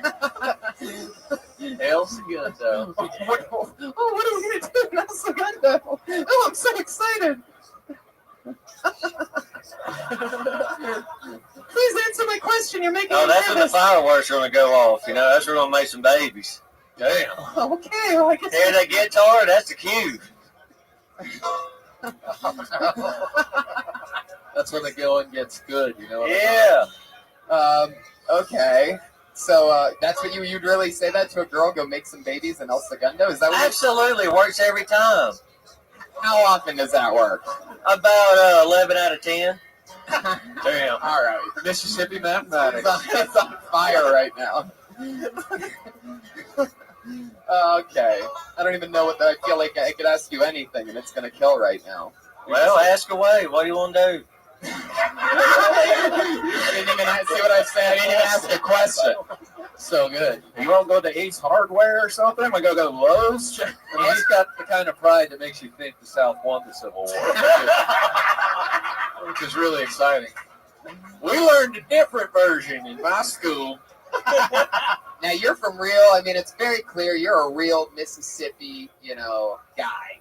Born and Like, raised. were you like raised on a farm? Like, is that? Were you born in a barn? No, I was raised. It was like a bunch of old family land, like between all of us, about 500 acres. So we just raised out there in a small Do you have town. animals? Yeah, Like what? dogs, chickens, goats, horses. Which one did you fuck? Which one didn't you fuck? Oh, I'm gonna guess the horse. You know what happens in Mississippi stays in Mississippi. You know, That's you right. can't. Interesting. Did you ever think, or do you think you had any relatives that hooked up with an animal ever, Maybe. other than their sister? I think it's important to remember that in Mississippi, they probably aren't fucking animals because they're not related to the animals. Well, the good thing about Mississippi and this show is that I can say anything that I want about Mississippi because they have no idea what a podcast is, and they have not gotten the internet yet. Well, once they find out their own son is out there killing it, this is going to probably be the first podcast they get. Successful comedian. Maybe that can happen. Maybe there's like some kind of a comedy show on CMT that you can get into. Maybe you could do some kind of like blue collar comedy thing. I don't that's give never a been shit. done Just before. bring it. What? I said, I'll do it. I don't care. I bet CMP. you will. How do you make money now? I work at a Mexican restaurant at a city walk, Camacho's. Get the fuck out of here. Wow. What are you doing at this Mexican restaurant? I'm a food runner. I ran nachos to Bobby Lee one night, and he said the same thing. He's like, "You fucking work here?" And I said, "Yeah." He's with some broad with big tits. All right. Well, stick with my questions. Don't throw Bobby under the bus. I'm sure it was Bobby's girlfriend. Let's move on. Oh, sorry. And I'm sure Bobby just wants people to know that he eats at the Camachos at City Walk. Can you imagine though? Just someone walks out with that accent. Hey, here's your nachos. No, it's You want extra cheese? The Latinos love me. They really do, because there's two gringos that work up there, me and this guy from Utah. Because you're under them in like the whole hierarchy of the food Yeah, pyramid. they're laughing at you like you're like the reverse Barack Obama of busboys. Like they're like, we can't believe. Well, they don't have that accent. But yeah, you are like white as fuck. So you're a busboy. No, I ain't a busboy. Just run fucking food. That's it? That's it. You're a food runner. That's it. So you're the guy that's responsible for carrying food to a table. After the chef makes it in a sterile environment, they put it in your hands. Hey, which one of you motherfuckers got some cake toes? Oh shit! How long you been working there? Since beginning of February. What's anything crazy happened there? No, well, they've been teaching me Spanish. Like, and they came up with some Spanish names for me. Like what? They called me like El Gringo Loco or El Diablo Blanco. Anything else for Eric Carter, guys? Anything you want to say to this guy? I mean, that's the greatest luchador name I've ever heard. Yeah. El Diablo Blanco. Sí, senor. Hey, Eric, do you want to do the Death Squad show Friday at the Ice House? Hell yeah! There you Wow, go. look at that. One of the lucky ones. He actually got a gig out of this. You killed it, dude. Great job. Eric Carter, everybody. Yeah. He's on Twitter at CallMeEC. Holy shit. You killed it. Other comedians, please hold all fist bumps and handshakes until forever. There you go. Pat, what do you think about Eric Carter? I mean, he is a real something else. I was looking at his pants and his shoes, and it looked like he woke up like at the crack of dawn and farmed, and then came here. That was my observation. Yeah, it does seem that way. He's a real, It was a real worker. real deal. He got machos. Machos. On the pants and shoes. You know, it makes me really want to go there just to see him. You know I what know. I mean? Like, get stoned one afternoon and just sit there and be like, look at this. You know, I remember seeing a comic people probably don't know who he is anymore, but I went to Chipotle one time and Skeezy was fucking chopping Get the fuck steak out of here. in the Oh back. my And it was just God. like 8 Mexican dudes and Skeezy, and you could tell they were definitely. Explain to who Skeezy is. Skeezy is a white dude from East St. Louis who, you know, he's as black as someone could be personality-wise, and he raps like Bone Thugs and Harmony, but he is white as fuck. Yeah. It's And very uncomfortable. a funny thing about him is like he's extremely you know, I feel like all comedians are bipolar to a certain like semi-controlled way. But Skeezy is hilarious to everybody that knows him because he's a guy that will literally go from, "We're gonna do this, man. We're gonna fucking make it. We're gonna be on everything until, you know, forever. We're gonna be huge stars."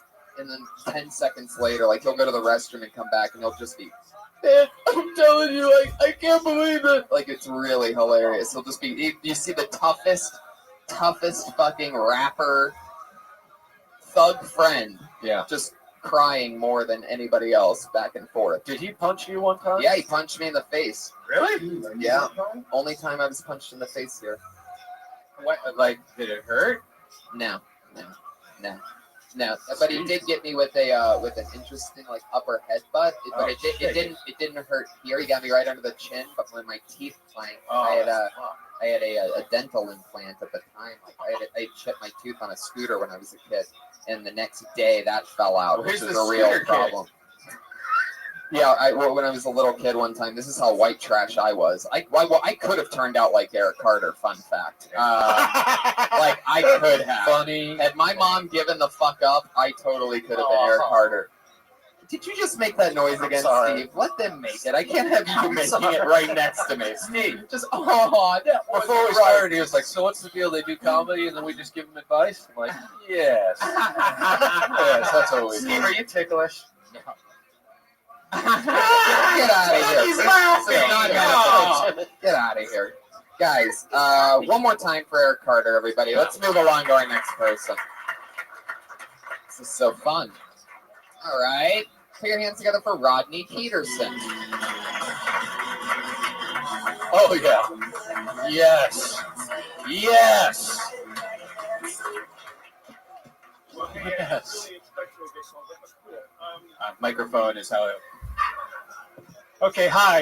I didn't really expect to get called up here, but cool. I don't know how funny I'll be. I'm probably not going to be funny at all, but I'll just relate to you some information of sorts.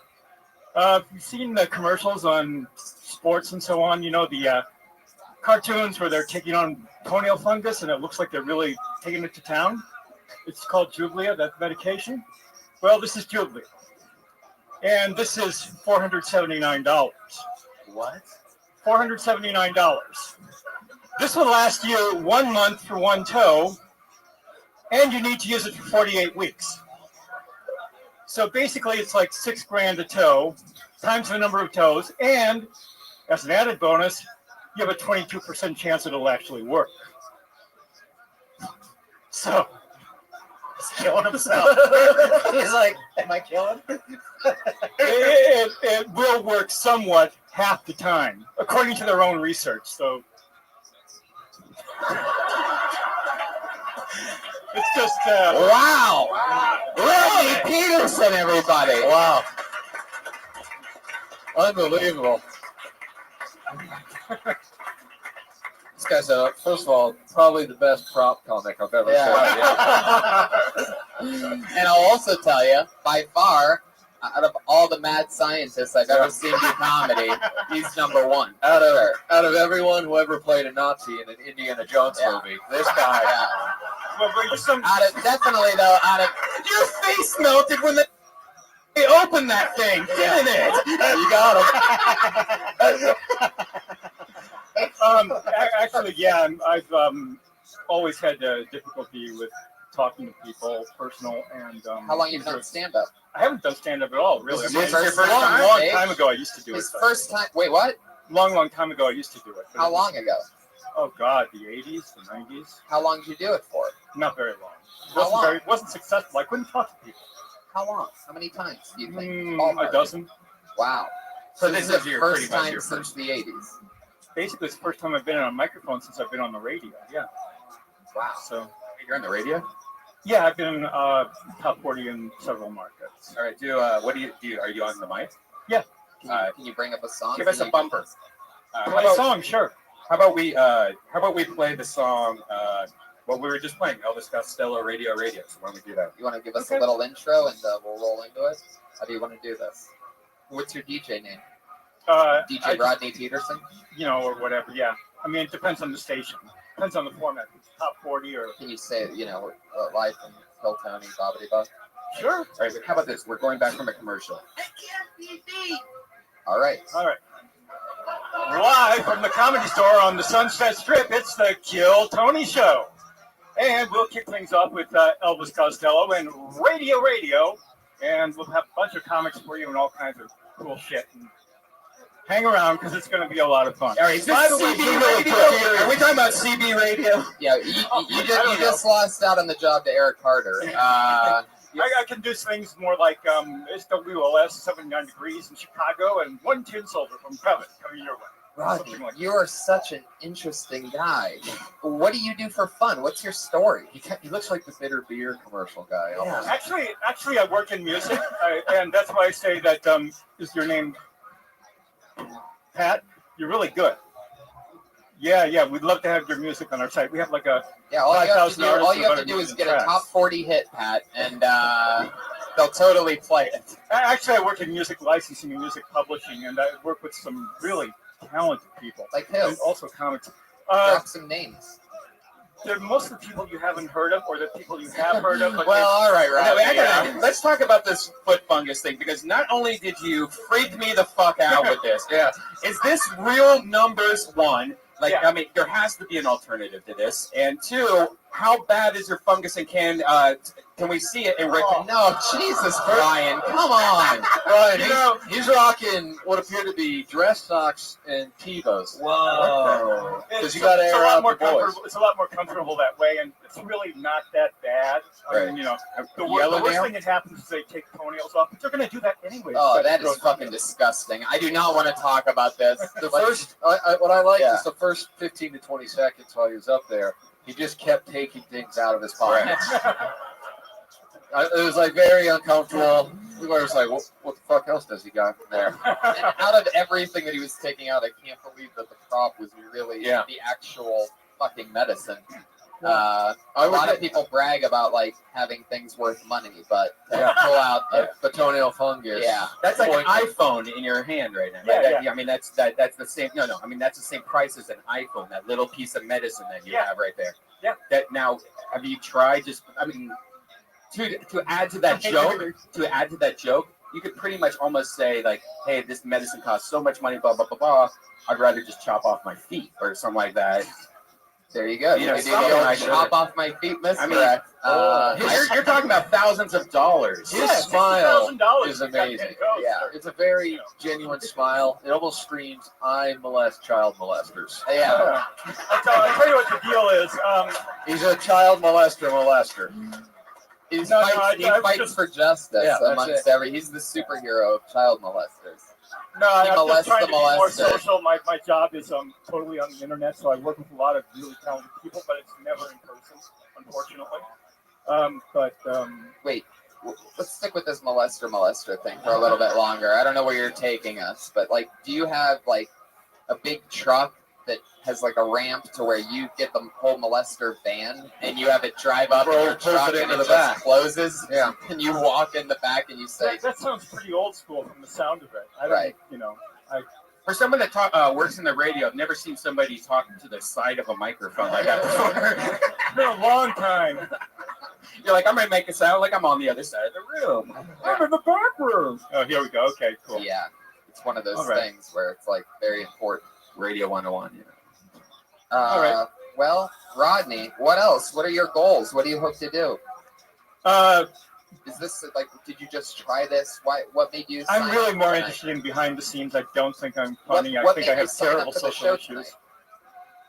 I wanted to get a chance to hopefully meet more people, talk to people, hand out business cards, things of that nature. Well, you got to do the first part. Right. And I think we should really tell the internet, if you guys know anything about this medicine that he's using, like if you have a healthy alternative that would be better, you can't spend your money on that shit, man. Like seriously, like have you tried gasoline? Have you tried everything possible?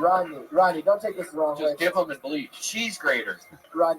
Rodney, have you tried maybe taking some of the moisture from your lips and putting them on your toenails?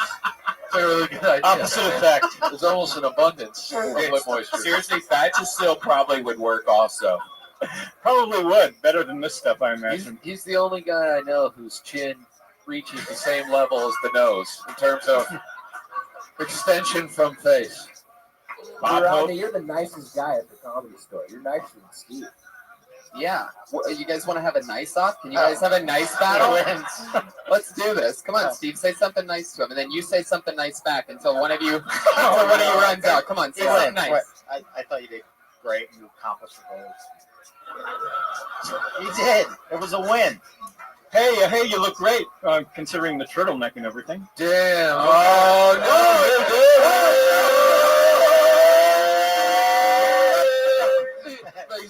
He's not even wearing a turtleneck.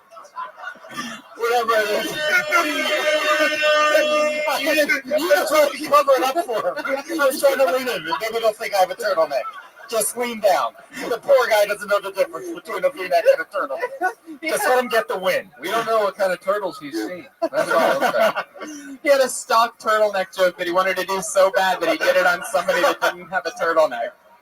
That was amazing, Rodney. Sell your stock on that one, guys. Hey, man, I think it's super cool that you have social anxiety or whatever and that you signed up for the show, and it was a ballsy move, and I'll tell you this, whether it was on accident or on purpose, you did a hell of a job up here tonight. I think you did amazing. Thank you. Yep. Rodney Peterson, everybody. Yeah. There he goes. Get his business card, fellas. There you go. Straight back to obscurity for Rodney Peterson, everyone. It just proves that no matter what, a leather jacket always looks cool. Yeah. Always. He doesn't have a Twitter, but you can follow him on Instagram at Rock and Roll Rodney. Yeah. Follow him on Instagram. And if you're a 12-year-old girl, he's probably already following you. So. Or boy. Yeah. I don't want to leave the boys out. Some people. I'm sure he spreads the love. Oh, God, this is fun. You guys having fun tonight? Crazy Monday. A lot of talent out there. Pulled another name out of the bucket. This looks like somebody I haven't seen before. Michael Gret, everybody. Yeah. Here we go. Michael Gret.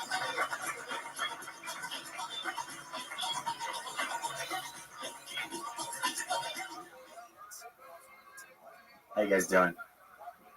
So for me, I feel like I need to put myself in a position of power to really connect with women, and I would take advantage of it. So if I was a college professor, what I would do is, I'd hit on one of my students, but you don't want the really smart ones. You don't want the really stupid ones. You want one that's kind of like middle ground, like she's borderline, she's almost failing. I pull her aside and say, I looked at you in this class, Kathy, your grades are just, you're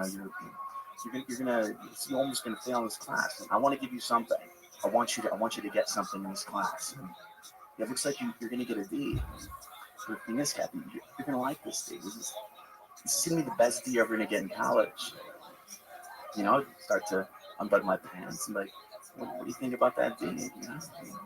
How do you think? And that's what I would do. I'm not a college professor. So that's all I got. Wow. I just want to start by saying the comedy scene at CSUN is obviously. I was worried about doing that because I'm like, we can't have multiple college bits, tonight. I figured you guys were on tour together or something. Yeah, we're going to tour elementary schools. We're going to listen, guys. This is fun to look forward to. You're the reason I'm not gay. He's got the look. He's got the haircut of like a great-looking guy in like 1997. that what felt very uncomfortable. We all knew where the joke was. When you did do the joke and you continued to do the joke, it was just uncomfortable, like we were being slowly raped. We know that, Brian. Everybody that's saw that's that. the point. I mean, it's about molesting. Yeah. Was that your goal? What to molest someone? Or Let's go back. Let's go back to your hair. Let's go back to your hair for a second. All right. Do you still listen to Soundgarden? I never listened. You never did. This is just not getting a haircut. It's not a haircut. It's just not having one. That's what. You didn't get a haircut. That's just I haven't. When's the last time you got a haircut? 6 months ago. Once I got fired from my regular job. What was that job? I did finance and national trade consulting. You did what? I did consulting and kind of like international domestic trade. Why are you going to college? You're not. If I were to be a college professor, I would molest my students by talking to them about grades in the context of my penis. I don't know. Tony, oh my God, that did not just happen. Am I out of line? Where did I fail to communicate that? I guess it was what I'm trying to understand. I mean, your mission at a comedy club is to make people laugh and be happy, not for people like, Jesus Christ. But you know what? Maybe you could be that guy. Yeah. You know what I mean? Like, have you seen this guy that's terrible, that's so terrible it's great? And people be like, oh, yeah, I think I heard of him. One thing I like is his hand gestures are like someone who's never acted before. I'm into and they're being financial told, like, trade you need consulting. to. There was a very honest moment that got a laugh. Like tying back to what the first guy I was trying to tell the first guy, there was a point we all knew you knew it wasn't going well. Like, I'm not saying that to be a dick, but you did your bit, and then you were like, oh, you had like an oh shit look on your face. And like, because you thought, and then everybody started to laugh, and then when you were like, that's all I got, and boom, it blew, because everybody knew the honesty. Yeah, I wasn't expected to be called up, so I was so out of it. Why do people sign up and then go, I had no idea. Right. Like, we didn't write your name down, right? You wrote it down. It's not like, this is to not go up tonight. Perfect. What? It's the anxiety of the process of thinking that, well, that there's the opportunity, there's a chance, like I. What are you doing with that hand? Would you always do that? Where are you from? From Ohio, man. Oh, well, that's where we're from. Cleveland. I'm from Youngstown, and I've never seen anybody do that before. I'm from 40 minutes away from you, and I've never seen anybody that just basically conducts an orchestra with each word that they're doing. Like, what, did you just watch Whiplash and got inspired? What's happening here? No. It's not quite the note. It just reminds you of kids who don't know what to do with their arms in acting classes. And like they're trying to be normal. They're like, I think I swing my arms. It's like, you're not walking right now. You're just standing there. Since you got fired from your job, how did that happen, by the way? What'd you do? I was sick of it, man. I mean, this is where I've been wanting to be for a while, but I kind of just was moving all around and waiting for. You just played the invisible piano. This is me. It's like a fish swimming through a dangerously terrible river. Oh wow, I like that one too. The old wiggle around the place. Yeah, that was the on ecstasy in the early 2000s dance move. Ball of energy.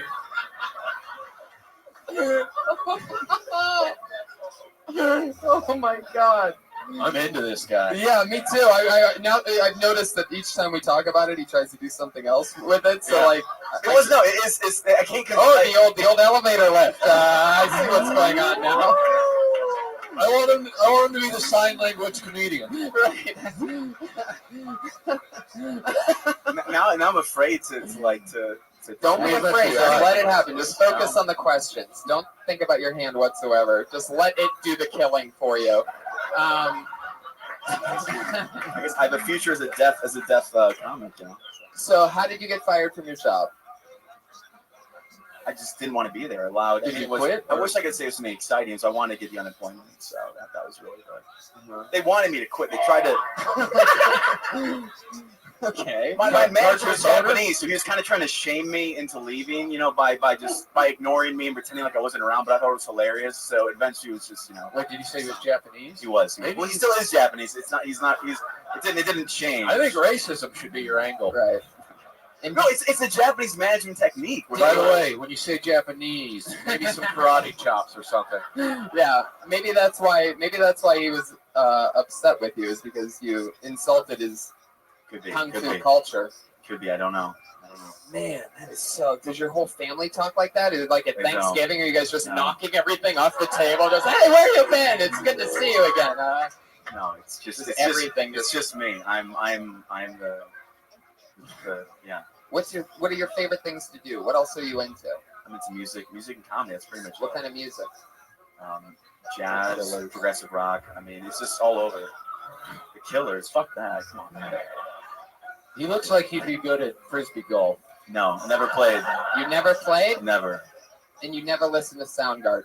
No. I went to Miami, Ohio, so I mean, they had great frisbee golf courses there, but I never. Right. I was. You see the Bermuda Triangle on that one, everybody. They have great golf courses. That's what we call that one. There's also a trick off the elephant. Right. No, that was the Ohio. That was the Ohio connection I used. Please stop dragging Ohio into your weird emotions. We are very proud. People from Ohio. We're very proud of the fact that we communicate with our words and not with our right hand. Did you say how long you've been doing comedy? A little less than a year. All right, let me ask you something. Sure. Have you considered putting a puppet on that fucking thing? And No, just going all the way with it. A Tourette's puppet. This is a good idea. Like you're saying one thing and the puppet's just No, going that could. He's a dancing sensation, the puppet. Yeah. I mean, you could be like. It could be a raver. The puppet could have little glow Yeah. sticks. It could just be kind of just doing its own thing. I guess. Or we could like do that CGI where we put like lightsabers on, so you could just be like we could watch a set and out of nowhere. That would be amazing. Oh, that's great. Look at you. Wow. That was a produced one, huh? Look at Red Band sneaking in a little something he thought of. Look at what you get when you do that. How about that? I think he was just waiting for some aggressive hand motions, and that was his moment. Of course. Patty, what do you got for this guy? Anything? Well, okay, this is honest question. Go for it. Do you remember the first thing you said right out of the gate was something about having power over rhythm? Yeah, that was. Yeah, I don't know why I said. How did you want yourself to come across? I don't know why I said that. Well, Because no, that was. First of all, one of the that greatest was comedians ever is Bill Cosby. And true. I think maybe you're going down the right path, is what I'm saying.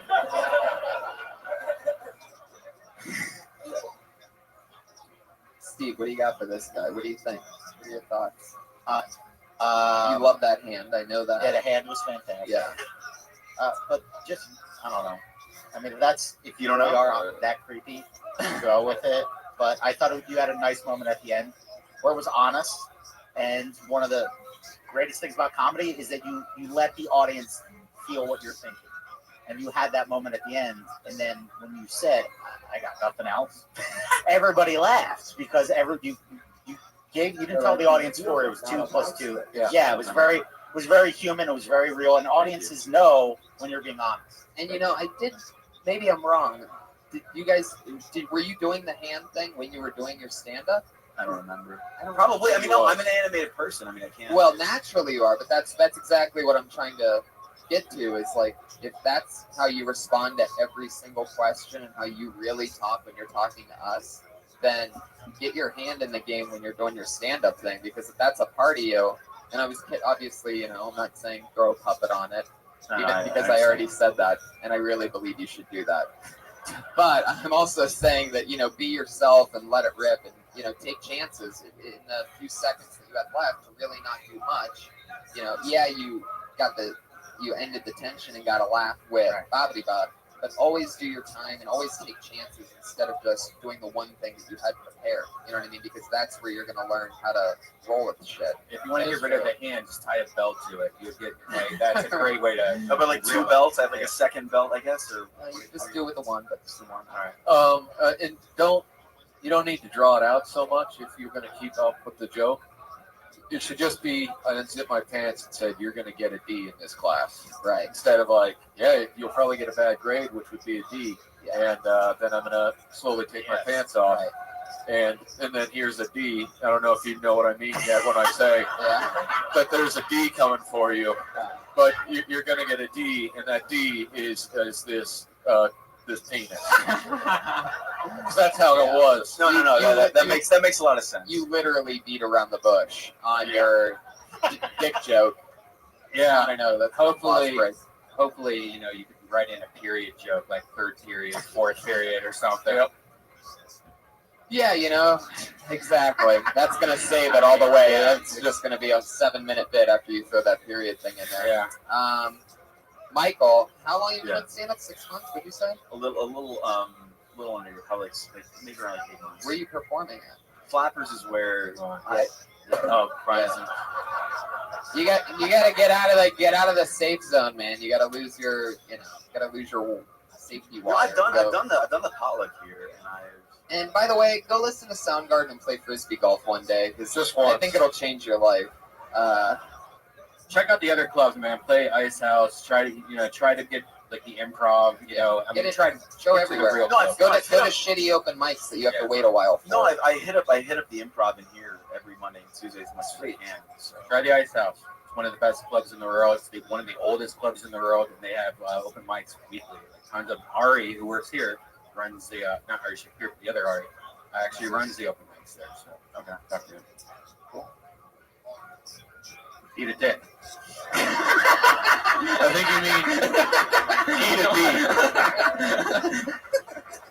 Michael, I had fun with you, and I hope you come back again soon. For sure. There you go, Michael Grepp, everybody. He's on Twitter, My Longest Hot Dog. He's that guy, My Longest Hot Dog. What is it? My Longest Hot Dog on Twitter. Very clever. What does that mean, Michael? You want to yell it to us? Is that your old nickname or something? What about the D giver? So think about it for the future. I'm talking about dick, deed, like, Right. It's a 4-paragraph handle. 1,000 characters. I don't think. I hope this next comedian, whoever it may be, is prepared to go up tonight. I bet they won't be. I bet they're going to be shocked. Oh, this looks like another new name. I'm excited about this. Put your hands together for Raphael Lechuga. Yeah.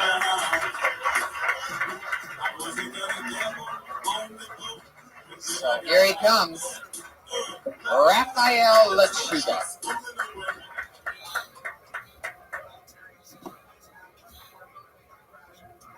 So, last October, I started my first year at UCLA. Thank you. And the demographic really scared me because it's mostly white and Asian and, Latino. There's very few Latinos and blacks there. But I just want to say, as long as you believe in yourself and skip the application process, you'll get right in. I'm not applying to USC this year.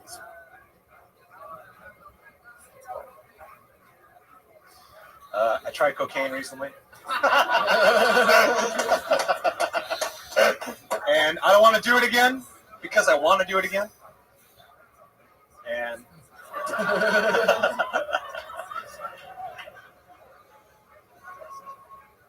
and the depression after that, the come down was something new to me. I wasn't ready for it. And I reached a new low. Thank you. You want to finish it? Go ahead.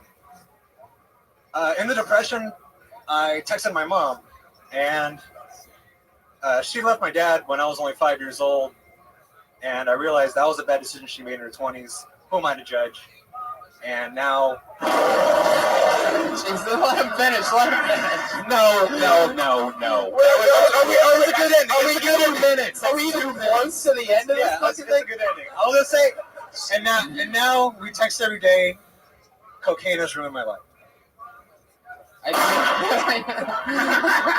For this podcast listeners, unfortunately, that was not the sound of Raphael killing himself. That was just. I'm sorry. No, I love this. By the way, I thought only Jeopardy had a college edition. I did not realize Kill Tony was going to have one tonight. What's that? It's been everybody here has gone to college, and then there's also Rodney Peterson, who's not allowed within 500 feet of one. And I just love the theme tonight. I love your look, Raphael. You're Latino. Yeah, but you look I'm like the least Latino person ever. You idiot! I'm killing right now. You look like a young Ben Stein. Has anybody ever told you that? No, I get Persian Ben Stein. Yeah. When I was younger, I got Kramer because my hair was like really floppy on the top. I got Borat. Kramer. Wait, yeah. from what? Kramer versus Kramer? No. Because I have really wavy coarse hair. I actually straighten it at the top. It would look like hell. You're lying to yourself. I'm not lying to That was your first time on stage, right? Yeah. Wow, look at that. That's great. In that case, you killed. Congratulations, man. How old are you? 23. That's awesome. One of the things I loved is he said, you got to believe in yourself. And when he said that, you could see his hand shaking so badly. It was like, which I don't, but for the purpose of this joke, you should believe in yourself. Oh, it was the lights. I didn't know. There was 0 jokes in that, right? Yeah, 0 jokes. Well, that's something you need to at least have one of before you put your name in here, man, because you just gave us a blog post. But you went with it, man. I wrote this down, and I tried to get something funny out of it. I thought of an audience, but... All right. Eh. Listen, just... Do you, like, not stop once you start answering something? Pretty much. It's really annoying. Holy shit. What the fuck was I gonna say? Shit, you son of a bitch. I'm so not used to anybody when I start talking that they just really, truly keep going. But I mean, it's an interesting if thing you you have could going on there. Do jokes, you seemed comfortable except for the shaky part. But I'll tell you this: out of all the segues tonight, going from so I'm not going to USC to so I tried cocaine recently, absolutely takes the cake. Like that was killer. Did you really try cocaine recently? Yeah. Did you like it? For real? Yeah, I enjoyed it. Because it made me think that I can do anything. Yeah. And that was... Yeah, and then he signed up for the Kill Tony podcast. Stay away from drugs, guys. He's like, fuck, man, this joke I just came up with is going to crush this week. And it's going to be exactly 59 seconds. That's going to be amazing. Raphael, am I saying that right? Yes. So what did you go to college for? What are you doing? Oh, actually, I never even applied for UCLA, and I just pretty much left 2 weeks in. Your hand's coming to life. What is happening? I'm just channeling the last guy. I'm sorry. I'll keep it down. Okay. So what was your answer to that question? You just started going there without applying to go? Yeah. You snuck in? What do you think yeah, I am, the dean? You think you're going to get in trouble? That wasn't my question. I don't care if you applied or not. Stick with the question. Ready? What do you want to be when you grow up? I want to do comedy. What's your second choice? It was screenwriting.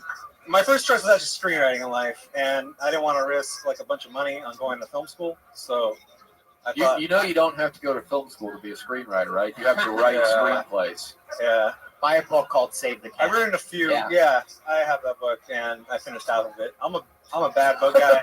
I'm terrible with books. Every book I've ever bought, I've only read half of it. However, Save the Cat, great book to do coke off of. Okay. So, All right. Really good. So many pages. You tear them out, roll them into a little tutor. Exactly. Who'd you do cocaine with? Let's talk more about it. It's already out there in the cosmos forever. Just some friends of mine. Whoa. Say their names in case the LAPD are listening. No, I don't. What was it? But I mean, like, what was the situation? It was at the butt end of a cigarette. Oh, part of it. Yeah, I just keep tapping and smoking. It was also my first cigarette as well, so I kind of knocked those two out. I knocked those two out. But it was the first and last time. Why don't you show us? 0 to 100 real quick, huh? It was the first and last time that you'll ever smoke a cigarette, And but definitely last not the last time you do cocaine. Okay, Right. Priorities. Yeah. That's what I like about Rothschild. Did you become friends with everyone that you knew? Did you talk a lot? What happened? I haven't hung out with that group of friends since, really. I seldom hung out with them before, and now it's just been a thing. So you where I don't didn't hang out even that well. snort any. You were just doing Cocoa Puffs. Yeah, just back and forth. Wow. That was it. I don't know. I mean, Wait, what's Cocoa Puffs? so you're just smoking little bits of Oh, coke. you're Yeah, you you're pretty much smoked making it? crack. Yeah. It's a. Oh, I don't know how any of that stuff works, but that seems a lot more It's kind of boring. like smoking pure crack. Yeah. You're not mixing baking soda, which could help you out and make you smell a little bit better. You know. Yeah. Raphael, is screenwriting really your number one favorite thing that you could see yourself doing, or is stand-up? Yeah, the because thing? I'm not good at anything else. What do you honestly. want? Are you good at that? Have you written not a- anything? I've written a few, like half-written screenplays.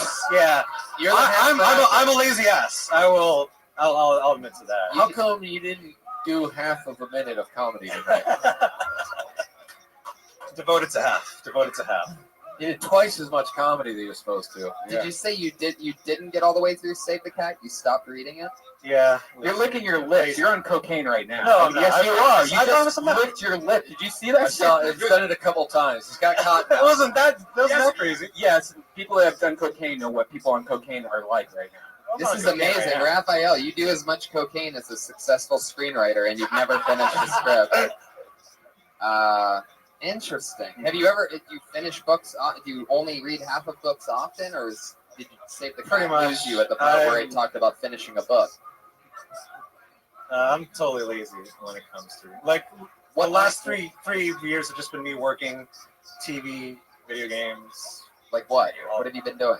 Just I've been doing a security. Security? Yeah. What kind of fucking security are you doing? I work at the port. What port? Port of LA. I work for a trucking company. I just sign vehicles in and out. Wow. How'd you get that job? You should do that's how you got the coke, right? Gonna have to take a little sample if you want this truck through. I can see the screenplay already.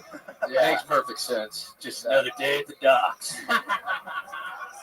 Cue porn music. It's pretty dead there too, so most of the time I'm just there on my computer listening to podcasts. And stuff like that. Damn. Wow. Well, look at that. Kiss Well, up there. thanks for listening. Simone just texted me. What prices are you getting?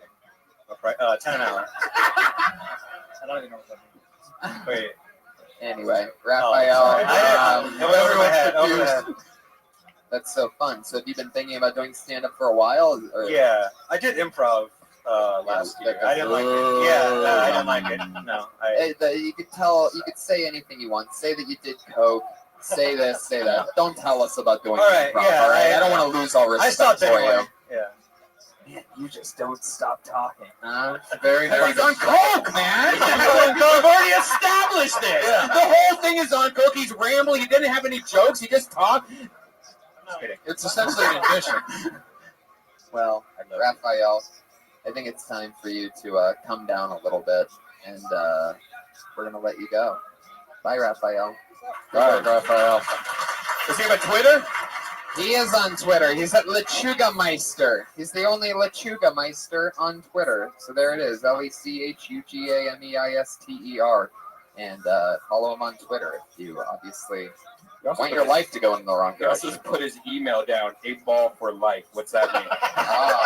He's a big-time billiards player. I moved the stool, by the way, because everyone just keeps bumping into it, looking at it. Yeah, it's so we're funny. just gonna scoot it back. Nobody all night wanted to move it. I've been watching that too.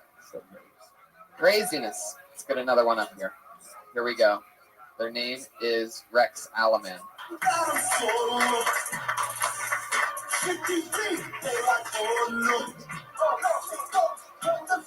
Here he comes, Rex Solomon.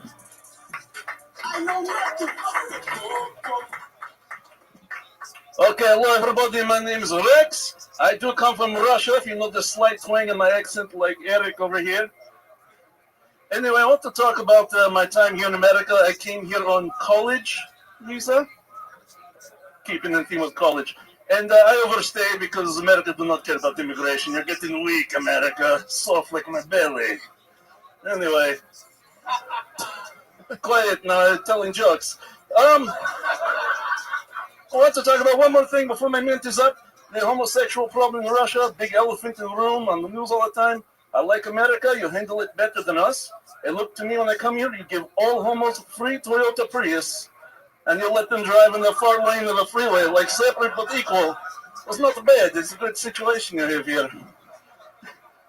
Anyway, since I have a little more time before scary grizzly bear, which I'm not scared of, I'll tell you some differences between Russia and America. I noticed when I come here. All my friends tell me when you go to America, the ladies there love guy with accent. I do not feel that there. Keep going, finish it. You want to or you not want to? They don't like guy with Russian accent. All right, so what's your real accent? Actually, I come from faraway land called Orange County. Yeah, that's what I thought. I could totally tell when somebody's doing a fake Russian accent thanks to myfreecamps.com. Nice. Well, I've talked to Tony before, so I know there was no. Really, you have? Yeah, he doesn't ever remember any of that stuff. But yeah, Were you doing it in a different accent? No. What made you go Russian accent? The Russian bit's fairly new. I actually had a. Hold on, that you haven't been doing that forever? All right. It was his exchange student in high school who kind of fell into our social circle. He was from Russia, and so I just kind of picked up the accent, hanging out with him all the time. Wow, this is like an inside the actor's studio for something that should never be done again. Never. I love your style. You went for it. How long have you been doing stand-up for? Off and on for a long time, since 2005, but just in 2014 to now, I've had enough time to dedicate pretty much most of my nighttime to it. What were we dedicating it to before that? I just had a job that took up way too much of my time. What was that job? I was working for it's boring. It was a medical company, and I was helping sell Botox and lap bands and resting place and all that. Cool. Get out of here. Totally not boring. No, the worst. Fuck yeah. Yeah. Guys, what do you think about Rex Oliver? Well, all right, the crowd just started to like you for the first time. the crowd's like, get him off the stage. Yeah. That was the Shamatosh clap, where they're just like, just move on. I guess hearing the name Rex was pretty much a dead giveaway that you aren't Russian. Yeah. I don't think there's ever been a Russian Rex And before. every Rex I've ever met is from Orange County. Yeah, that's So- probably true as Just well. me, that's it. Yeah, I mean, trying to do like an Andy Kaufman, I'm pretending I'm foreign thing, probably isn't going to fly for that long. So I would guess you want to focus more on being you. Yeah. Kind of what Steve was saying with some of the other guys. It's going to be real if it's going to last. Please more take than- that mic real quick. That cable is fucked up for some reason. Josh There it is. fixed I that heard in it. 3,000 weeks. And just hold it so that you don't bump it again. There you go. Sorry. No, you're right. It's just been a bit that I've been doing for fun. I used to just be myself on stage, and I will be again. But it was somewhere I was doing the Russian thing You around. will be again. Like, Yeah, what don't is worry. this monster? Just going back 2016, be prepared. No, just my friends would be like, dude, the Russian accent's kind of funny sometimes. You're just doing it on stage. I was like, all right. Is And it your as simple as friends that. who knew the Russian kid that you grew up with? Some of them, yeah. Right. That might be an inside joke thing. Well, I've done the bit. I've actually performed it here in the OR room, and it went really, really This well. isn't the OR room. No, Oh, downstairs. you performed it downstairs in the OR, and it went well with your. You did it for 3 minutes. I did it for 10. You look like Yeah. you were in the cast of Pawn Stars. No, I totally dressed different, actually. I Yeah. think that has something to do with it. Because it's just, Yeah. people know that you're touch with people don't really like you. I Oh, know, no, yeah. Because people don't like me a lot of times. So, I like you, man. thank you, but, yeah, I don't know. It's like if you're fucking with somebody, people like they just instinctual human things. Oh my God, but you got reverence against. Yeah. I think if you do like normal material and then you do a Russian bit where you go into that, it Yes. would work. But if you do all Russian, I called bullshit the second you went on stage, so I didn't give a shit what you were talking about. Right, and it's a lot harder in a minute to sell that character. When I had 10 minutes, I do this whole build up and backstory, and then by the end, I can say anything. I want you to bring Rex back. It's Yeah. time. Yeah. Put the Russian away for a while because you're falling back on it. And what are you gonna do? Be that not Russian guy that goes out? Oh wait, this guy. Forever, right. There's great Russian comedians, but I'm gonna go watch the American do a Russian impression. We didn't even like when Yakov would do. Yakov Russian. called in avails today. The greatest Russian comedian Number of all one. time. He's the only Russian comedian. And he's Ukrainian, ironic. Really? Yeah. Wow. Did you guys hear Uber took care of Putin? No. Never mind. No one's following the news. Rex, I would just say you could get in the if you're telling a story about your Russian friend, that's a great way to go. I have a Russian friend. You come out as yourself, and then you tell the story about this guy. Yeah, it's Yeah. a great way to showcase I that agree. character in an authentic way. Yeah. Well, there you go. Rex Solomon, everybody. There he Rex. goes. He's on Twitter at Rex Hates Tweets. Rex Hates Tweets. Rex There you hates go. tweets. So many wacky Twitter handles we've heard tonight that probably nobody's going to follow. All the good comics do that. You know what I mean? Like Bill Burr's Right. like Bill Burr loves crazy, wacky, fun time or Yeah, something. yeah. If you're focusing on having a crazy Twitter handle, it might be time to just go with the name and focus on writing funny tweets. Yeah, that's Just it. some advice. I don't know. Commit all the way and hope that Rodney Peterson lets you do a guest spot on the radio. Fuck yeah. From the back of his van. This is the guys. This is the part of the show where each week we've had two young ladies, two awesome rising comedians who do a brand new minute every single week. They don't sign up. They don't get pulled out of the bucket. We've been watching them build over the past year and a half, and they write a brand new minute and try it out every single week. So we're going to do it again. Going up first tonight, you know her as a former student at the University of Florida. She came on Kill Tony, had her first set ever on this show, and she's been doing it for a year and a half ever since. A brand new minute every single week. Ladies and gentlemen, it's Kimberly Congdon, everybody. Here she is.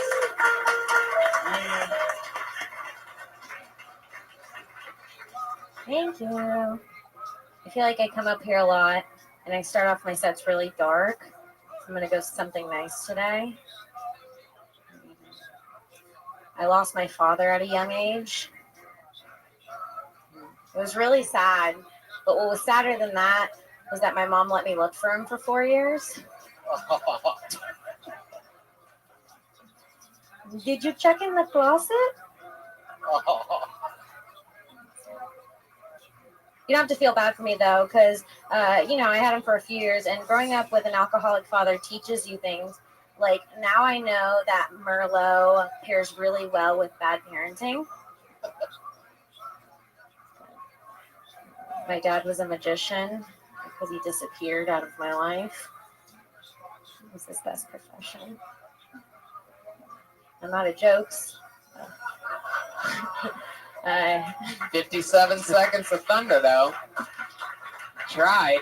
The magician thing, I mean, obviously you're trying to fill time there. But I like that thing about your mom not telling you, and letting you look for him. I think you could probably drag that out and extend that out some more. Yeah. And, Kim Congdon, another new minute. Thank you. What do you guys think? What's happening? Is that true? Is your dad really dead, or is that just no? funny? He's not dead. He was like kind of around until I started. He's from Florida, and he's kind of around until I started like dating a black guy in college, and Listen, then he wasn't around. You just much found anymore. another minute for Yeah. sure, just on that. Brian, don't. It looks like we could see her vagina. I know. Thank you. Not we. Don't put me in there. He's you not looking. scum He's bucket. looking at your Yeah, eyes. nobody's on your side with that one. Yeah. Good outfit. Thank I you. really like your dad thing. It's definitely extended. That's hilarious as fuck. I was actually thinking you were talking about like, oh no, he's still alive. Like he left, and then you were trying to find him like online or something. But then when you said the closet, it threw me off. That was cool. But yeah, the magician thing, I don't know about that. I do know about it, and that you shouldn't do it ever again.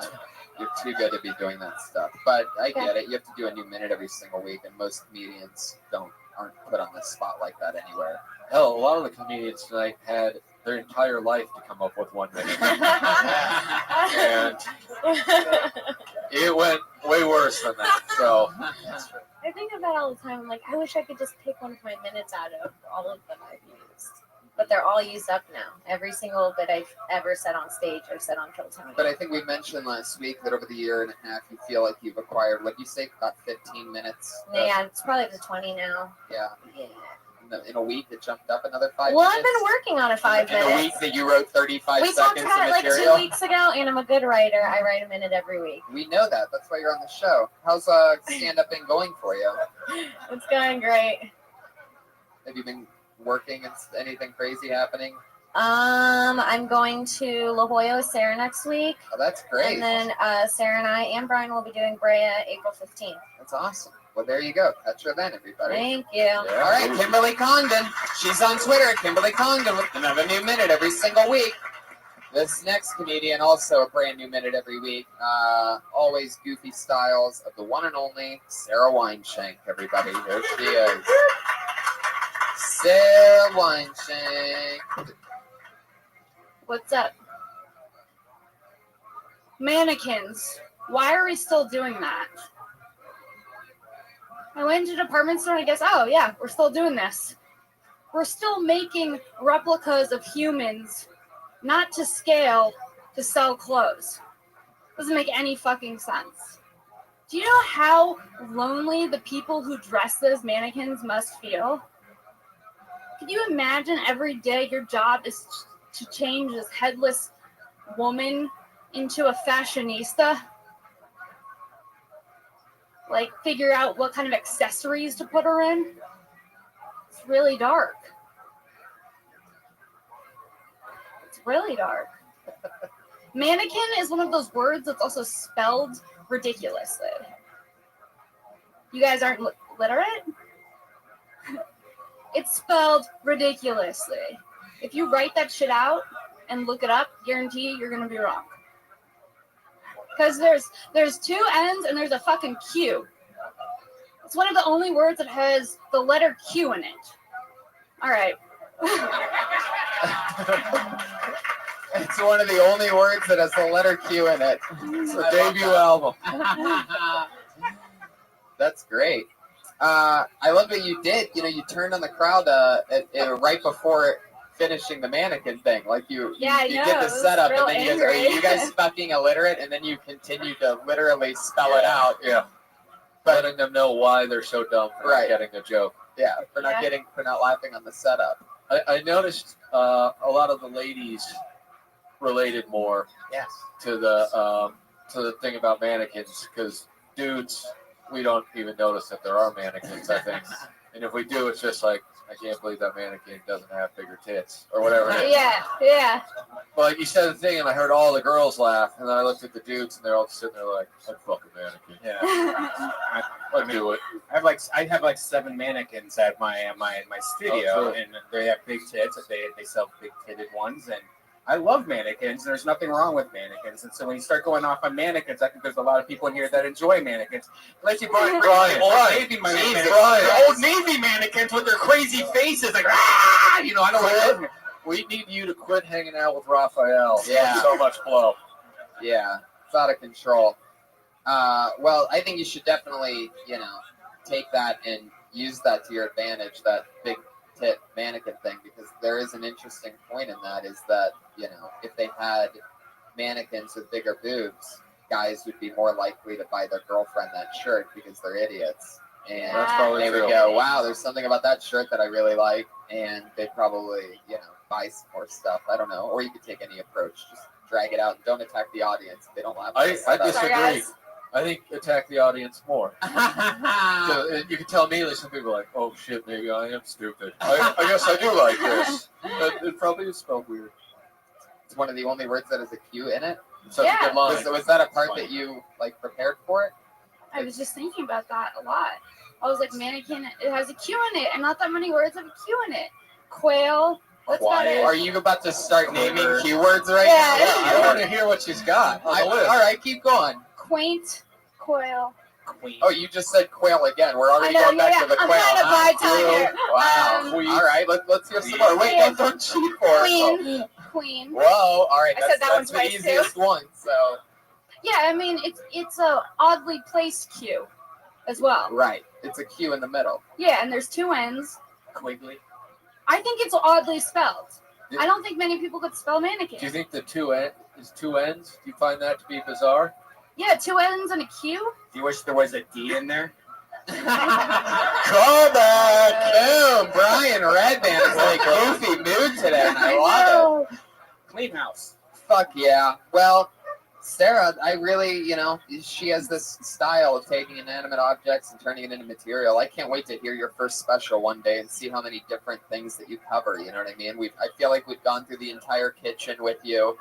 I And know. every type of condiment and every corn on the cob holders I remember, and we've just come so far, and it's amazing to see that we've pretty much covered the house, and now we are inside of shopping malls.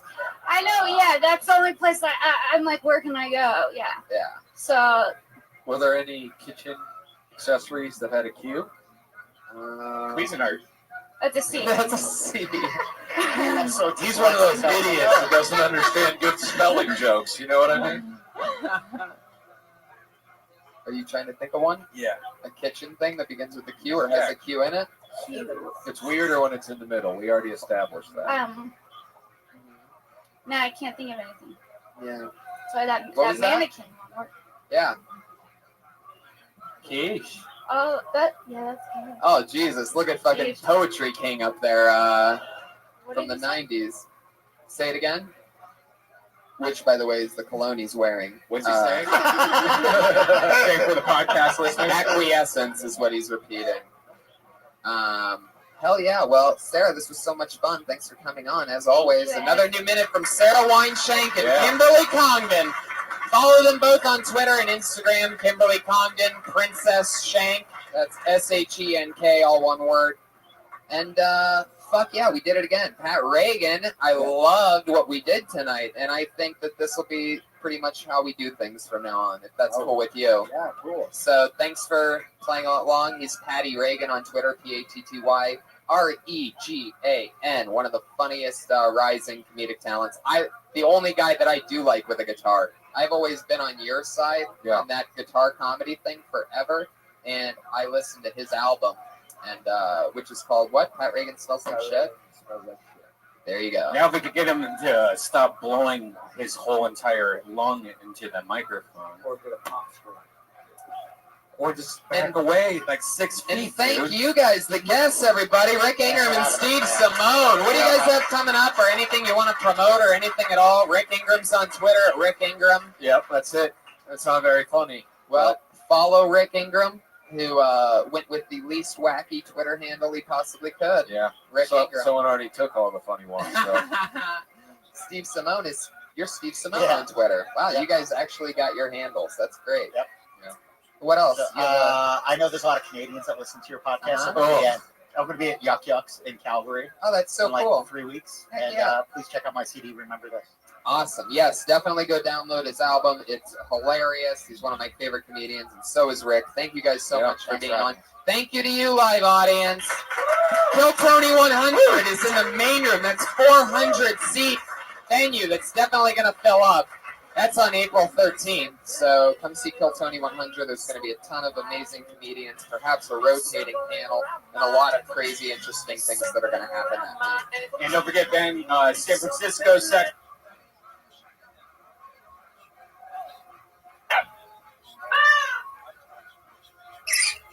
This is a live audience. Hi, guys. We are streaming live to the hundreds and hundreds of people. This is the only live streaming show at the world-famous Comedy Store. Welcome, everybody, to Kill Tony. Yes, here we are. Getting pretty popular. Over 40 comedians. For one of the very first times ever, we hit over 40 comedians signed up for the chance to do 1 minute tonight in front of us and two amazing guest comedians. We have one and only sponsor, everybody, Elise Lane, sitting right over there, professional chef, chef to the comedy stars. Elise Lane is one hell of a cook. She is a gourmet chef and recipe checker. She makes us a new meal every single week. Tonight she made 18-day dry-aged New York strip steak, truffled asparagus, and enoki mushrooms with citrus, basil, gremolata. Wow, that's a tough one. Follow her on Twitter at Elise Lane and Instagram and Facebook at the girl with the pan. Elise Lane, everybody, come on. I know it's hard to clap for somebody when you don't get to try the food, but I hope you ate before this. Guys, Kill Tony, actually, the Death Squad, us, me and Red Band, are hitting the road, everybody. We're going to be in San Francisco on May 12th, in Sacramento on May 13th. But most importantly, Kill Tony, episode 100, April 13th, everybody. That's next month in the main room of the Comedy Store. Episode 100 of the show that you're at right now. Put your hands together for Pat Reagan, everybody. He's sitting right over there. He just played music for you. Pat, are you excited about tonight's show? I'm thrilled about tonight's show, Tony. Couldn't be more excited. Well, I'm happy to have you here. Pat is one of my favorite comedy musicians. He's actually one of my favorite musicians and comedians and one of my favorite comedy musicians. He's all three. And so now he's our new band leader. There's no band, but I'm the band leader. Fuck yeah. I like your style. You're already on fire, Pat. Let's bring up tonight's guests. Two of my favorites, two of the best in the world. I'm so happy when I booked this show absolutely perfectly, and I did it again tonight. Put your hands together for awesome, awesome fucking comedians. Dom Irera and Bob Oshak, ladies and gentlemen. Here they come. Dom Irera. Wow. Amazing. One of the best. Two of the best. Dom Irera. I'm going to say two of the best. Me and then Bob. He's already throwing it out without even the microphone. He's already killing without the mic. Dom Irera, everybody. I just don't like being put at the same level as him. I love him, but I mean, That's why I'm over here. In fact, I'll keep my space. I don't need to taint Come on, the Bob. table Join with my amateurism. Hi, guys. How are you? You guys good to go? oh, he's doing the nice guy. He's doing the nice guy thing. That's always the best booking of this show is when I go good cop, bad cop. And Bob is one of the nicest guys in all of comedy. Yeah, and I mean, this is an opportunity to be kind of constructive too, with my limited expertise out there in the biz, and lending some of the wisdom. Notorious comedy writers, late show, daily show. You've done everything. I don't know about that. Can't get anything earlier, huh? Kind of keep me. Definitely my material is seen after hours, but you know, it's a paycheck. Every week I have the band leader ask our guests a question, any random question that he might want to know about two of his favorite comedians. Pat, what do you got for tonight's guest? Okay, I have a question for Dom. Dom, you're 100 years old. Oh my God. Do you have any good stories? Jesus. Well, you know what's so weird about it? And I don't mean to be blunt with you. No matter what you do, no matter how hard you work, you will never be as good as me. That's a pretty good story. Yeah. You know what? I was wearing my Ohio State jacket earlier. And oh, you like that story? Yeah, will you tell that one? That's a great. About Columbus, Ohio, you were talking about. Is that? I was not always this fat, and my eyes were open at one point. And I take this chick up to my room, and I'm giving it the old schluzzy. I was punching her right in the kidney, right? Punch her in the bladder. And we're making out, and she goes, this is so hilarious about show business. We're making out, and she goes, oh, her boyfriend called her. She goes, do you mind meeting my boyfriend? He's a big fan of yours. I go, what the fuck? Are you crazy? She goes, no, it doesn't matter. So I go downstairs, and I got lipstick all over me. She's all fine. He goes, man, it's really cool to meet you. I don't know what to say. Hey, it's really nice to fuck your girlfriend. Thank you. I thought the story was better back there. Yeah, so did I. Pat. Oh, Tony, easy. Pat, what's your question? I'm 100 years old. Pat, what's your question for Bob Oshak? Are you Googling him right now? Yeah, that's what okay. it looks like. It's all right. No, I got a question. Okay, all right. I wrote this down. I came prepared. So that's okay. Okay. Put yourself in my shoes. You're 14 years old, hung like a princess. You got pubes down to your ankles. Guy walks up to you, says, "Hey kid, you want to make $1 million?" You say, "Sure. What's the catch?" He says, "You got to put on a bear suit and fuck my wife silly." You say, "How about you put on the bear suit and I fuck you instead?" He agrees. 20 minutes later, boom, you're a millionaire. Great question. Was that a question? I think you just answered it. Yeah. Fuck yeah. Let's just listen to Dom's Columbus story again. Yeah. I should have given him the bear on that one, right? That was perfect. Guys, let's get into it. You've both been on the show before, so you know what we're doing. We're talking to comedians after they do a minute. Sometimes we give them constructive criticism. Sometimes we just talk to them about what else they could possibly talk about. Sometimes we just make fun of them. Comedians, you know your time is up when you hear the sound of a kitty. There it is. That means wrap it up then. Don't keep going too long, or else you're going to bring out the angry West Hollywood bear. Sounds extra angry tonight. Is that like the bear you were fucking? All right, there's a Is little that like something. the bear you were fucking in that story? There's a little something for you guys to complain There's a about on theme. Twitter There's a this theme. week. Fuck yeah, so let's get it started, everybody. Are you ready for Kill Tony 90-something? I've lost count. 96, you said. I've lost count. I don't even know exactly what episode it is, but it doesn't really matter, because if they're listening, then they're already listening. Your first comedian tonight, this looks like a new name, so let's see what happens. Art Hernandez, everybody. Art Hernandez. 60 seconds of Art Hernandez. Here he is. What's up, Belly Room? All right, so growing up, my father was in prison, so I used to go and visit him a lot. It was always like fun and exciting. So a lot of my friends didn't have armed guards around their parents, so I thought that was always fun. But the best part about prison was whenever I was leaving, I'd be young, and my father would always try and impart some like wisdom on me. And one time he was telling me, he's like, "Hey man, come here, man, come here. Don't look at me. Come on. Hey man, you're looking a little small, huh? If you ever get locked up, you're definitely getting raped." I was like, "Oh shit." He's like, "You need to start working out." And I was thinking, like, I need to start obeying the law. So, having all these tattoos, a lot of people ask me, like, oh, are you ever going to regret having all those tattoos? And I tell them no. Because when you have this many tattoos, no matter where you are in the world, anywhere, people give you free weed. All right, it's not always true, not everywhere in the world, but everywhere in the world you go, people will follow you in stores. Yeah, it makes for Makes what? Makes for good customer service. I don't. Dress confused. Give it up for him. Sure. All right. Go ahead. Go ahead. I can tell you guys wanted to do that. His dad was in prison. Come on, people. Help him out. Isn't every Art Hernandez's dad in prison? They all are. With tattoos like that. Yeah. So what are you saying with that last one? That you dress like that? People follow you in the stores? Oh no, with just having this many tattoos, people will follow you around in stores. Why? Why would they think that? I'm gonna shoplift or something. I don't know. Oh, so what you're Most people saying would get is mad. security guards follow you around. Well, no, not always. It might be like an undercover just a clerk Or something. maybe people with tattoos are schizophrenic. Have you ever thought about that? It's a possibility. I mean, a lot of people do get mad about it. You know, when they have the people following the stores. Like recently, I was in Santa Monica. I was at REI, and I just went into what's that? I don't know. It's like some. You don't even know what it is? I was meeting a friend there. He was like, he was shopping. I've been to REI. Let's be honest, Art. They didn't even let you in the place, right? Okay. As soon as I walk in, I have like a guy like following me, and I look at him. He would kind of just like start pretending to like clean up shelves and stuff. Right. I just thought it was weird. I don't think it's really about your tattoos as much as it's about your face. That I'm brown. I don't. You know, there's not a ton of tattoos here. I mean, I appreciate. Is there a lot hidden beneath the t-shirt? Are you Is there more? going into these stores without a? Yeah. No, I usually wear pants. Yeah, no, just this much. Is there anything? I do have more, but I rarely walk around shirtless. Okay, because you know the arm itself doesn't. You know, I see you. I'm not completely intimidated by just the arm alive. You know, but so there's more hidden beneath the shirt. Can I ask to see them, or is that Wow, just look weird? at this, Bob. Wow.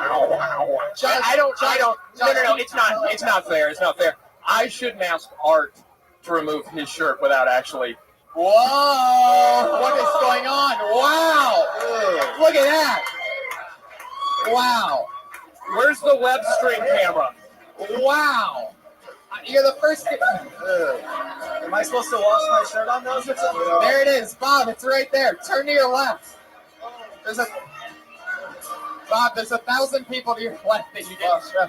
Bob, oh Jesus, Bob! Look what you started. Now it's just it's so good to see you. So good to see you're always writing, Bob. Yeah.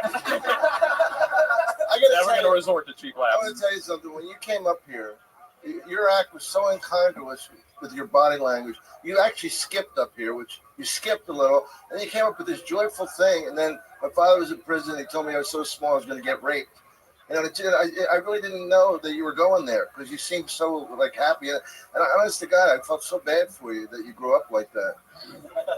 I'm serious. And I know I'm like number 79 in Comedy Central's list of all-time comedians, but I was serious. I was 143 in 2002's list of the best comics in the Southwest. Wait, in the Southwest? Southwest, yeah.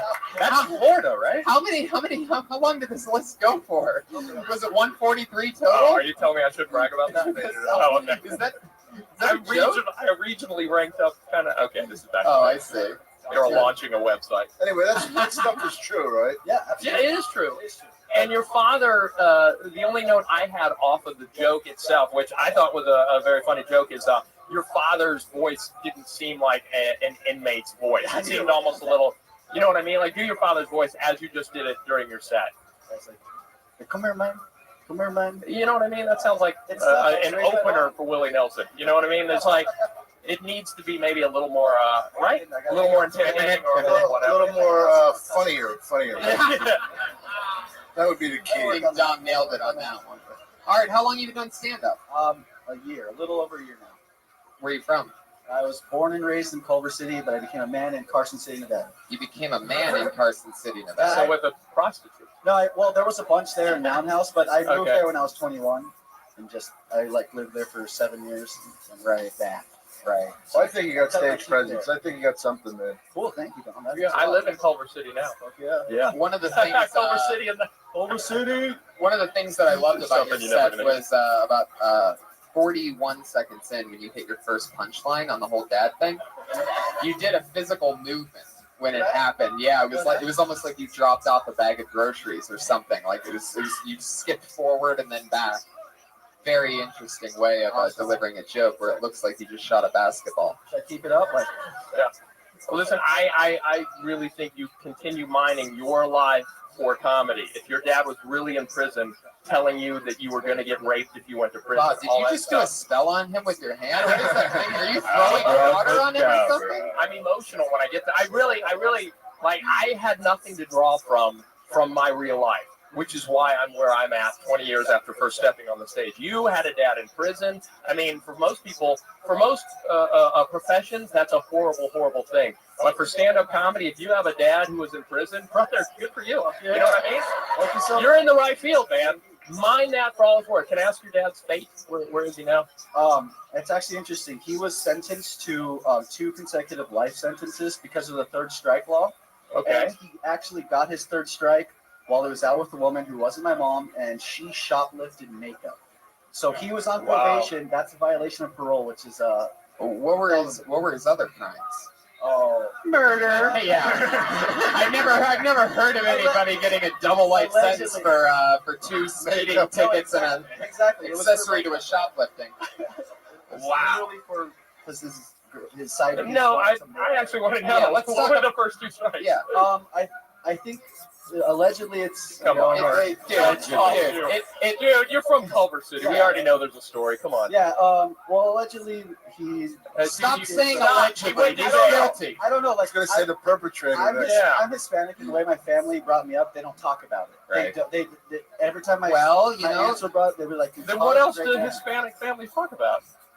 Wearing condoms. Everything as fast as they possibly can. That's what they talk about. No, yeah, but okay, allegedly. All right, okay, so allegedly they say at one time, what the fuck did he do? How many people did he kill? There's some like drugs and gang stuff related to it. I don't exactly. We don't need to know anymore. Yeah, Is he in jail? Is he in jail now? Is he in jail now? Or what are you, his attorney? No. Actually, about 8 months ago, his case came across lawyer's desk because lawyers in California have to do like 6 pro bono cases per year. Okay. And my dad's case came across, and he called my sister and said, "I can have your father out in a month." And she didn't believe him because he's been out. He's been there for years life. We've been trying to get him out for a long time. And he was true to his word. Like a month later, after getting the case, he got it reversed because I guess it's a non-violent offense or something. And he's out now? He's 100% out now. And you didn't bring him to the he show? He has a cleaner record than I do. Oh. They wiped everything because he did 23 years more than he should have for that. Wow. Wait, your dad? Yeah. So he's not serving a double life sentence? No, he was. He served 25 years of that life sentence. And now he's out. Yeah, but now I don't feel as bad. Yeah. He's out. What the Yeah. fuck? Oh, jeez, oh man. He's just like a regular guy now. Does he still only call you once a day? No. Allegedly. He one time called me while I was living in Nevada. I was walking through a Target. I got a phone call from a random number. I answered it. It was my father. He said, "Hey, there's these things they have that are small phones. Can you bring me some? Can you sneak me some?" He asked me to smuggle in phones for him a long time ago. How many did you fit in your ass? None. Art, we just got word that from your dad that he wants you to stop talking about this on a live streaming podcast. I didn't mention any names. I am a junior, though. Right. There you go. There you go. Art Hernandez. Oh, that was your dad just killed somebody else. He's back in jail. Allegedly. Art Hernandez, everybody. Thank you. Our first comedian of the night. IDTT Podcast is how you follow him on Twitter. He's at IDTT Podcast, so he's got a podcast, that guy. The whole thing that he's not in jail anymore bothered me. I know, right? It ruined the whole drama and the fun. I don't feel bad. Now it's just a fucking act. I love it. I love watching you yawn, by the way, during this guy here with the glasses. There's nothing more disarming to people performing than just, if you didn't even have the courtesy to put your hand over your mouth, just fucking, well, I couldn't sleep weeks. Then I went to this Kill Tony show. I was out like a light. Put your hands together for your next comedian, Ron Bush. Ron Bush. Here he comes. He's right behind the waitress. Hell yeah. How you doing, Ron Bush? Hey, Ron. So, I'm going through kind of like an identity crisis. I'm sitting inside of a coffee shop, and you know when you're on your cell phone, you're not really paying attention. You just spit out your order. Give me a double shot espresso with a side of steamed milk. And nothing happened. So I start getting pissed off, you know, kind of like the white man does. You know what I mean? When you give it an order, and nothing happens. So I start looking around, what the fuck's going on, right? So I look up and there's this Korean cat. He looks like he owns the Lakers. He got the hat, the jersey, the shorts, the shoes. I was like, damn. He just looks at me like this. What's up? Oh, damn. His voice is deeper than mine. So I try and act black. I give him a handshake. I gave him a handshake from like 3 weeks ago. He stops me. Pat, pat, pat. Sprinkle. I give him like, what is he trying to do? He's trying to show me up, you know? So I'm like, wait a minute. Just give me the goddamn coffee. He goes, you know when somebody wins? Baby, get my man over here a double espresso with a side of steamed milk. I got the Barry White boys, not you. He's taking on my credo. There you go. All right, Ron Bush. Okay, well, that's enough of the gun, I think, for the day. You can retire the gun sound effect. Fuck yeah, Ron. How's it going, buddy? All right, talking to the mic for this whole thing. Now let me ask you something. Good. When you say, what nationality was this guy? Korean. Korean. Yes. And you said that he was dressed like the owner of the Lakers. I mean, he looks like he owned the Lakers because he was with the full outfit. But do you think that the owner of the Lakers wears a Lakers baseball cap, a Lakers jersey, and Lakers shorts? You know, there's a certain terminology that, you know, brothers say he was wearing so much gear, he looked like he owned the place. So that's what I was kind of Speaking of brother terminology, during that set, there was one point where you looked at me right in my eyes. I did. And you looked uncomfortable. You're like, he's about... Well, you said that the white man yes. gets upset when we don't get their double espresso with steamed milk on this side. Do you think that's a real stereotype that I've never heard of before? I've never even had a double espresso with steamed milk. You've never heard of the impatience of the white man? Wow. All right. Backwards racist here. I see what's going on here. You know, I think plenty of comedians have said, you know, it's like... Ron, I'm really glad you could make it here look at me, I'm not white. Underground Railroad. Exactly. Wow. Yeah. What? I don't know any black guys that call it sprinkles. By the way, isn't it called blowing it up? Like what's sprinkles? Like I thought he was. I referencing the cupcake company. I think after seeing you say sprinkles on that, I think every Asian guy is more black than you, Ron. Yeah. And that's why I'm going through the identity crisis. I'm trying to tell you. You know? Right. I like your style. How long have you been doing stand-up?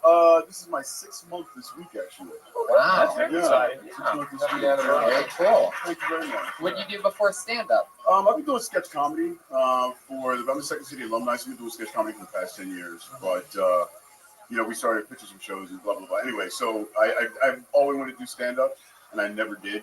So I started, you know, breaking down jokes, looking on YouTube, seeing how, like, Richard Pryor and those guys told jokes. I like to tell stories.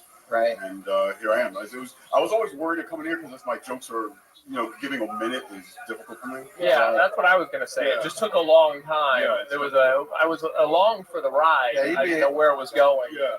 But yeah, you were presenting a very vibrant scene. Yeah, and I didn't have a chance. I thank you very much. I didn't have a chance to get. I didn't have a chance to get to my switch in the punchline. So. Well, I think you're more than a minute and a half. Yeah. Minute and a half, 2 minute act. Yeah. The switch. I don't know what the switch quite is. I refer to that's what I call it. It's like when you know, I'm leading you down one path, and then the punch. Oh, the old switcheroo. Oh, they must. You're abbreviating it. They must have. Switcheroo. Okay. I'm telling you guys. That's Thank you very much. They must. I'm learning here, guys. I'm learning too. That's great. That must be a sketch terminology that I've never heard of And I will before. never look you in the eyes and call you the white man again. I promise. Well, you really shouldn't do that to any white man, not me specifically. But I mean, I guess It's I a would little mind if you did unsettling. it to Reagan.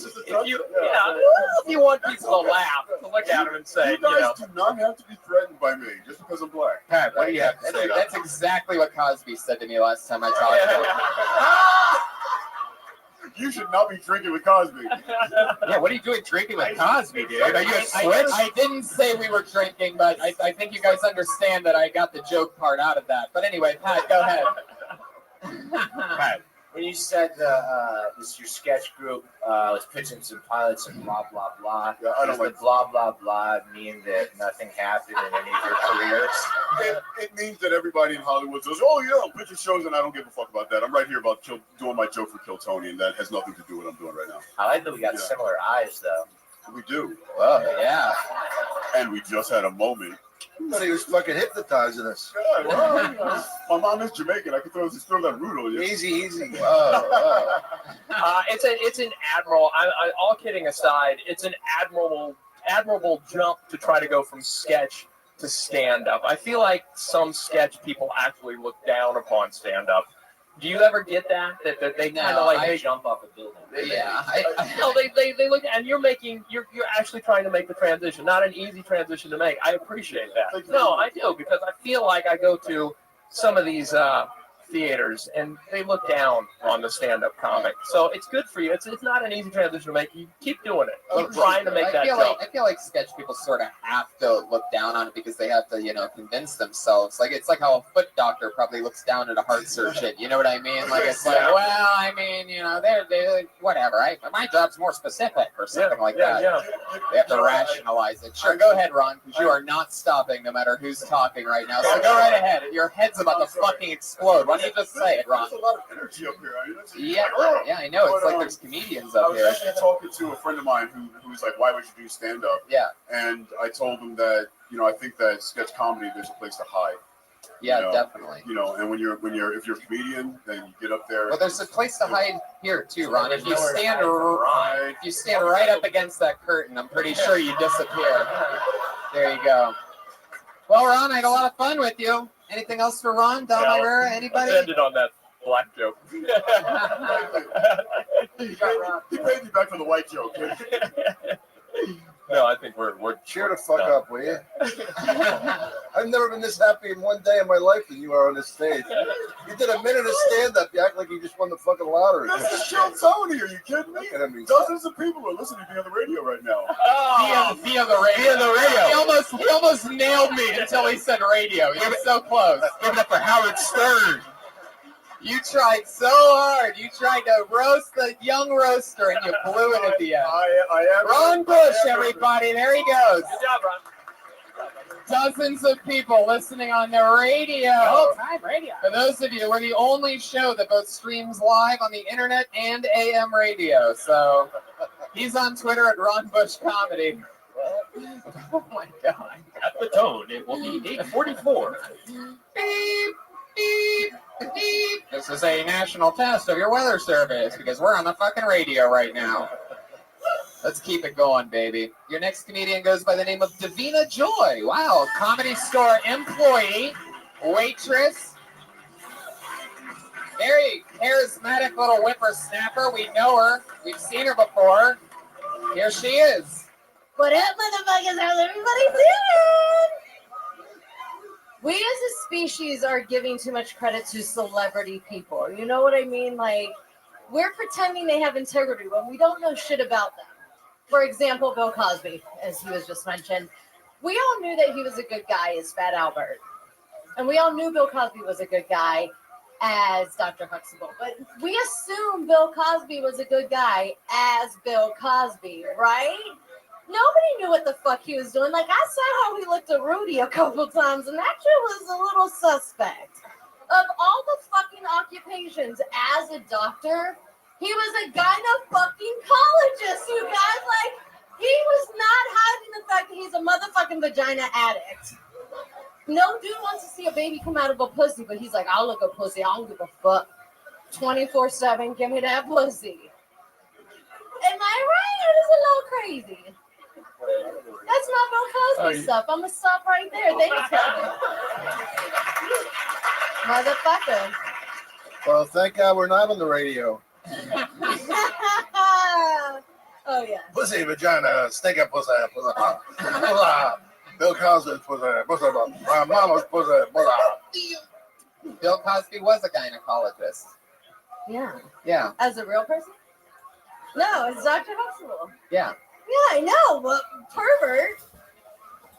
Why do you keep pulling back your sweater? What is that? What are you doing? I don't know. peanut butter and jelly. Davina, I heard you almost slip into a Bill Cosby impression. Yeah, I heard that. For a second. Really? If I saw him looking at a Rudy and that still looked a little suspect. I always love hearing it. Everybody's Bill Cosby impression always sounds terrible to me. It sounds a little like I don't think I've ever heard one and gone, That wow, was me. that's a real Cosby. that was kind of like Adam Sandler Bill Cosby a little bit. Oh, I don't know. Davina. Great energy. Mm-hmm. I mean, great energy. You came right up, I think, on the stage and just full of just charisma and excitement. I don't know how long you've been doing. I know you've All I want to working do at is the club. molest your body this entire time. I've been thinking about your 12-pack Bob Ocean. What the fuck? Oh, wow. Look at that, Bob. I didn't even mean to show I that. should have done that for 60 seconds. So embarrassed. Oh, Bob, that's so crazy that you wear that one ring on your wedding finger because you're not married anymore. I can't believe, you still wear it. Shut even the though fuck up. You are single now? I can't believe you still wear it since your wife died last week. Very simple, yeah. Do you want some lap dance music? Art Hernandez's dad allegedly murdered her. Are you getting a lap dance at a circus, Brian? What the fuck? What kind of lap dance music is that? What is that? The Cosby Show thing. Oh, that's your Cosby. Okay. Oh, yeah. Of course it's a Cosby Show thing. So Davina, I don't know how long you've been doing this. I've been focused since like October 2013. So like a year and a half. Year and a half, okay. And do you get up at the Comedy Store a lot, or is this? Here and there. You are a Comedy Store employee. How's that been treating you? I love it.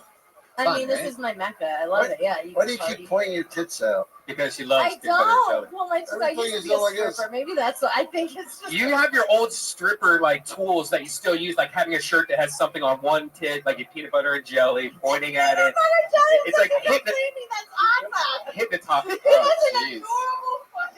Yeah, but that subconsciously, this is all leading to your boobs. Look at my boobs. You got some. Did you say you used to be a deep- stripper? Yeah. Wow, really? Topless, just topless. Wow. In Arizona. It was fun. Damn. It was fun. I'm a pervert. I'm a Topless and titless bar, huh? Oh, shut up. Oh. Shut up. I'm little. They're there. There, Fuck there. up. They're The there. specialty stripper. Hey, do you have anybody with small tits? I love it. That's very good. To stage 2. Let's give it up. Oh, stop it, Brian. Brian, now that's not. Brian, turn down the music. Come on, yeah. Come on. Yeah. Come on. Get what Daddy wants. Always great podcasting, listening to Yeah. Cherry Pie. Come on, for no remember, reason. we're- We have no idea We're what's on the- happening out there, but sure. We're on the radio, guys. Come on. It Yeah. doesn't matter. For those of you listening via radio, Thought of a great stripper name, Amber Alert.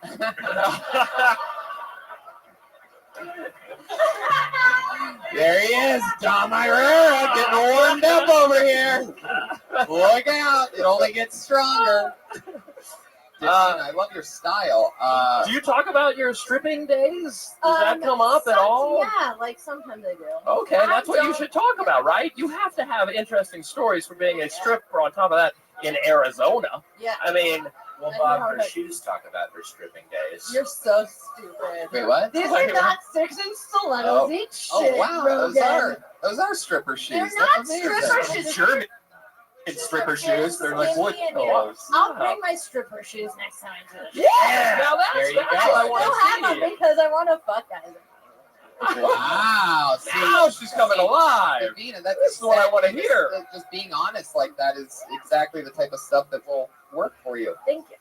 That's so. I mean, we can all talk about Bill Cosby. I think we're all in general agreement. The guy's And kind of I was questionable, like, right? like I And let thought was me good. just save you some time. I have the best possible Bill I Cosby know you joke, and do, it's 9 Tony minutes Hinchcliffe. long, so the territory's already been peed on. I own it. It's Okay. mine.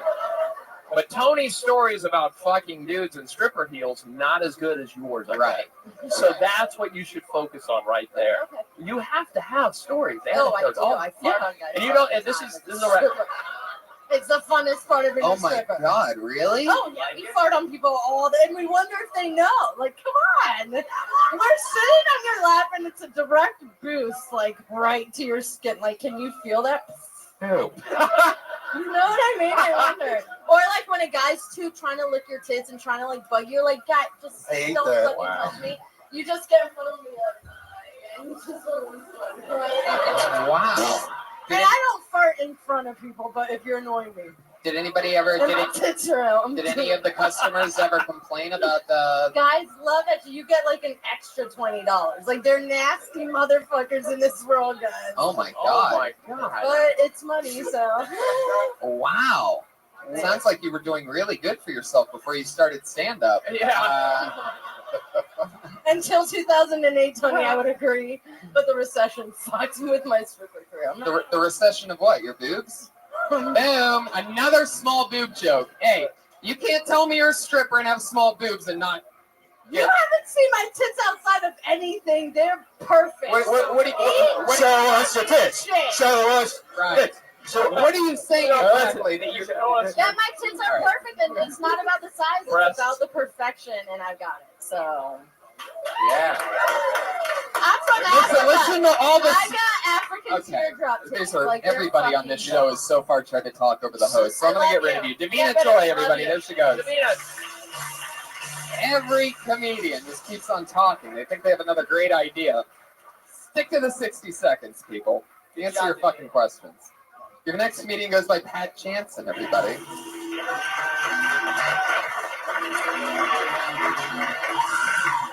Yeah, so I have obsessive compulsive disorder. Anybody else here have OCD? Yeah. All right, I counted 4 people. If we could get 2 more to get to a multiple of 3, that'd be great. I do have OCD. It's a psychological disorder. People still don't have a firm grasp on psychological disorders or how to talk to people with them. People will say things to me like, come on, Pat, you know what's all in your head, right? You know what's all in your head. Yeah, it's a psychological disorder. That's exactly where it's located. If I ever have a broken leg, I'll come to you to figure out the source of my problem. Because I have OCD, I do weird things. I recognize that they're weird, but I still can't stop doing them. As a result, people will say things like, well, come on, why don't you just go over it? Why don't you stop? Why don't you just get over it? Nobody ever takes that approach with physical ailments. Nobody's ever like, God, gee, Ted, you sure look down. I know you just had a stroke, but why don't you get over it? Come on, you at least look happy on your right side earlier. You're not like pissed on both sides. Oh, yeah. That's it for the OCD stuff. I feel like we're at a minute. Yeah, you just hit it exactly a minute. It was Jesus. Oh, that's OCD. Start another one. Wow.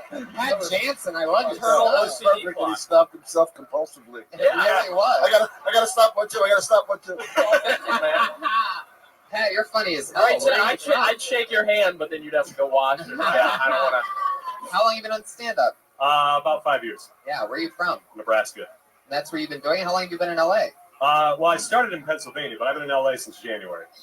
Jesus. Wow. You've gotten really good for being in PA and Nebraska that whole time. I did New York a while. Oh, yeah. Truth comes out. Yeah. I claim Nebraska though. That's who I am. You look Nebraska. Yeah, I know, right? Why were you with that? Why were you holding back New York 456 456? I don't know. I was just there. I'm not a New Yorker. I'm just. Put the mic in the mic stand and leave it in there because there's a buzz the way that you're holding the mic. How long into stand-up did it take before you started talking about the truth? I assume the OCD is truth. It's not. Conceit. It took me a while because it was uncomfortable. It just wasn't something I felt great addressing. Then I'd say about 3 years in. Not an easy topic to make funny, but not only made it funny. I mean, quickest to the punch so far we've had tonight. Absolutely. Right away to the multiple punch. times, and it's Big the fan of that one. It's the exact answer to when people say that it's hard to do a minute. I'm more of a thing. Well, do something quick and funny as fast as you can, because that's what this is. And I don't think people realize that, you have to be able to kill in under a minute anyway if you really want to stand up. Nobody's going to watch anybody with more than a minute long setup before their first laugh. You know what I mean? And instead, you're firing off multiples rapidly. And that's exactly how you do it. So if you do a minute like that, 3 of those in a row, that's what they call a killer Tonight Show set or whatever. I mean, back in 50 years ago when that meant something. Watch it. You on the Tonight Show this week? I'll watch. So married? I am, yeah. She's Okay. actually still back on the East Coast right now. Yeah. She's let me come out here before her, about a year and a half before her. She's finished her PhD. Ways to get the stripper back out for you? Come on out, Davina, and fart on him. Yeah, fart. Fuck yeah! I don't have just sweat released back one yet, so. right then. How much time can you do? I've headlined.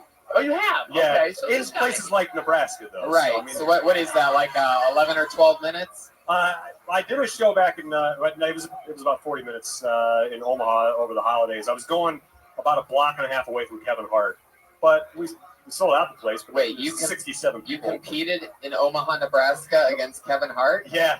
How many? You said you sold it out? Yeah, but it was a tiny place. How tiny? Like 70 Like people. Kevin Hart size. I think you beat me on the number of people. Right. Wow. So that's fun. And you are getting married, and you're not. No, I married am yet. married. You just got married. No, I got married 7 years ago. How old are you? 31. Wow. Let's say I know you don't want to touch, Hey, but no, go ahead. I got 20. I'm not I got, that bad. I got married at the same age. Yeah? Yep. So you're looking. You're 31 as well, right? You're looking at the ghost of Christmas future here. Hey, Pat, it's me. Hey, You. yeah. What, Pat? Look where you're gonna be. Hey, if I 13 can more rock, years. I can't do abs at 31, so I'm up. Oh no! This is the byproduct of lots and lots of unhappiness. Trust me. This isn't. There's a deep psychological reason. I have this. This is my own OCD. Okay. He can only do sit-ups when he's crying. Yes. Alone.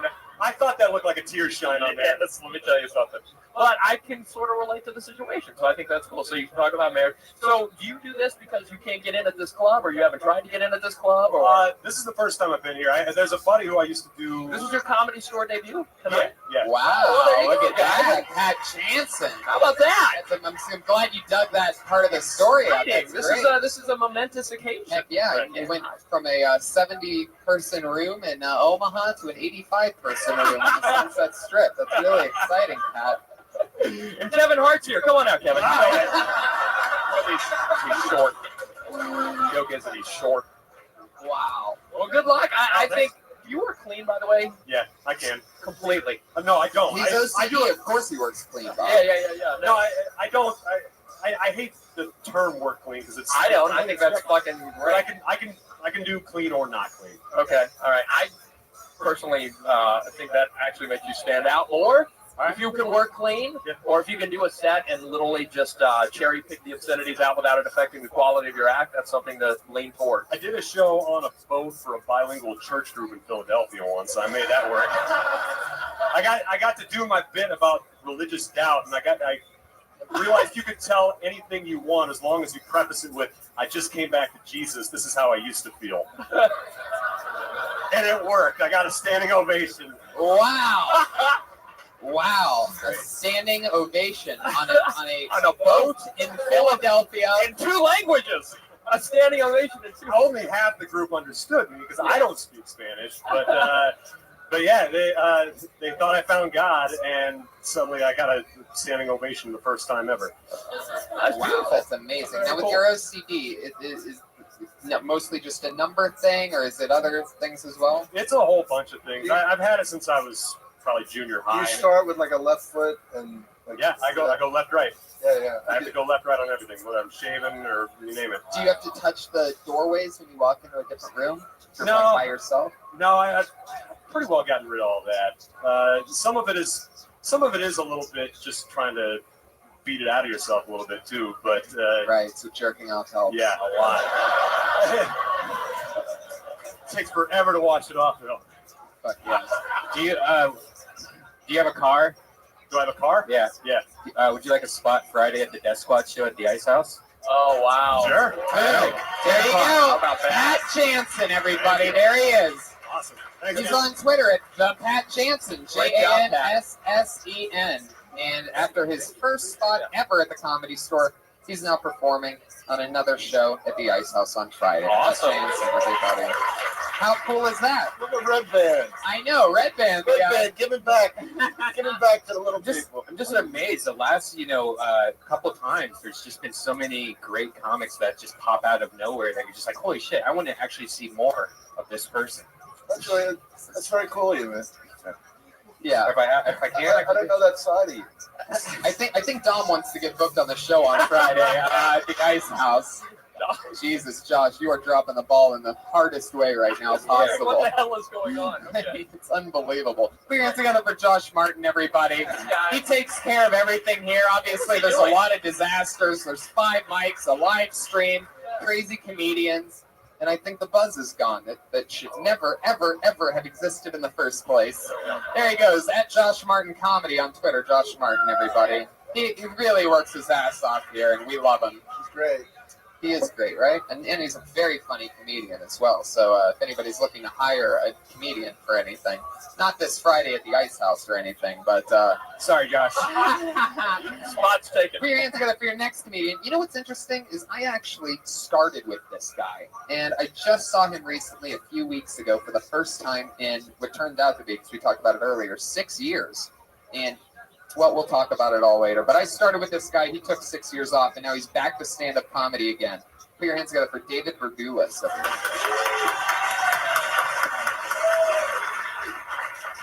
All right. Thanks, Tony. So you guys hear about this Mars One mission that they're doing?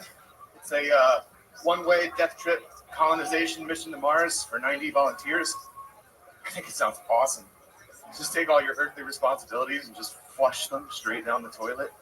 Like, if you need a guy smoking weed playing Xbox all day on Mars, I'm signing up. So I check out the website, and their pitch to get volunteers is all wrong. It's talking about being like Christopher Columbus, remembered for 1,000 years. Who cares? It should be one simple slogan: not on Mars. Think about what that means. So many things for so many people. For me, am I going to have to pay off my student loans that I'm currently drowning in? Not on Mars. Am I going to have a hard time getting laid because there's only 89 other people up there? Not on Mars. Am I ever going to have to heat my studio apartment with an oven again? Not on Mars. But there's a downside too. Probably. Are there any hot chicks on Mars? Not on Mars. Am I ever going to look out the window and see anything other than a red desert hellscape? Not on Mars. Am I going to have more than 165 days to live? Not on Mars. But that's cool, because is it considered suicide? Not on Mars. Thanks, everybody.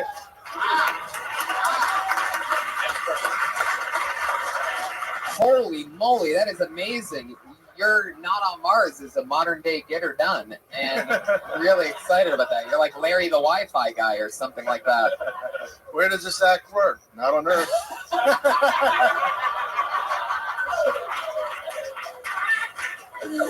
Oh my god. Oh shit, that was so funny. Okay, David Verdulis. Now, we started together, right? We did it together and like open mics all the time for like 2 years. Correct. And then you disappeared. Yes. He's got another gig. Yeah. Wow. That's my car. That's my parking. Phone's ringing right now. Look at you. Oh, your meter's up? Yeah, pretty much. Oh, We got 10 minutes. 10-minute buffer. Oh, wow. Look at you. Very well prepared. Way to set your timer in the middle of the show. You know where you don't have to worry about parking.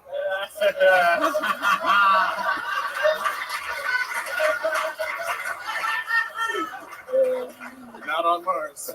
Thank you. Yeah, you really didn't need to say it on that one, but you pretty much stopped the laughter with that not on Mars. Way to really blow that one. So, David, you quit stand-up comedy 2 years in. Well, I took an 8-year break. Most people might Oh, was call it that. 8-year break? Or 6. Yeah. There's no real 6-year break, right? No, You it's just pretty called much start quitting. over. Yeah, Yeah, it's you called- start most over. people would call it Scratch. quitting. Right. They're right. Yeah. Yeah. Yeah, because you felt very nerve. I felt your nervousness, and like you kind of sounded like you were nervous. You sounded like me after having sex, and I'm like, "Do you want water?" You're like I'm trying not to die, you know? Yeah. Yeah, it sounded like you just got done masturbating. Yeah. So, David, what made you stop comedy? A general lack of a desire to do anything, pretty much. I guess it would be called depression. I don't know. Really? Well, actually, that's most people's way of starting stand-up comedy, but I guess you took a different approach. So now, let me ask you this then. What made you start back up? What has it been, a few weeks now or something like that? I mean, that's how often I've seen you here. You told me that you've signed up for the show 3 weeks in a row, didn't get up. Yeah, well, it is a little, I don't know, it kind of messes with your head when you're weed dealer asks what you're doing with your life. So I figured I had to do something. And So you started selling pot. well, that too. But Wow, that didn't get the laugh it should have. So how long have you been doing it again? This is actually the first time I've gotten up since I've said I'm coming Have you back. been trying to perform other places, or are you just shooting for this 1 minute a week gig? No, I've been signing for the open mic outside and went over to the Improv last week, but also didn't get on the list there. So You should be doing as many open mics as possible, because your problem isn't in your writing; it's in the fact that you sound like your head's about to explode at any given point. There's guaranteed open mics like Haha Cafe. You can guarantee get a spot every single day. Sal's Comedy Hole when they're doing it almost. Hold on, what are these again? Through this simple repetition of doing these open mics, you're going to lose bad habits like taking the mic directly out of the mic stand and sitting on a stool as fast as you possibly can. And keeping the stand in front of you. Right. Which, by the way, Pat Jansen kept the mic stand in front of him too, which is really strange for an obsessive compulsive comedian to do that. I noticed that. So you guys don't remember that guy from 4 minutes ago? All right. Smart crowd tonight.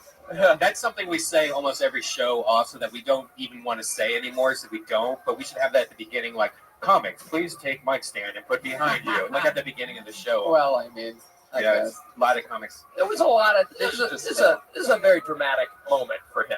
I mean, as I get it, this is your first time on stage in how many years? 6. 6 years. Wait, you haven't done any other? That's what open I. mic? Yeah.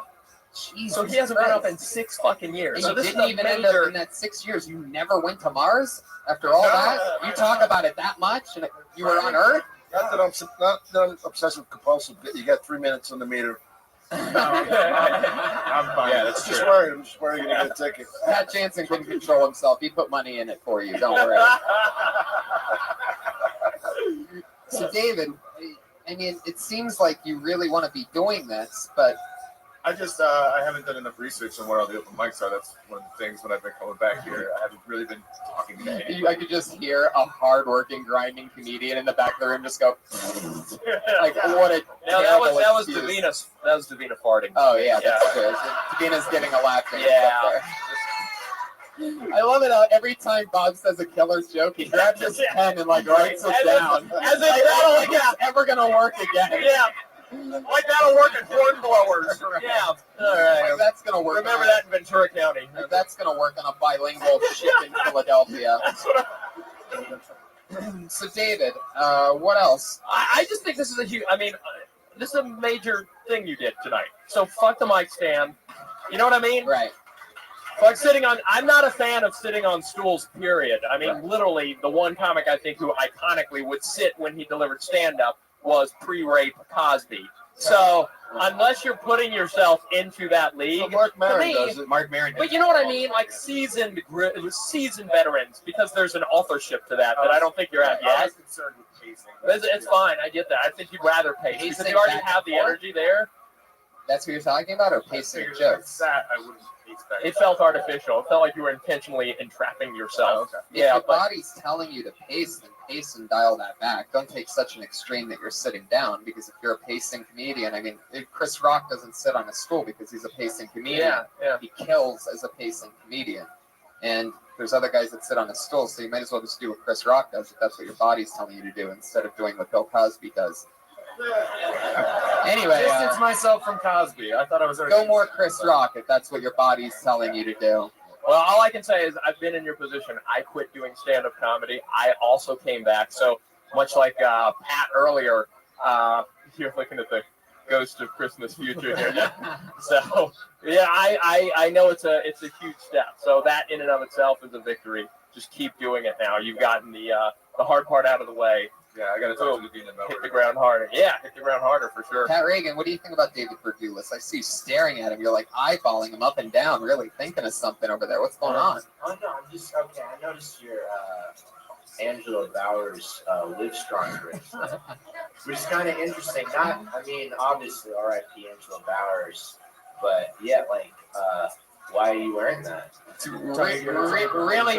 Really funny that you said that. I got a little bit chilly earlier and grabbed a jacket out of my car. I put it on and felt something in the pocket. It was 2 extra Angelo wristbands. We had one of the funniest comedians ever that was like the strongest classmate that a lot of the people that started around me had was Angelo Bowers.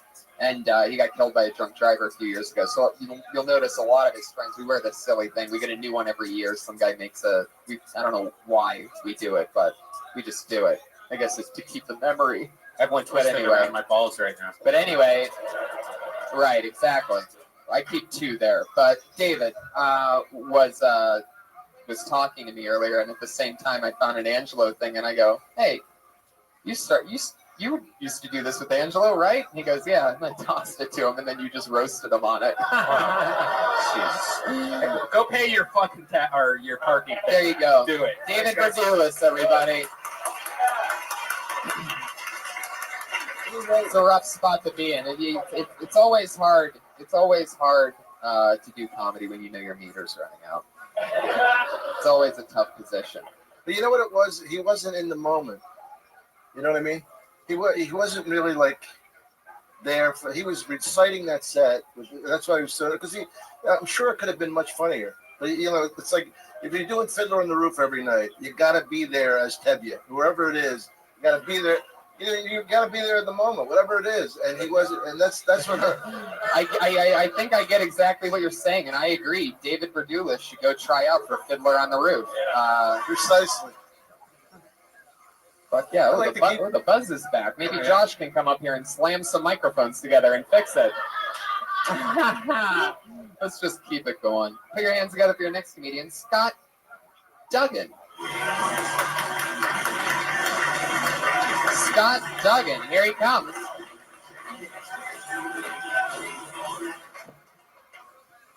Everybody has a fancy title for their job now. Even my dominatrix has a fancy job title. She's like, "I'm not a dominatrix, Scott. I'm your dental hygienist." Sugarcoat it all you want, lady. You both know I'm paying you to stab me in the gums. Berate me for having a filthy mouth. Disgusting. You like that, Macaulay Culkin? If I were the guy at ISIS in charge of recruiting young men, I would make it seem way more hip and trendy. And I would start by changing the name from ISIS to Turban Outfitters.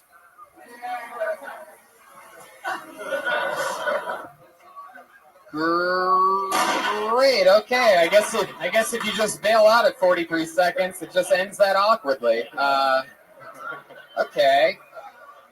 All right. Well, the Turban Outfitters thing didn't work for you, but it did work for Zach Galifianakis in his special Live from the Purple Onion. He said it a lot better. Just saying, it's not an O. I'm just trying to help the kids that he doesn't repeat jokes that have been heard by 3 million people. And what was the other thing? Oh yeah, the dental hygienist. Definitely nobody's ever talked about that before, and there's a reason why. All right, too rough on Scott, guys. Scott, where are you from? Greensburg, Pennsylvania. Oh wow. Fuck yeah, a lot of. Put the mic back in the mic stand, and then take it out every time. Right. Yeah. Yeah. It makes a lot of sense. Just question for question, just pop it out again. How long have you been on stand-up? Less than a year. Less than a year. All right. Do you have anything else to fill the remaining 17 seconds of that minute? Sure. Yeah. Do we give them? Sure. Why not? Since you're Should we going. give them? Yeah. Put Sure. 17 You have a seconds on the 17-second clock? joke. Sure. We don't want to end on that one. Okay. Go for it.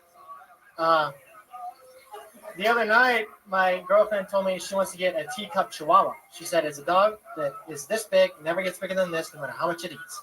I'm like, awesome. Can I get a teacup girlfriend? Wow. There you go. See, that's a good one. Man. Wow. Better than What Turban super Outfitters. famous comedian's joke was that? Did you know that was? I mean, had you heard that before? Did you make that up, or did you? Which one? The Turban No, I Outfitters. swear to God. No, I get it. And by the way, the only reason I know that, just to show you, exactly how it works. The only reason I know that is because I once wrote that for something and found out afterwards that it had already been done. Yeah. Wait, he literally says Turban Outfitters? I think so, or at least some asshole told me that. And but if not, Scott, you look like you're dressed in suburban outfitters. whoa, Pat Reagan from 3-point range. Wow, man, I knew something was brewing over there. Fuck yeah. Scott, do you always chew gum on stage? Well, I'm super nervous. This is my first time here at the store, Uh-huh. and I didn't want to get dry mouth. So. Wow, that's an interesting method. You get dry mouth a lot when you're nervous? Yeah. Good answer. What do you do for work? Freelance production assistant. I used to moonlight at a hotel. Nice. You want to take over the sound for this show? Because I'm pretty sure Josh Martin's back there daydreaming. What are you looking at, by the way, Josh? Are you watching the live stream of this right now? Really? Oh my God! Can't you tell? But since you're watching the, why would you watch that instead of just watching the show? You have a laptop in front of you and you're watching what's right in front of you. Like the only thing blocking you from watching the show is the fact that you're watching the show. It's just, everything's backwards with him, but I fucking love him, and I can't stop liking Josh Martin for some reason. I just checked Turban Outfitters. It is a Zach Galifianakis joke. It's also a T-shirt. Boom, there you go. So throwing that one away. There you go. Absolutely. You mean your T-shirt that you have that has it on it? Likable? Yeah. Can we not agree that he's very A little bit likable. He also likable? sort of looks a little unlikable, like a little bit like a Lannister, right? I mean, I could totally see that. He could probably play both roles. Something really McConaughey about him, like sort of like surfboard, shirtless, but without the talent. Yeah, without the. What are these O's? Either you laugh or you don't say O. We're not playing this game. What was the Macaulay Culkin reference? Do you think you look like Macaulay Culkin or what? I didn't get that. Yeah, people used to tell me I look like Macaulay. When you were 5, right? People used to tell you look like Macaulay Culkin before everybody forgot who Macaulay Culkin was. I look like him after the heroin. People used to tell me that I look like Squints from The Sandlot, but I don't expect people to remember that. What are these O's? What is this like? Did you bring your whole family to watch you debut at the Comedy Store tonight? Why is the crowd turning on me? I have a massive fan base here. Fuck yeah, you I think there's a part for you in Fiddler on the Roof. I got a feeling. What are your production PA jobs Great on? question. Just freelance. The last thing I did was an equipment prep day for a bar rescue. Before that, it's mostly like reality TV, commercial stuff. No good stories come out of any of that? You don't see no, anything? I do have a great story. Here we go. I was a production assistant on Nicole Richie's reality show. Okay, there we Our go. last day of shooting was at Lionel Richie's mansion.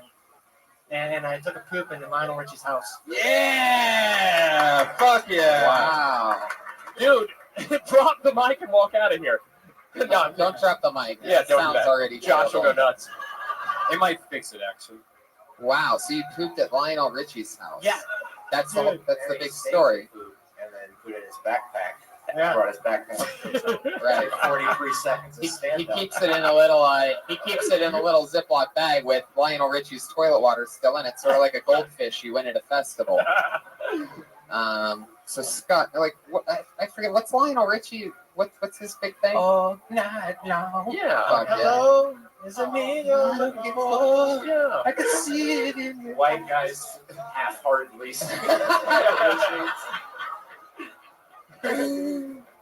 Scott, congratulations! You took a lot of hard shots from me tonight, and you also took a dump in Lionel Richie's house. That's right. I did That's both good. of those. There you go. I shit on you like a toilet at Lionel's house. So there you go, Scott. Is it Duggan? Dugan. Dugan. Yes, sir. Fuck yeah. There you go, Scott Dugan. There he goes. First spot at the Comedy Store. There we go. We're That's popping two. cherries here tonight. Yeah. Dreams are coming true. Epic. Epic.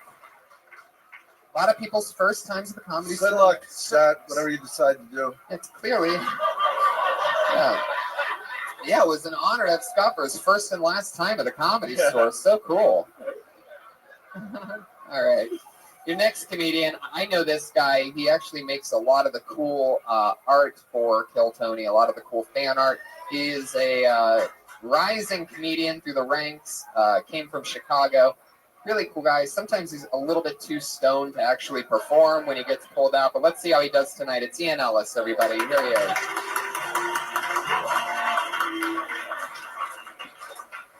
Oh my God, Pat, I love you, but if you're the new Patriot, your chances of being murdered have gone up exponentially. A lot of people sign up for this and want to be the Patriot, and if it's just you, probably gonna get stabbed, man.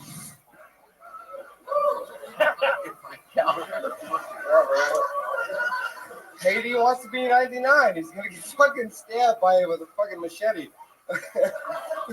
That's some black shit. Are you like giving advice to guys going through breakups? Just fucking every guy in this room has written at least one breakup note they'd rather die than have read out loud. Here's how you go through a breakup with your dignity intact. First, you agree with the breakup with a single word, and then you walk the fuck out. So your broad says to you, I don't think it's working out, stars in the moon, we should see other people, whatever, whatever. You say, cool, and you walk the fuck out. And what that does is it crushes a woman's soul.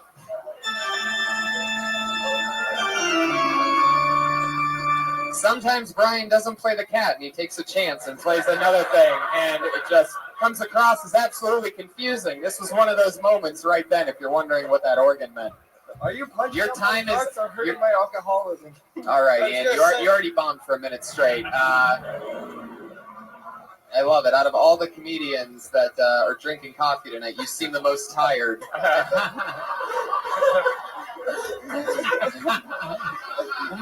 Fuck yeah. I love that you opened up Guns A-Blazing with a 25-second long inside joke between you and Pat Reagan. You went for it.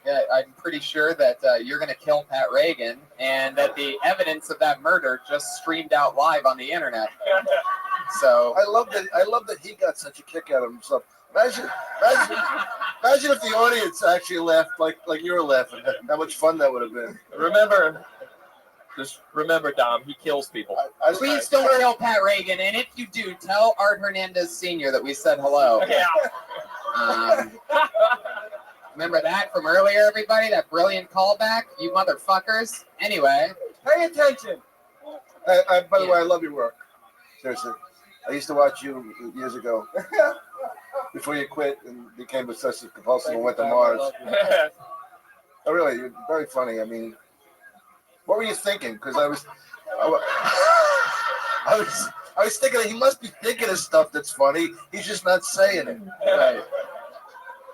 I was thinking I got 30 seconds. There's no way I can get through this. What do you have in that cup? What do you have in the cup? What's going on? Was it that important to bring it up? Because I mean, it's bright and silver. It's reflective. Like you're trying to confuse the audience with your cup, so they don't hear what you're saying. What is this? Like some kind of bad ventriloquist act where you just hold the mug and it's supposed to do something?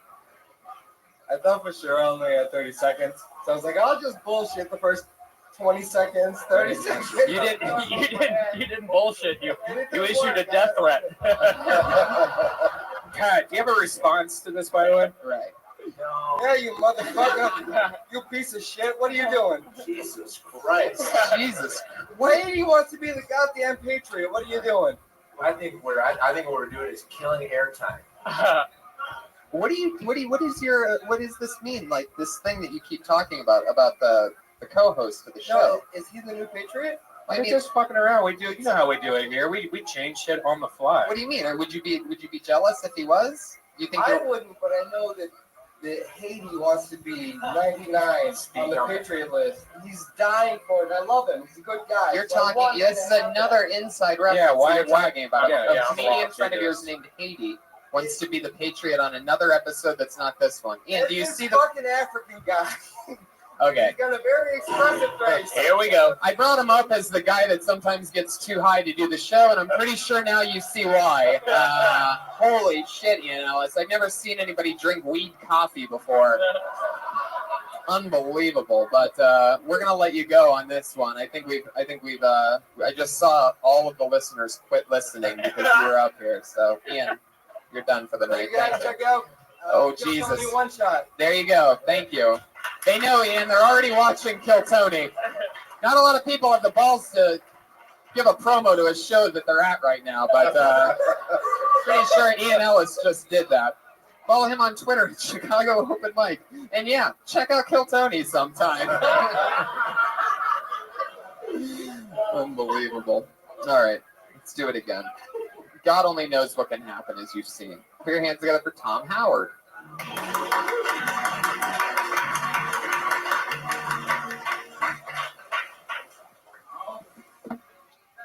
struggle with alcoholism.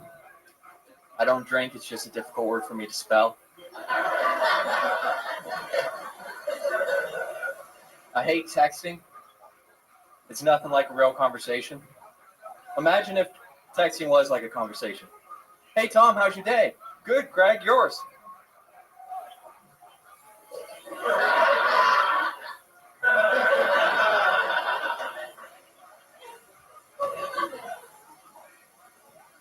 So you doing anything later? Come back the next day? Nah. I'm gonna call it there. How much time do I got? 17 seconds. I swear to God. It's another 43. The thing I'm looking forward to most of my life is when I turn 40 so I can get my prostate exam. That way when the doctor pulls down my trousers, I'll have googly eyes pasted on both my buttholes. Okay, should have cut it at 43 seconds, I guess. Fuck yeah, Tom Howard, everybody. Good job, man. I like your style. Really fun. I mean, how long have you been doing stand-up? October. Really? Nice. Wow. Jeez Louise, you're funny for that recent. Are you an actor? You performed somewhere else before this? No, that's just kind of college and stand-up. Man, I guess you just make it look easy. The second to last joke you did, the one that thought you were over with, I liked it, but there needs to be some rewriting to that because there just needs to be some things switched, I think. The text sort of. Well, the thing is that it can have a bigger button. When you say, "Hey, are you doing anything tonight?" The next day he wouldn't say, "Nah." You would say something else, like, Yeah, "Hey, man, hey, man, just saw this now." Or anything. And there's 1,000 different ways you can go. I think because your joke was the next day, what are you doing tonight? And then you said the next day, you're like, nah, or whatever. Right, So I saw the joke, but you need to rewrite it because there is a punch there. It's just how you say it's kind of just lets it fizzle out. And people are like, almost like a math joke. Almost people are like, You know what's how you get out of that joke is you get out like a dick joke there, where you just like take your dick out. There you go. Pat just finished the joke for you. That's a good point. I think you should lose. I think you should lose the whole text bit, and then the rest of the stuff I love. But just the whole texting bit. Yeah, I take that thought out. a bit earlier at work today. Dom's not a big fan of text messages. I'm kidding. It was Bob, anything for Tom? No, I thought you were going to be actually a Stephen Wright-like comic when you started out. You know what I mean? You did a very Stephen Wright, sort of a setup punch, kind of abstract, observational type joke. But then you kind of delved into the text thing, which it didn't really go anywhere at the end. It sort of fizzled out there at the end. Do you have more that lend itself towards one type of joke or the other, or is it sort of that mix of the two? It's usually a mix. Basically, I just kind of work in whatever comes to my head. Were you influenced at all by the setup punch classics like Stephen Wright or someone like that? I mean, kind of. Like, I thought of the joke when I was pretty high. So, how you doing? It's a shame Ian Ellis couldn't think of jokes when he was high. I don't think I could hang at all. Right. It would be terrifying to hang. To hang? With Ellis. So, Well, I don't finish sentences. okay. It's going to be a problem with comedy. Yeah. So fix that. Yeah. But no, I thought it was a great opener.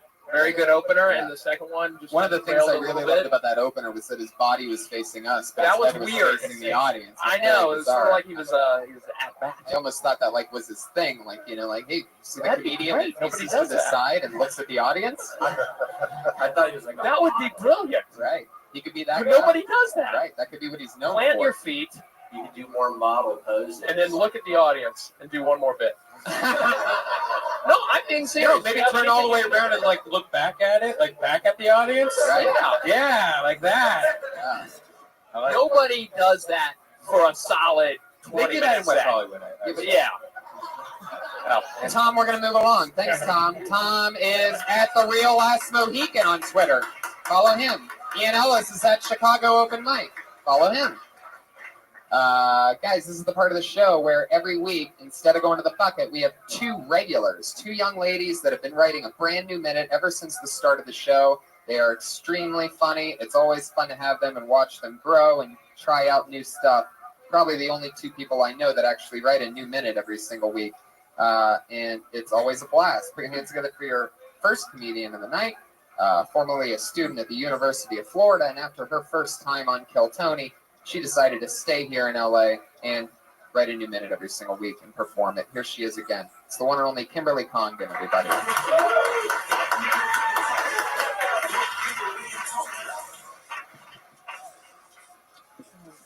I am from Florida, and I noticed something about that. I noticed that people in Florida decided to name their football teams specifically after things that hurt Floridians. Like Miami Hurricanes, Florida Gators, Miami Dolphins. And I know what you're thinking, Dolphins, right? But I had a best friend who was raped by Dan Marino.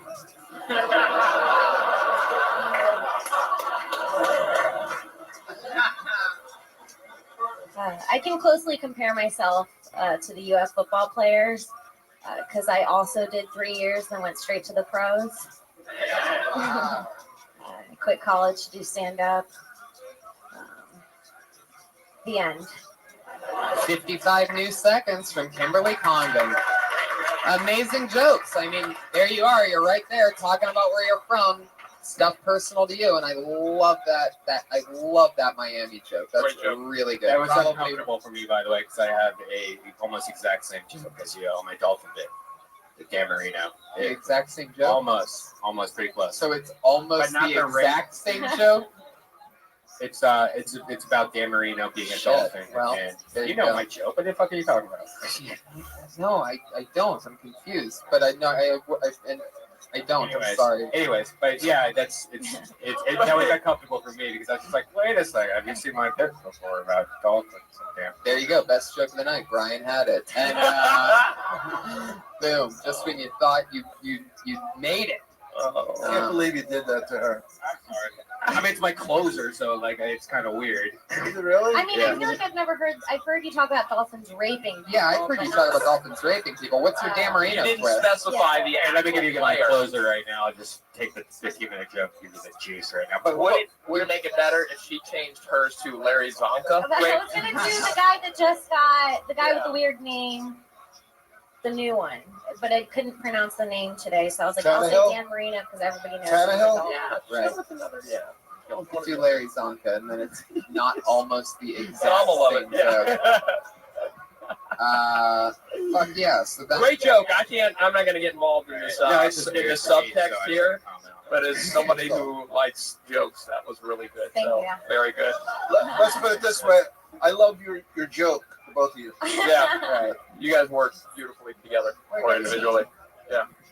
Yes. I love the premise, by the way. I was literally in my head trying to think of more universities and their mascots. Nothing came to me. But I laughed at the premise as a sports fan. Right. And someone who has knowledge of what you were going into. I thought that was a great premise. I don't know if you can explore it even more or expand the bit. Love that. Love that. Totally. Cool, thank you. I was trying to figure out how to make the 3 year straight into the pros to explain it more about stand up because I feel like some people don't understand what I mean by that. I didn't understand what you were Right. saying. That was a very Ian Ellis inside joke move. But you dropped out of college after 3 years. Yeah. And then started stand-up comedy. Yeah, that part's probably never gonna work. Unless I said it in the beginning of in a longer set. Like I dropped out of college 3 years And that's only for football. It's not basketball. So it makes it kind of confusing. Right. You can drop right out immediately. Dom actually did that. All right. 100 years ago. Kim, I think you gotta. Pat Reagan. I think you gotta stop eating lunch with Red Band. Because you guys are thinking of the same things. You guys, your minds are fused. Next thing you know, you're gonna be on the same cycle. Stop being a cock blocker. Fuck yeah. Well, there you go. Another brand new minute from Kimberly Congdon. There she you. goes. She's on Twitter at Kimberly Congdon. I couldn't think of another dolphin. Your final comedian of the night, the other regular that does a brand new minute every single week. Put your hands together for very funny stylings of Sarah Weinshank, everybody. What's up? I have a problem with Hangman. Think it's a bullshit game. You want to know why kids are illiterate? It's because they've been playing Hangman. If they don't figure out the word, they're afraid of being dismembered or lynched. Wrong message, guys. Like, who decided that was a good idea? Guys, give birth to a man, kind of make it like Wheel of Fortune. And in the end, he's either going to die or he's only going to have a few limbs. I don't understand. Like, at least in fucking video games, you're defending yourself against weaponry. In Hangman, you're just making people with half body parts. It's bullshit. All right. Fuck yeah, that's exactly 1 minute. Hell yeah. I don't mean to be busting your balls, but I used to end with all right, too. It's just weird. I'm just saying. It's almost the exact same way he said it. Yeah. Shit. Almost exactly. And wearing the same skirt that he usually wears. Yeah. Right. Maybe replace All Right with Larry Tonka. You can't stop Oh the my god, it's so funny.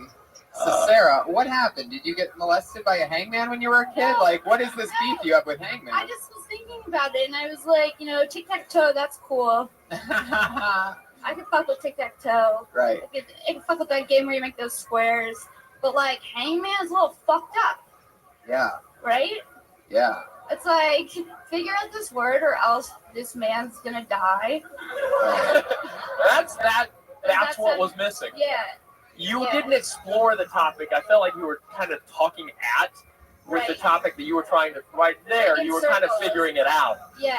And there's more of a realization there. The way you just said it, Yeah. than there was when you came up. I thought you came up here with a little too strident and convinced of what it was you were saying. I wasn't quite sure what you were saying. Right. That, Bob that loves though- you when he starts doing this hand thing. That's basically what he's saying. Oh, I get it. When I he get it. starts throwing you imaginary footballs like Dan Marino used to do, then you know he loves you. But you see what I'm saying? Like that, Yeah. now I get what you were trying to Yeah, because that go was for more there. straightforward. It was like, Yeah. before I was like talking around it. Yeah, Now it just like that was a great, said it. simple way of summarizing a beloved game we all played as children. A beloved game. Right? Yeah, Hangman. Yeah.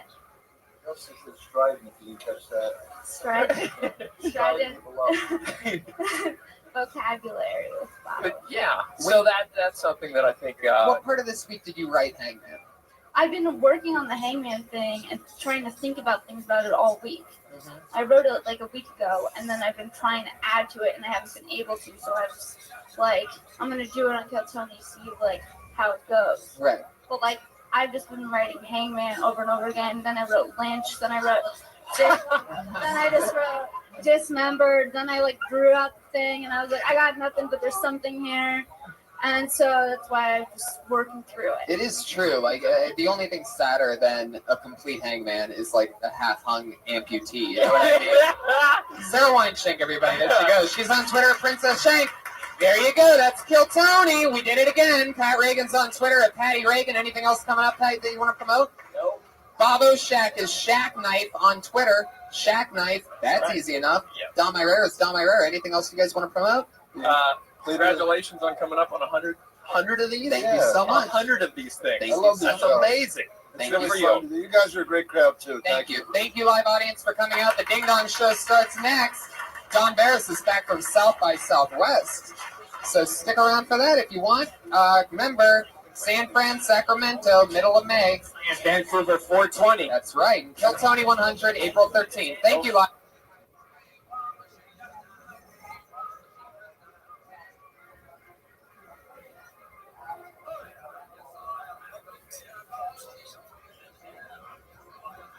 For a brand new episode of Kill Tony Volume 2. Give it up for Tony. What? Oh my goodness. It's the last time we ever moved this show from a Monday to a Tuesday. I know, right? Look at this half-fucked room. Yeah. What did we do, Brian? We had all the momentum in the world. This place has been packed to the gills. Now it's just the best of audience. Because everyone watched that amazing fucking show last night on TV. Bieber roast, everybody. Yeah. It happened. Thank you. Yes, I'm one of the writers for that for a while now, and I had a really, really, really, really, really big night last night. Got to help out a lot of really cool people. Special shout out to my girl Martha Stewart, who once again, I mean, I was there when she crushed live in person, but to see it on TV well edited, I mean, wow, what a work of art. Turns out that My Evil Brain with Martha Stewart's sweet delivery makes for one hell of a fucking roaster. So that was fun. Jokes yours? Yeah. Oh, that's great, man. Yeah. She was. She's so much fun to work with. Everything that I threw at her, normally, you know, they have to tone it down because I'm a freak. But she loved it. She was just into it. She got it. And we went with it. She crushed. It was one of those things where, like, the only part that she, you know, one of the things is, like, you know, she's trying to make people's lives better is her overall message throughout the roast. And at one of them, she goes, and Ludacris, you have 3 different kids from 3 different women. May I suggest pulling out sometime and finishing on some highly absorbent Martha Stewart brand linens? One of the notes when I talked to her on the phone a few days before was, does it have to be Martha Stewart brand linens? She had no problem telling him to pull out and blow a load on linens, but she didn't know whether it should be her brand of linens or not, which is really interesting. I also shot my first ever 1-hour special, guys. That's actually going to be something. I warned you about that. I didn't get too much notice of it before, but I did it. It was fucking crazy. Probably, I don't know. It was like it was like not fucking for 8 years, and then all of a sudden you just blow this big nasty load against a wall, and it was just beautiful. I mean, there's no other real way to describe it. It was just so much pent up fucking art all at once, and I have to give myself credit.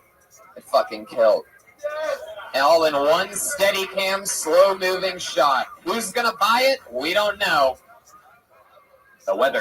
David Arquette sounds like he wants to, everybody. Let's get this puppy started. Our one and only sponsor, the great Elise Lane. She's sitting right over there. Tonight she made a sausage and pepper grinder with homemade mild Italian sausage and caramelized pepper and onions. Oh my fucking God. I got vegan Italian sausage. Fucking awesome. Oh. Unbelievable. It's packed full of cum and buttholes. Yep, that's what it is. It's made of cum and buttholes. That's what vegan sausage is made of. You're right. Because that's not living thing stuff. Anyway, what was the other thing? I guess that's it. Yeah, one shot. Look out. White shot is special. Oh, it was great. You did such a good job. And it was so stressful because it was, you know, the whole camera followed you from the outside all the way in, and it just stressed me out. Like I was with Jamie, and we just couldn't take it. We had to hide from it. I love it. It was stressful. I'm glad that out of the 3 of us, you 2 were scared and I wasn't, because that would have fucked me up. Being scared's not really an option. It had to feel good though when you got off stage and you're like, holy shit, it worked. Yeah, it really was. The most nervous I was the entire day or night, in the whole hour on stage, out of everything, was when I finally made it outside and I go, did you guys get it? That moment right there. We forgot to put the SD card in. Oh my God. Like, even though it's all like really big deal stuff, there's still that part of me that's like so used to just making YouTube videos or something that it's like, tell me you got the shot. Anyway, fuck it, we did it. So there you go. Elise Lane is on Twitter at Elise Lane. She's the girl with the pan. She's our only sponsor. Normally, this is the part where like Pat Reagan would play a song, or we bring Pat Reagan up to be the co-host. He actually has a Montreal Just for Laughs showcase tonight, so let's root for Pat Reagan, everybody. We have him in our hearts. So there he is. He's still here. Oh yeah. You remember him from earlier, the amazing arts and stylings of Pat Reagan, and we're gonna have him back next week in the co-host spot because I love Pat Reagan. We love Pat Reagan. He's on Twitter at Patty Reagan. But this week we're gonna do something a little different. We're going to have no co-host for a minute, and then we're going to bring one up in a second after he does 60 seconds. But before we get to that, your 2 guests tonight, I always bring you 2 of my funniest friends. I try to match them up just perfectly. This is one of those nights, you lucky fucks. Right? It's insane. These guys probably haven't seen a not completely packed room in decades. Put your hands together for 2 of my funniest friends, 2 of the best comedians in the world right now. It's Matt Bronger and Doug Benson, everybody. Wow. Wow. Holy moly. Here they are. They've both done this show numerous times. They love it. They're back. Their mic volumes are up all the way. Fuck yeah. Turn the mic up. Yeah, loud is better than nothing. Here we go. Get that mic going. Come on, microphone. Oh, microphone. There it is. We got a mic. Oh, Proper test. It finally worked, and then he broke it. Hell I yeah. like to be one of those edgy comedians that does the mic drop before he said anything cool. Well, you're 1 for 1 on that. Get it Power over with. move. Yeah. Power move. How you guys doing? Bronger, welcome back. I'm chilling, man. Thanks for having me. Good to be back. Kill Tony. Fuck yeah. Yeah, it is. Very exciting. Did you guys get food? Did you guys get your grinders from Elise Lane? What? Oh, We're getting ours to go. I'm sorry. The word grinder, you threw me off for a second there. I got Right. He thought it excited. was a sexual euphemism. I thought she brought some grinders for my weed. Yeah, Right. but it's grinders for my mouth. That's right. Yeah. Wow! We got Roger Rabbit in the audience. You guys have been on this show. We know you. We love you. The people that watch and are obsessed with the show are the biggest stand-up comedy fans in the world because they love watching comedians watching comedy. That's what this show is. And we talk to them after they do 60 seconds of material. Comedians, you know your 60 seconds is up when you hear the sound of a kitty. Better wrap it up then, or else you're going to bring out the angry West Hollywood bear.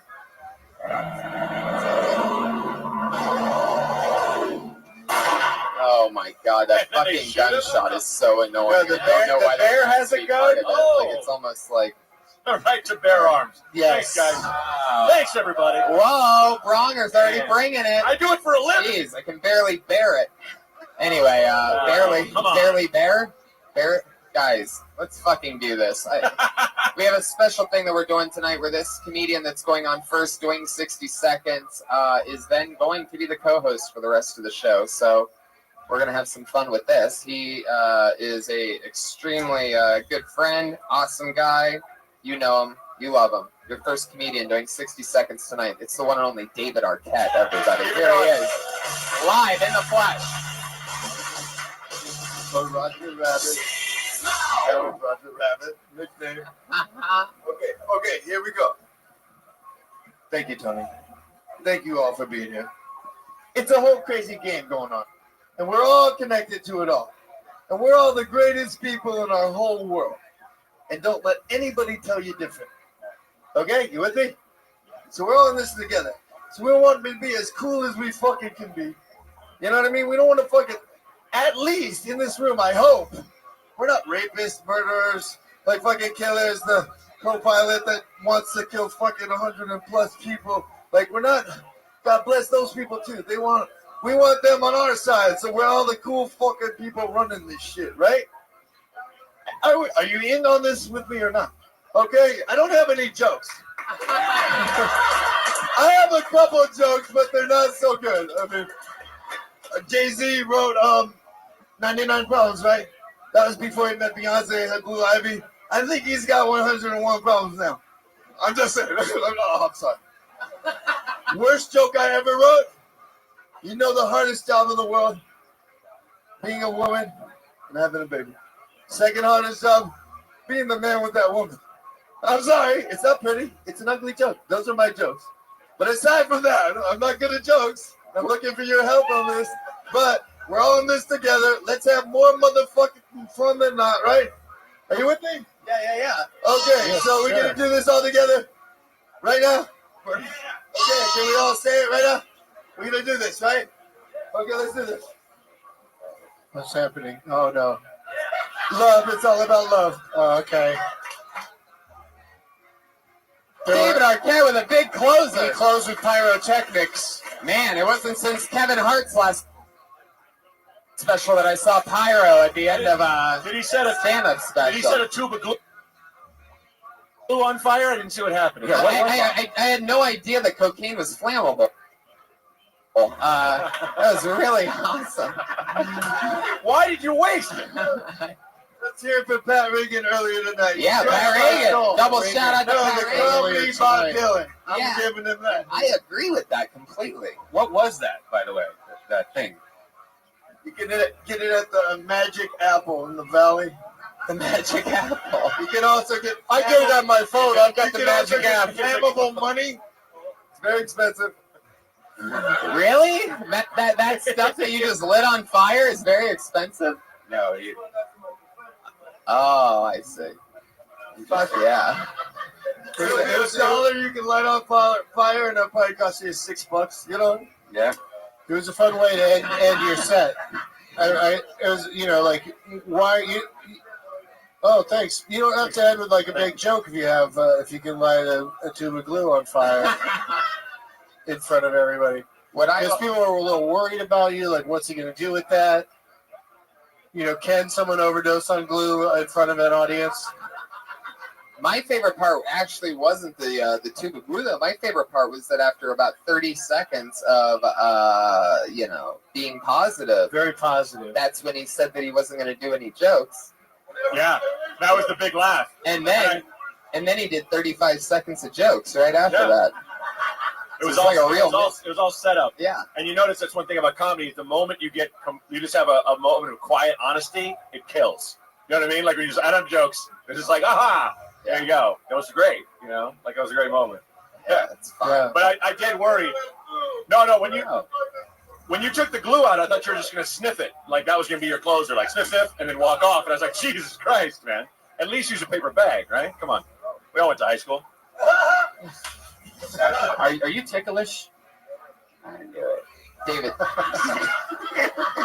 David, talking to the mic with us, please. At the list. Yeah, we got the podcast. Yeah, all I gotta listeners say, if deserve to any hear of you what die, we have to say. don't worry about going to the light. Go to the left. David, I love you. Stay by the mic. Why do you keep running away from the mic? Get back to the mic. Because he's dropping it. He's dropping it, but leaving it politely in the stand. Yeah. He kind of like lightly dances away. I don't want to hurt nobody. So he does a little side shoe with his hands. Yeah. Side shoe. So this material that you're working out tonight, like what is this for? Is this for like what are you giving a speech or something? You got anything coming up? What's going on? We're all in the same game together. Okay, are I you want preparing all of us to material be to like- do in a tent? You running for office? Is this whistle stop material you're doing right now? You have a really positive message you want to put out there, though, it sounds like. Absolutely. Yeah, I certainly hope that nobody in here is a rapist or a pedophile or I think we It'd be all weird agree if someone with raised that. their hand too. Right. They're like, gotta admit, like, out. I can't relate to this. Yeah. So David, what else is happening? The singularity. Right? You know that whole thing? Yeah. Yeah, Pat taught us saying about it, right? Huh?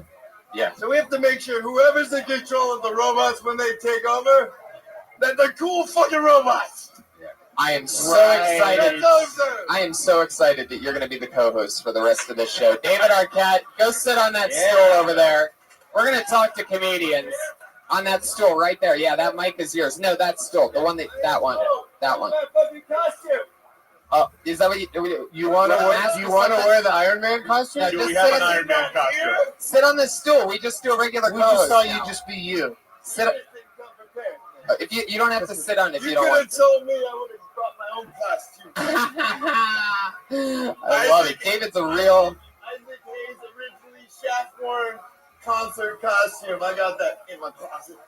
I bring that to Kill Tony any week you ask for. All right, we'll see you on Monday. Word up. David Arquette is Shaft. That'd be amazing. Yeah.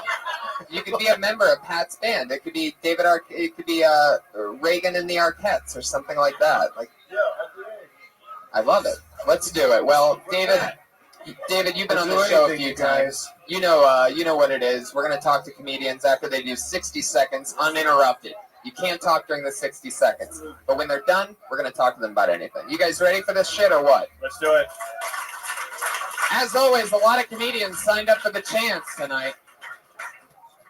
Here we go. Your first comedian tonight goes by the name of Bud Galloway. Bud Galloway! Boom, boom. Man, I fucking love David Arquette, man. Fuck.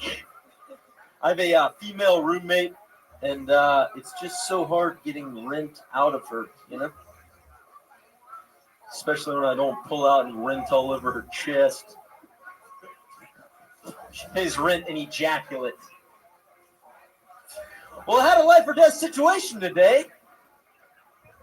It wasn't today, it was like 3 weeks ago. Okay. Now I know for sure I'm not Jason Statham. Get more comfortable. I was taking a left on Fountain, and I had to cross traffic. I was in a hurry. I just had to Jason Statham that shit. and just guess and go. And I guessed wrong, and a sound came out of me I've never heard before. It was kind of deep, kind of low, kind of like, what the fuck was that? Realized it was the sound of masculinity leaving the body. He even talked to me afterwards. He's like, oh, no, man, that was too dainty for me. I gotta go. Like, where are you going, masculinity? Like, well, I've always... That's how it happens. That second sound comes so fast. Yeah. Why have the warning sound if the next one is immediate? You light them in a minute and then light them again in a minute and 1 second. But not how the clubs do it, generally. But Galloway, Yes, sir. how's it going, man? It's all right. You've been on the show before, right? I have. Oh yeah. Looks good. What have I told you before? What do you remember? What are highlights from other things You that I said told my oxymoron joke. You could just see it you? coming. Not about specific jokes, about you. Oh, as not a about person. jokes. Yeah. Well, I kind of lied to you last time. I told you I was a landscaper. I don't know why I said that. I mean, I sort of do that once a week. But Did you lie about landscaping on the? Yeah, I know. Wow. See, I didn't know where I was going when I started this line of questions, but I'm glad I got here. So you're. I think if you do it once a week, you're a landscaper. Yeah, I'm a landscaper. You know, you're landscaping once a week. Sure. Do you have a lawn or anything like that? No, fuck that. Jeez, I mean, you're really aggressive about that. When you're saying landscaping, do you just like pick up a leaf or something? No, or? I worked for a guy like twice. You know, in that last week that I just thought that you would say the word ejaculate in a way that made everyone uncomfortable. Really? That's the thing that stood out for me, is because you said it twice and both times it was like ejaculate. It seemed very professorial or scientific as opposed to a comedian, you know. So that was the only thing that really stood out to me, though. I mean, you clearly are able to stand in front of people and stand your ground and say stuff and get laughs. Mm-hmm. How long have you been doing it, bud? Yeah, you got some laughs. I mean, they're kind of for throwaway things. They were like kind of commenting on how the previous thing didn't work, but a laugh's a laugh. But that's how you got to do it. That's what it's about. A laugh's a laugh, David Arquette. God damn it. Don't turn it. The first joke you said, you said something about pulling. It's hard for you to pull rent money out of your roommate. Hard to get rent out of her. I thought you were. Yeah, I thought like you were going to say like pulling pull it out. out like she is a stripper. Like No. pulling out Listen, money out of her. Is this where the joke starts from? You have a roommate that's a lady. She's a lady. Yeah, and she's paying you rent. Right. But you're not fucking her, so you. No. I'm trying to get rent out of her. Right. And it's and really she's not hard. paying up, so then at least you're gonna hook up. Is that Well, she pays rent by me having sex with her. Is that true? Right, that's what I'm talking That just sounds so sad. That's okay. No, nothing sad about that. There's nothing sad about it. Hollywood Arquette. Is this Listen, as long as they're married and you're not like fucking somebody's life up. Is this thing about you hooking up? Like, by the way, I cannot. Do you know that the rules don't necessarily apply? I need a translator. Does anybody here speak Arquette? All right. For I'm saying, this looks like the worst episode of MTV's Unplugged ever recorded. Like, get your guitars out and let's go. It's more like unhugged. I'll play a song. Unhugged, guys. All right. Maybe we should Everybody take that missed it. stool Wow, away. it's a if real it's home gonna- run. people are going to sit down like that. It's too comfortable. For him? Yeah. Stand up. Yeah, you can't sit down like that while you're being critiqued. You didn't wrap it up at the end. Boom. Arquette's still blasting you from right field over there. He didn't even close properly. Bud, stick with me over here. How you doing? Are you really hooking up with your roommate? I mean, when I had a female roommate, yeah, she didn't. She never. She didn't pay rent, so she would like come in and like try to give me massages. Was this a prostitute that you had living there? She was probably, yeah. Is she She ugly? wasn't a prostitute. She was all right. Wait. Are you lying? Is this one of your No, I landscape? swear, yeah, he actually. Bernadette! All right. Would you ever? I have another daughter by the name of Okay, Bernadette David. Arquette. All right, God, this is a circus. David. David Arquette. I don't know if All right, anybody settle down, David. Fuck on. Hey, David. David, I want you to listen to this question I have for this young man. Oh, Have boy. you ever? have you ever pretended to be a high school student and got a girlfriend in that high school while you were there as a 26-year-old man? Because David Arquette has done that in a film called Never Been Kissed, and I think we need to make this all about him. I agree. It's all about you and your world, baby. It's all about all of us stars. Holy shit. I'm here for you. Look at him go. I'm here for you. Elise Lane put acid in all of our food today. Okay, Bud. But only one of us ate the food. Bud. Yes. So now you're single? Yeah. How's that going for you? You live by yourself now? No, I live with 4. There's 2 guys in the living room, and it's a 2-bedroom. We have 4 people. 4 girls is a better joke. What? 4 girls. 4 bitches. Wait, he's right. Actually, David's on to something. Wait, I think I got this. Hold on a second. I might be completely wrong, but I think what David's saying is that he does that one thing the way that he did it, and then he talks about, but if he says it like it was in the past, and then now he says now he lives with 4 people, and David's saying that it's a lot harder to blow a load on 4 people at one time. That's right. And if you could figure out the wording of that, Bud, Okay. so maybe you'll get something. Yeah, out you of it. do all the work on that, but he really gave you a The nice premise. starting point. It's true. I'm starting to figure out this David Arquette thing, I think. This is like if Jerry gave one of his kids a microphone during the telethon. Said, just chime in whenever you feel like it. If one of those kids created a hit show called Cougar Town, hello? Oh, nothing on that? You guys didn't know that? All right, fuck it. Bud. All right. Special shout out. Bud. Yes. Anything else you want to say to us? Matt, what do you think about Bud? Any final thoughts? I think he had a genuine perspective. I think he's just got to define it more. To be real specific with you. I think it's like just paint the scenario a little clearer. Like I think the thing you said about your masculinity leaving your body, like become that masculinity. Right. Show it in your body and your voice, like taking off like a cowboy or whatever. Right. I was getting to that. We've all had that feeling where all of a sudden, we just when your like voice breaks or you puss out on something. Just own it a little more. It's a funny idea. Yeah.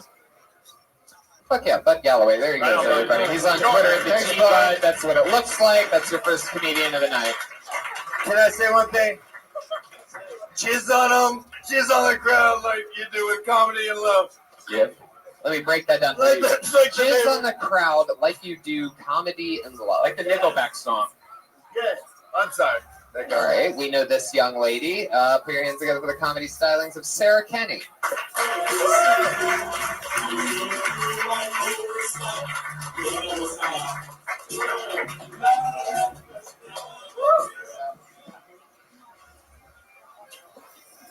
So I was interviewing for this job at SeaWorld, and the woman asked me if I would be comfortable stimulating the male whales for their breeding program. And I was like, comfortable? That's why I applied for the job.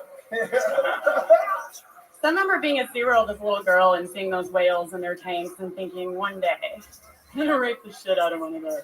And get paid for it. So I got arrested. So good news, not all cops are racist. That's kind of complicated. And while I was sitting there in the police station, the cop asked me if I'd been arrested before.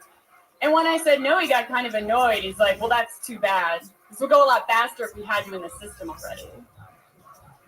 But I've been breaking the law since I was 15, so whose fault is that? And then he was like overseeing this woman who was entering my information into the computer, and he points to the screen and he was like, denies gang affiliation without even asking me. So I guess he hasn't heard of the University of Chicago Alumni Club. Yeah. Fuck yeah, Sarah Kenny. Always You got fun. that in fast after the meow before the other fucking grizzly came in. Did you really get arrested? I did. Prostitution, right? Got it. Really?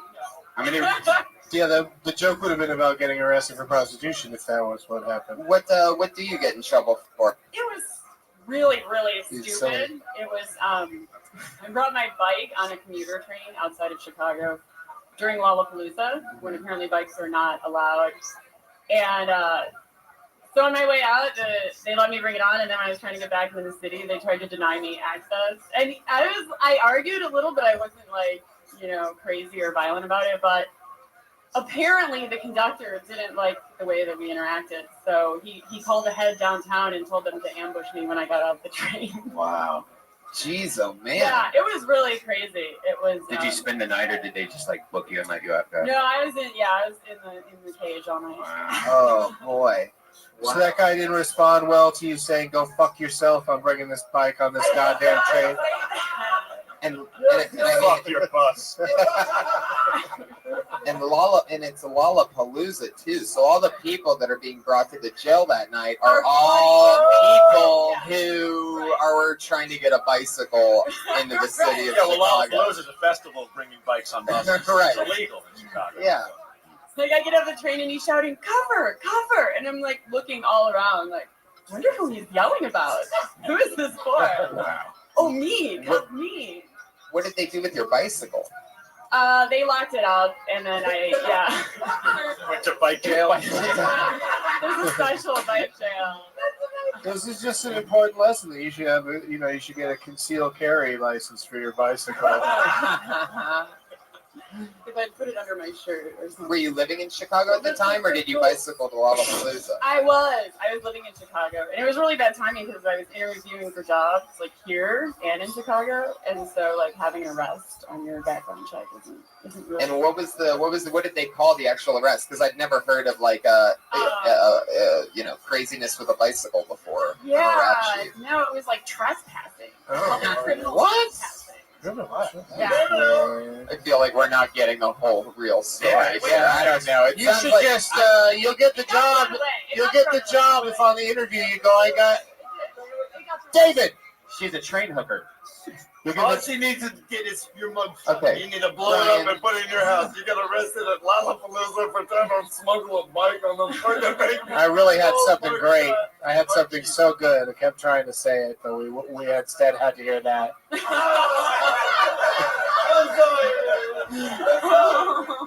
sorry. I don't know the fucking structure. It's all good. Just when somebody else starts talking, let them finish their joke, and then see where it goes from there. I realized I'm a big fat loudmouth, like very recently, so I understand. It's good, but it's like Howard. You know what I mean? It's like you've been on Howard numerous times. You're one of the best Howard guests. It's just like that, except I'm not arguing that he's entertaining. No, that's what I'm saying. I'm talking about very enjoyable. He so is. Yeah. Let's have fun. Hell yeah, David. I don't know how much more flammable eye drops you have left, but this party's just getting started. I hope you saved some for the big close. I got something, baby. I love Kill it. Tony, and it ain't flammable and it's safe. Sarah, you're one of the comedians that have been on the show, I feel like 4, 5, 6, 7 times that I feel like is consistently getting stronger. You know what I mean? Like I feel like there's always more pops, at least in the minute that you're always doing on the show. I feel like there's been an evolution. Have you been doing a lot of spots and like having fun the last few months? I have, yeah. I've been going up pretty regularly at Flappers.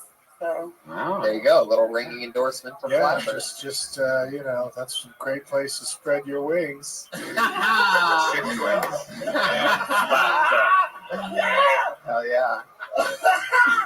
But you're clearly professional and confident, and people laughed plenty of times. So it was a good job. Yeah, very good. Great That job. was real well put together. Sarah, The whole thing was regimented great. You came out with. Okay, now some incoherence. Here we go. Sarah, you came out with. Baby. Listen, this is my personal opinion. All right, here we go. As a co-host, I don't do this like you champs do. Totally good. Okay. All right. You came out with jerking off a fucking whale at SeaWorld. You're my fucking hero. There you go. Fuck yeah. You got the Arquette. That shit. Fuck yeah. Pow. Boom. Dogan. Oh man. It's all happening. A live show, live streaming podcast. Anything can happen. Does Sarah have a Twitter address? Sarah can be found on Twitter at SKennyComedy. All one word, SKennyComedy. That's what that's like. We've seen this young man before. Always a little spitfire. Put your hands together for Marcos Martinez, ladies and gentlemen. Here he comes. How's it going, guys? How's it going? I want to talk about baseball. It sucks. It sucks. Luckily, Latin America got their hands on it, right? Jose Abreu, Yones Cespedes, Yasiel Puig. I can't wait for them to get on the rules committee, start changing the game, right? The ball's going to get bigger. The bat's going to get smaller. You're going to be able to use your feet. And you know what you'll have? A better sport.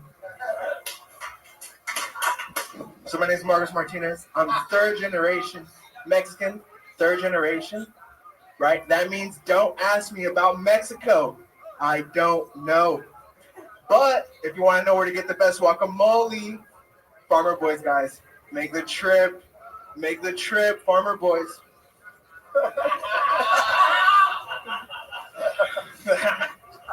Hilarious.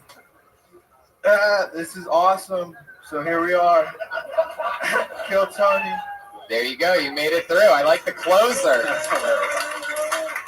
I like the closer, just acknowledging that we're here. Fuck yeah. Well, Marcos, what's it like in Tijuana this time of year? Good.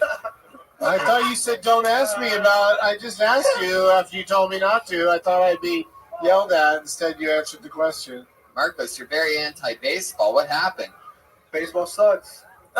Did you ever play it as a kid? Yeah, and it sucked. How old are you? Memories. Okay, but what about baseball? But you do know that David Arquette plays baseball and never been kissed, and he's quite good at it. And yes, you're hurting his feelings. You're really hurting his feelings by the way. Getting sad on his stool. There's a moment where he has a baseball bat in his hands defending himself in the hit movie Scream 2. Deputy Dewey, everybody. How about that? Right. That's true. It's true. Yeah, you can't That's top Deputy the bat. Dewey. Marcus, why was there such bad memories of baseball as a kid? Was there a bat inside of you? No, there wasn't a bat inside of me. But there wasn't. Dumbest question ever asked. There's a bat inside of all of us in a way. I hit Life the is ball, tough. and I slid into first base. Yeah. And I didn't make it. Marcus. I like when a comedian just has a real strong opinion right off the bat. So I like your setup, like Vegas at baseball, it sucked. So like, even when the people in the room were just like, I love baseball, and they're like, hey, it's still funny as shit. So that was a good starter. Like you got them like right away. I think that's a big thing in comedy. Just get people's attention. You know? Yeah, here's another good opener. Nixon wasn't such a bad guy. Just go into that. Can I say something? Yes. When you brought that part up and you said you could change it into a different sport, I've had that thought myself. Yeah. Like, why? We're just baseball, football, basketball, soccer. It happens. It happens. Why can't I we thought he mix was going that to shit? name them all. Why don't for we a have second. super sports going on right now? It's so With true. people that don't make the NBA, whatever the fuck. Curling, Let's make it more lacrosse, sexy and fun for everyone. equestrian events. Safe, no Fuck murder, yeah. no pedophiles, but let's have Figure There you go. Super Bowls. David Arquette once again with a great point. Why Waterpolo. not? Why not? If sports are fun on their own, He said he's mixing sports, you motherfuckers. Get on board. I've never had more trouble hosting a show before in my life. I swear to God, I've been hosting things for 8 years here at the Comedy Store, and I just have to say it to vent it so that I can just move on afterwards. What's happening right now? I wonder which element is making it the most difficult. A lot of it. Wait. It's me, isn't it? It's totally bad. Bronger, get out of here, bro. It's bad Bronger, you guys. Get out of here. I'm sorry. Have you ever had to throw a guest out like Matt Bronger before? Throw the co-host out. That would be a good episode. I have no idea how this is. Can I look at some of the chat feed to see what people are actually saying? Like, how is this carrying to the rest of... Courtney Cox's ex-husband is stealing the show. Oh, Jesus Christ. Oh, this is the best episode to watch live. What is this shit? Oh, now I'm afraid for the panel. Before he lights anything else on fire, you should locate the nearest emergency exit. What's up there? What's farther up that way? Oh my God.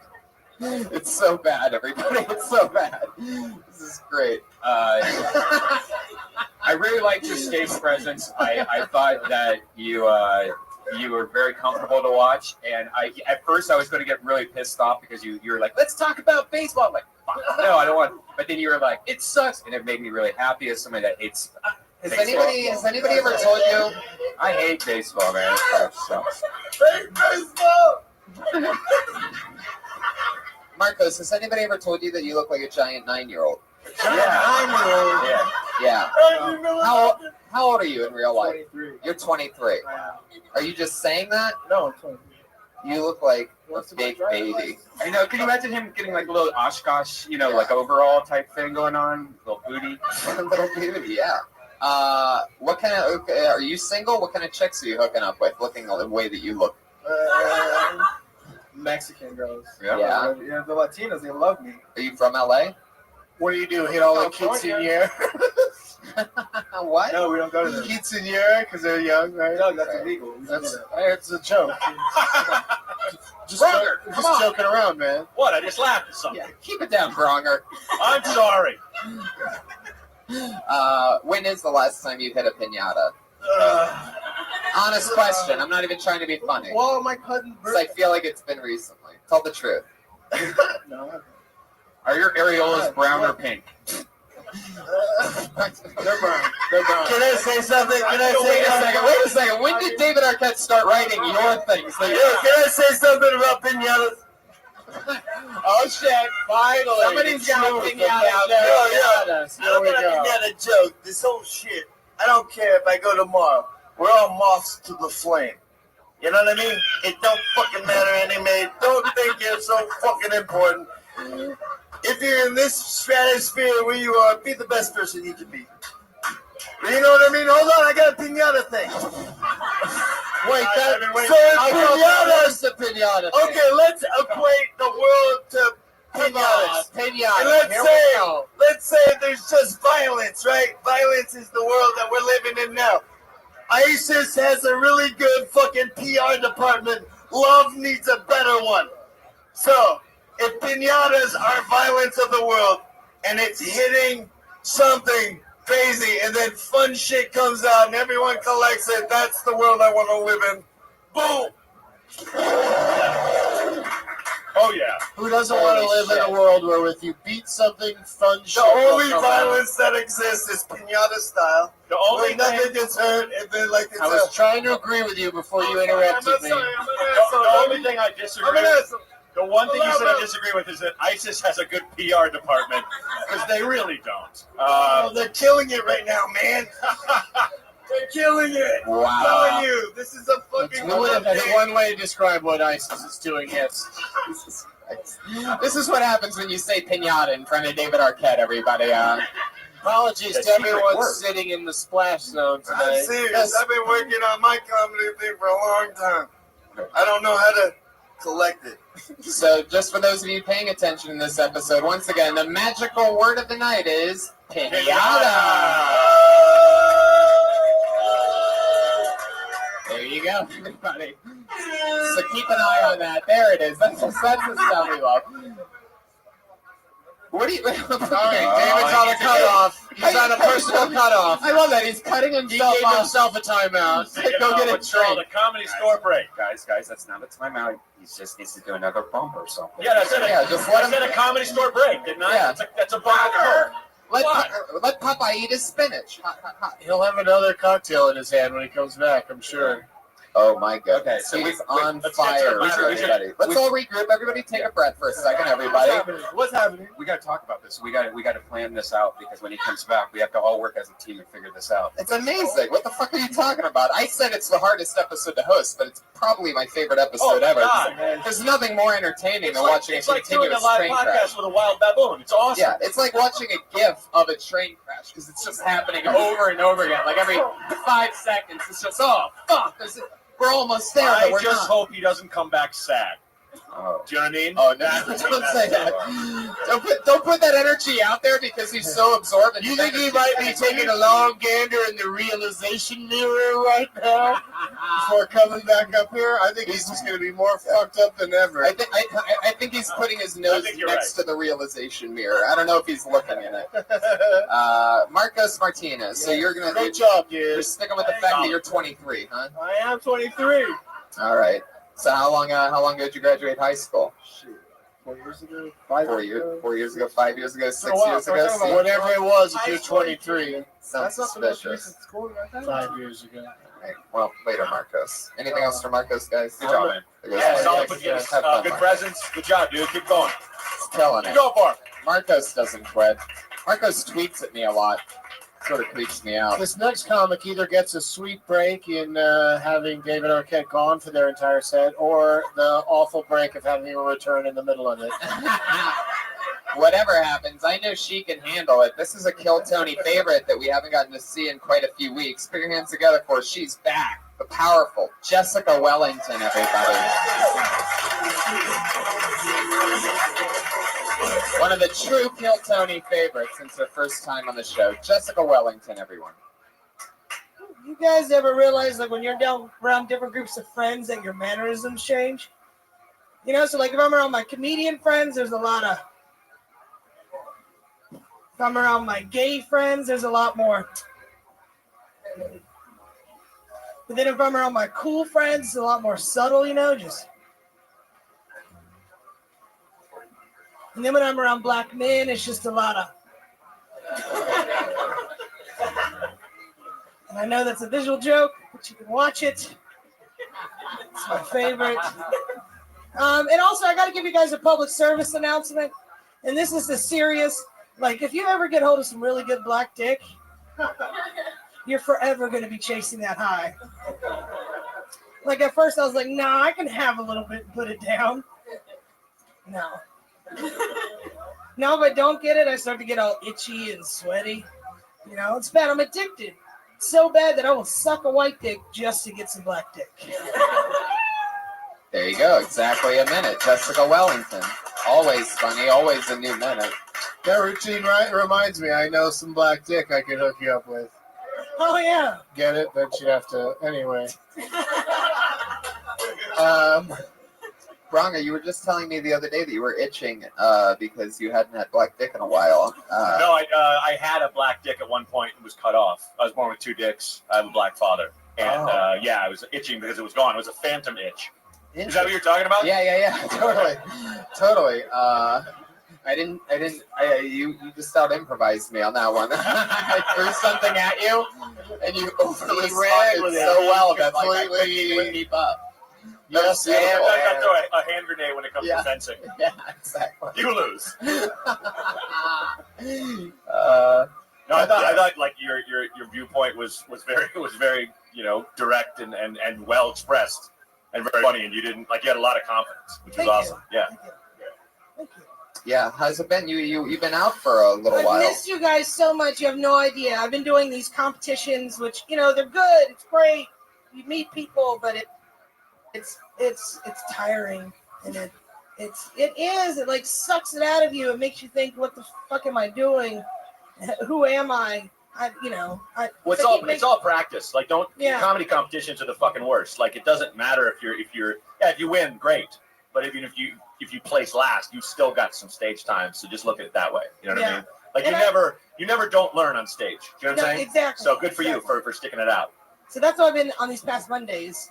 Oh, I see. How have those been going for you? Well, I keep making it like to the semifinals or to the finals, and then that's it. That's what's happening. Well, that's fun. I think Mr. Arquette is returning. There he is. There's some hubbub in the room. The one, the only. He's sorry he missed your set. Yo, we could go for a private session. What? Fuck yeah. That'd be interesting. Do a set for him out in the parking lot. Ready to go. David, do you have a black dick? Yeah, man. There you go, Jessica. She's got an itch that you can scratch. Yo, I got a black dick. I got a red dick. What kind of dick you need? Fuck yeah. I'll get it for you. David Arquette, dick dealer. Jessica, hey, if you have anything that you've always wanted to ask David Arquette?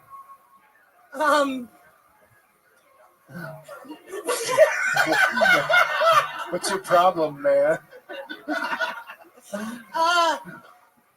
What's your secret? That you're the greatest in the world. And don't let anybody tell you different. Thank you. I will take that. That's Fucking, his secret. I'll take that. Yeah, That's the secret to it all. it's great that you guys met because all this time his secret has been that you're the greatest person in the world. You are. And you finally ran into each other for the prophecy to be foretold and shared. It's all been one big storyline just for that to develop. Well, that's fun. So, what else did you talk about other than Black Death? That What was the pretty other much thing? it. Was the first thing? I usually say tic tac after tic tac when I do that. 'Cause it's like, whatever, you think I'm sucking dick, but it's That's not. I can't believe. Is that security? That is pretty amazing. Robert! Unbelievable. I forgot I'm looking security. Damn. David went for it, everybody. He went for it. Full commitment. Yo, you know how we established that pinata was a word earlier? Pinata! Yeah. Okay, I'm just saying, Tic Tac's a word for me too. So it's like, slowly they turn. Niagara Falls. Tic Tac, I might start freaking on somebody, I'm just saying. Yeah, don't. Oh, shit. Somebody said pinata. Don't freak on anybody. Like this, Tic Tac. the point of the show isn't to put young comedians through the paces of what it would be like if David Arquette were to freak attack you while you're trying to do. You never know when it's happening. Yeah. Well, not everybody can say that they've had him. Like everybody that's waiting to come on now is terrified that they're going to get humped. I gotta go get my black deck. Might. David, if you were here for a set, you would know that she's into black guys, not white guys. Yeah. But the joke is that I will suck a white dick just to get some black. Come on, let's do it right now. All right, both of you, save it for the Burger King restroom. Now, you at the end of your first joke, you were doing something with your hands. I couldn't see it. Could you do it again sorry. for me? Slower, slower. Yeah. Oh, I see what you did there, Brian. I see what She's sucking off that big microphone dick and working those, miming those balls. I love you as normal, as always. Would you like to do the Death Squad show Friday? Because I'd like to see you. Yeah! Wow, Jessica Welling. Squad promotion! There's another show. That's how it happens. That quick. I love that. My favorite thing in the world is when Brian does Brian Claus, Santa Band.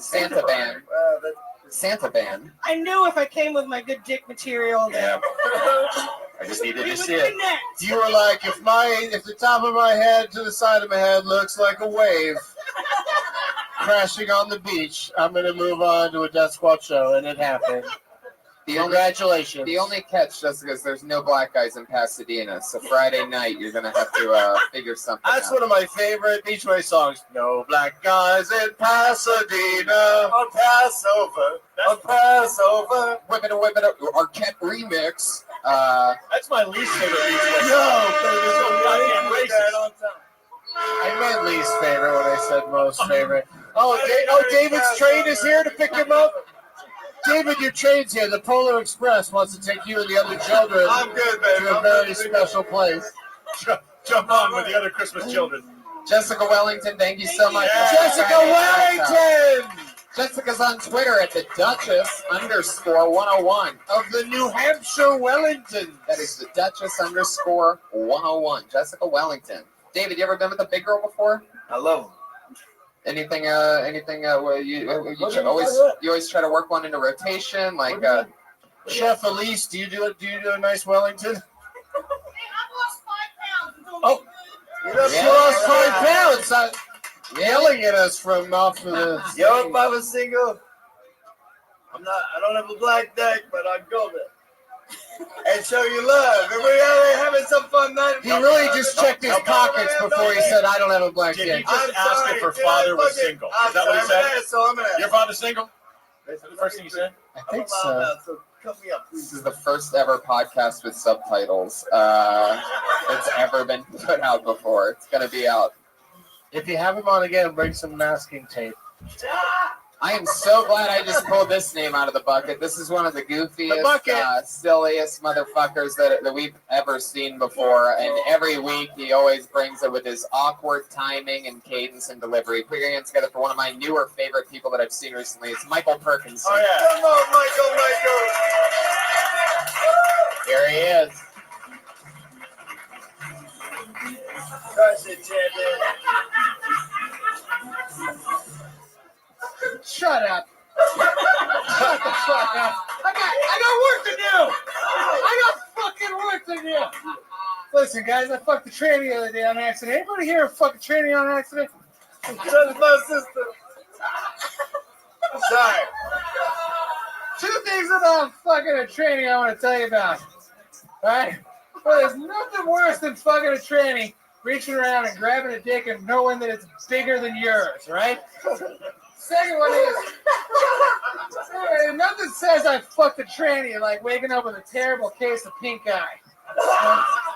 That bitch tried to steal my Triscuits. Leave the Triscuits, bitch!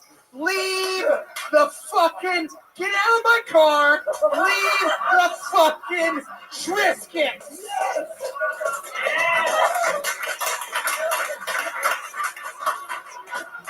Now to the jokes, you little jack dicks. One time my dad caught me jerking off. He said, hey, you keep doing that, you're going to last a lot longer than your peers and girls are going to like you. Keep it up. Now get the fuck out of the front yard. People think you're fucking weird. Wow. Oh, no. Yeah. Got the bear. That's good. It's okay, Michael. We got the bear. You got a little extra time because you kept your own applause break going for longer. Thank you. By applauding with it halfway through the set in a maneuver that I've never seen anyone do before. He put the mic in the mic stand during an applause break and just took a step away, started clapping. You started clapping too. Like, why not keep this going? Why and not? therefore increase the applause break to another level. Yeah. And just make yourself at home. Put your beer here and you don't put your beer near the sword. Just come sit on the table, Michael. Thank you, Toby. Now, Michael, what happened? I thought Whip your dick out like in the front yard. I love that this man took advantage of an opportunity because he had a solid minute of solid material about transsexual individuals and performed it in front of arguably one of the most famous brothers of a transsexual in the world. So I think only what David thinks of that transsexual material matters. Transgender. Thank you. Transgender, I apologize. Hey, David, you want to party tonight? Yo. Oh, listen, this is a true story. I'm a wildcat. My girl. Wait. What did you just say? You're a what? Wildcat. Yeah. I'm really a wild dog. Yeah. David, you don't have to tell people that after we've seen you for 45 minutes in a row. More dog than cat. But you listen, everybody, I'm a fucking maniac. Now, the point I'm trying to make. Guys, I'm a loose cannon. And Wronger. Fuck around. By the way, I'm going to explode in your face. Oh, well, okay. So, I guess that's the end of that. My lady, when I was leaving today, she said, when are you going to be back? I said, 12 o'clock, like Cinderella. So we can Which is ironic. I have a 11:40 motherfucking 5 curfew. Nope, not tonight, Dave. It's me and you. Dirty pussy, me and you. No. David, bring him home. I'm way past dirty pussy. Come on, I was married for 13 years. I'm about to get married again. Time. Stop. David, stop. Real motherfucking shit, bitches. David, are you really going to get married again? Yeah, baby, I'm gonna get married. Do it, Dave. That's why he's so fucked up right now. How old are you, kid? I'm 29. Okay, cool. I'm 43. I've been married for 13 years before. I'm about to get married again for the rest of my life with the woman of my dreams. I'm so sorry. Settle the fuck down. You should be lucky enough to meet an angel that does that to you, that loves you with all your heart. I'm just saying. David, you really think this next marriage is going to be for the rest of your life? Yo, 3 I weeks? went into the first one thinking that. I'm gonna go in the second one too. If they don't leave me, I'll be with them for fucking ever. I'll take the Boom, cut the mic. No! The $5 mic! That's the most expensive mic, David. Please don't drop it again. Yo, but they do have to know that I'm a fucking crazy motherfucking individual. Well, then maybe we can get an honest answer to this question. But listen, what happened with Scream 3? I could tell you that on such a level that would blow your fucking tits off. We could take. We could take 3 days to go through. Please blow off my tits, Dr. Arquette. Yo, but let me just say, What are you smoking? What is transsexual this shit. thing he's smoking right I'm now? not hating on it. I did it on accident. I didn't necessarily enjoy it, but I don't hate them. Yo. But she Alexis Arquette is the greatest ever. She was in The Wedding Singer. She played Boy George. Yes. Do you really want to hurt me? Not only, she's one of the greatest artists of the planet. She might not be. What are you, her IMDb page? Yo, I think you're the greatest in your world. There you go. I think all of y'all are the David. greatest in your world. David. But Alexis is my fucking brother's sister. So come on, he comes up with a We training. gotta talk to this guy now. Right Oh, there. sorry. Right, I'm allowed, man. I really am a fucking asshole sometimes. David, take a breath. Take a sip of your drink for a second. Michael, Just say to yourself, David, I'm glad this isn't being captured on film or on video, or I'm glad the audio is not going to exist from now on. David, I want you to listen to this story because Michael Perkinson this week told me that, and he's been crushing on this show for like 2 months in a row. And he told me this week, David, check it out. He told me this week that he's going to move back to Florida and take a job as a bar manager and give up stand-up in LA. Will you tell him? Can I tell you a 52? I'll see you in Pensacola. Can I open for you? I'll put you on for a few minutes. Hey, Cool, Michael, Bill. right? I can get it. Yeah. Okay, let's do that. Michael. Okay, he agrees. He just got 5 minutes on my show. There you go. So out Pensacola, Florida. Michael, Quick trip. Do it. the other day you sent me about 7 messages. I took them back. I thought I took them back. and they were all within like 10 minutes. And you started off how you're going to make an Indigo page, to fund yourself living out here. Yeah. And then you said you don't have enough money to be here. And then you said, "Oh fuck it, I'm leaving tonight." And then what happened? I have the gout. I just laid. Wait. What did you just say? I just got a pirate disease. Yo! You have the gout? Michael, I like you for having gout. the last time I talked to you, you said you didn't have the gout. My doctor demands it's gout because I'm fat. It triggers the big toe, and my big toe hurts like shit. But you know what? I skateboard. I fell off my skateboard the other day, guys. Why don't you wear shoes then? You have sandals on. Fucking shoes, man. That's why you got gout. You're walking around Sunset with AIDS feet. Yeah, man. You're all gouted up, dude. And Michael, also, you can do Friday if you can get to the Ice House Yeah. Squad show. Wow. That's 2 sets. You son of a bitch! I was gonna leave tomorrow. Well, No. I'm coming to the eye. I'm gonna fucking murder it. He's going to give you another gig for every weird malady you have. I like you, Doug Benson. Doug Benson! Nobody! Except you if it's your world. And you're the greatest. I like you, But man. Doug Benson is the greatest in his. But you, I mean, And I'm the greatest in mine. And you're the greatest in yours. Mom, I should not have told you this is on your stream. David Arquette found a way to fuck it up for me. Oh, I'm sorry, baby. That was not my No, it's purpose. okay, David. Here, I'll cheer I you really up. don't want to David, fuck his shit up. He's the greatest in his world. David, can I cheer you up, David? Yeah. Would it cheer you up if I said something like, Is he the happiest guy on ecstasy right now? I'm not, but fuck this show? This is a classic. It's like, I feel like I'm podcasting on yo, but if you Tower come out 2. with a tranny fucking joke, I made Well, fucking game up. Live podcast from Tower 2 on the morning of September 11th. This is the This is incredible. Well, a plane has hit a few stories below us, but I think we're going to be fine. We're just going to keep the show going, and hopefully it keeps getting better. Michael. Red Man, I want to be a rapper. All right, look, you got a gig with Doug. You got a gig at the Ice House. We're not going to help your rap career. Get in juice, Red Man. Sipping on Jenny. I have no idea what's even happening to play anymore. it? I swear to God, I feel like I'm on. What is that you're mushrooms right smoking now. on? Is that just an e-cig? I lit it with my iPhone flashlight, like an e-cigarette with an e-light. Nobody caught it. I caught it. I think we all watched it and knew exactly what happened. I love all you guys. Can we just be one string in the equilibrium of life, just vibrating through time? Wait, did you catch what Arquette had? That was my osmosis. That was my premise. That was my. And he's not even here. He just disappeared. Whoa.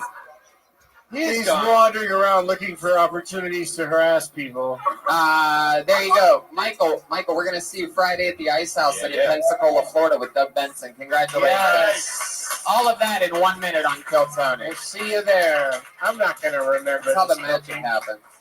Thank you. One more thank you from Michael Perkinson. Vinyl in Pensacola. I feel like he's going to be a movie star. It's in May. Isn't he so likable? Not if he goes back to Florida. Yes. He's just going to die there if he goes to Florida. That is true. Certain inevitable death. I mean, the kid's already got the gout. Yeah. Normally, you have to be like in your 60s or 70s and a king to get the gout. Very, very hard for a. All he eats is his steak, and all he drinks is port wine. Evidently. Well, it really is. All he drinks is beer, and all he eats is like pure chicken, like just big pieces of chicken, like a big leg and You stuff. said pure chicken. I thought you meant like just raw chicken. Yeah, That's horrific. even Yeah, salmonella. Eats them while they're alive. Well, I mean, you guys have a lot of friends that get the gout. I've had one. Well, And he's a big guy like him. yeah. Yeah, but that's it. It's the only person I knew. Scary. Did he make it through? Yeah, he's alive. He's good. Oh, yeah, without a doubt. Nailed it.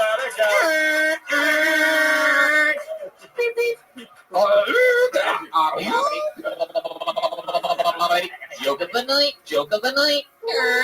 Pinata, pinata, pinata, pinata, pinata, pinata. Perfect. Oh, snap.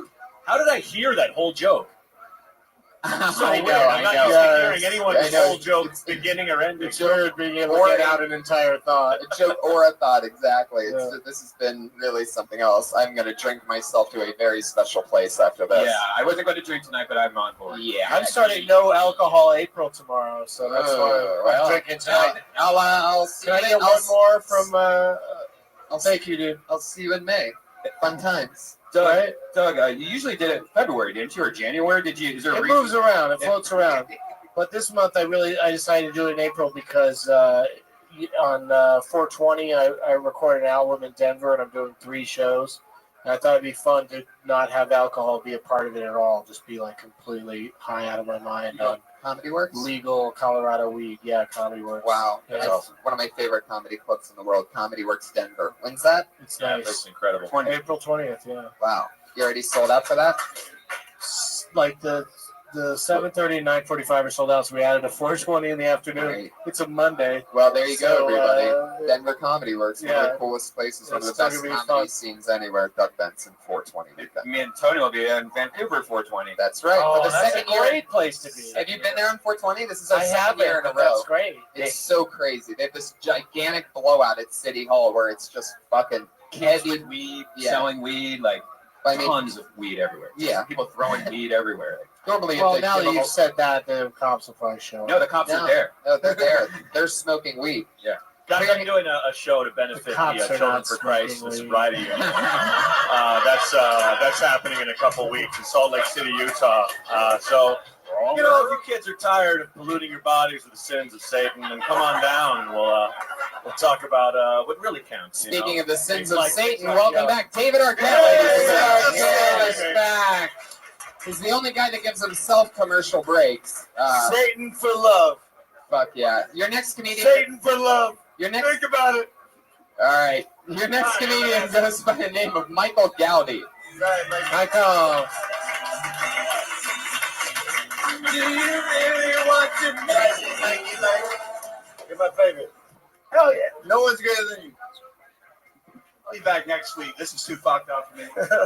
Oh, come on, Mikey, Mike. Michael No, Gowdy Michael, just get quit. your fucking He just ass quit up show here, baby. business in the first ever Michael. move we've ever had out of 98 episodes on Kill Drop it. Tony. He Michael, get just back got here. really scared. He had the most awkward hug ever with David Arquette. No, David, let him go. Let him go. Let him go. If you really love something, you just fucking let it go. And I just It comes absolutely back love to that. you in some old Irish. That was very bizarre. What do you call that when somebody just doesn't want their spot? That's a Larry David. That's a Larry David? He used to do that. Oh, really? You look at the crowd and go, That was my first marriage. Big famous for that. So random. Yeah, I don't think he looked at the crowd as much as he looked to his right. Yeah. Looks like a new name. Put your hands together for Jabari Gale. Boom. Come on, Jabari, baby, Christmas. What's going on, y'all? Yeah. Some of you guys might know me. Some of you guys might recognize me. I'm that black guy that dies in every scary movie. Listen, I was born with 9 brothers and 2 sisters in the island of Jamaica. Yeah. The funny thing about it is that I always am under my brother's shoe. I had to wear everybody hand-me-downs, by the way. I said, Mom, when I'm going to get my brother's shoe? She said, Jabari, don't worry about it. You're going to get it one day. Finally, Christmas came, I got my brother's shoe. I said, Mom, what? Because I was quick. She said, don't worry about it. You get it on your birthday. You know what I'm saying? The thing about it is that I had to get me a job as a bill collector. And when I got a job as a bill collector, it's very crazy how people try to get out of paying their bills. Like this one person named Tim Jones. Yes, this is Jabari Gale. Calling for Tim Jones. How you plan on paying us $20,000 that you owe us? This is Tim Jones. How may I help you? Tim Jones, didn't you not just hear me? How are you going to pay for Wendy? Tim Jones don't live here! Tim Jones don't live here! Okay, Jabari Gale. Fuck yeah. It's my first time seeing you. Where Tim you? Jones don't live here. How long have you been doing stand-up? Stick with me, Jabari. I know David Arquette's a powerful presence. Just stick it over here, buddy. You gotta nail it hard. You just hear him. You can't look at him. It's too much. If you do both, just stick with me, Jabari. How long have you been doing stand-up? Stay in the pocket, buddy. Don't panic now. Don't pull a Michael Gowdy on me now and just run out of here. 2 years. Where at? Miami. How long have you been in LA? Really? Wow. How's that going for you? I like it. I love it. LA. Did you just come from your job as a ride operator at Pirates of the Caribbean at Disneyland? That's what that outfit looks like. That's a really specific reference, Doug. I'm sure you're 100% right, but without the Google image behind Hey, it. we can't all be eight-legged freaks, am I right, David Arquette? Hi-ho, it's off to work we go. Where was he when I needed him? Like a minute ago, he could have done that. It would have been a I great couldn't day. come up with the fucking Pirate Caribbean song. Oh I my came God. up with the 7 Dwarfs. Jabari, other than have you ever been this close to a celebrity like David Arquette? Who gives a shit, man? No, but it's okay, David. Just let it all He's happen. greater than me. Don't let anybody tell you different. All right, that's not true. That's not true, David. That's not true. Bullshit, Gil Tony. You should really try to fuck Jessica Wellington tonight. Yeah, she likes it. She's Green waiting hair in the God. bathroom for you. Where did she go? Be careful though, because in the dark she looks just like Michael Perkinson. So be careful. It happens quick. I don't know if the gout's an STD or not. So, oh, there he is, Michael Perkinson. Stood up for that one. Not easy to stand up when you're Michael Perkinson, and he did for that joke, and I appreciate that because of the gout, not because he's 400 pounds, guys. Anyway, Jabari, stick with me. How long have you been out of Jamaica? Wow, interesting. Doug and I were just in Jamaica. It's true. Yeah. It's like a few weeks For a ago. second there, I was like, we were? It was Port Duty. What? Yeah. Duty? Something like that. Yeah, Port Duty. You said Port Duty. I said Port Duty. 2 seconds later. Uh-oh. I think we're finding another word. Sorry, Port Is Duty. duty one of your words, David? One of my early nicknames was Poopy. The rattlesnake. Nobody knows that but Thomas Lumstead. Okay. Hey, David, do you poop standing up or I mean, do you wipe standing up or sitting down? Every situation you have to deal with it in a different way. He has all the most positive answers, like to questions that don't even need a positive answer. How do you wipe your ass? Every way is beautiful, man. Jabari, we're gonna let you go. Anything for Jabari, guys? Yeah, man. I mean, you got it across. I would just be like a little bit more confident with your story because you should talk about your family like something you know better than anybody would in the audience. Just tell them. You know what I mean? Tell them like they've been asking you about your family all day. Okay. You know what I mean? Just get into it. That's all I say. Okay. Good job, man. Jabari, there he goes. That's how it happens. Oh, world's ahead of you, David. Guys, David, you've been here before. You know what this is. This is the part of the show where we have only 2 regulars, and each of them do a brand new minute every single week. It's always fun, always exciting to watch them grow and work out a brand new written and performed minute. This week's no different. They're always here, and we're going to do it again. Going up first tonight, you know her as the Florida dropout. After her first time on Kill Tony, she dropped out of college and kept doing stand-up comedy. She's been on every episode since. Yes. The brand new minute. Put your hands together for Kimberly Congdon, everybody. Wow. Yeah, We're doing she it wants again. that free medal. Sorry, dude. Oh, no, it's all right. It's so fucking weird. So I joined the gym last month. I decided to join the gym, which is cool. I've already lost $40 because I don't work out. I go specifically to find guys because it's a lot better than Match.com. And I already have an ass, so I just throw on a pair of leggings and act like I've been there for a while. There's this one guy, he keeps telling me that I should do side bends and sit-ups. But he keeps saying, but please don't lose that butt. I'm dating Sir Mix-a-Lot. That's such a stupid joke. I hate myself. No, I want to find a boyfriend, but I think guys are scared to Puerto Rican, and they think that I'll go crazy. But I'm not.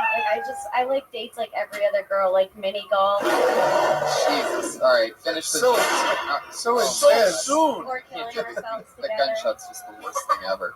Kim, did you just finish that right then? What did you say? I said, guys don't want to date me because I'm Puerto Rican. They think I'm crazy. But I'm just like every other girl. I like dates like mini golf or killing ourselves together. Yes. There you go, David. Puerto Rico is the greatest. I like that. If you could actually maybe even tone it down and make it even sound more crazy, or go into your phone when you're sleeping and doing it. Like make it like the psychotic, like almost 2 sentences of, you know what I mean? Been there. Right.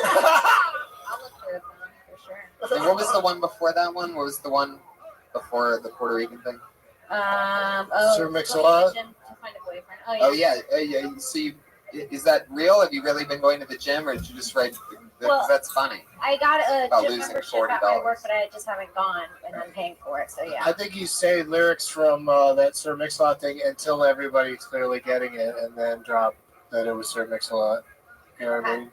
Because people are just starting to get on board, and then you were done with it. But I just think like quoting him like he would stand around saying Yeah, that he to said some someone brothers is want to pretty play funny. that hard role and then telling you that the butt ain't gold. They toss and they leave it, but he pulls up quick to retrieve it, like that kind of thing. Yeah. I think that's what he's saying.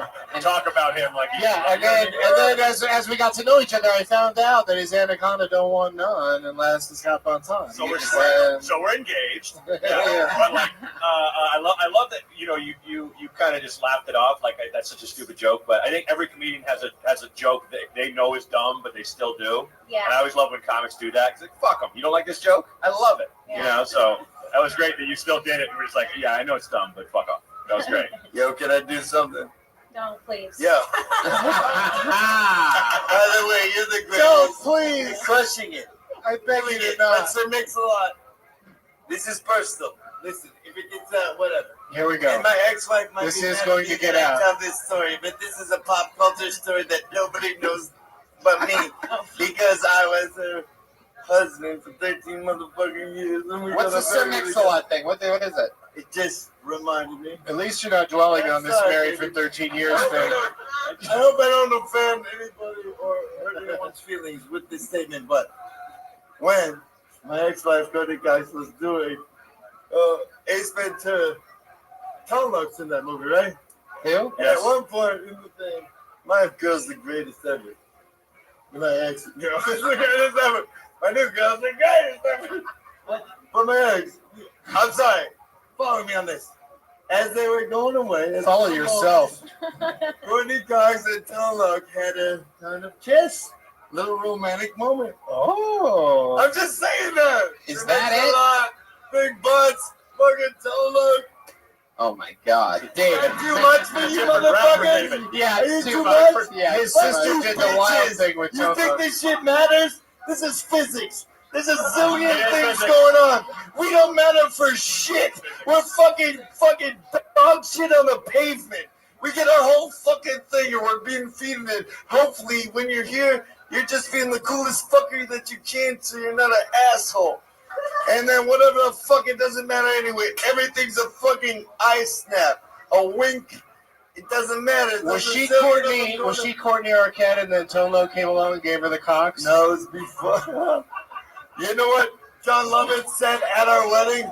That's the ticket. Yeah, he said. Got it. No, by the way, I love John Lovett, and he said the best joke at my motherfucking wedding. Uh-huh.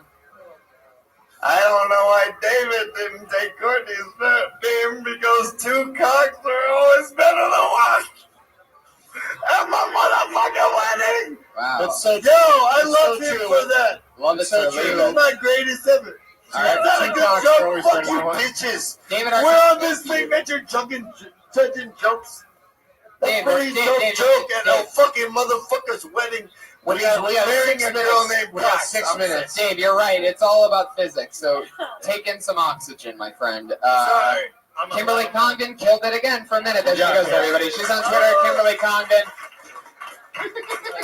Oh my God. Experience got it for your other regular during a brand new minute, just like she does every other week. Very, very funny styling. Sarah Weinshank, everybody. Here she is. All right. I got a printer. It's a demanding little appliance. Let me tell you, most appliances, they make your life easier, not the printer. Comes with a lot of responsibilities. Constantly changing ink. I have plans, and then guess what? I'm low on cyan. Have to cancel. Cyan's the color blue. You guys don't have printers. You're moving away from that Gutenberg era. Not me. I'm old school. I like analog things. Yeah. Fuck taking me to dinner. Take me to Office Depot and buy me ink. That's what I really want. LaserJet. I feel like if you have a printer, you could probably have a child. I think that's a good test. I'm constantly disposing of the ink cartridges.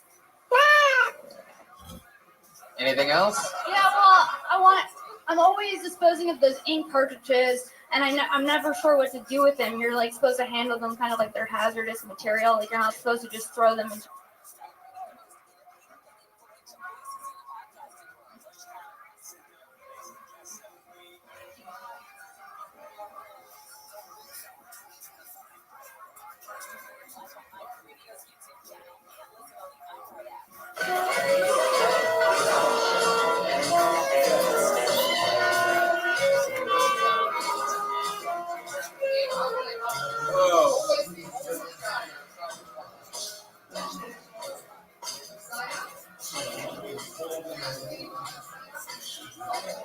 Dude, what do you think about Hillary? State rep for running for president?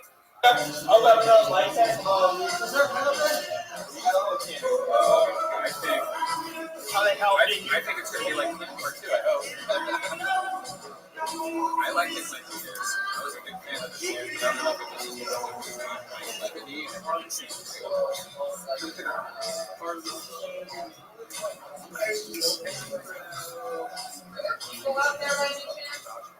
Yeah. Yeah. I'm just curious. I mean, no big deal.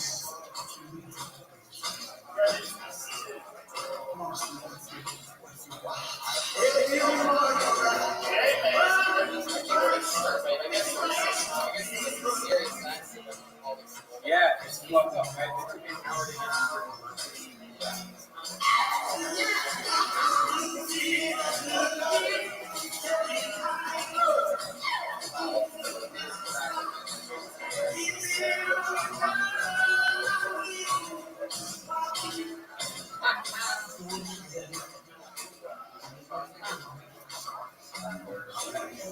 All right, where's Josh?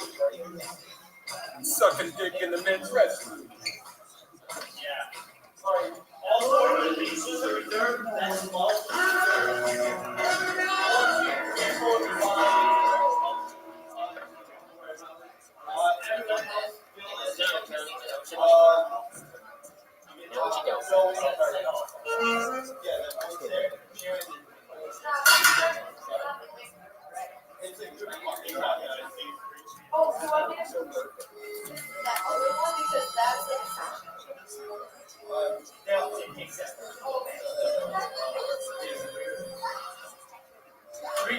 Three tables, 5 chairs. 1, 2, 3, 4, and then 5.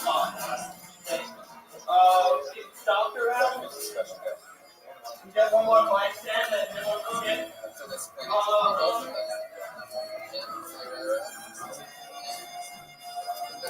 Hey, are you guys ready to get these doors open? Guys, you guys are good? I can get the doors open? Yeah, we'll get the. Hey, Abby, go ahead and get the doors open.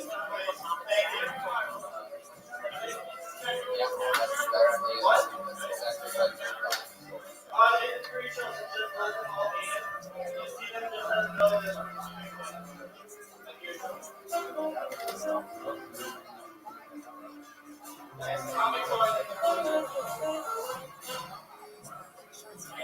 Do you want something to drink? Great, walk out to the front door.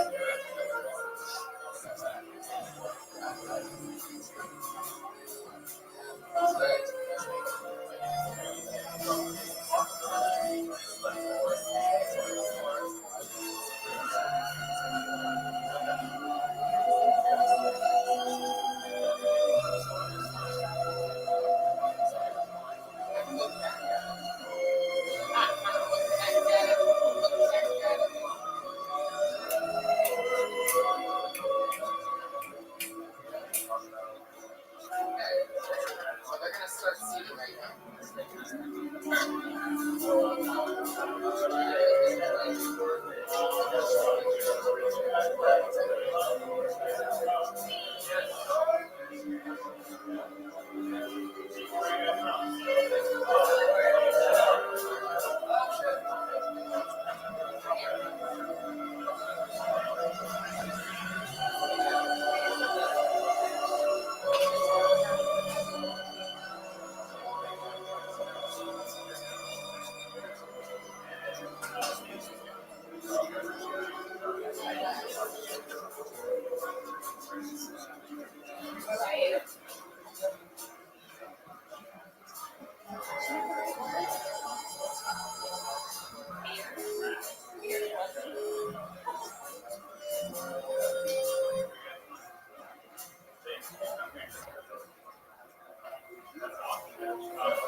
No, she says.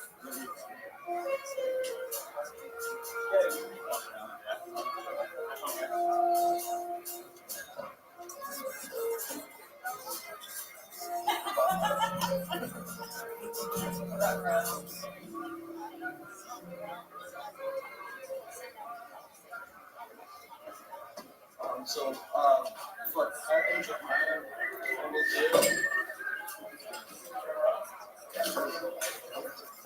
Get that to Josh.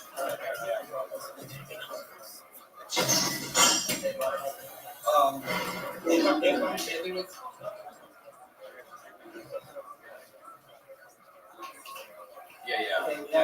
I'm busy,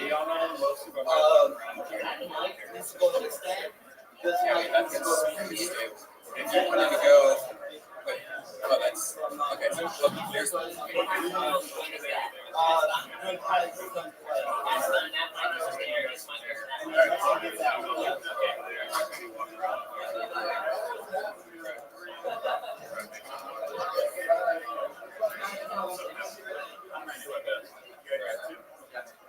don't worry.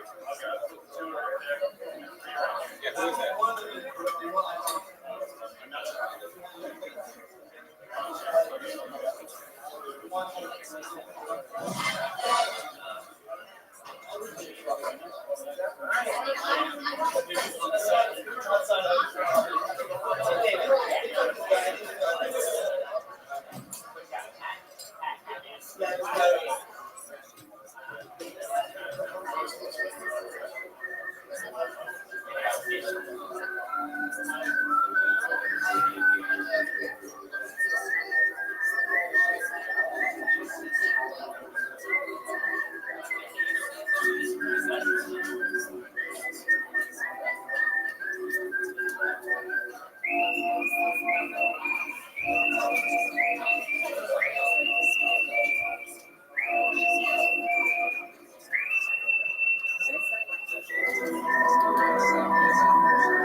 Hey,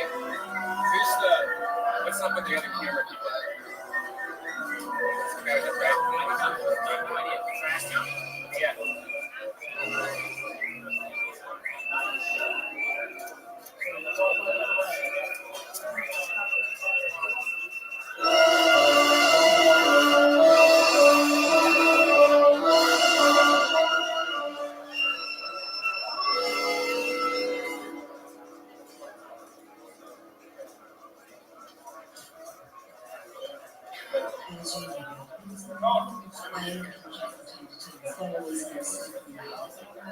To question my religion.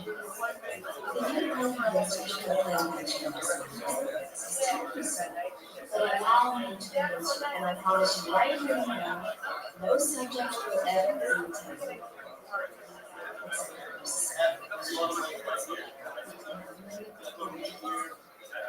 The price you pay for either my Chinese or American heritage as a man, I could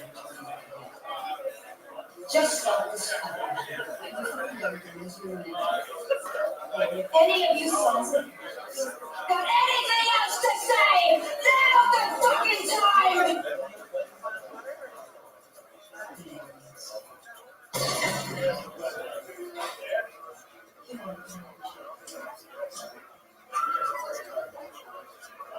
Hey yo, I'm gonna dedicate this song right here to all in DC. Half Chinese, half Japanese, half American, all the species. I'm filled with a confession. I got the sinister cat eyes, and little freckles on her complexion. She was a Yakuza, but she's wicked like a Medusa. She got crazy 88 killers that'll slice right through you. Quick to chop her head off, you wipe the blood off. Her long braids like a shot she bust, never let her cut off. You got a minute to pray, and a second to die. You can see the image of the devil reflecting inside her eye. But since she was a little girl, she never even tried. She seen so much tragedy, that this makes who you are. She grew up on a military base, but she had no face. The brutality of her mother and her father being erased. The blood drops from her teardrop and her cheek, you see the smear spots. She suddenly watched as the shoulder sliced through a deer pox, through his thick skull. And she's vicious like a pit bull. And when it comes to hatred and revenge, she got a shit bull.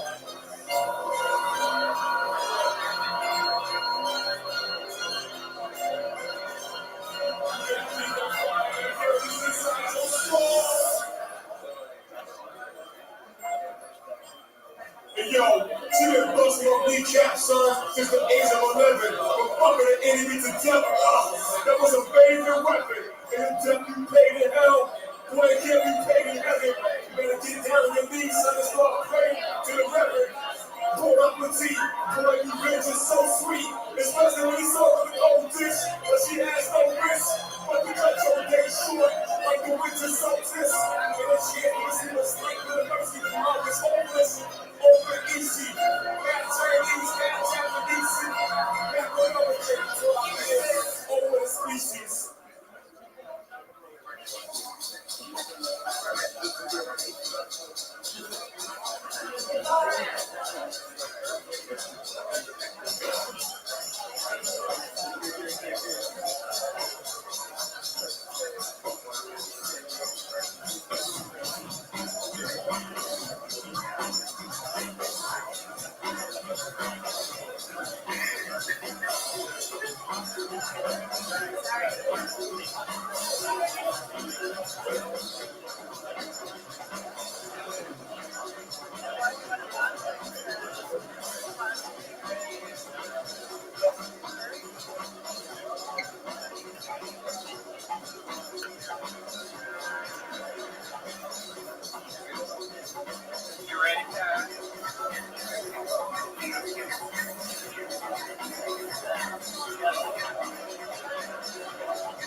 Sitting on my bedroom floor, feeling so alone.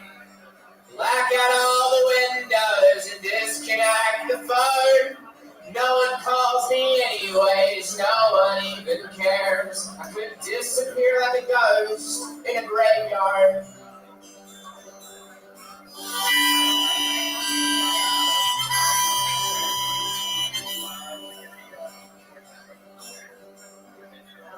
Open up the dresser drawer where I keep my gun.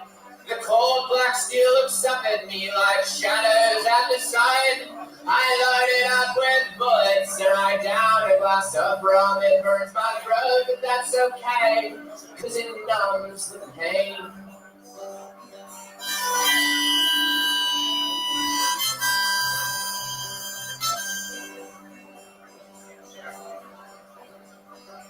Crying like a newborn child, my hands are shaking with fear.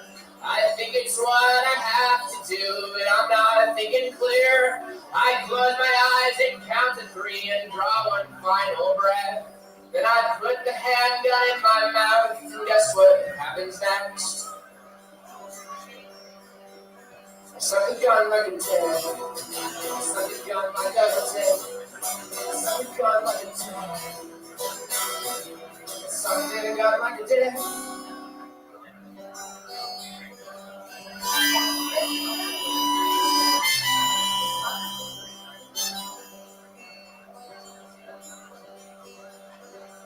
Gobble, gobble, gobble, gobble, yum, yum, yum, yum, yum. I want this 38 to shoot a load across my tongue. My troubles are forgotten, cause I'm having so much fun sucking this gun. What a dick.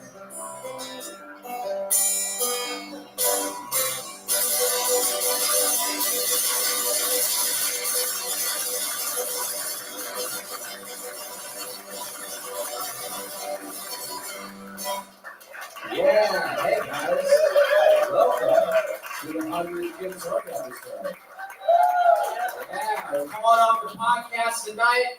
Just gonna be me up here playing acoustic guitar songs. So, anyone who came here for the podcast, hope you like this shit. I'd like to play a song, guys. This is part one of a quintilogy of love songs. This is called Me and Greg's Dad, part one.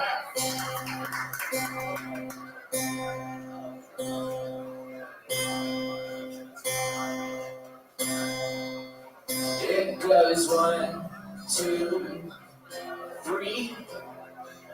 Then we jump in the water. It's just you and me, and these oceans of blue that surround us, this blue that surrounds us now. I'm a baby boy, you're my best friend Greg's dad. You, me, and Greg went on a jet ski group tour. You and I ditched the tour so we could be alone.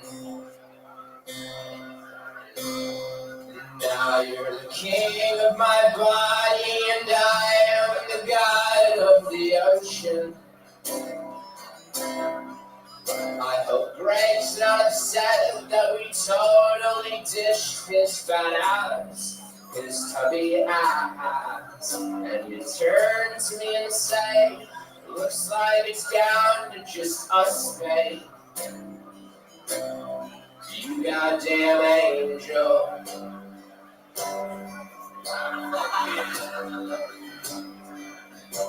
I fucking love you.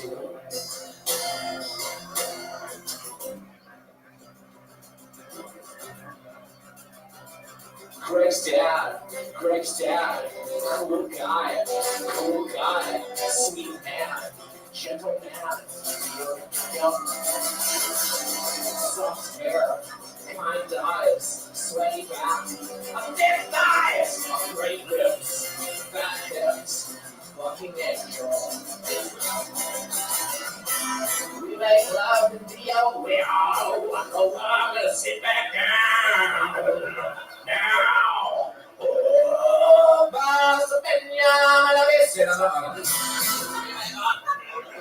closing time. Turn all of the lights on and over everything.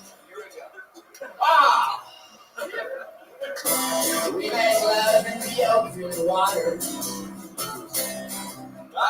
Fucking mic stand. Here we go. Ooh. Okay. We make love in the open water. And you start to hum off beater. And you send your gun, closing time.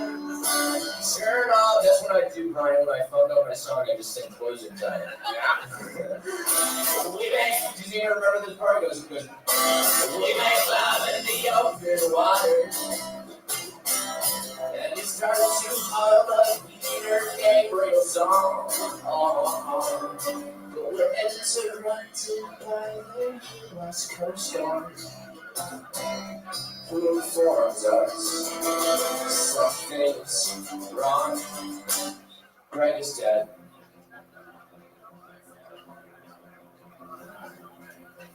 There was an accident. Oh my God. And the Coast Guard asked us if we could identify the body. I say that's definitely Greg. You can tell by his fat ass, his tubby ass. And you turn to me and say, looks like it's down to just us, babe. You goddamn angel.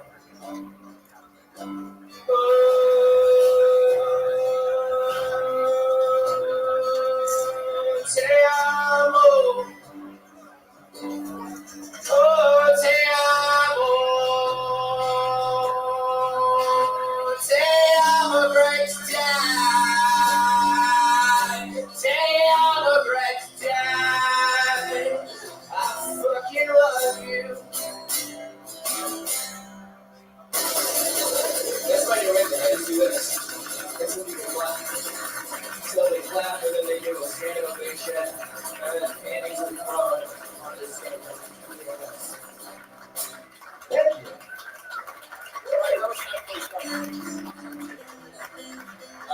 Cool, here we go. Guys, so my mom tells me that comedy makes people feel uncomfortable. She says, for the record, my mom also once told me Mount Rushmore occurred naturally. So this is the kind of person we're dealing with. This is my mom's favorite song. It goes like this. She's sitting in the doorway, wearing pants, and a shirt, another shirt on top of her first shirt. She said, I'm not even sure you know what you really want. I said, well, let me explain. I just want a girl to love me like my mama. I just want a girl without any drama. I just want a girl to love me like my mama. I just want a girl without any drama. Ooh, ooh. Who needs Coachella, right?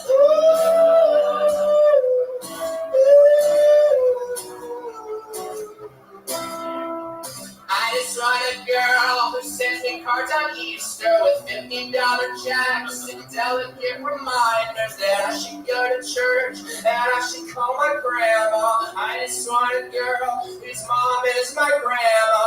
I just want a girl who lives way out in Boston in a house with my dad and my brother Austin. I just want a girl who raised my sister Megan. I just want a girl whose name is Vicky Reagan.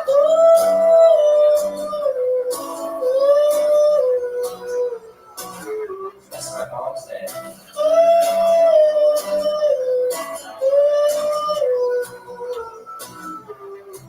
Oh, I literally want to take my mom. I'm not sure you guys heard me. I said I literally want to take my own mom. Guys, I'd like to welcome Jeremiah Walker to the stage.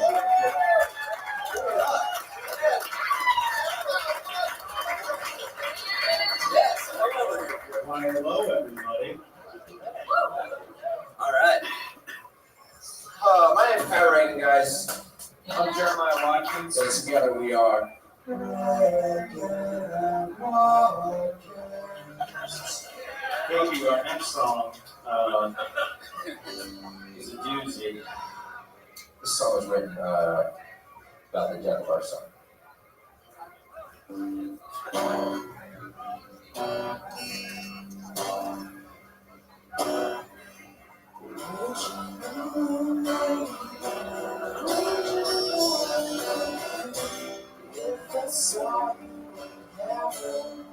Thank you very much. Thank you.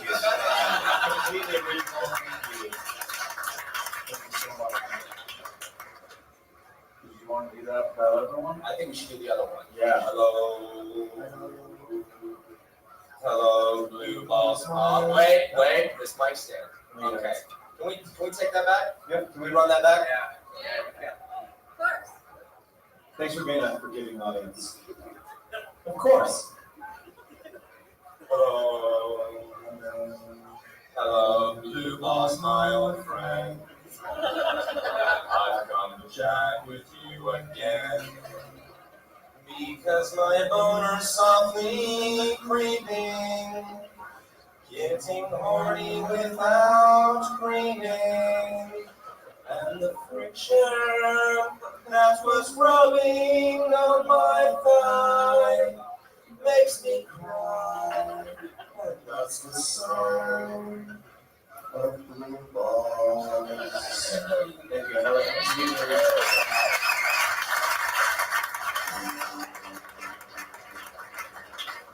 We like to work in threes, so this is part that completes our trilogy here.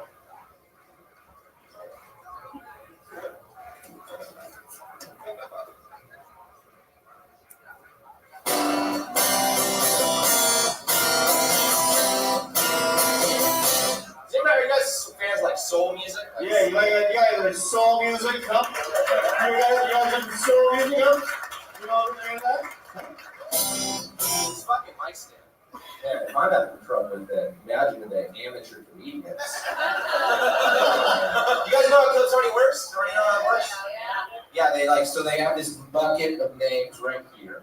It's the bucket, and they draw names from the hat, and then amateur comedians come on stage, and then this panel of judges comes and has sex with them. Yeah. That's the format of the show. And this is actually the 100th episode of that today, so it's pretty special.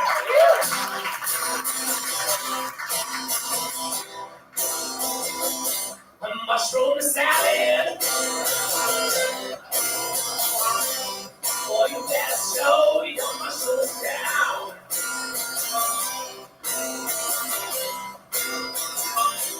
Mushroom salad now, baby.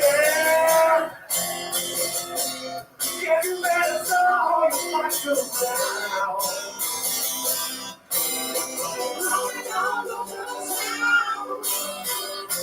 I get this kind of blood your muscle dipping it round.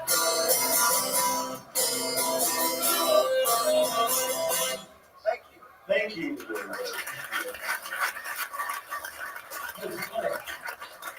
I put your blow time. No, I don't feel like it. I don't think this audience wants to see it. No, it's your blow time, man. You think so? Yeah, come on. You sure? Yeah, let's do it. Do you guys think it's blow time? Blow time.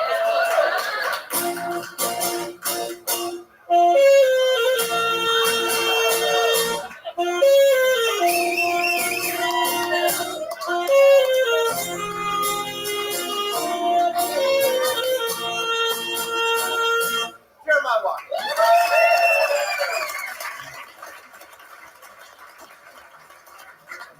Now, this song is going to be a little bit sadder, guys. Was this a dog crowd or a cat crowd?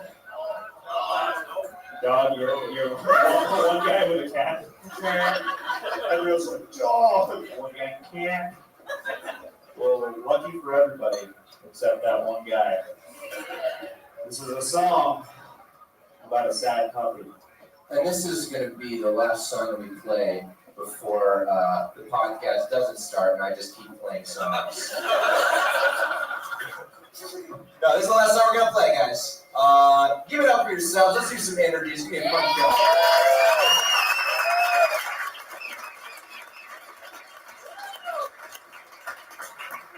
As soon as I get tuned up. Almost tuned up. We're doing alternate tunings. We're doing Dave Matthews Band tunings, guys. Yeah. So watch out. Any DMP heads in the Death Squad. Any GMV fans in here? There we go. Sad Puppy. This song is called Sad Puppy. That was not an appropriate intro for the gravitas of this song. Yeah. So now let's everybody. I see some solemn faces.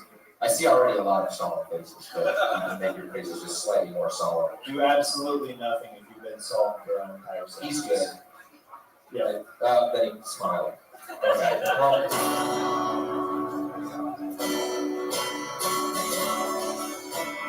very good. That sounds beautiful, right?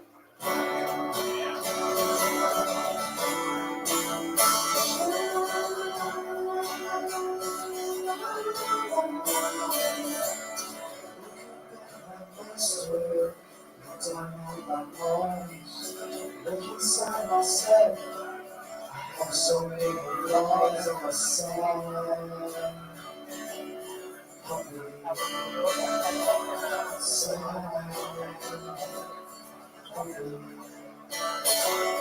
Lying here just waiting for my life to end. Can't even get a plea to be my one and only friend. Two friends to chase the cat, two movies to play fetch. Why'd you check my balls out and find you those for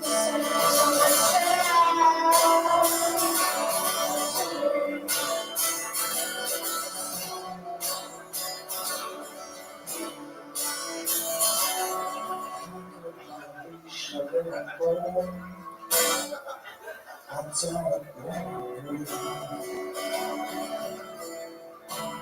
very sexual.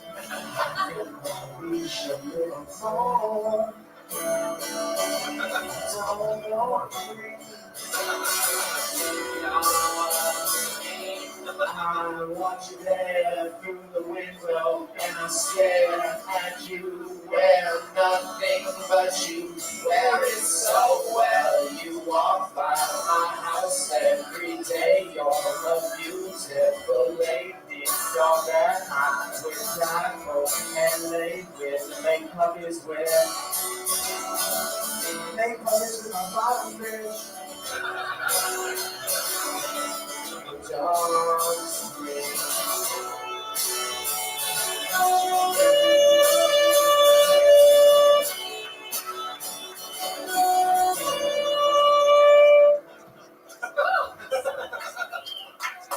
I some tasty chocolate, but it just made me sick.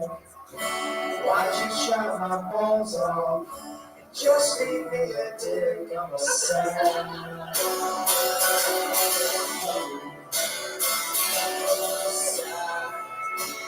Not less funny. Arrow.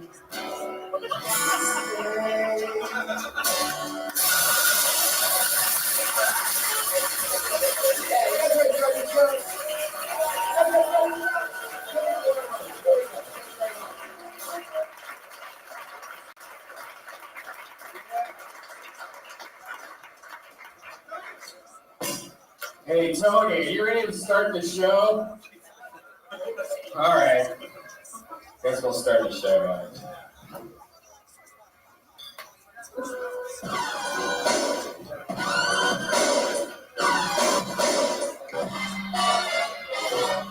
Hey, this is Rabbi coming to you live from the world-famous comedy store for the 100th episode of Tony Comedy 2. Give it up for Tony Henson!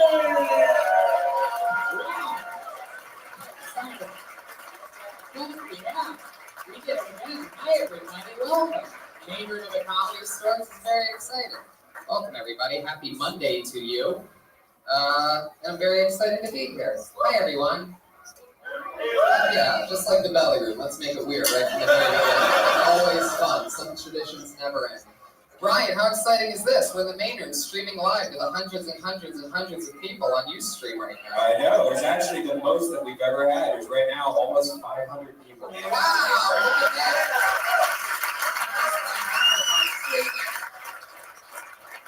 I'm very excited. Put your hands together for the leader of the band, everybody. Pat Reagan. You made this music. We are watching the live stream. We're being sat in this room. This is very exciting. First time we've ever been in the main room of the Comedy Store. Pat, how you feeling? It's hot. It feels good, man. I'm hot. I'm sweating, but I'm in the land proud. Yeah, always rock and roll. I love that. We have delicious food made for us by our one and only sponsor, our amazing chef who cooks us a new gourmet meal every single week. Tonight she made maple balsamic glazed lamb chops and salmon with French peas and mint puree. Sounds delicious. She's the amazing Elise Lane. You can find her on Twitter, the girl with the tan. Hell yeah. And Elise Lane. Now, Pat has been the co-host of this show. He's been the man on the side, the band leader for what, like a few weeks now? About 4 or 5 weeks ago. Yeah, we've had a lot of fun. We found out that we have this amazing chemistry, which is always exciting. And for those of you that may not know, I know some of you have obviously been to the show before, but some of you might not know the whole backstory, that after the first episode of the show, there was a man who came up to me in a $5,000 suit that was supposed to be the Iron Patriot, who's a spin-off character of Iron Man. It's like a more American version of Iron Man. And he came up to me after episode 1 and he said, I want to be part of the show in any way possible. I said, great, you're going to be set decoration. And you're going to stand next to the stage and you're just going to stand there. After a couple weeks, it turned out we started letting him talk a little bit. And he was so obnoxiously weird that it was funny. So then we put a mic in front of him. And this went all the way for about, 30 weeks or so. Yeah. So the Doug Loves Movies podcast, right. I heard, and Doug Gets High. Yeah, Getting Doug with High. We did Getting Doug with High. We brought the original co-host, the Iron Patriot, along with us. And he sabotaged the entire show. Yeah. We told him very clearly before the show, do not talk unless you're spoken to. And he took over the entire show, which on Getting Dug with High, which is a show where you smoke pot throughout the entire show, is really frustrating. Yeah. I don't know if you've ever been high and furiously angry at the same time, but it's not a great combo. It's like a whiskey vodka. It's like just mixing. But it happened. It was crazy. And so we parted ways. His last words to us were, when this show gets picked up for TV or for something like that, I'd be willing to come back. Minus Red Band. Right, Yeah, he makes me. There had to be a live stream. There had to be so many things. This guy had so many demands. So he left the show. Then we started replacing him with a brand new Patriot every single week. And then eventually, we just realized, why not have the guy that plays music? Why not give him a shot and patch us stuff? But since it's Plutonium Country and we're crazy fucks on this show, It hasn't really been working out really that well, let's be honest about it.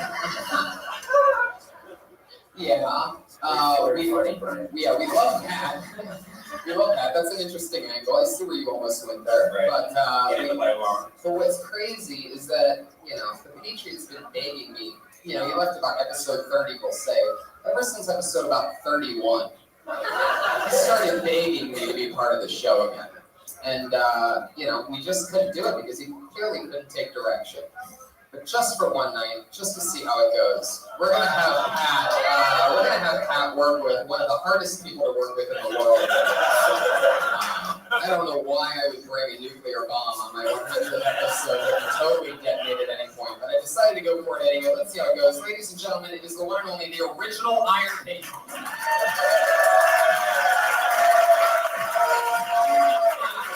If you know anything about him, this $5,000 suit is barely moving. He can't sit down in this suit. Wow, almost a huge fall for the big welcoming back. It's been 70 episodes. There he is, everybody. Iron Patriot. That's one of his special things. That's one of 4 special things he can do is that sound that he makes with his mouth. Want to fire that off again, Patriots, so we can hear you? That's coming from Josh, Buzz, Josh. Where is that? Yeah, Josh just runs away. Just the energy of the Iron Patriot just brought down the entire show. How do you ruin the electricity? Literally. This is our system of figuring out what that does. Yeah, Josh just starts leaving water bottles around. I just touched the microphone. Yeah. Yeah, that didn't do it, Josh. That's good stuff, yeah. Oh, okay. Patriot, welcome back. Josh, can you help coach that microphone so that somehow they can meet in the middle? We'll see how it sounds. Patriot, say something. I will lead these new Avengers into battle against anyone with my way of life. I am the Iron Patriot. I kind of miss it, I'll be honest, right? I don't know. I can't believe he just says the same lines as he did before. I thought he'd evolve a little bit, like something cool. Any new shit, Patriot? For every life you save, there's a million ways to die. I heard this. That's not new. You just completely ignored the question. All right, we heard your caboose. All right, settle down. I asked you if you had any new sayings or something. Just between me and you, here's my little secret. The bad guy always wins. Me killing you is just perfect symbolism for the times. If that sound at the end was you bombing, it was pretty accurate. It looks like your costume's gotten a little bit more beat up since last. I see sponges and stuff sticking out. That's the car wash sponge right there. You're right there, right? How did you get so scratched up? Yeah, I got those sponges at Home Depot. I think you're answering the wrong question. We don't literally need to know where you got the sponges. How did you get the scratches on the side of it? This costume was sent to me battle worn from England. They made it in England. The other sculptor was in Norway. One of them was working in England. They sent it to me battle worn. What kind of battle? What kind of battle is anybody wearing a thing where they can't sit down and they can't? You almost fell on the first 2 stairs that you saw. What is somebody battling in that outfit? What do you mean you worn to battle? Yeah. You're not answering anything. Now, Patriot, since you've been gone, you've been making a lot of collages with me and Tony of pictures, with weird music, and me and Tony have actually been very scared for our lives. What was the motivation behind all that? It's a new kind of music video. I use pictures, and I put the song that I wrote with it that I feel fits the song. Like I did Holy Moly for you, Tom. It's a slideshow. I like that music. Yeah. I've been watching this show live since February. Every Monday at 8 o'clock, I'm on a routine. I smoke some weed, and I watch the show. And I've been listening to Pat's music. I saw here been saying something about a Facebook stalker song or something. It grew on me, and I like him. I want to do a song with him maybe later on. A duo. Yeah, he can play guitar. Let's not do that. Have you ever worked with the Dirty Crowder? Yeah, man. I like his processed electric voice. I think it would sound kind of cool. But yeah, he's like the original auto-tune, but only had one note. Well, Patriot, I'm excited to have you back. It's going to be a lot of fun watching you and Pat's chemistry over there. The new and the old standing. I mean, that's episode 1 meeting episode 100 right there. Because Patriot, I highly doubt we're going to have you back next week. I really just don't see it working out. Oh my God, he knows my schedule. No, yeah, we'll see you next week, Patriot. Yeah, we will be in Vancouver, by the way, next Monday. So if you're listening, if you're one of the streamers in Vancouver, come to our show. Can I ask you a question real quick, Tom? This is how it fucking happened. I'm getting done with 9. This is exactly how it started. Okay. Okay, I told my mom to watch the Justin Bieber roast. And she said the best this is such a hacky question. The best segment, she said, was the Martha Stewart, in spite of the filthy jokes. Now, I want to know, what does your mom think of your filthy jokes? She loves it. What are you talking about? It's a great question. She loves it. She made me this way. My mom's funnier and more evil than even I am. Great question. Special shout out to my mom who's watching a live stream. It took 4 family members to set up the use stream so that she could watch it. Thank you very much for your input. I see what you did there. Patriot, thank you, and be quiet until I ask you a question for the rest of the show. You understand what I just said, right? Yeah. Very good. Guys, you know the show. Over 40 comedians signed up for the opportunity tonight to do 1 minute in front of that microphone right there. They always do 1 minute. They always do it in front of 2 of my funniest friends and guests who then we talk to them about anything. Maybe we give them advice. Maybe we make fun of something. Maybe we try to help them out in any way possible. Tonight, 2 of my favorite guests of all time, 2 of the funniest people that I know. Put your hands together for them, everybody. It's the one and only Dom Irera and Joe Rogan.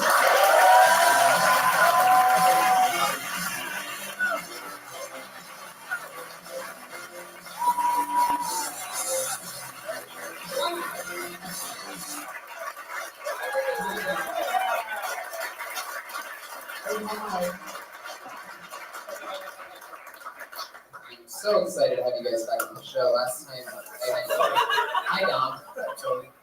You remember the original Iron Patriot? You were here for him at one point. A little before my time. Really? Yeah, of course I was. And Joe, this is definitely your first time being this close to the Iron Patriot, right? Yes. Patriot, you have any questions for our guests? Yeah, I'll start with Dom. Dom, you were raised in a large Italian family in South Philly. Now, have you been back to your native country of Italy, and have you done comedy there before? No, I've been to Ireland, supposed to be there, and I have done comedy there. And don't ask me how I did it, because I don't know right. I killed. By the way, it's very uncomfortable being back there with you alone. Yeah. Let me ask you one more thing. I saw a clip of you on The Tonight Show in 1989 with Jay Leno was filling in for Johnny Carson. Now, did you wish that would have been Johnny Carson instead, or how does that work? What do you think?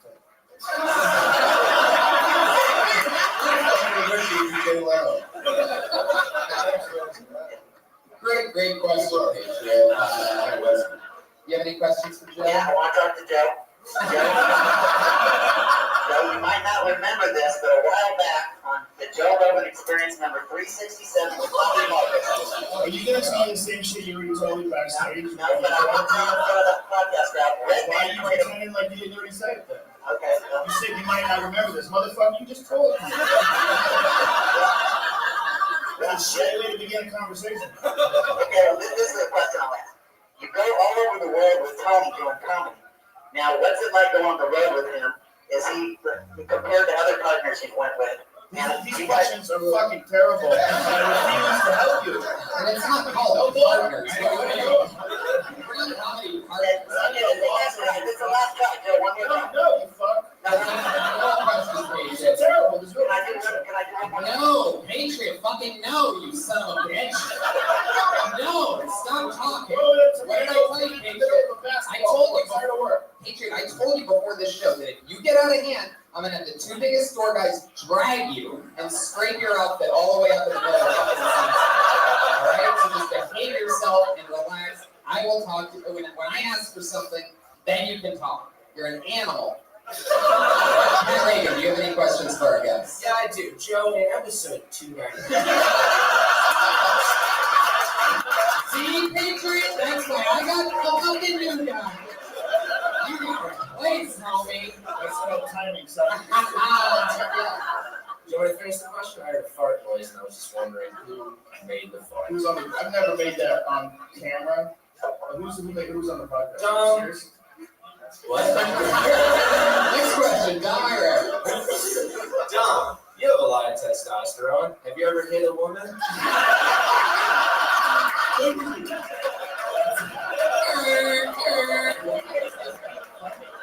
You guys got to go on Tumblr. Well, there you go. Those are the questions. Those are the promos. These are the guests. We have a couple of crazy surprises coming up at any point. So you can answer the show at any moment. So, you know the deal. Over 40 comedians signed up for the chance to do 1 minute. Comedians are scattered around this room right now, lining the walls, maybe hidden even amongst some of you audience members. We never know where they are. Comedians, you know your time is up. Your 60 seconds when you hear the sound of a kitty.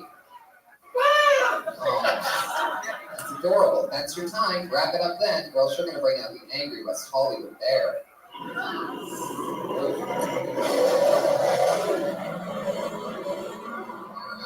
Okay, that's where that ends.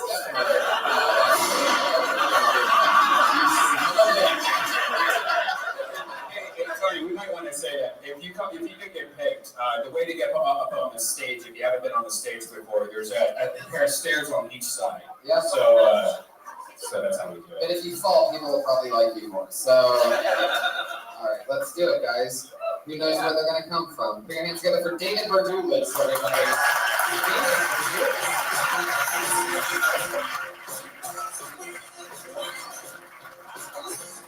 Oh, no shit. And you know what that means? David just got blacklisted. All right, okay. Why did we go so long in the sound effects tonight? What's happening here? Fuck yeah, Patriot. I love it. Good job. David Verdulis misses his spot. Good old Hollywood lesson. I'm going to be around. Put your hands together for Chris Fried. Because you know I'm all about no trouble.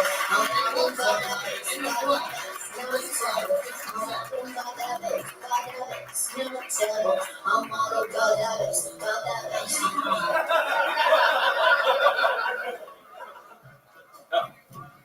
Hey guys, how are you? I got 1 minute. Race is still a problem.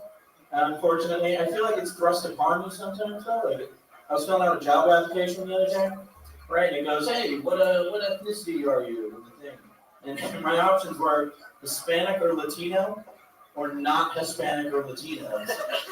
And it's, right, it makes me feel like if someone comes to me on the street and they go, hey, Chris, what race are you? And I was like, not Hispanic or Latino, I'll tell you that much. Yeah.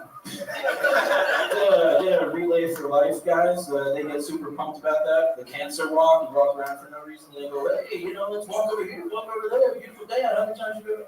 It's like, we're not literally searching for the cure for cancer here at the Jones. Yeah, give it up for Rocketeer, everybody. Good luck, everybody. There's the man of the kitty.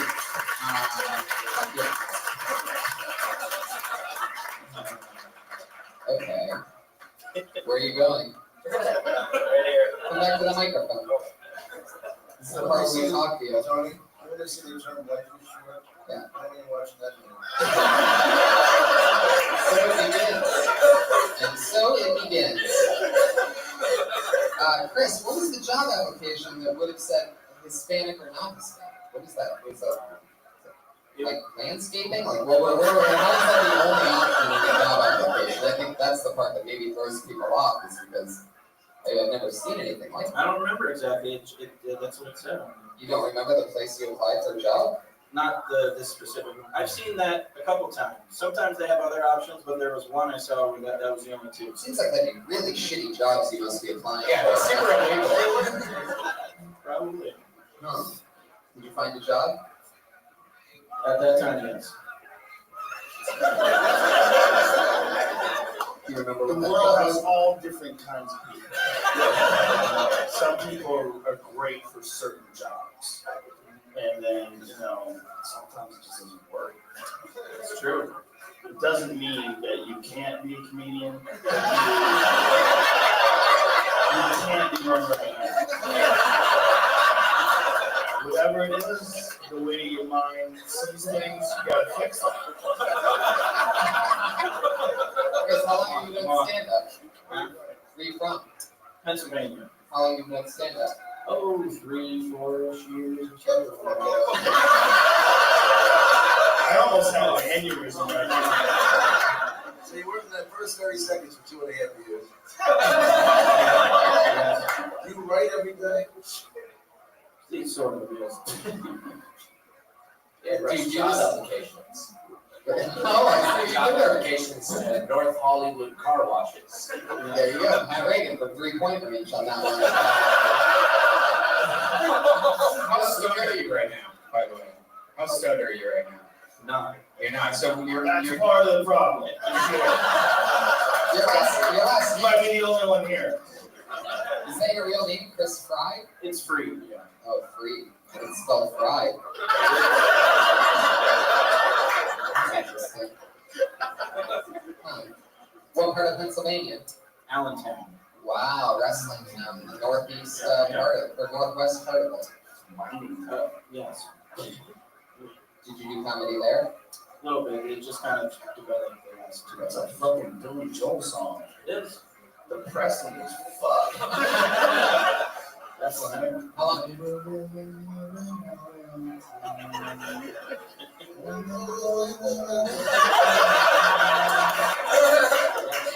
How long have you been in LA, Chris? Over a year. How's that going for you? Off and on, well, sometimes not. Check out the fucking applications you read. So, did you really do a walk for cancer? Yeah. Really? Yeah. How'd that go? I not well. I did. For wanting to be a little more. Yeah. You say not well like you caught cancer on the wall. It was high, you know? Right. So Chris, how do you feel like out of all the sets that you normally do, how do you feel like that went? Not too swell. Not too swell. What was weird about it? Did you feel different when you went up there? Were you nervous, or I guess a little. did you lock up at all? A little bit mentally, talking. I didn't know where my sentence was going, but it just flowed. Not well. Have you done that stuff before? Yeah. Chris, it didn't just flow. I mean, what do you, Oh no! what's the funniest part of it, do you think? What part did you think, yeah? Tonight? I never thought, once. Not tonight, no. Wow. Do you get out a lot? Like, what clubs do you get out at? Or do you? Yeah, I mean, bars, Mostly bar shows and find other comics and stuff. Do you ever go on the road at all? No. You should. I mean, I know it seems weird, but like, there's bars in San Diego, and just getting out of LA will definitely help out. I think just you get kind of burnt out of this town, and just doing the mics around here. He's trying to send you off. Yeah. You know where the real He goes to Mexico. He's hoping you get drunk across the border. Can't find your I'm telling you, the real comedy boom right now is in Allentown, Pennsylvania.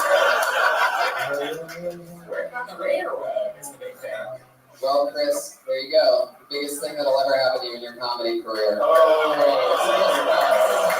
Yeah, look at that. Look at the compliment for It's like performing in front of the Red Road and down